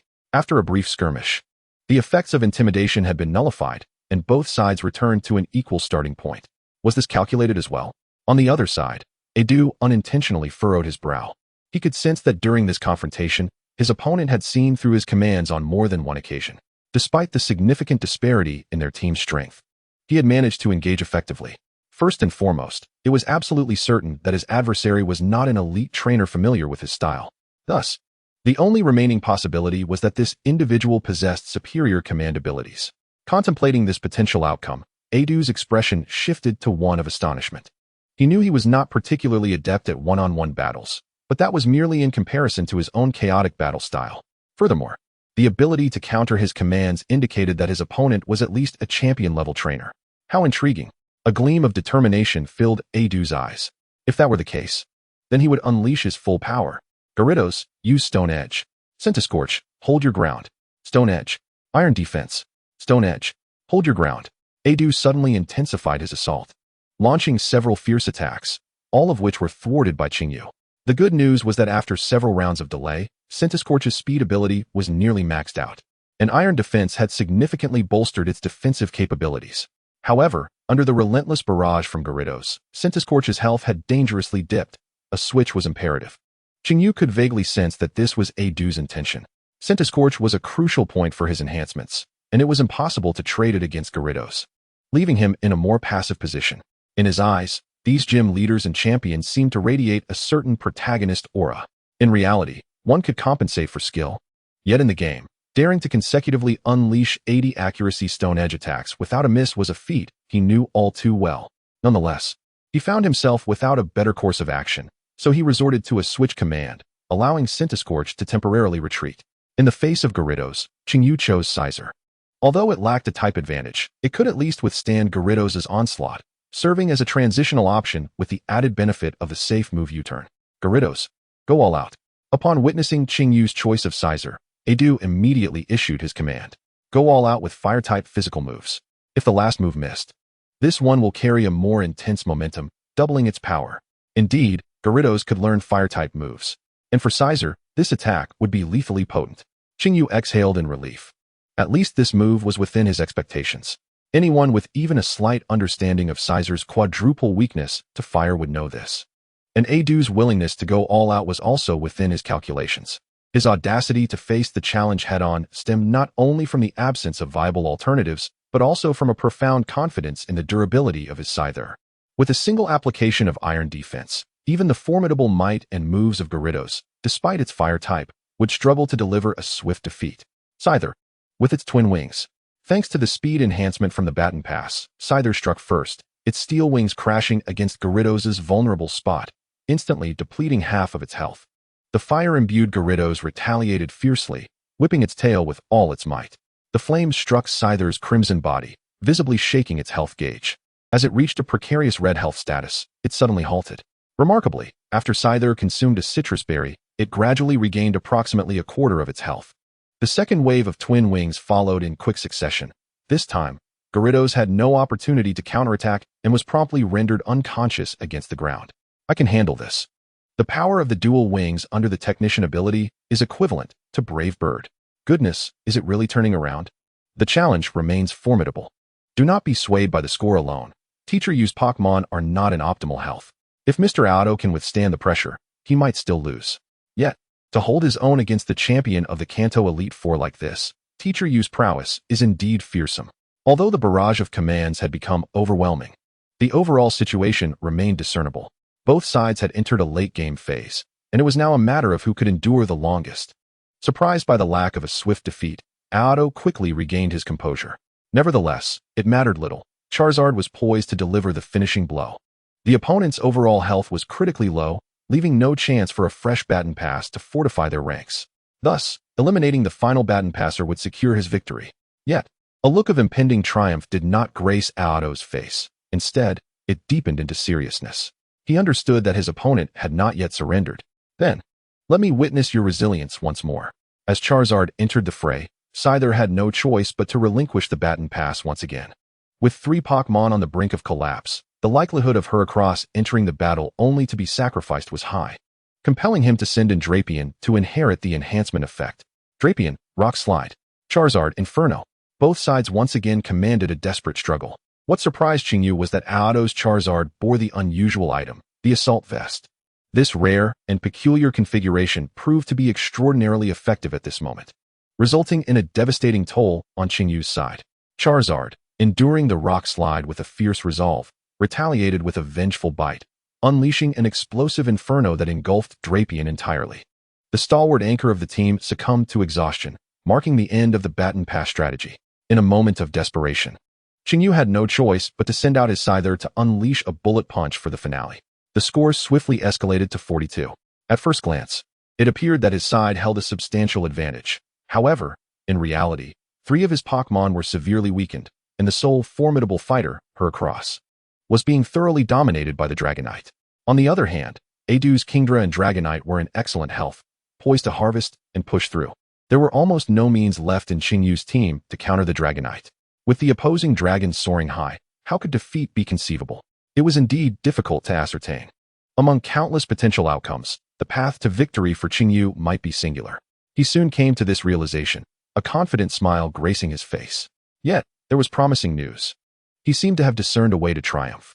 It appeared that the Soundbug was truly destined to take the spotlight. Chapter 68, The Counterattack of the Soundbug. Dubon rating 100 even without the restrictions imposed by the Scyther, Adu did not hasten to deploy his other Dragonite. The reasoning was quite simple. Scyther could breach the multiple scales of the Dragonite's ability with its bullet punch. Though Adu's sudden aggressive strategy had yielded commendable results earlier, at this juncture, it was far more prudent to proceed cautiously and secure victory steadily, rather than escalate risks. The ability to adjust one's strategy in accordance with the timing is a hallmark of an exceptional trainer. Upon confirming that the opponent had sent out Kingdra, Chishu quietly breathed a sigh of relief. So far, the timeline was correct. The healthy Heracross took the field as a substitute. This might be its sole opportunity to strike in this battle. Of course, there were complications. This one do. Kingdra can also unleash Hurricane. This Heracross has met its match against Dodrio, truly a stroke of bad luck. Yet it seems there's no choice but to utilize it now.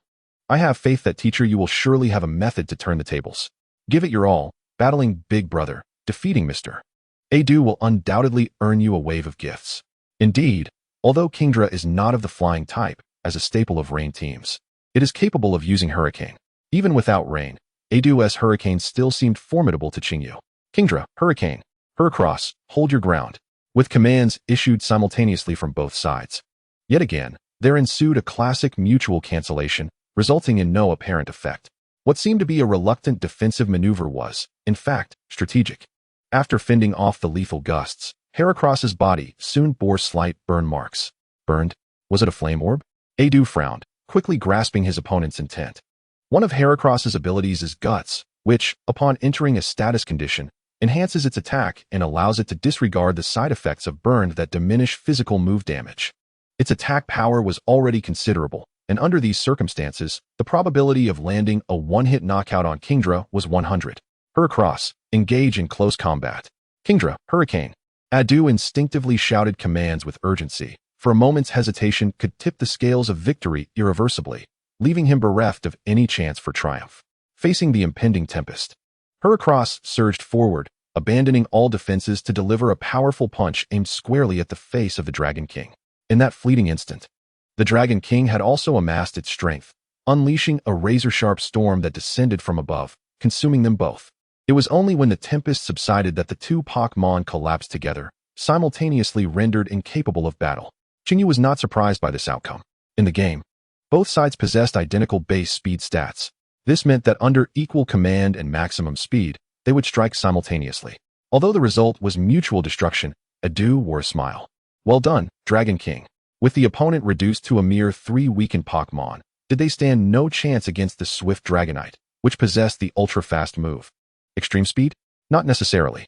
Sonic Cricket, turn the tide. Qingyu and Adu simultaneously tossed their Pokeballs, with the knowledge that Adu had only Dragonite remaining. Qingyu's thoughts had never been so lucid. The Song of Twilight. Clenching his fist, Qingyu fixed his gaze upon the silhouette of the red cricket. Sonic Cricket. A woefully weak bug-type Pokémon, was so feeble that it lacked the privilege to choose its territory, instead huddling together in the grass at night for warmth. Thus, since its birth as a round mage, these diminutive creatures would gather at the outermost edges of the grass, using their antennae to produce melodious sounds akin to a xylophone. This call to their companions was poetically dubbed by bards as the scenic poem of autumn nights.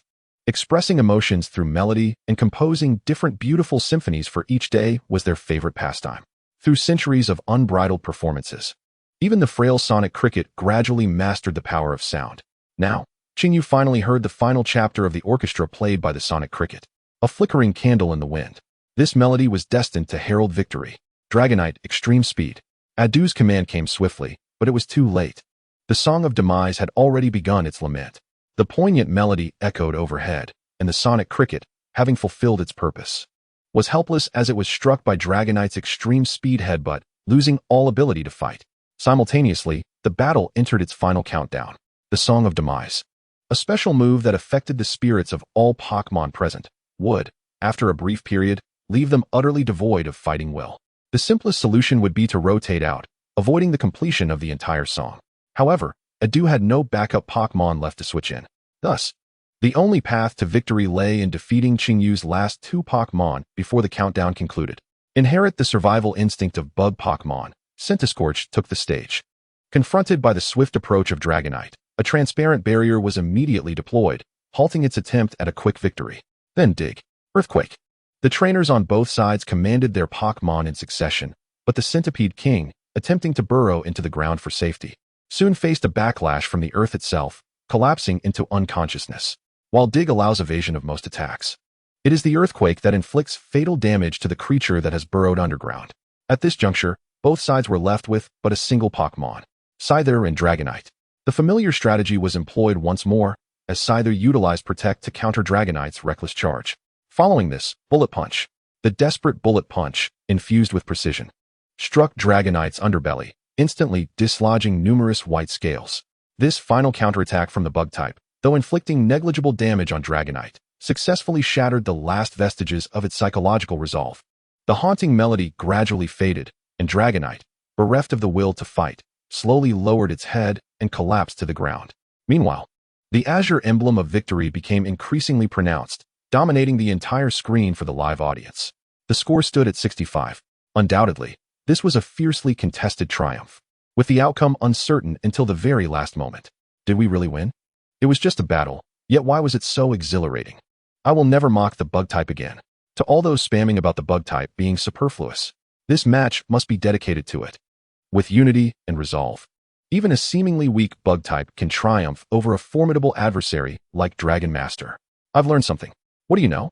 Without the broadcaster's exaggerated commands and foresight, playing the bug type is a surefire way to lose. The audience erupted in fervor. Amidst a flurry of comments, an array of gifts and paid messages flooded the screen. After securing the victory, Qingyu finally exhaled in relief, revealing a satisfied smile. What a thrill. Chapter 69. Did Professor Oak just give me a thumbs up? Gazing at the glaring words of defeat on the screen, Adu's expression was one of astonishment, which eventually transformed into a resigned smile. Indeed, he had lost. To be honest, from the midway point of the battle, he had an inkling that he might succumb to this seemingly feeble team of bug types. The tactical prowess and foresight exhibited by his opponent far exceeded his expectations. Each Pokémon in the single team was equipped with a refreshingly innovative combination. The choice of having the bug type carry an item to disrupt the opponent's rhythm from the very beginning was indicative of this, allowing even a weak Pokémon like it to possess the capability to throw off the opponent's tempo. Had luck been more favorable for the opponent, the situation might have turned even more unfavorable for him. Additionally, the synergy between Protect and the speed-enhancing strategy was remarkably high, aligning seamlessly with the baton-passing tactic. Even the self-sabotaging Balloon Dragon King Scorpion and the Desperate Flame Pearl Heracross left a profound impression on Adu. What was even more alarming was that he could sense a lack of cohesion within this team. If it weren't for the opponent's apparent obsession with assembling a team of bug Pokémon, their strength would likely have escalated to unprecedented heights. Despite the team's imperfections, it astonishingly managed to suppress him several times, culminating in a spectacular turnaround at the very last moment. He found himself intrigued, pondering the true caliber of his adversary.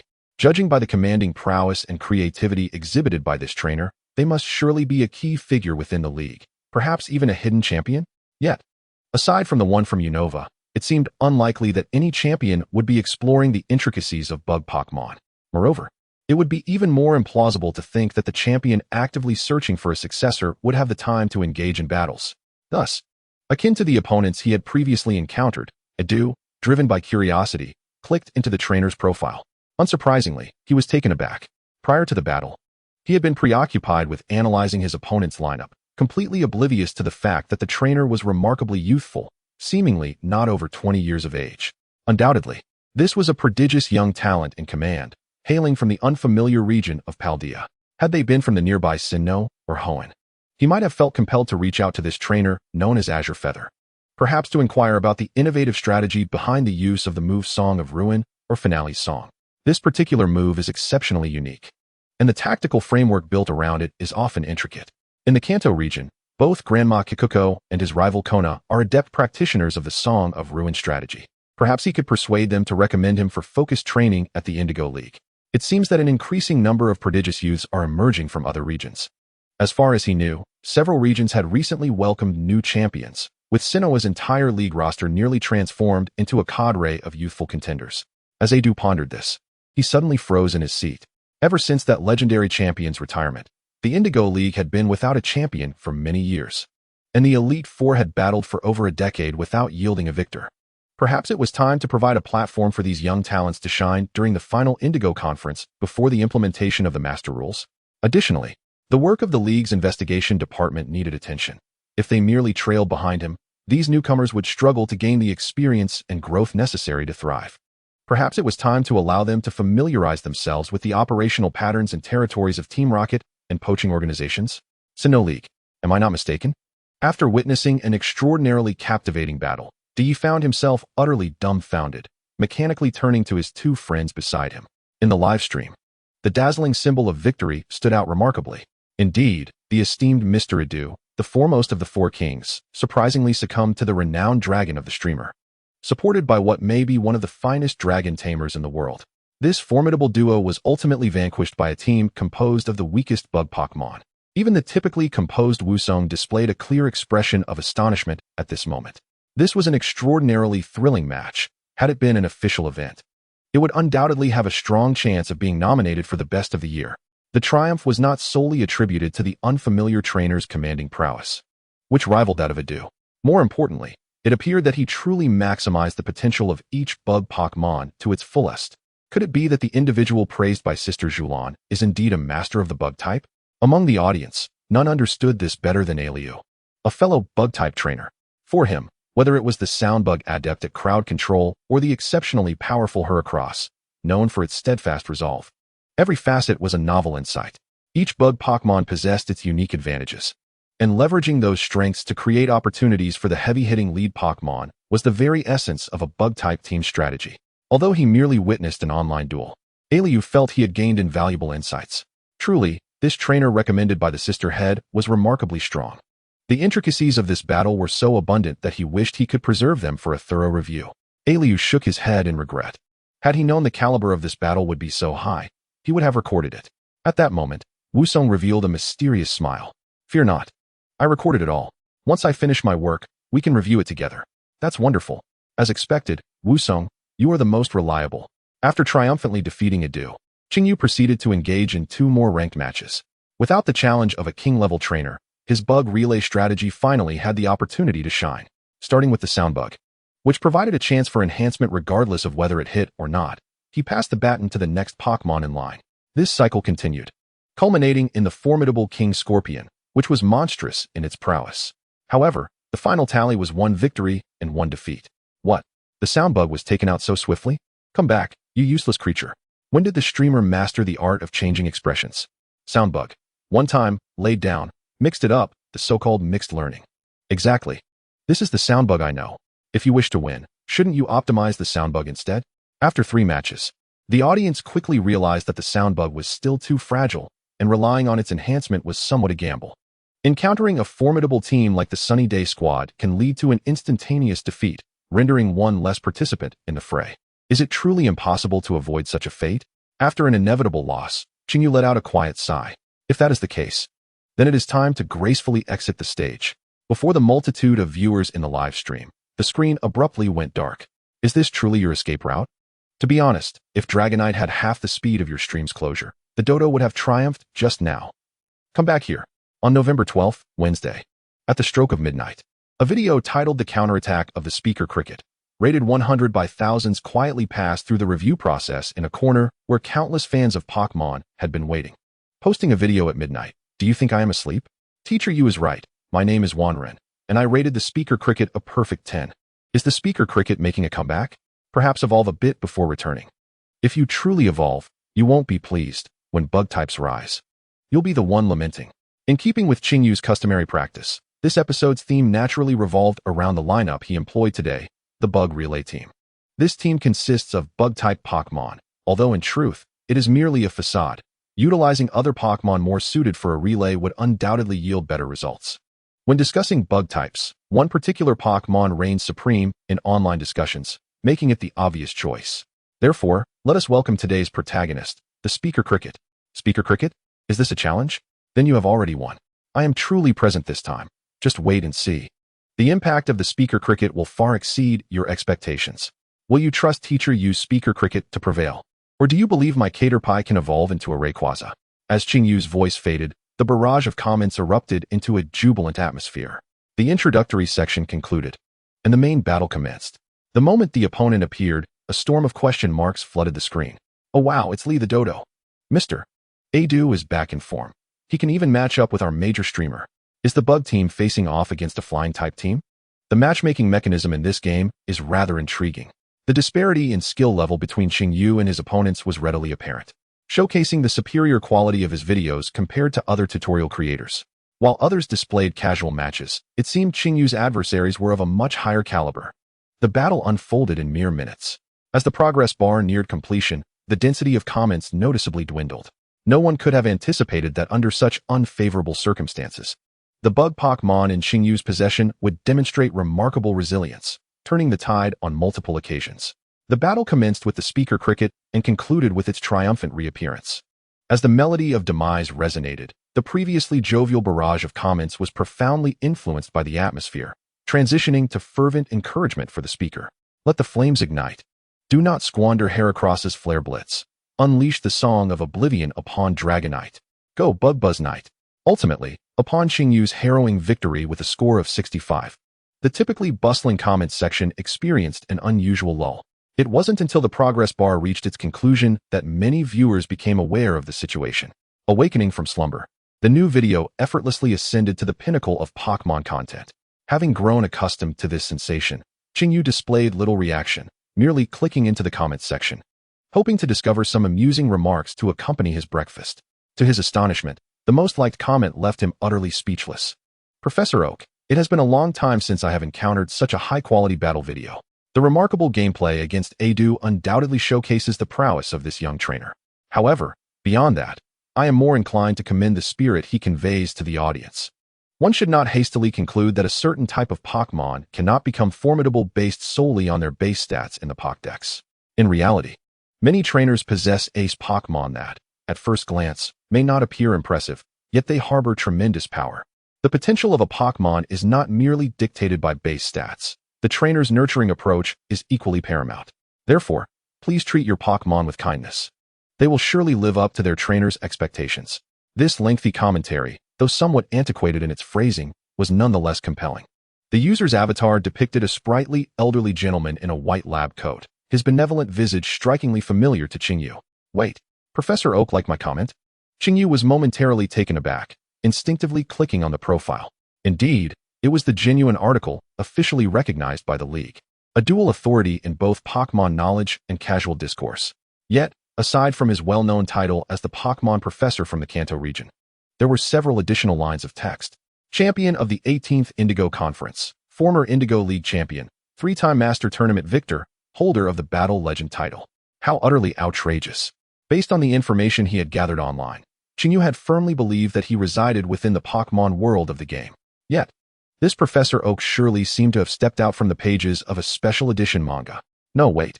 The in-game Professor Oak simply refrained from disclosing his Pokémon and youthful adventures. It did not necessarily imply a world rife with monsters as depicted in special editions. Moreover, if we were to follow the special edition S storyline, the Indigo League would be on the brink of collapse at this juncture. How could he possibly encounter a Dodrio in the game? Shouldn't it be preoccupied with the impending destruction of the world? After contemplating the intricate logic of the situation, Chinyu let out a slight sigh of relief, narrowly avoiding the trap of self-induced anxiety. Following the customary practice of liking each popular comment, he proceeded to enjoy his breakfast. According to the training schedule for the upcoming gym assessment, today was of significant importance. In order to conserve energy for Friday, he planned to allow his Eevee and Riolu some relaxation tomorrow, ensuring they would be in optimal condition to face Shinli's evaluation. Thus, Wednesday marked the final day of training, as well as a crucial opportunity to gauge the effectiveness of the strategies honed for the Ground-type King battle.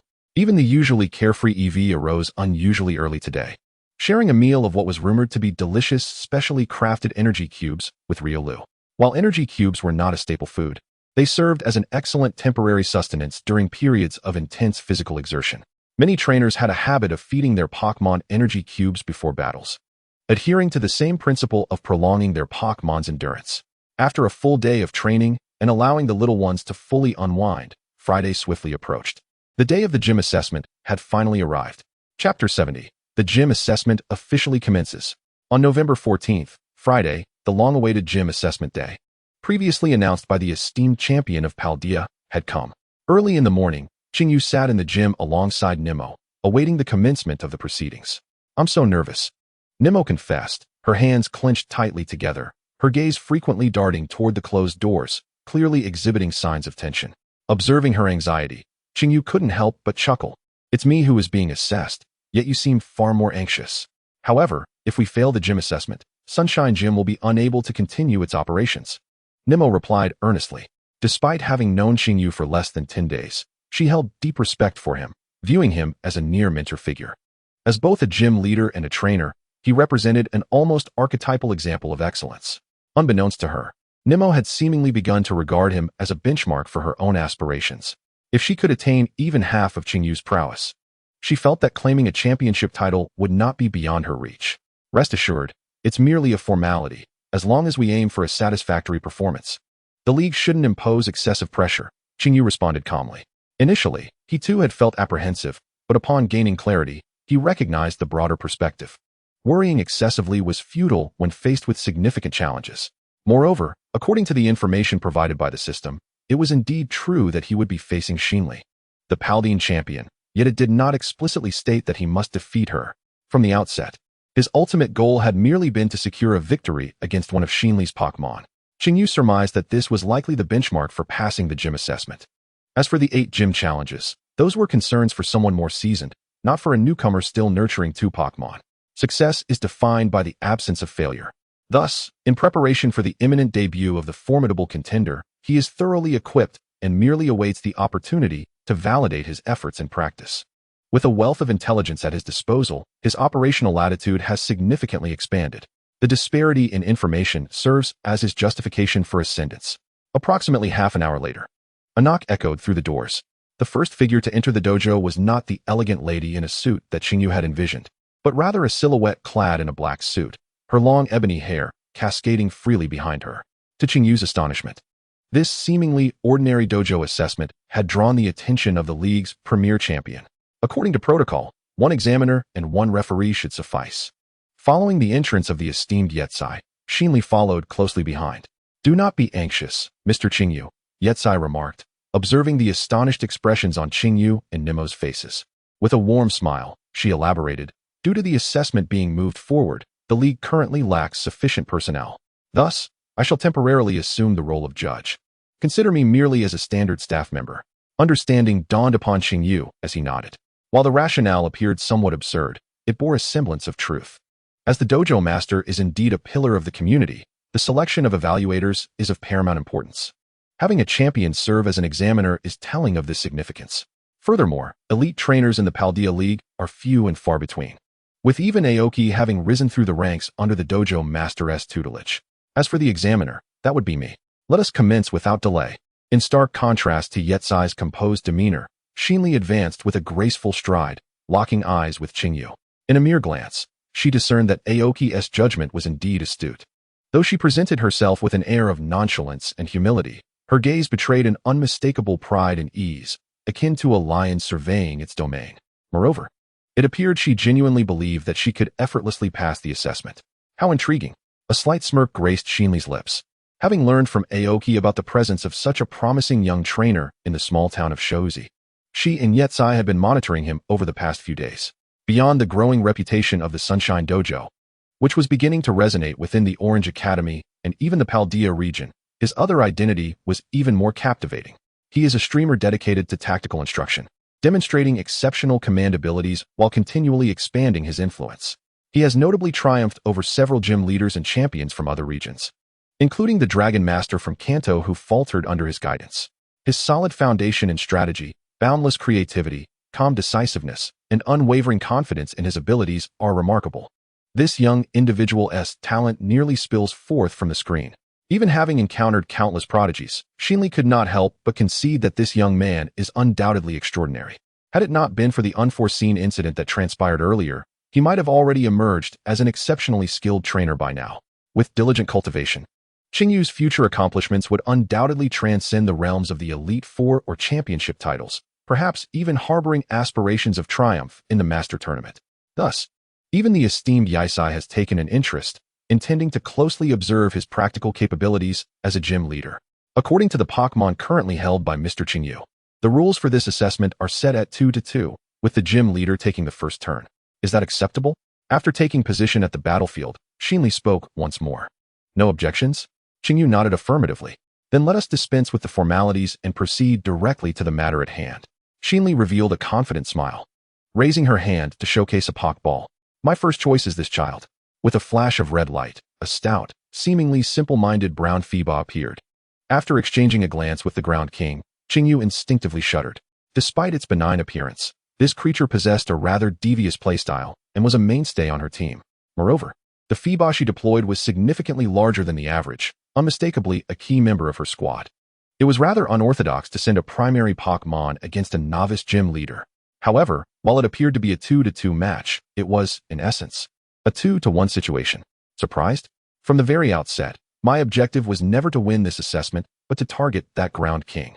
The position of the 8th gym leader is far too precarious for someone of my youth to handle.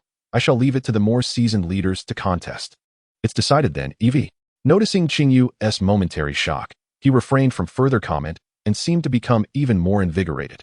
The admiration in Yetzai's gaze deepened. Had he anticipated that Xinli would deploy the Ground King? It is well known that there exists a considerable gap in strength between elite trainers and gym leaders. Typically, barring semi-retired veterans, only those capable of defeating 2 Pokémon from an elite could be deemed exceptional. Yet, Xingyu's eyes unmistakably regarded Xinli's trump card as prey. However, as far as she knew, Xingyu possessed only 2 relatively weak starter Pokémon. Previously, several gym leaders had undergone the same evaluation. Yet, even those with considerably greater prowess failed to breach the Ground King's impenetrable defense. Could this child achieve what they could not? With such thoughts in mind, Yetzai slowly raised her right hand and brought it down decisively. Then, let the assessment commence. Chapter 71. The Crystallization of Hidden Items. Who would have expected this? Upon emerging from the Pokeball and gazing at the Ground King, which was several times larger than itself, Eevee's body began to tremble slightly. The ability to foresee danger activated subtly, informing it that the Pokémon before it was far from ordinary. Perhaps this is the most formidable opponent it has encountered thus far. Trainer, did you not claim that this battle would not be difficult? What a deceiver. In mere moments, the heavy, drum-like cadence of heartbeats reverberated throughout the arena, drawing the collective gaze of all present. It was noticeable that Eevee's fur began to tremble ever so slightly, prompting a sudden recollection of an exceedingly apt term, martial tremor. This phenomenon, widely recognized among martial artists, suggests that when a formidable warrior faces a significant challenge, their body may tremble due to heightened excitement or tension. To the uninitiated, this might appear as an instinctive response born of fear. However, it is quite the opposite. This posture emerges only after one has fully entered a combat state. Could it be that Eevee possesses the heart of a true champion? With raised eyebrows, I began to anticipate Qingyu's forthcoming performance. While the audience observed Eevee, Qingyu's focus was steadfastly fixed on the opposing Ground Queen. Ground Queen, female, type, poison ground. Ability, simple, moves, toxic, earthquake, mud wave, super horn attack, yawn, instant amnesia, toxic spikes, stealth rock. Tackle, merely glancing at this move list reveals an astonishing level of power, truly befitting a champion's main Pokémon. Nevertheless, as Qingyu had surmised, this Ground Queen indeed lacked long-range offensive capabilities, thus rendering his strategy still viable. Eevee, it is time to showcase the fruits of your training. Qingyu inhaled deeply, retrieving a black iron sphere from his pocket. Given that the rules stipulate the gym leader must act first, Xinli would not interrupt his actions. This granted him a moment to narrate, or rather, to exchange crystal. To initiate with immediate crystallization, such decisiveness is commendable. Xinli stood still, keenly observing Qingyu's movements. The Ground Queen's two primary moves could indeed exploit type advantages to diminish their effectiveness to the utmost extent. However, crystallization cannot alter the dual-type nature. Thus, it must be steel-type, then? As the crystal sphere was activated, it immediately radiated a pure, silvery luminescence, with fragments of minerals cascading from its seams. Qingyu promptly hurled it above Eevee's head. With a resounding explosion of the crystal sphere, countless shards descended upon Eevee's form, swiftly forming a thick layer of silvery armor. Simultaneously, a symbol resembling a sharp axe manifested upon Eevee's forehead. A steel crystallized Eevee? Quite an ingenious notion. I smiled slightly, almost instantly comprehending Qingyu's strategy. While Xinli excels in ground-type moves, her ace, the Ground Queen, is more adept at utilizing the venom within her body to disrupt her opponents. However, while steel crystallization effectively mitigates the Ground Queen's toxic, it simultaneously exposes an exceedingly fatal weakness. The ground-type moves will prove exceptionally effective against Eevee. However, since Qingyu has chosen to utilize the Tetsuking steel, it is evident that he must have devised a strategy. For instance, could he be employing balloon items? Eevee, with its peculiar light. Once the terrestrialization was completed, Qingyu promptly issued commands, striving to maximize his initial advantage. If he failed to establish control over the rhythm of the battle, he might very well be caught off guard by the Earth King's yawn. Despite their seemingly dull demeanor, most of these Pokémon possess the ability to lull both their opponents and themselves into a state of drowsiness. Upon hearing Qingyu's commands, Xinli couldn't help but chuckle. The peculiar light is a unique disruptive move that can ensnare the targeted Pokémon in a state of confusion, potentially leading them to attack themselves. Given the Earth King's absurdly slow speed, it was indeed unlikely for it to evade the move. If that is the case, then avoiding it is not necessary. The best defense is, after all, a good offense. Earth King, use Earthquake. After Xinli's command was given, the Earth King took a moment to react. However, even though it had been struck by the peculiar light, its sluggish response meant it was temporarily unaffected, quickly allowing the energy within to resonate with the earth. The ground trembled violently, as the power of Earthquake, an ultimate move of the ground type, was evidently formidable. Nevertheless, Qingyu found himself furrowing his brow. Judging by the battle prowess of a champion-level Pokémon, the move's impact did not seem to meet his expectations. Even a Pokémon like the Earth King, which is not particularly adept at offense, should have caused some alteration to the surrounding terrain with such a move. He even contemplated whether to take advantage of this opportunity by guiding Xinli to use Earthquake multiple times, thereby requesting funds from the League to reconstruct a larger Sun Gym. Was there a deliberate restraint? Yet, it is understandable, for it was merely a gym assessment. Unleashing full force would indeed be unfair. This consideration is also the reason why gym battle arenas are designed to be exceedingly spacious and as far removed from populated areas as possible. In the Pokémon world, events of a higher caliber than Great Balls must even be conducted in specially constructed arenas to avoid drastically altering the surrounding environment after a single battle. Qingyu quickly grasped this notion and called out to Eevee. Eevee, jump up. With a spirited Eevee. In response, the creature leapt high into the air. However, it proved futile. The aftershocks of Earthquake last for an extended duration, and unless one possesses the ability to fly, it is impossible to evade all damage. Xinli smiled gracefully. pointing out the flaw in Qingyu's command. Imagination and courage are commendable traits, yet they undeniably lacked practical experience. Simultaneously, as Eevee soared into the air, she confirmed that Eevee was not equipped with a balloon, thus eliminating the possibility of gliding to avoid the earthquake. But that may not be the case. Qingyu returned her with a confident gaze, then turned his attention back to Eevee. In the moment when Eevee leapt to its maximum height and momentarily suspended in the air, two forked protrusions unexpectedly sprouted from the axe-shaped crest atop its head, slowly rotating like a propeller. As the bamboo dragonfly revealed its purpose, Eevee's body defied the laws of physics, maneuvering gracefully in the air as if it had sprouted a pair of invisible wings. Both Xiha and Xinli were momentarily taken aback, not solely due to the extraordinary gadget that Qingyu had produced, which appeared far more agile than a mere balloon. The Pokémon world is replete with peculiar devices crafted by artisans. However, due to constraints such as cost and production efficiency, most remain undeveloped and gather dust.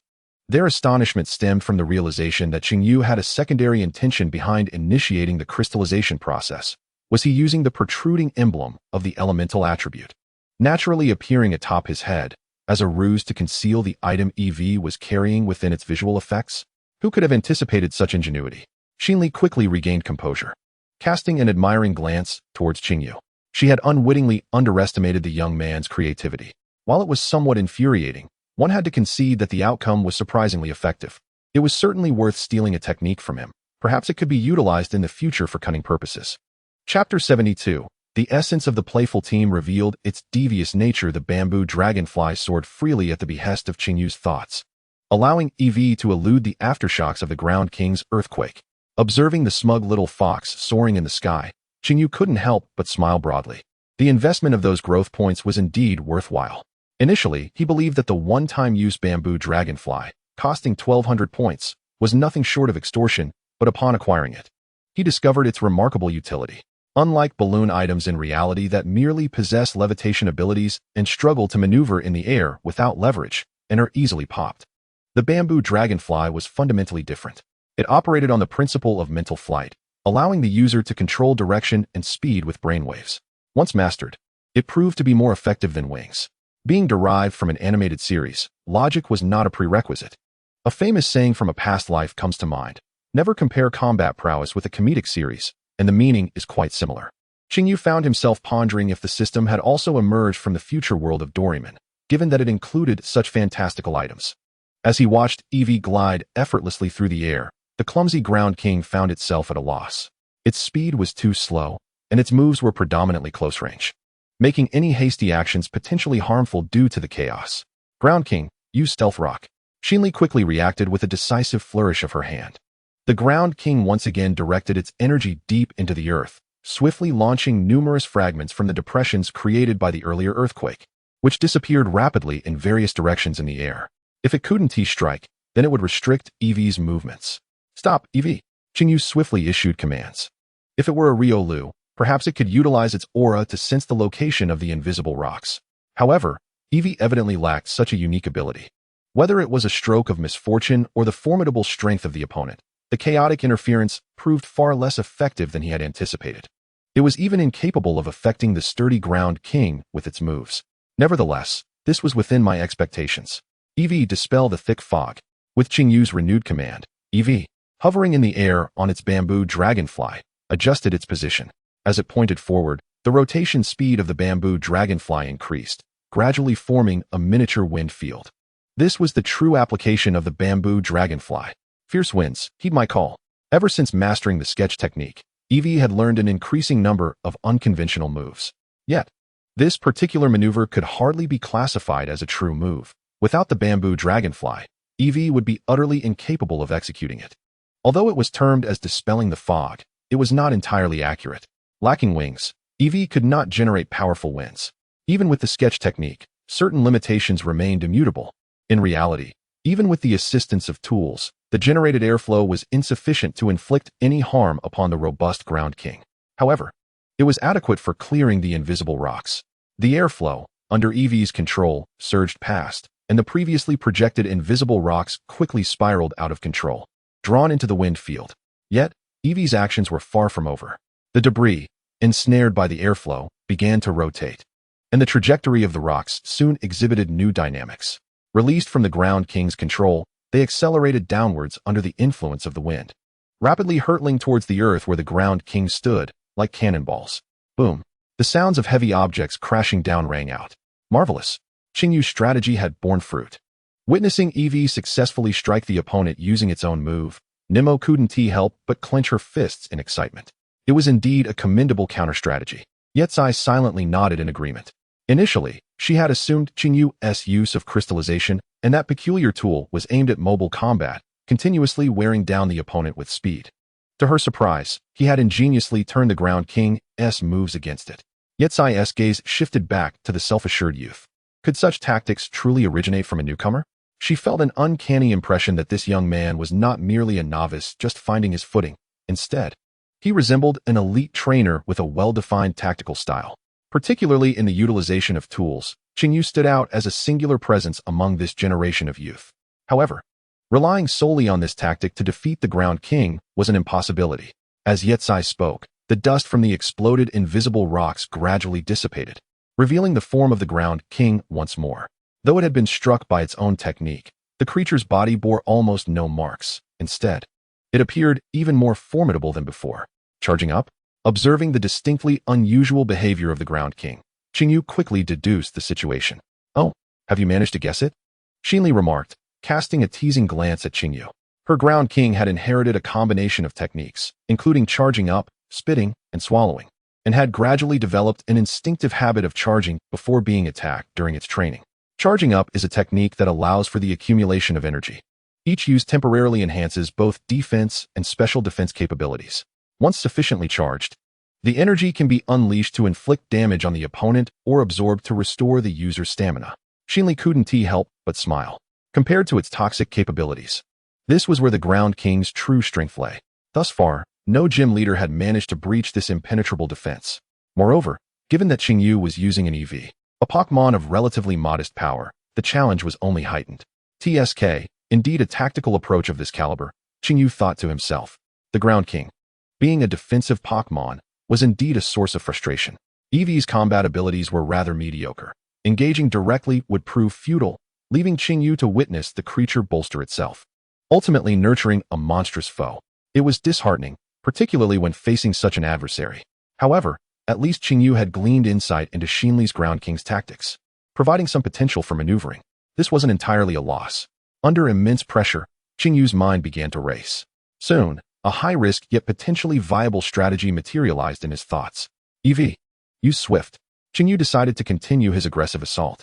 Initially, his plan had been to leverage Eevee's agility to wear down the opponent.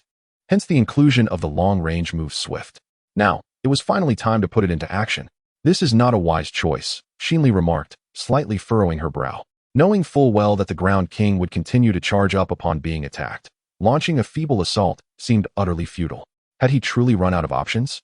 Yet, as a novice gym leader, managing to hold his own against Xinli for this long with an Eevee was commendable. Just as she pondered this, the successive use of Swift had allowed the Ground King to rapidly accumulate energy, poised to erupt at any moment. In contrast, Eevee was visibly fatigued from evading attacks and continuously executing moves. Then, let us conclude this, Xinli stated, sweeping her bangs aside, her expression sharpening with focus. Ground King, unleash all the accumulated energy in one go. Chapter 73. Giving it their all, emerging victorious with difficulty, the bewildered Ground King opened its wide mouth. The energy accumulated through the techniques gradually transformed into a pure white radiance, swiftly coalescing into a luminous orb that expanded at a visibly rapid pace. Observing the actions of the Ground King, Qinyu could not help but break into a few beads of cold sweat. Judging by the power metrics from the Pokémon games, the earthquake just unleashed by the Ground King had a strength rating of 100, while even moves like Hyper Beam peaked at around 150. Yet, the unassuming beam attack currently executed by this Ground King was likely beyond measure. The potency of a move increases exponentially with the energy amassed within the user, and after the Ground King's consecutive charging, it had escalated to an exceedingly terrifying level. This was no mere game. Even Qinyu could scarcely believe that this elite-level Ground King, Xinli, would be constrained to only 3 charging attempts. Nevertheless, a sliver of hope remained. Taking a deep breath, Qinyu calmly issued the command, Eevee, take over. With Eevee's reflexes combined with the agility of the Dragonfly Pokémon, it was highly probable that it could evade the attack without needing to recall the Pokeball. However, given the immense power of the move, the current dire situation might paradoxically herald a turning point. After all, Eevee's attacks could not be said to have no effect on the Ground King, but rather, they could only be likened to a mere scratch. It was time to gamble everything on Riolu. Upon hearing the command, Eevee swiftly grasped the air twice, soon conjuring an energy baton, while a beam of crimson light shot forth from Qingyu's Pokeball. The relay strategy that Qingyu had demonstrated in the game was now being subtly adapted to reality, although Eevee had not augmented its own abilities. The practical application of the baton went far beyond that. With a flicker, Eevee vanished, and another Pokeball was hurled forth, revealing the serious-faced Riolu on Qingyu's side of the field. Even when confronted with such an opponent, Riolu maintained its composure, pondering the current predicament even before being released from the Pokeball. Inside the Pokeball, Riolu had been using its aura to observe the ongoing battle. Given Eevee's strength, it was incapable of breaching the opponent's defenses. Repeated attacks had only ignited the Ground King's fighting spirit. This was to be expected, as after several days of camaraderie, Riolu could sense that Eevee was not one to engage directly in combat. However, this opponent was still a notch above the mainstays of the sister squad. As the Ground King opened its maw wide, the white light coalesced into a beam, seemingly ready to unleash its frenzied energy. The trainer's decision to send Riolu into battle indicated that a solution must have been conceived. In the face of a pure energy assault, Riolu's counter would not yield favorable results. Thus, it was not advisable to withstand the opponent's ultimate move head-on. As for defending or anticipating, such strategies would prove ineffective given the vast disparity in strength. While evading the attack was not insurmountable, it was evident that the trainer sought not mere survival, but a resplendent counterattack. Thus, the intention was to find a way to interrupt it. Riolu, with a swift clap attack, almost the instant Qingyu opened his mouth, Riolu stepped forward decisively. Then, with remarkable speed, he struck a palm towards the Earth King. The clap attack, seemingly a mere ordinary slap, actually carried an added effect of intimidating the opponent. What transpires when the Earth King, charged with power to its zenith, is suddenly interrupted? Upon being struck by Riolu, the Earth King was momentarily taken aback. In that fleeting moment, the already volatile energy spiraled out of control, transforming into a dazzling white light that enveloped everything around. Instinctively shielding his eyes with his hand, Qingyu sighed in relief. He had to admit there was an element of chance in his gamble, but it appeared that his wager had paid off. Neither Riolu nor Eevee could inflict significant damage on the Earth King due to the vast disparity in their strengths. Thus, they had to resort to this audacious tactic. A classic element of the game dictates that if one's attack cannot even breach the opponent's defenses, the optimal solution is to allow the adversary to defeat themselves. The Earth King's current state could be aptly described as a catastrophic misfire. The technique originally intended for the opponent detonated prematurely within the Earth King's own mouth. In such circumstances, a powerful move could result in even more severe backlash. The damage inflicted by an internal explosion is considerably more devastating than receiving an external blow, potentially comparable to a grand explosion. Once the white light dissipated, the Earth King's already ruddy fish-like visage bore signs of charred marks. After expelling several plumes of dark smoke, it ultimately succumbed, collapsing to the ground. Riolu exhaled a sigh of relief, discreetly concealing his hands behind his back. At such close proximity, even the residual force from the Earth King's explosion momentarily numbed his hands. If he had withstood this attack without vanquishing his opponent, he would have likely found himself stripped of any combat capability. Fortunately, he had not failed in his endeavor. He had exerted every ounce of strength to barely triumph. To prevent a recurrence of such a scenario, he thought perhaps it was time to learn some foot-based techniques from another master. Absolutely magnificent, Riolu, Nemo exclaimed excitedly. Truly worthy of being teacher Qingyu's student. Even the champion is no match. Standing beside Nemo, Yaisai was equally astounded by the unexpected outcome, her eyes widening in disbelief. To her, the fact that Qingyu could compete with Xinli in tactical command, understanding the necessity of preparing a battle plan before the assessment began, already marked him as an exceptional talent. Yet, no one anticipated that he would defeat the Earth King in such an outrageous manner. As the champion of the league, she could discern that both of Qingyu's Pokémon were relatively average in strength, at least not evolved to a sufficient level. Yet, these two little ones astonishingly triumphed over Xian Li's formidable Earth King while in Qingyu's hands. Even though they did not exert their full strength, the feat was remarkable.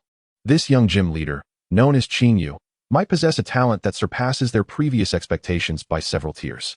Xian Li, who had initially worn a serious expression, was momentarily taken aback. This strategy was rather extraordinary. Although her mind was flooded with countless remarks she wished to voice, she ultimately held her tongue. If relying solely on conventional techniques, it would likely take a whole day for Riolu and Eevee, with their current prowess, to make any impact on the Earth King. Thus, the use of such an outrageous tactic was somewhat comprehensible. What truly unsettled Xian Li was the thought that a novice gym leader might have been contemplating ways to secure victory right from the outset. With this notion in mind, Xian Li cast a complex gaze towards Chinyu and said, "There is no need for further assessments. Your strength is more than sufficient to pass. Now, I am more curious to know how many tactical plans you prepared before this battle." Only in the presence of Chinyu did Xian Li realize that the lad's demeanor had remained calm and unperturbed throughout, as if everything had been meticulously planned in advance. So, had he anticipated every possible move in this battle, allowing him to exude such confidence? A daunting hypothesis emerged in Xian Li's mind, prompting her to eagerly question Chinyu. Chapter 74. A sudden sense of destiny. When Xian Li posed this question, Chinyu found himself somewhat perplexed. He was uncertain how to respond. With the system's prompts guiding him, he understood that his opponent in the gym assessment would likely be Xian Li and her Earth King. Subsequently, he devoted considerable thought to formulating strategies against it. The Earth King had a limited array of moves, and he devised corresponding countermeasures for everything he could conceive. However, as it was his first encounter with a Monarch-level opponent, he felt rather uncertain. Ultimately, one thing was confirmed. In the face of absolute strength, tactics might have some utility. Yet their effectiveness was questionable. His attribute-locking strategy certainly caused Xian Li some distress, and the countermeasures he devised for various possible moves proved effective. Nonetheless, relying solely on these to secure victory was exceedingly challenging. From the moment the Earth King initiated a charging move, his pre-battle arrangements had crumbled, leaving him to rely primarily on instinctive reactions to salvage the situation. Fortunately, Riolu was decisive enough, and had Xian Li not exposed a flaw for him to exploit, victory would have been elusive.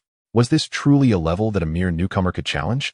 Upon reflecting on this, Chinyu couldn't help but question whether the difficulty rating of the system tasks was somewhat flawed. According to the task description, merely defeating one of Xian Li's Pokémon was sufficient to pass. How had the other gym leaders managed to succeed in this assessment? Am I truly the only one deemed worthless?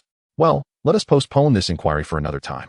Observing the myriad expressions flitting across Chinyu's face, ECI stepped forward to shatter the prevailing silence.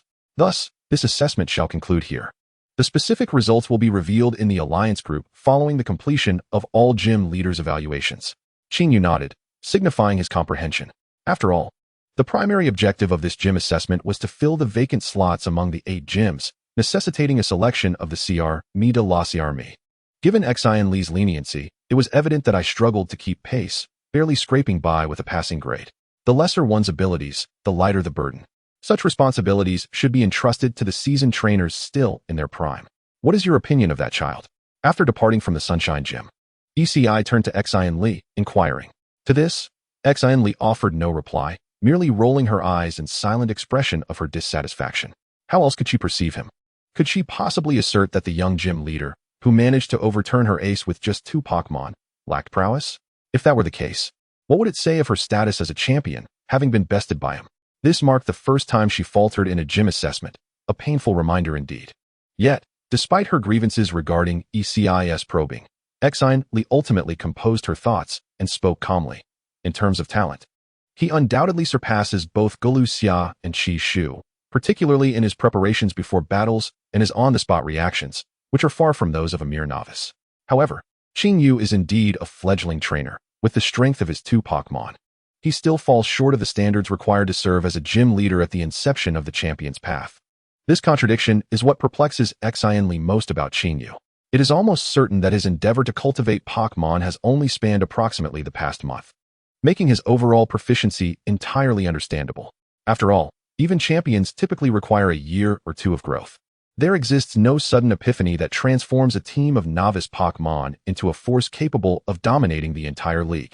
Yet, if he lacks practical experience, how does he possess such a wealth of theoretical knowledge and adaptability? Perhaps it can only be attributed to innate talent. As the offspring of 2 elite trainers, he was presumably groomed from a young age to assume the role of gym leader, which makes such educational grounding quite reasonable.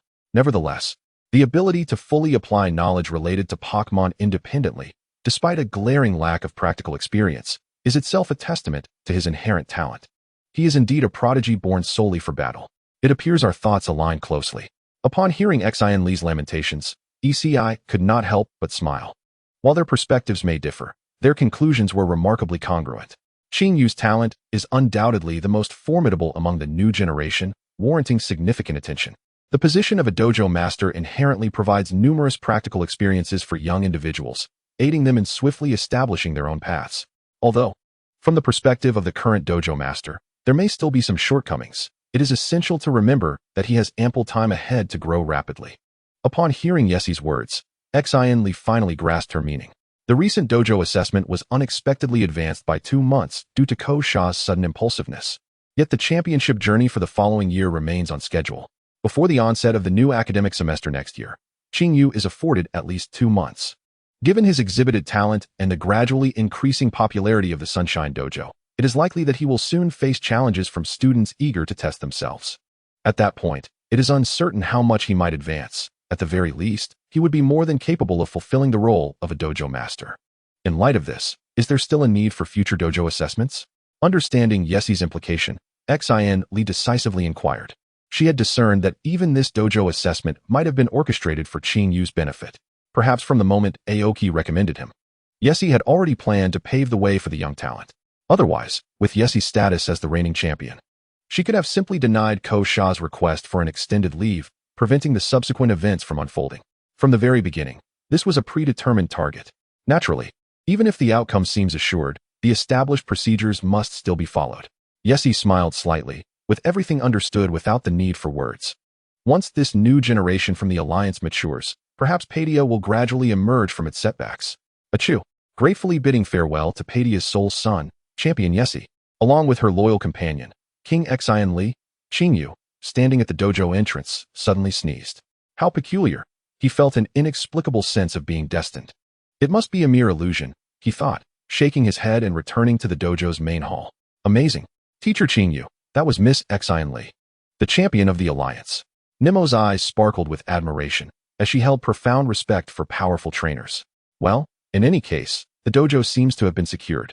Qingyu sighed in relief. He had managed to avert the greatest crisis surrounding him. That was close. He might have truly become a son-in-law of Sinnoh. At that moment, lines of text began to materialize before Qingyu once more. It seems the system task has been completed. Chapter 75. Am I being set up? The early dojo assessment did not defeat you, who hails from the future. With preparations in place, while defeating Xin Li's ace was challenging, the outcome proved favorable. You have defied fate with unmatched strength, proclaiming your rise to Paidia while simultaneously confirming your participation in next year's championship assessment. The Sunshine Dojo, bequeathed by your parents, has now ascended to the ranks of the 8 dojos. In the dojo assessment, Qingyu had successfully defeated at least one of Xin Li's Pokémon, achieving a perfect score of 100. This score, however, did not reflect his maximum potential, but rather the limits set by the evaluation itself. As the rewards were being calculated, Qingyu found himself in a state of disbelief. How could he have scored full marks and secured the 8th gym in advance? It dawned on him that he might have been outwitted by the system. Initially, the task had been to maintain his gym qualification, with the 8th gym merely an additional goal. Yet, with the evaluation concluding prematurely and the task updated, the focus had shifted entirely to defeating Xin Li's Terrakion. It seemed that he had been misled by the system's prompts, which had caused him to perceive the challenge as insurmountable, when in fact, it was a direct path to the 8th gym. How foolish of me, Qingyu sighed. Perhaps other gym leaders had already discerned the truth, acting like seasoned Oscar performers, while he had exerted all his efforts to impress Chairman Yi. Reflecting on his flawless performance moments ago, he could not help but chuckle at his own absurdity. This insidious system has truly outsmarted me. Nonetheless, there was no choice but to accept the outcome. Upon completion of the reward calculation, Qingyu noted the bounty, 5,000 growth points, an optimized strength item set, and a treasure map of wishes. Gasping at the generosity of the rewards, he realized that despite being tricked by the system, the rewards were indeed substantial. He already had a reliable method for acquiring growth points, but who could ever have too much of the system's foundational currency? As for the other 2 items, the optimized strength item set was a comprehensive collection of heavy exercise gear, modified to lessen its impact on speed. allowing the Pokémon carrying it to flourish more easily than usual. It was clearly intended for his Riolu. Within the Pokémon series, there existed a category of foundational items that enhanced effort points, yielding double the rewards when equipped. In the game, such items were often underappreciated due to the limitations on effort points and the myriad of ways to acquire them. However, reality was quite different. Hard work reaps rewards. With sufficient dedication, even a Swinub and a Beedrill could earn the right to contend with deities. And his Riolu was evidently a prodigy. It was even possible that the training speed for its Invisible Fist move could be accelerated as well. As he contemplated this, he turned his attention to the other item. The treasure map of wishes was originally a blank piece of parchment, but when held and one's desires were silently articulated, it would reveal the specific location of their wishes. This item was indeed extraordinary, a concept-level power. Unfortunately, it seemed he would not be able to utilize it for the time being. Qingyu contemplated that there seemed to be nothing of particular interest to acquire in the Pokémon world. Since Riolu already possessed a suitable item, this treasure map would serve to enhance the strength of Eevee instead, perhaps triggering an extraordinary encounter akin to the remarkable experience of learning to sketch. After a day of struggles, the crisis at the Sunlight Gym was momentarily averted. That evening, as was customary, Riolu utilized the training feature to venture once more to the Armor Island Dojo. However, unlike before, this time it donned a weight-enhancing ensemble produced by the system. For Riolu, there could be no reward more fitting than this. Acknowledging its deficiencies in agility, it would spend the forthcoming period honing its lower body prowess under the guidance of the two burly bear masters.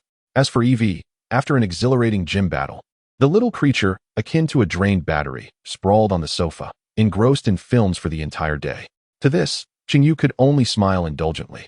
Allowing it to rest seemed prudent, for its strength remained relatively limited before evolution. From an initially timid creature fearful of battles, Eevee had evolved into a being that, while still trembling, adeptly concealed its emotions, rendering it intriguingly enigmatic. Qingyu took great joy in Eevee's growth, pondering that perhaps the time for its evolution was drawing near. Whether to assist its evolution with an item or to wait for sufficient intimacy for Eevee to evolve on its own, Qingyu remained resolute in his belief that Pokémon exhibited distinct signs before evolving, manifested as a gentle glow emanating from their bodies, serving as an indicator of their readiness for evolution. Thus, Qingyu intended to observe Eevee's inclinations in due course. Upon reopening its eyes, Riolu found itself outside the Armor Island Dojo. Sensing the powerful waves of aura energy surrounding it, it took a deep breath and knocked on the dojo's door. "Here I come." This time, the door was opened by a middle-aged woman. It was little Riolu. Riolu nodded in acknowledgement to this woman, seemingly the wife of Master Ma. It could sense that the aura power within this person, referred to as the mistress by the other apprentices, was hardly inferior to that of Master Ma. Undoubtedly, she was a formidable individual. After navigating familiar paths to the training room, the two towering bear masters had been waiting for quite some time. However, today, aside from Master Ma, there appeared to be an unfamiliar guest. Riolu gazed at the purple-haired man clad in athletic attire, adorned with peculiar symbols on his crimson cape, and instantly felt an overwhelming aura emanating from him. Another strong contender. Indeed, the Armor Island Dojo was teeming with hidden talents. "Master, who is this Riolu?" Dan D, who had been conversing leisurely with Master Ma, swiftly noticed the unfamiliar Riolu and cast a puzzled glance. A remarkably gifted young individual. You may regard him as an apprentice of the Kaido Dojo. Master Ma chuckled heartily. This little fellow's trainer possesses an impressive degree of confidence, daring to allow their Pokémon to seek out nearby fighters for practice alone. Yet, one could argue that it reflects a commendable trust in the Pokémon, a trainer of considerable audacity, indeed, having dedicated the better part of his life to martial arts. Master Ma had never been curious about how Riolu came to be here. For him, simply encountering a Pokémon capable of mastering the profound essence of his intangible punches was sufficient to evoke joy. The minutiae were of little consequence. "Oh, if even the master speaks so highly, I cannot help but wish to meet this remarkable trainer who has earned such praise," Dan D remarked with a gentle smile, casting a warm glance towards the vigilant Riolu monitoring him. Chapter 76. Will Teacher You Still Provide Commentary? On Saturday, November 15th. After the crisis at the gym was resolved in a rather troublesome, yet satisfactory manner, Qingyu relished a rare opportunity for a leisurely sleep. It was not until Eevee had quietly finished yet another film and, driven by hunger, began to nuzzle against his cheek that Qingyu slowly awakened. Reflecting on his past life as a cat owner, he had often found feline saliva bothersome, yet the scent of Eevee brought him a sense of comfort. Was it truly the case, or merely a psychological effect? He could not determine. After rising and attending to his morning routine, he prepared food for his two little companions. When suddenly, a significant realization struck him. He seemed to have no plans for the day. Following the conclusion of the gym assessment, he had hung a notice at the entrance indicating a day of rest, ensuring no challengers would present themselves. So what was he to do? It appeared there was little on his agenda. Perhaps he might indulge in a day of idleness. With that in mind, he decided to play on his phone. Chinyu flopped back onto his bed like a lazy fish, ready to comfortably browse some videos. However, just as he opened the app to seek entertainment, a private message suddenly captured his attention. Lalina, Teacher Yu, this afternoon marks the Galar ranking battle day. I will be facing Mr. Riolu at the grass route arena. In this battle, I intend to adjust my strategy based on your guidance.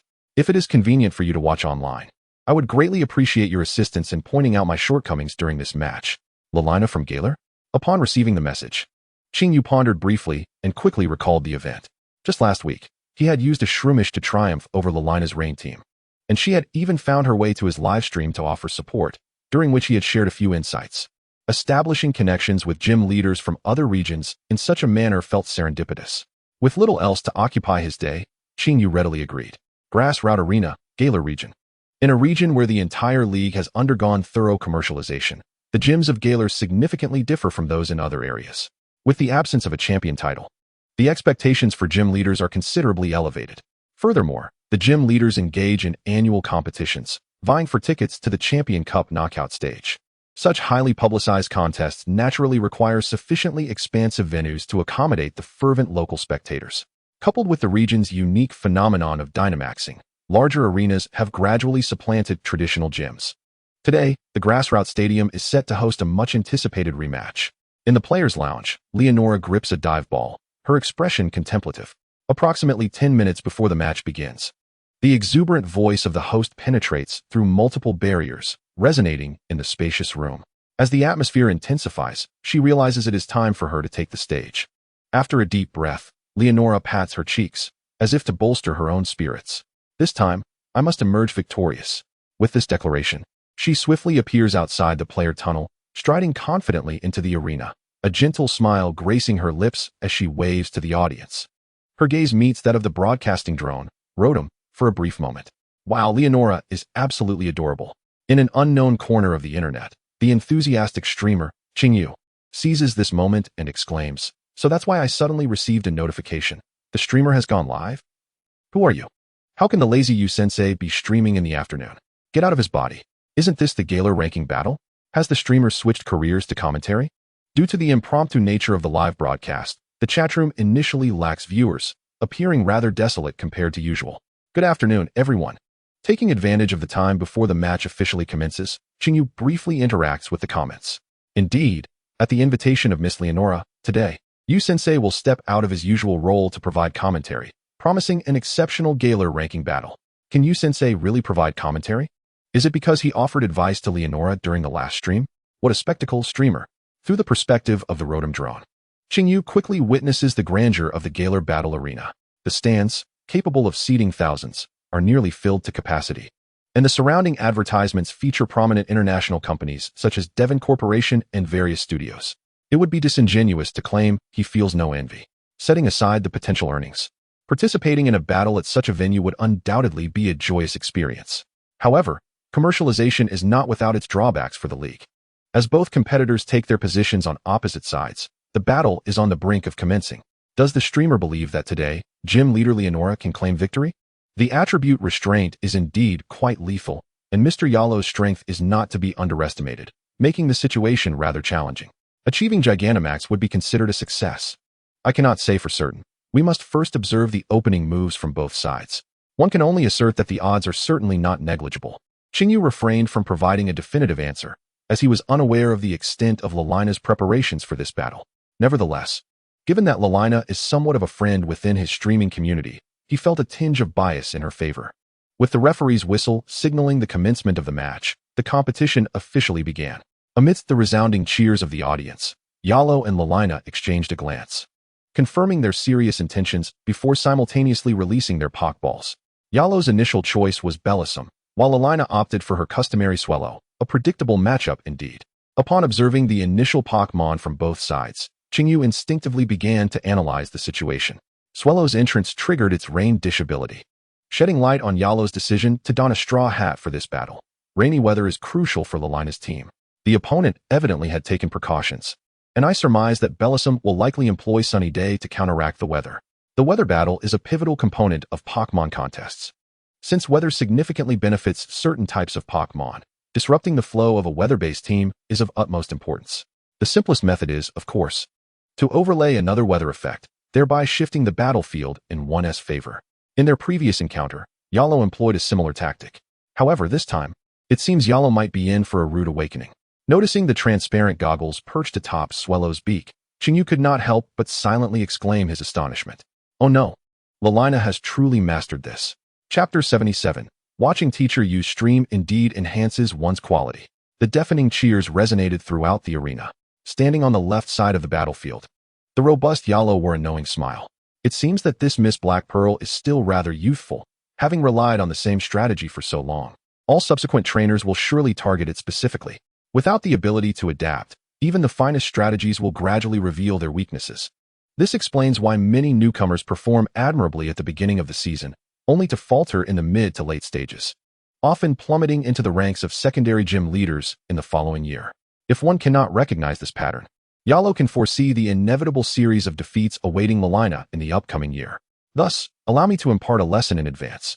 Bellossom, Sunny Day? Reaching out to feel the rain's embrace, Yalo swiftly issued his command, precisely as Qingyu had predicted. Indeed, upon witnessing the same initial matchup as before, Yalo unconsciously relaxed his guard. Qingyu murmured to himself. Thus, Lilina's next command was naturally part of her meticulous strategy. Swellow, use Hurricane. Both trainers exclaimed almost simultaneously. As the trainers issued their commands, the Pokémon on both sides sprang into action in synchrony. A beautiful flower, nestled within the embrace of Yarrow, gathered a vibrant orb of crimson energy, preparing to launch it skyward to disperse the layers of ominous clouds above. Once the energy sphere ascended, the weather would swiftly transform into a radiant sunny day. However, Swellow's movements were evidently swifter, with a few powerful flaps of its wings. It conjured a tempestuous wind laden with rain, slicing through the air like a drawn blade, targeting the beautiful flower that had yet to take action. The ferocity of the storm, intensified by the rain, rendered any escape impossible. Before the beautiful flower could even make a move, it was engulfed by the tempest. Collapsing to the ground, its attack abruptly interrupted. The audience erupted in astonishment at the decisive strike. What just happened? It took down such a large, beautiful flower in an instant. Mr. Yarrow's beautiful flower, which seemed to have been nurtured for its durability to serve as a weather setter, was obliterated so effortlessly. This damage doesn't seem right. Not only the spectators, but even Yarrow himself was momentarily bewildered, gazing at Lilina's Swellow with a complex expression. Notably, this Swellow bore the choice specs. Meanwhile, in the live stream, Qingyu snapped his fingers. Everything unfolded as he had anticipated. Lilina's Swellow, equipped with the choice specs, was an extraordinarily formidable attacker, and altering the weather was merely a secondary task. He had indeed suggested to Lilina that she could leverage Swellow's offensive capabilities, but he never expected her to implement such an extreme strategy. The enhancement effects of the choice items on Pokémon are remarkably pronounced. For instance, the choice specs wielded by this Swellow augment its special attack power by approximately 50%. However, this advantage comes at a considerable cost. Pokémon equipped with such items can only utilize their first move, thereby sacrificing their inherent flexibility. Nevertheless, the outcome thus far was favorable. Given that Lilina's Swellow had previously only altered the weather and then retreated, Yarrow had never anticipated it would launch an offensive. The failure to establish sunny weather on Yarrow's part was indeed critical, and any subsequent attempt to disrupt the weather might lead to further casualties. This sudden turn of events had eliminated a crucial weather setter for Yarrow, alleviating a significant portion of pressure. Without the sunny weather, the grass-type signature move Solar Beam would be nearly impossible to execute, leaving Lilina's agile Pokémon with a chance to mount a counterattack. Hence, he was likely to summon the Ludicolo. Just as the thought crossed his mind, Yarrow had already thrown his second Ultra Ball, revealing the round-bodied Ludicolo, renowned as the Duck God, a common agile presence in rain teams. Due to its dual grass-water attributes, it is quite reasonable for Yalo to employ it as a counter to Rain Dance, especially considering its ability to move gracefully within such conditions.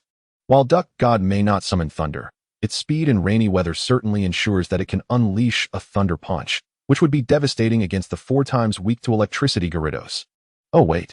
Qingyu suddenly realized something, his eyes sparkling with enlightenment. So that's the purpose of including Swampert in Lulena's team. Before he could elaborate, the two combatants in the arena simultaneously launched their attacks, igniting the battle. Lucky Kappa, Thunder Punch. Just as Qingyu had surmised, Riolu issued commands without hesitation, aiming to swiftly take down the troublesome Gyarados. However, it was evident that Lulena had anticipated this move as well. Return Gyarados. A beam of crimson light enveloped Gyarados, drawing it back into its Pokeball, while Lulena fought to suppress the triumphant smile, threatening to break her composure, throwing out her second Pokeball. Go Swampert. Appearing with an endearing yet dopey demeanor, Swampert emerged, closely allied with Garchomp. Simultaneously, Lucky Kappa's punch had already been unleashed. Yet, against Swampert, who possessed ground attributes, the electric thunder punch barely inflicted any damage at all. Utilizing Swampert for defense, what a clever tactic. Qingyu's expression turned complex.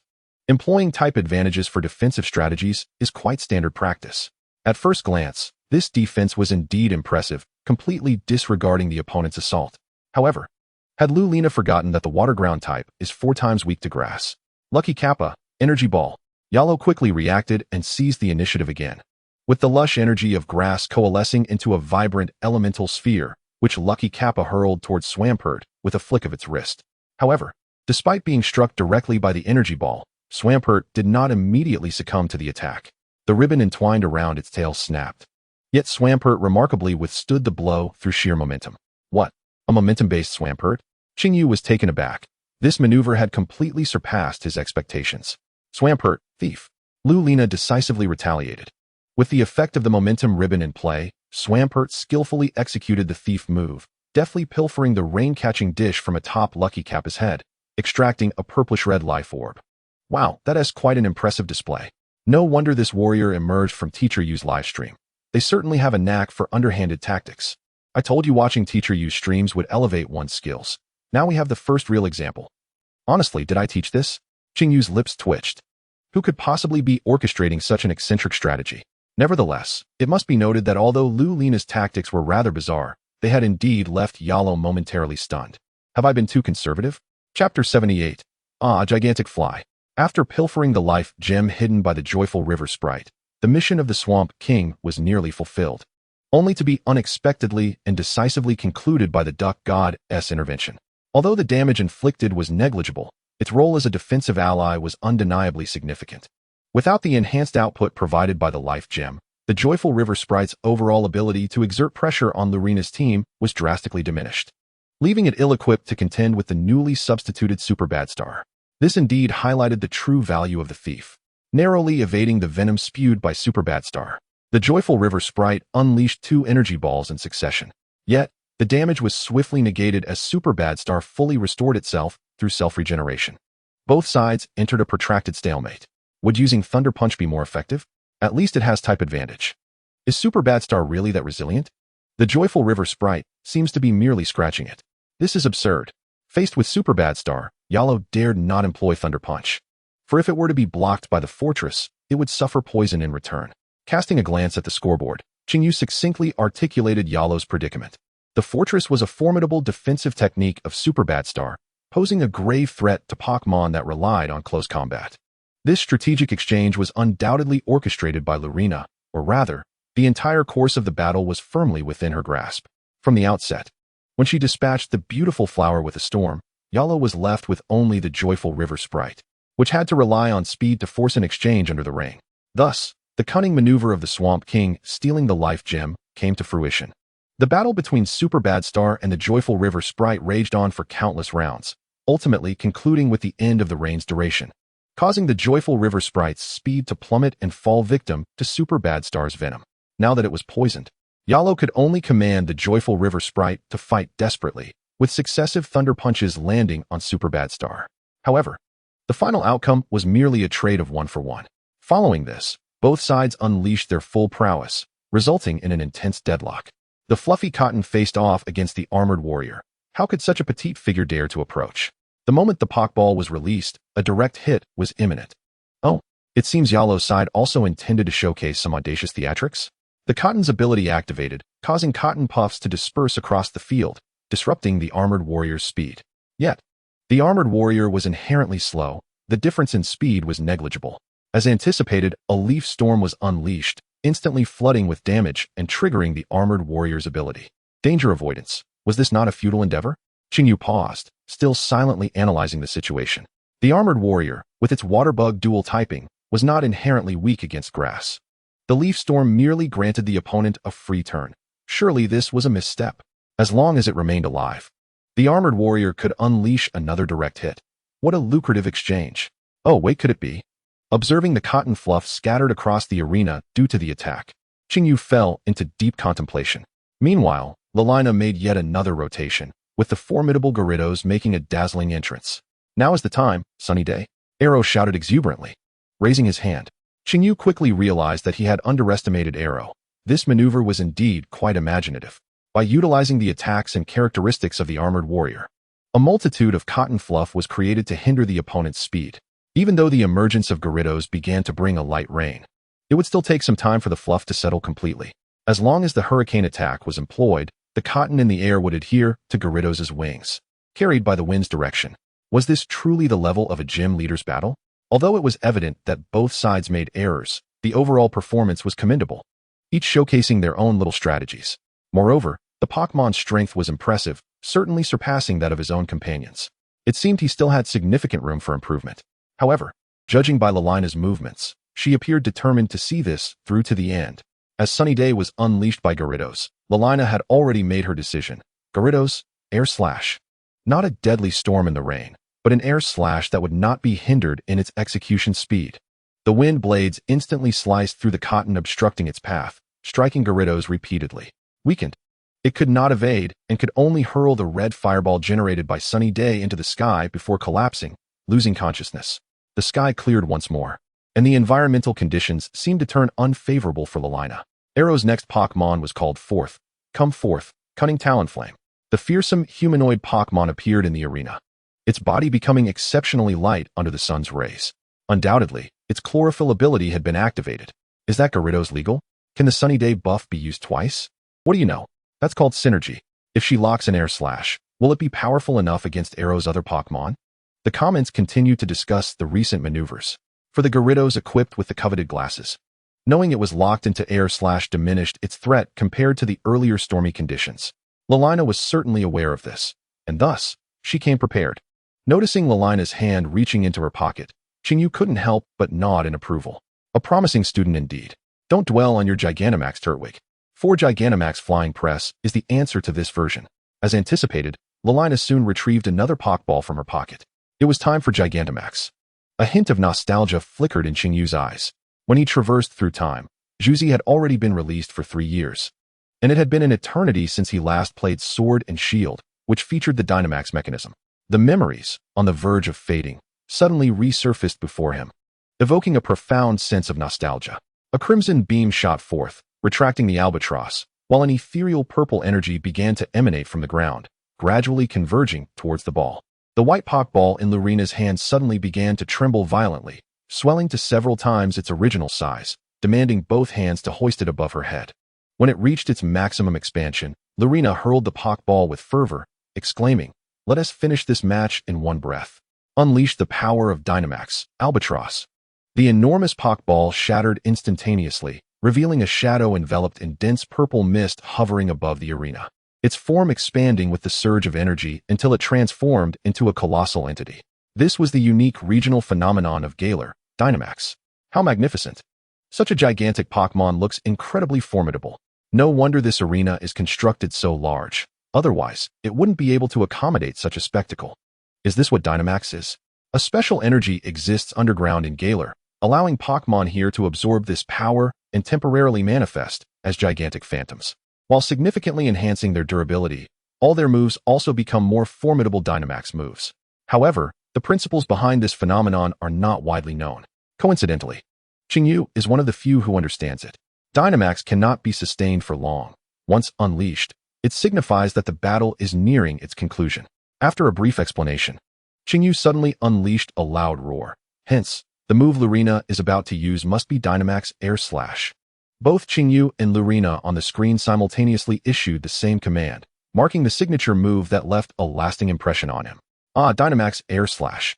Chapter 79. There must be a master behind the scenes. Apart from a select few Pokémon with extraordinary Dynamax potential, the vast majority, upon entering Dynamax, will have all their moves transformed into corresponding Dynamax moves.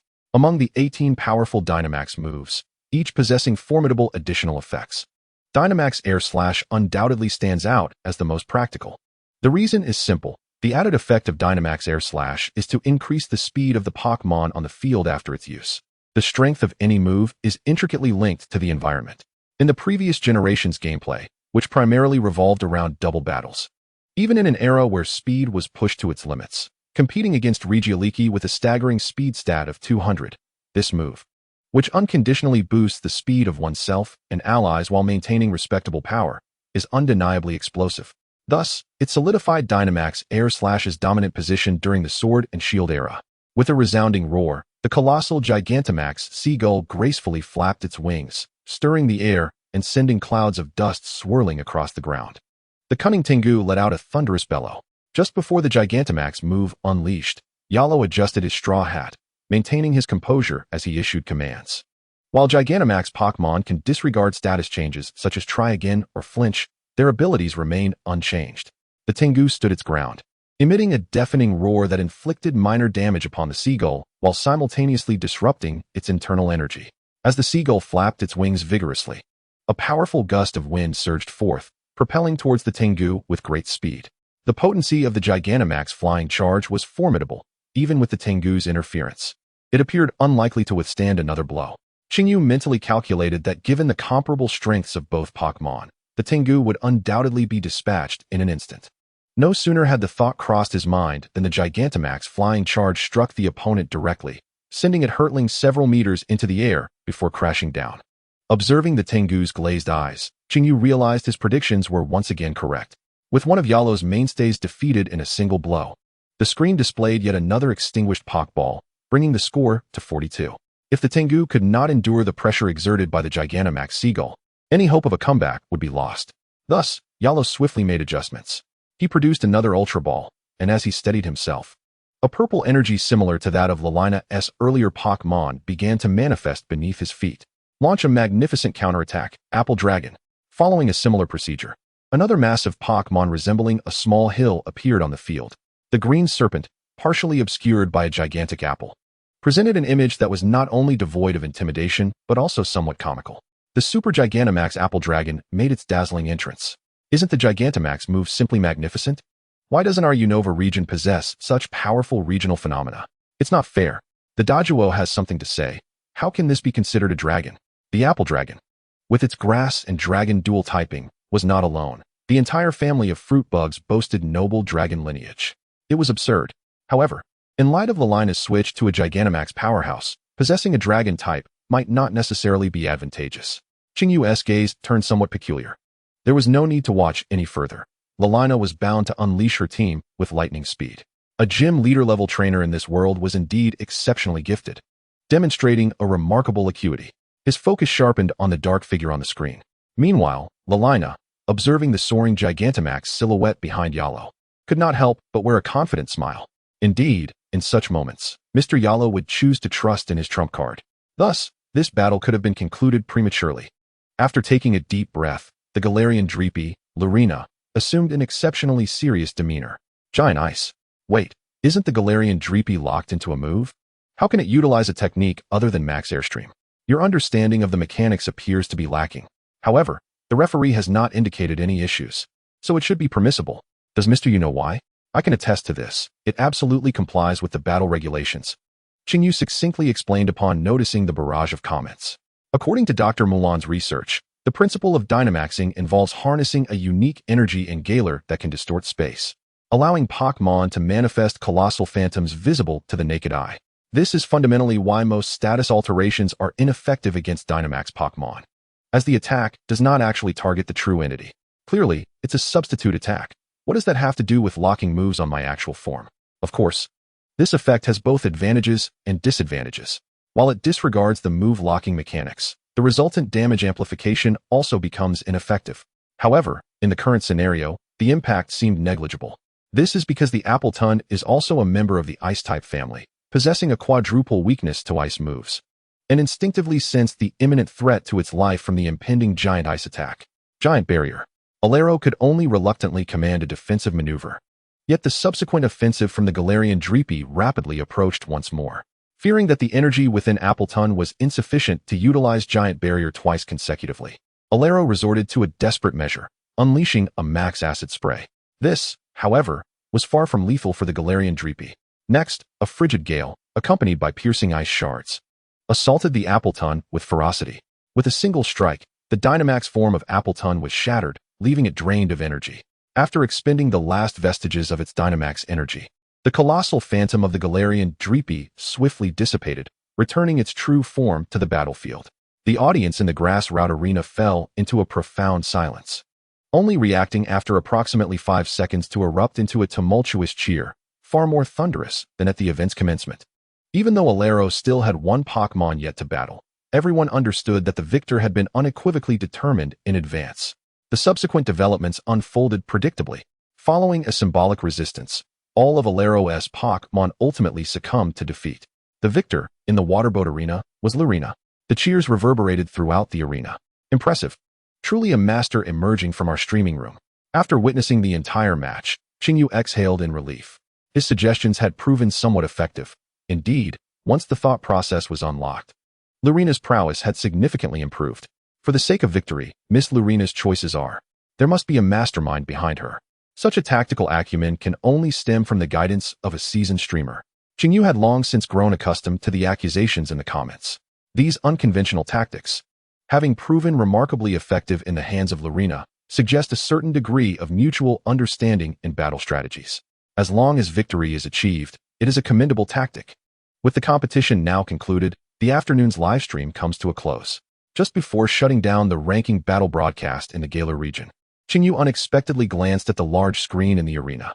Lurina's lineup bore resemblance to her previous one, the only variable being that she had surprisingly not brought her ace, the rampaging tortoise, instead opting for the commonly seen rainy day Swift Dragon King. Though not the gem starfish he had recommended, it might indeed suit her team better. Wait, aside from the rainy day strategy, doesn't the Dragon King possess other intriguing tactics? Qingyu pondered, gradually solidifying the content of the gym's assessment for the following week. Last week's spore mushrooms had garnered an abundance of praise, indicating that, much like the comments, the audience did not favor purely tactical approaches. Thus, this time, he would introduce a higher intensity and a touch of overwhelming aggression. Chapter 80. Behold, Teacher Yu imparts another fierce technique. Incredible, Miss Lurina. Should she triumph in the upcoming battle against Mr. Magua, she will qualify for the Champion Cup. Could it be that our Galar Alliance will witness the emergence of its second Shabana in her first year? The audience in the stands fervently discussed the recent match, expressing high praise for Lurina's unexpected victory. After all, prior to the match, few would have placed their bets on this young gym leader. Many spectators believed that, given the considerable gap in battle experience and the dual pressure of type advantages, as long as Lurina did not replicate her previous performance and suffer a crushing defeat, she would already be deemed successful. This sudden and splendid victory heralded the return of the Black Pearl from Waterboat Town. Having overcome her greatest rival, her next target was, of course, qualifying for the Champion Cup, although she still faced a distance from defeating the formidable champion. It was foreseeable that Lurina would undoubtedly become a cornerstone of the Alliance in the future. Victory. Upon returning to the lounge from the Player's tunnel, Lurina felt as though she had awakened from a dream, instinctively patting her cheeks to regain her composure. The battle had not lasted long, yet her spirit had remained in a state of complete tension, unaware of the beads of warm sweat trickling down her forehead. Before the match, she had anticipated yet another arduous confrontation. To her astonishment, it had been unexpectedly effortless. The sensation of triumph enveloped her in bliss. The applause thundered, the cheers resounded. The most glorious moment for a gym leader was encapsulated in the realization that all her efforts thus far had not been in vain, culminating in a melodious victory. There could be no more beautiful scenery than this. As the match concluded and the audience exited in an orderly fashion, Lurina seized the moment to open her phone, eager to share the joy of victory with her friends. Naturally, she also wished to extend her gratitude to Teacher Yu, whose invaluable advice had guided her through the challenges. Without his insightful direction, she might still be ensnared in the self-imposed shackles, unable to attain such a gratifying triumph. Upon opening the app, before she could refresh the homepage, Lurina received a private message from Chuanqingjiu. Miss Lalina, congratulations on your splendid victory. I am proud to see my suggestions being implemented and making a significant impact in your battle. However, while I celebrate your success, I noticed you seem to have chosen the spiky-eared Piku as your team's blind spot remedy. I have a modest understanding of this Pokémon, and if you are interested, I invite you to join my live stream tomorrow evening for a discussion. The peculiar tone of his message struck Lalina as somewhat formal, evoking a sense of bureaucratic distance. It certainly could have been more relaxed and natural. After carefully reading Teacher Yu's message, she couldn't help but silently critique his style. Nevertheless, she dismissed this minor detail, recognizing that their interaction was merely a serendipitous encounter in the realm of gaming. What truly piqued Lalina's interest was the latter part of his message regarding the techniques for utilizing the spiky-eared Piku. Techniques for the spiky-eared Piku? She mused. Among the proud dragon-type Pokémon, the spiky-eared Piku is relatively accessible. Its initial form, the seahorse Pokémon, though not as ubiquitous as the Magikarp, has a broad distribution. She was aware that Teacher Yu, who preferred to keep his identity concealed, was likely a gym leader from the Paldea region, well-versed in various Pokémon, which made his knowledge of the spiky-eared Piku's battle techniques quite plausible. As for his claim of having a modest understanding, Lalina remained skeptical. Sure, I look forward to it, she replied succinctly before preparing to leave. However, as she turned, she unexpectedly encountered a middle-aged man with a rather greasy hairstyle, who was smiling and observing her intently. It was President Laws, the head of the Galar League, a former league runner-up, and the esteemed CEO of the Malakaman Group. For this man, who had revitalized the competitive ecosystem of the region almost single-handedly, the residents of Galar undoubtedly held profound respect. You performed splendidly today, Lalina. Without a doubt, this battle will remain a topic of conversation for quite some time. As the audience remarked today, if you continue to grow, you might very well become the second Shabana. The unabashed praise reached her ears, yet Lalina's expression remained stoic in response to Law's words. President, please state your purpose directly. The man, who was so busy that he barely had time to sleep, had come to meet her. She found it hard to believe that this encounter was merely to praise her. Of course, if he wished to do so. Despite being interrupted, Laws maintained a poised smile and continued, in consideration of the viewership for the competition. I have a small suggestion that I hope Miss Lalina will take seriously. In the upcoming battle, perhaps we should continue to utilize Pokémon that exemplify the gym leader's distinct characteristics through Dynamaxing, in order to garner more popularity for the gym. Lalina fell silent, likely deducing the reason behind his visit. Nowadays, the Galar League evidently prioritizes commercial value over competitive elements. The spectacle of Dynamaxing, which captivates the audience's attention, has become a standard for every gym leader. After all, the operational costs of the Dynamax stations are considerable, and acquiring the Dynamax energy to maintain the Pokémon's transformation is no easy feat. Thus, the request posed by President Laws was not a mandate from the League, but rather a consensus reached among the gym leaders. I understand. In the next battle against Mr. Magwar, I shall continue to utilize Dynamax. With that, Lalina turned and walked into the staff corridor, leaving behind a striking silhouette. November 16th, Sunday. Good morning, Teacher Qingyu. When Nemo arrived at the Sunlight Gym, as usual, she found Qingyu seated at the computer, smiling as he gazed at her. For some reason, Nemo suddenly felt a peculiar sensation, as though she were being scrutinized by an abyss. As she noticed the paper on Qingyu's desk filled with dense text, she quickly realized with alarm, oh no, there's a killing intent. Ah, Nemo, your timing is impeccable. Qingyu maintained his friendly smile, his voice resembling a devil's whisper, causing Nemo to shiver. Watch closely. Teacher, you will impart another ruthless technique today, but I haven't even enrolled in Orange Academy yet. I don't want to take exams as a test subject. Chapter 81, The Sniper and the Dragon King. What is the effect of the sniper ability? Which abilities can Pokémon's moves ignore when striking a critical hit? A mere glance at the exam paper handed to her by Qingyu caused Nemo's eyes to widen, her fighting spirit waning. This is too difficult. The previous topic about Shroomish had at least allowed her to rely on her experiences from past travels to answer a few questions. However, this time, the subject of critical hits had completely delved into her blind spot. Difficult? It shouldn't be. Isn't this basic common knowledge? Qingyu raised an eyebrow, observing Nemo, who had begun to languish on the table like a fish out of water. He had assumed that these questions would pose no challenge for her. I recall that critical hits are something regularly taught at Orange Academy, are they not? Ah, it seems that Nemona has yet to enroll. Qingyu quickly discerned that this future champion of Paldea might still be lacking in certain aspects. Goodness, what a rare oversight in compulsory education. Trainers in the Pokémon world can generally be categorized into two camps, the scholarly and the adventurous, and the names alone reveal the disparity between the two. Without a doubt, Nemona belongs to the latter. At such a tender age, she has already traversed multiple regions, which is why she excels in command and cultivation. However, the absence of theoretical study has left her somewhat unfamiliar with fundamental knowledge. Thus, she requires supplementary lessons. Very well, let me pose a few straightforward questions. With a resigned smile, Qingyu decided to gently guide Nemona's thought process. You must be familiar with the scope lens, correct? What is its effect? Although Nemona appeared no different from the ordinary students of Paldea, Qingyu was well aware that she was, in fact, a bona fide heiress, as evidenced by her opulent seaside villa. Nemona is the daughter of the CEO of Rotom Mobile, her status comparable to that of Daigo, the scion of Devon Corporation. Even the chain store selling phone cases and various battle items, known as Messenger Bird, likely belongs to her family's enterprise, a true affluent figure in Paldea. Hence, Qingyu surmised that Nemona should possess a fair understanding of items. As it turned out, he was correct. The scope lens indeed assists Pokémon in identifying their opponent's weak points. Does it not? After a moment's contemplation, Nemona swiftly provided the correct answer. Precisely. Now, aside from the scope lens, are there other methods to enhance the probability of landing a critical hit? Charge Beam. Following Qingyu's line of reasoning, Nemona nearly instantaneously responded. If we were to estimate using the research data from Pokémon professors, the enhancement effect for critical hits can be divided into 3 stages. Qingyu nodded in acknowledgement. This means that when a Pokémon wields a scope lens and has utilized Charge Beam, its subsequent chance to land a critical hit would be 1,000. How intriguing.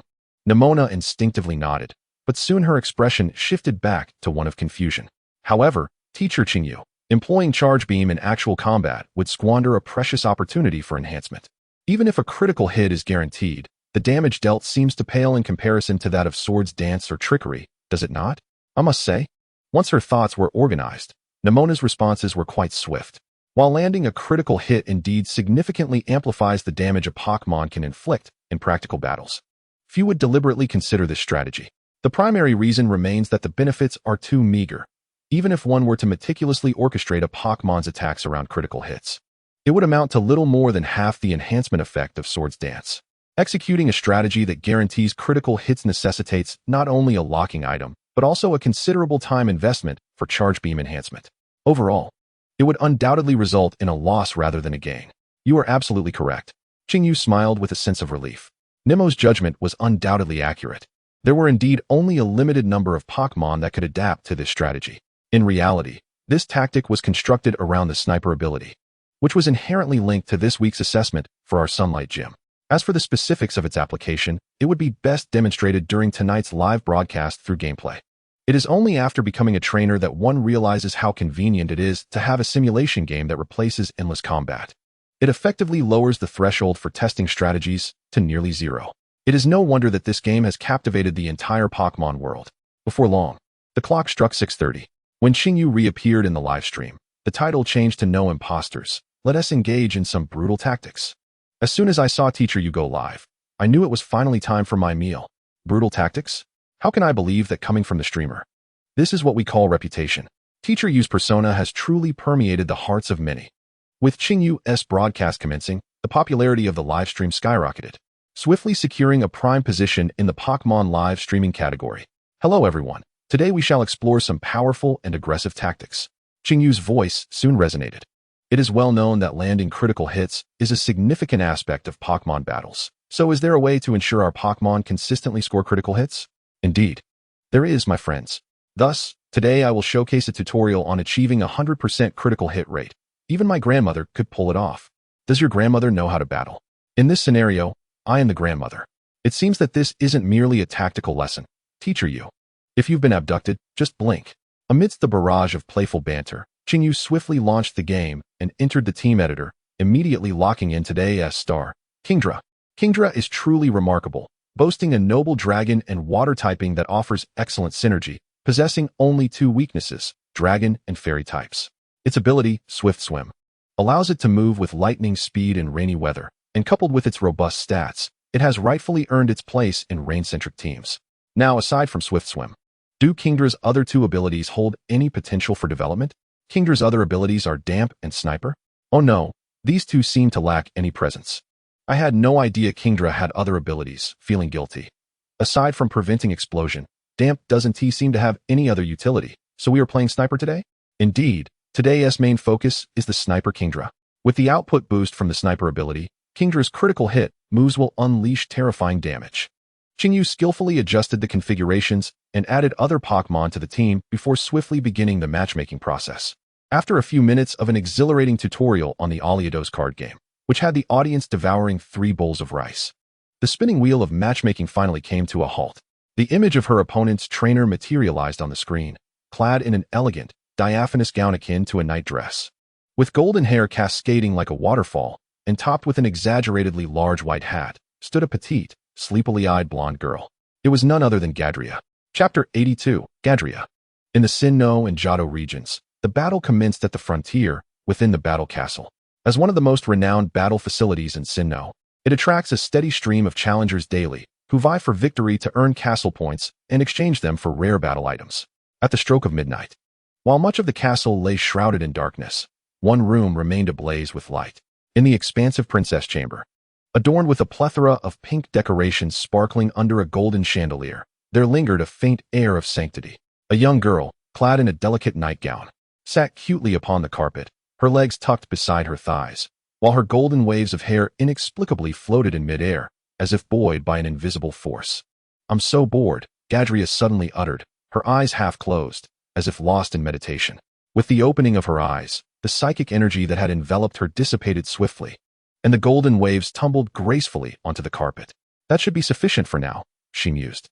Today's meditation training was coming to an end, and the remainder of the night was hers to enjoy at her leisure. However, before indulging, there were matters she needed to ascertain. "Shiren, are you there?" No sooner had Gadria spoken than a knock echoed at the door. The door handle twisted with a deftness characteristic of psychics, and the door swung open to reveal a middle-aged man with a unique hairstyle and a butler's demeanor, who greeted her with a graceful smile. "Young miss, how may I assist you?" he inquired. The man, named Shiren, was the mastermind behind the battle castle, also fulfilling the role of butler, for reasons unknown. Although the battle castle was the private domain of Lady Gadria, it was this humble and reliable butler who managed external communications and accepted challenges from trainers. "Has Julan been in contact with me during this time?" Gadria asked. In her quest to master her potentially volatile psychic abilities, Gadria had been in seclusion for over a month, diligently focusing on her training. She was utterly serious about it. Not even her friend, who she considered her destined rival, Julan, could interrupt her meditation. However, given the prolonged silence, Julan must surely be growing anxious. Had she perhaps visited Shiren several times already? The mere thought of this caused a slight smile to tug at Gadria's lips. Yet, the next words from Shiren rendered her utterly speechless. "Miss, I have not received any messages from Miss Julan."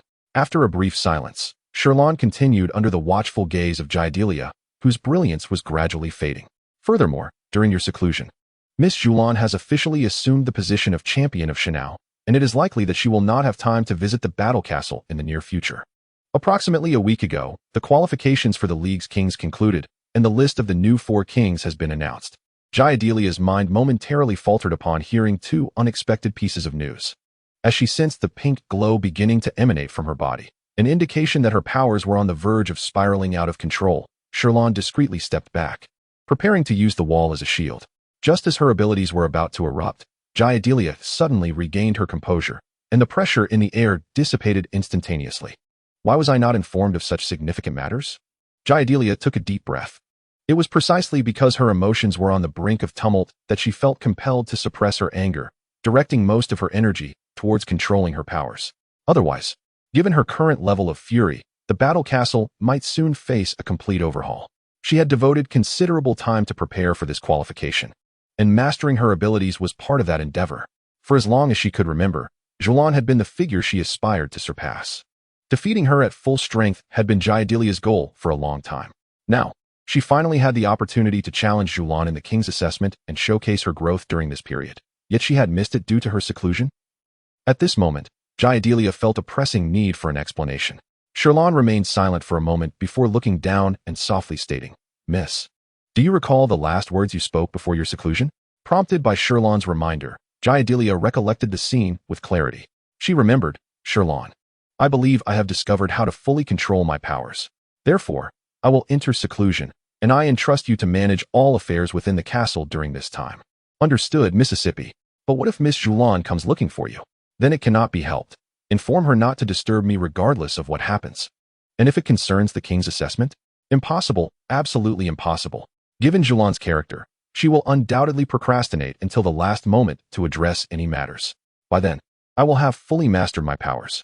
Even if the assessment occurs earlier, no other newcomer can gain Julan's approval except for me, so rest assured. I understand. Recalling these moments, Jaidelia, who had once been filled with fury, found herself at a loss for words, her expression shifting between hope and despair. Is it truly my own fault? With a sudden clap, the door slammed shut. Sherlon gazed at the door completely sealed by psychic energy, feeling a sigh of relief. Yet a sense of helplessness washed over her. Oh dear, what a willful young lady. How infuriating. It seems I am not even regarded as a rival. Julan. That wicked woman who toys with the hearts of young girls. I said not to come, yet here you are, not even sparing me a glance. Tears began to glimmer in the corners of her eyes as Jaidelia sprawled on the carpet, rolling back and forth in frustration, seemingly venting her emotions in this manner. At this point, anger was futile.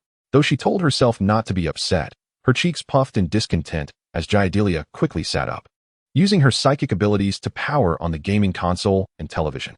A mere champion, you say? Since there is no room left in Sinnoh, I shall venture elsewhere. Julan, you have completely lost this young lady.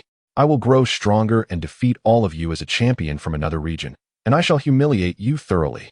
Jaidelia resolved to channel all her pin-up anger into the game. After what felt like an eternity of waiting, she finally matched with today as first target for her ire. The opponent's information popped up on the screen. Upon noticing the trainer's avatar, Jaidelia, still simmering with rage, suddenly paused. Trainer, Azure Feather. A name both hauntingly familiar and strangely foreign escaped her lips. Azure Feather? Although merely a character crafted within the game, he appeared to have matured significantly since her last recollection. Jaidelia was certain she had not mistaken him, even in ashes. She would remember that insufferable man who always received special treatment from Julan, oblivious to his privilege. She had heard that he had moved to the Paldea region, and since then, all news of him had vanished. To her surprise, encountering him in the game was utterly unexpected, as unwelcome memories resurfaced. A sardonic smile crept upon Jaidelia's lips, her gaze growing increasingly fierce. What a fortuitous moment to meet this bothersome individual when she was at her angriest. It was time to strike hard. Prepare to pay your debts to Julan. Chapter 83. All fear arises from insufficient firepower. Jaidelia observed the legal lowly trainer avatar on the screen, her expression reflecting a mix of complexity. To be matched with this young lady, was it fate or a curse? Beyond the fact that she was a rather popular character in a past life. The memories of Jaidelia that involuntarily surfaced in his mind struck him with a profound sense of nostalgia. He had indeed known Jaidelia. It was around the time he turned 12 when a summer camp, organized by Professor Yamanashi of the Sinnoh region, took place in Kamisato. Due to unforeseen circumstances, Jaidelia had gotten lost in the wild, falling into a state of psychic chaos, and by a twist of fate, she met Julan, who was slightly older than her, and they became friends. In truth, during his childhood, Chinyu did not personally experience these events. All his knowledge was gleaned through the oral accounts of Julan. However, one thing is certain. From the day Julan introduced herself and met Gataria, he could sense an inexplicable animosity emanating from the noble young lady towards him. Particularly when he was in close proximity to Julan, he could distinctly feel the sharp gaze directed at him from behind. Little Chinyu might have been oblivious to the implications of her behavior, merely attributing it to her disfavor towards him. Now, in retrospect, Chinyu could surmise a hypothesis. Could this young lady harbor some inappropriate feelings towards Sister Baikai?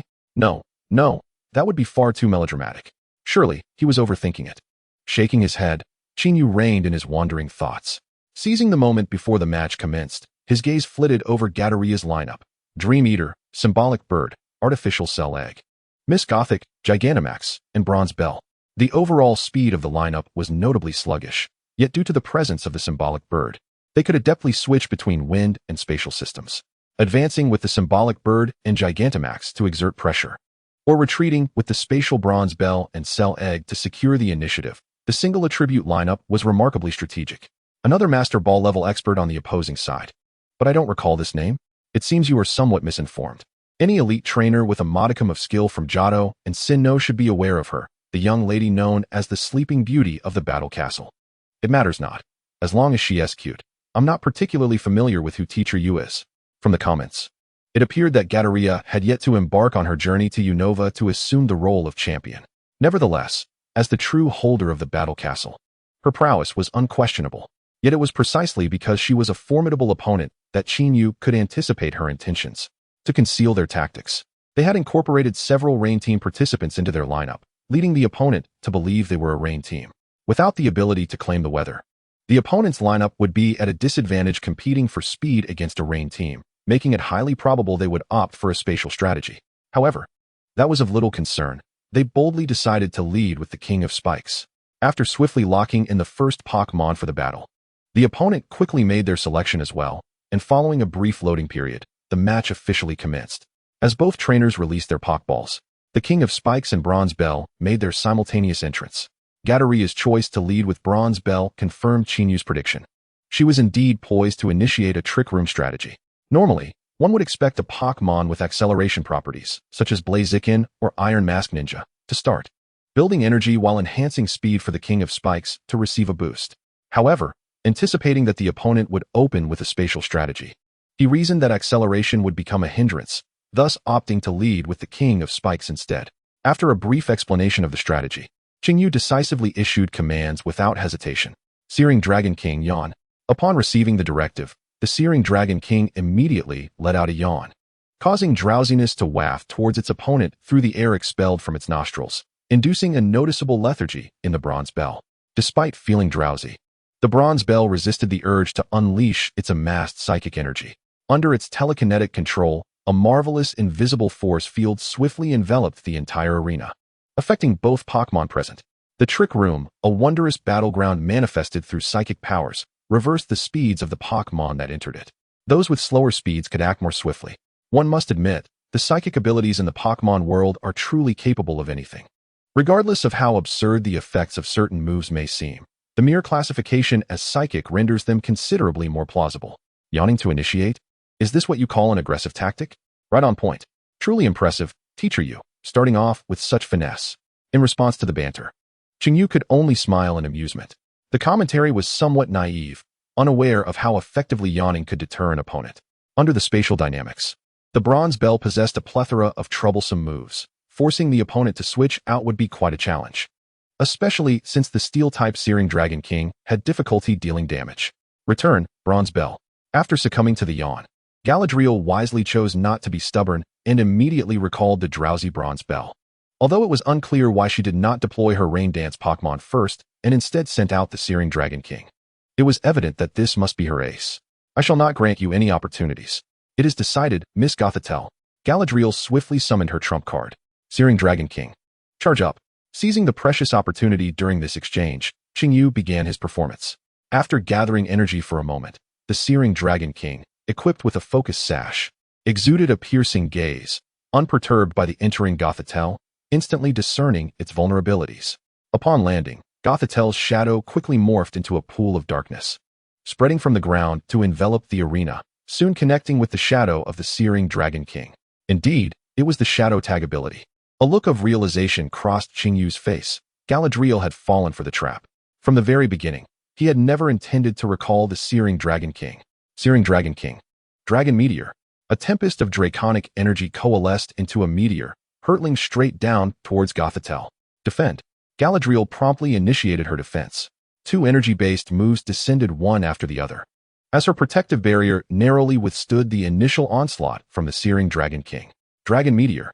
Following closely, a second meteor plummeted from the heavens. Mirror Coat. As a psychic-type trainer, Galadriel's computational abilities far exceeded those of ordinary individuals, allowing her to swiftly assess the power of this meteor shower. Miss Goth, endowed with enduring attributes, would not succumb to an instant annihilation even when struck at a vital point after accumulating energy. Instead, it would trigger the fruit of literary essence it carries. However, after being rebounded by the mirrored reflection, the amplified force of the Dragon Star Barrage would be insurmountable for the Stabbing Dragon King. This was the thought process of Jadalia. Yet, due to the rainy conditions on Chingyu's side, she appeared to have overlooked a crucial detail. The Stabbing Dragon King of Chingyu did not possess the characteristic of effortless acceleration in the rain. Rather, it was a sharpshooter, with a guaranteed critical hit. The sharpshooter trait further augmented its output, compounded by the devastating power of its Dragon-type ultimate move. The confluence of these three elements transformed the Stabbing Dragon King into a fearsome stationary artillery. The magnificent dragon meteor descended at lightning speed, obliterating Miss Goth's entire vitality in an instant, rendering it incapable of combat. The mirrored reflection? A well-conceived strategy, but under normal circumstances. It might have indeed resulted in a counterattack. Qingyu smiled subtly. However, all fears stem from insufficient firepower. As long as the output is sufficiently high, I shall fear no technique, for you have already lost your opportunity to strike.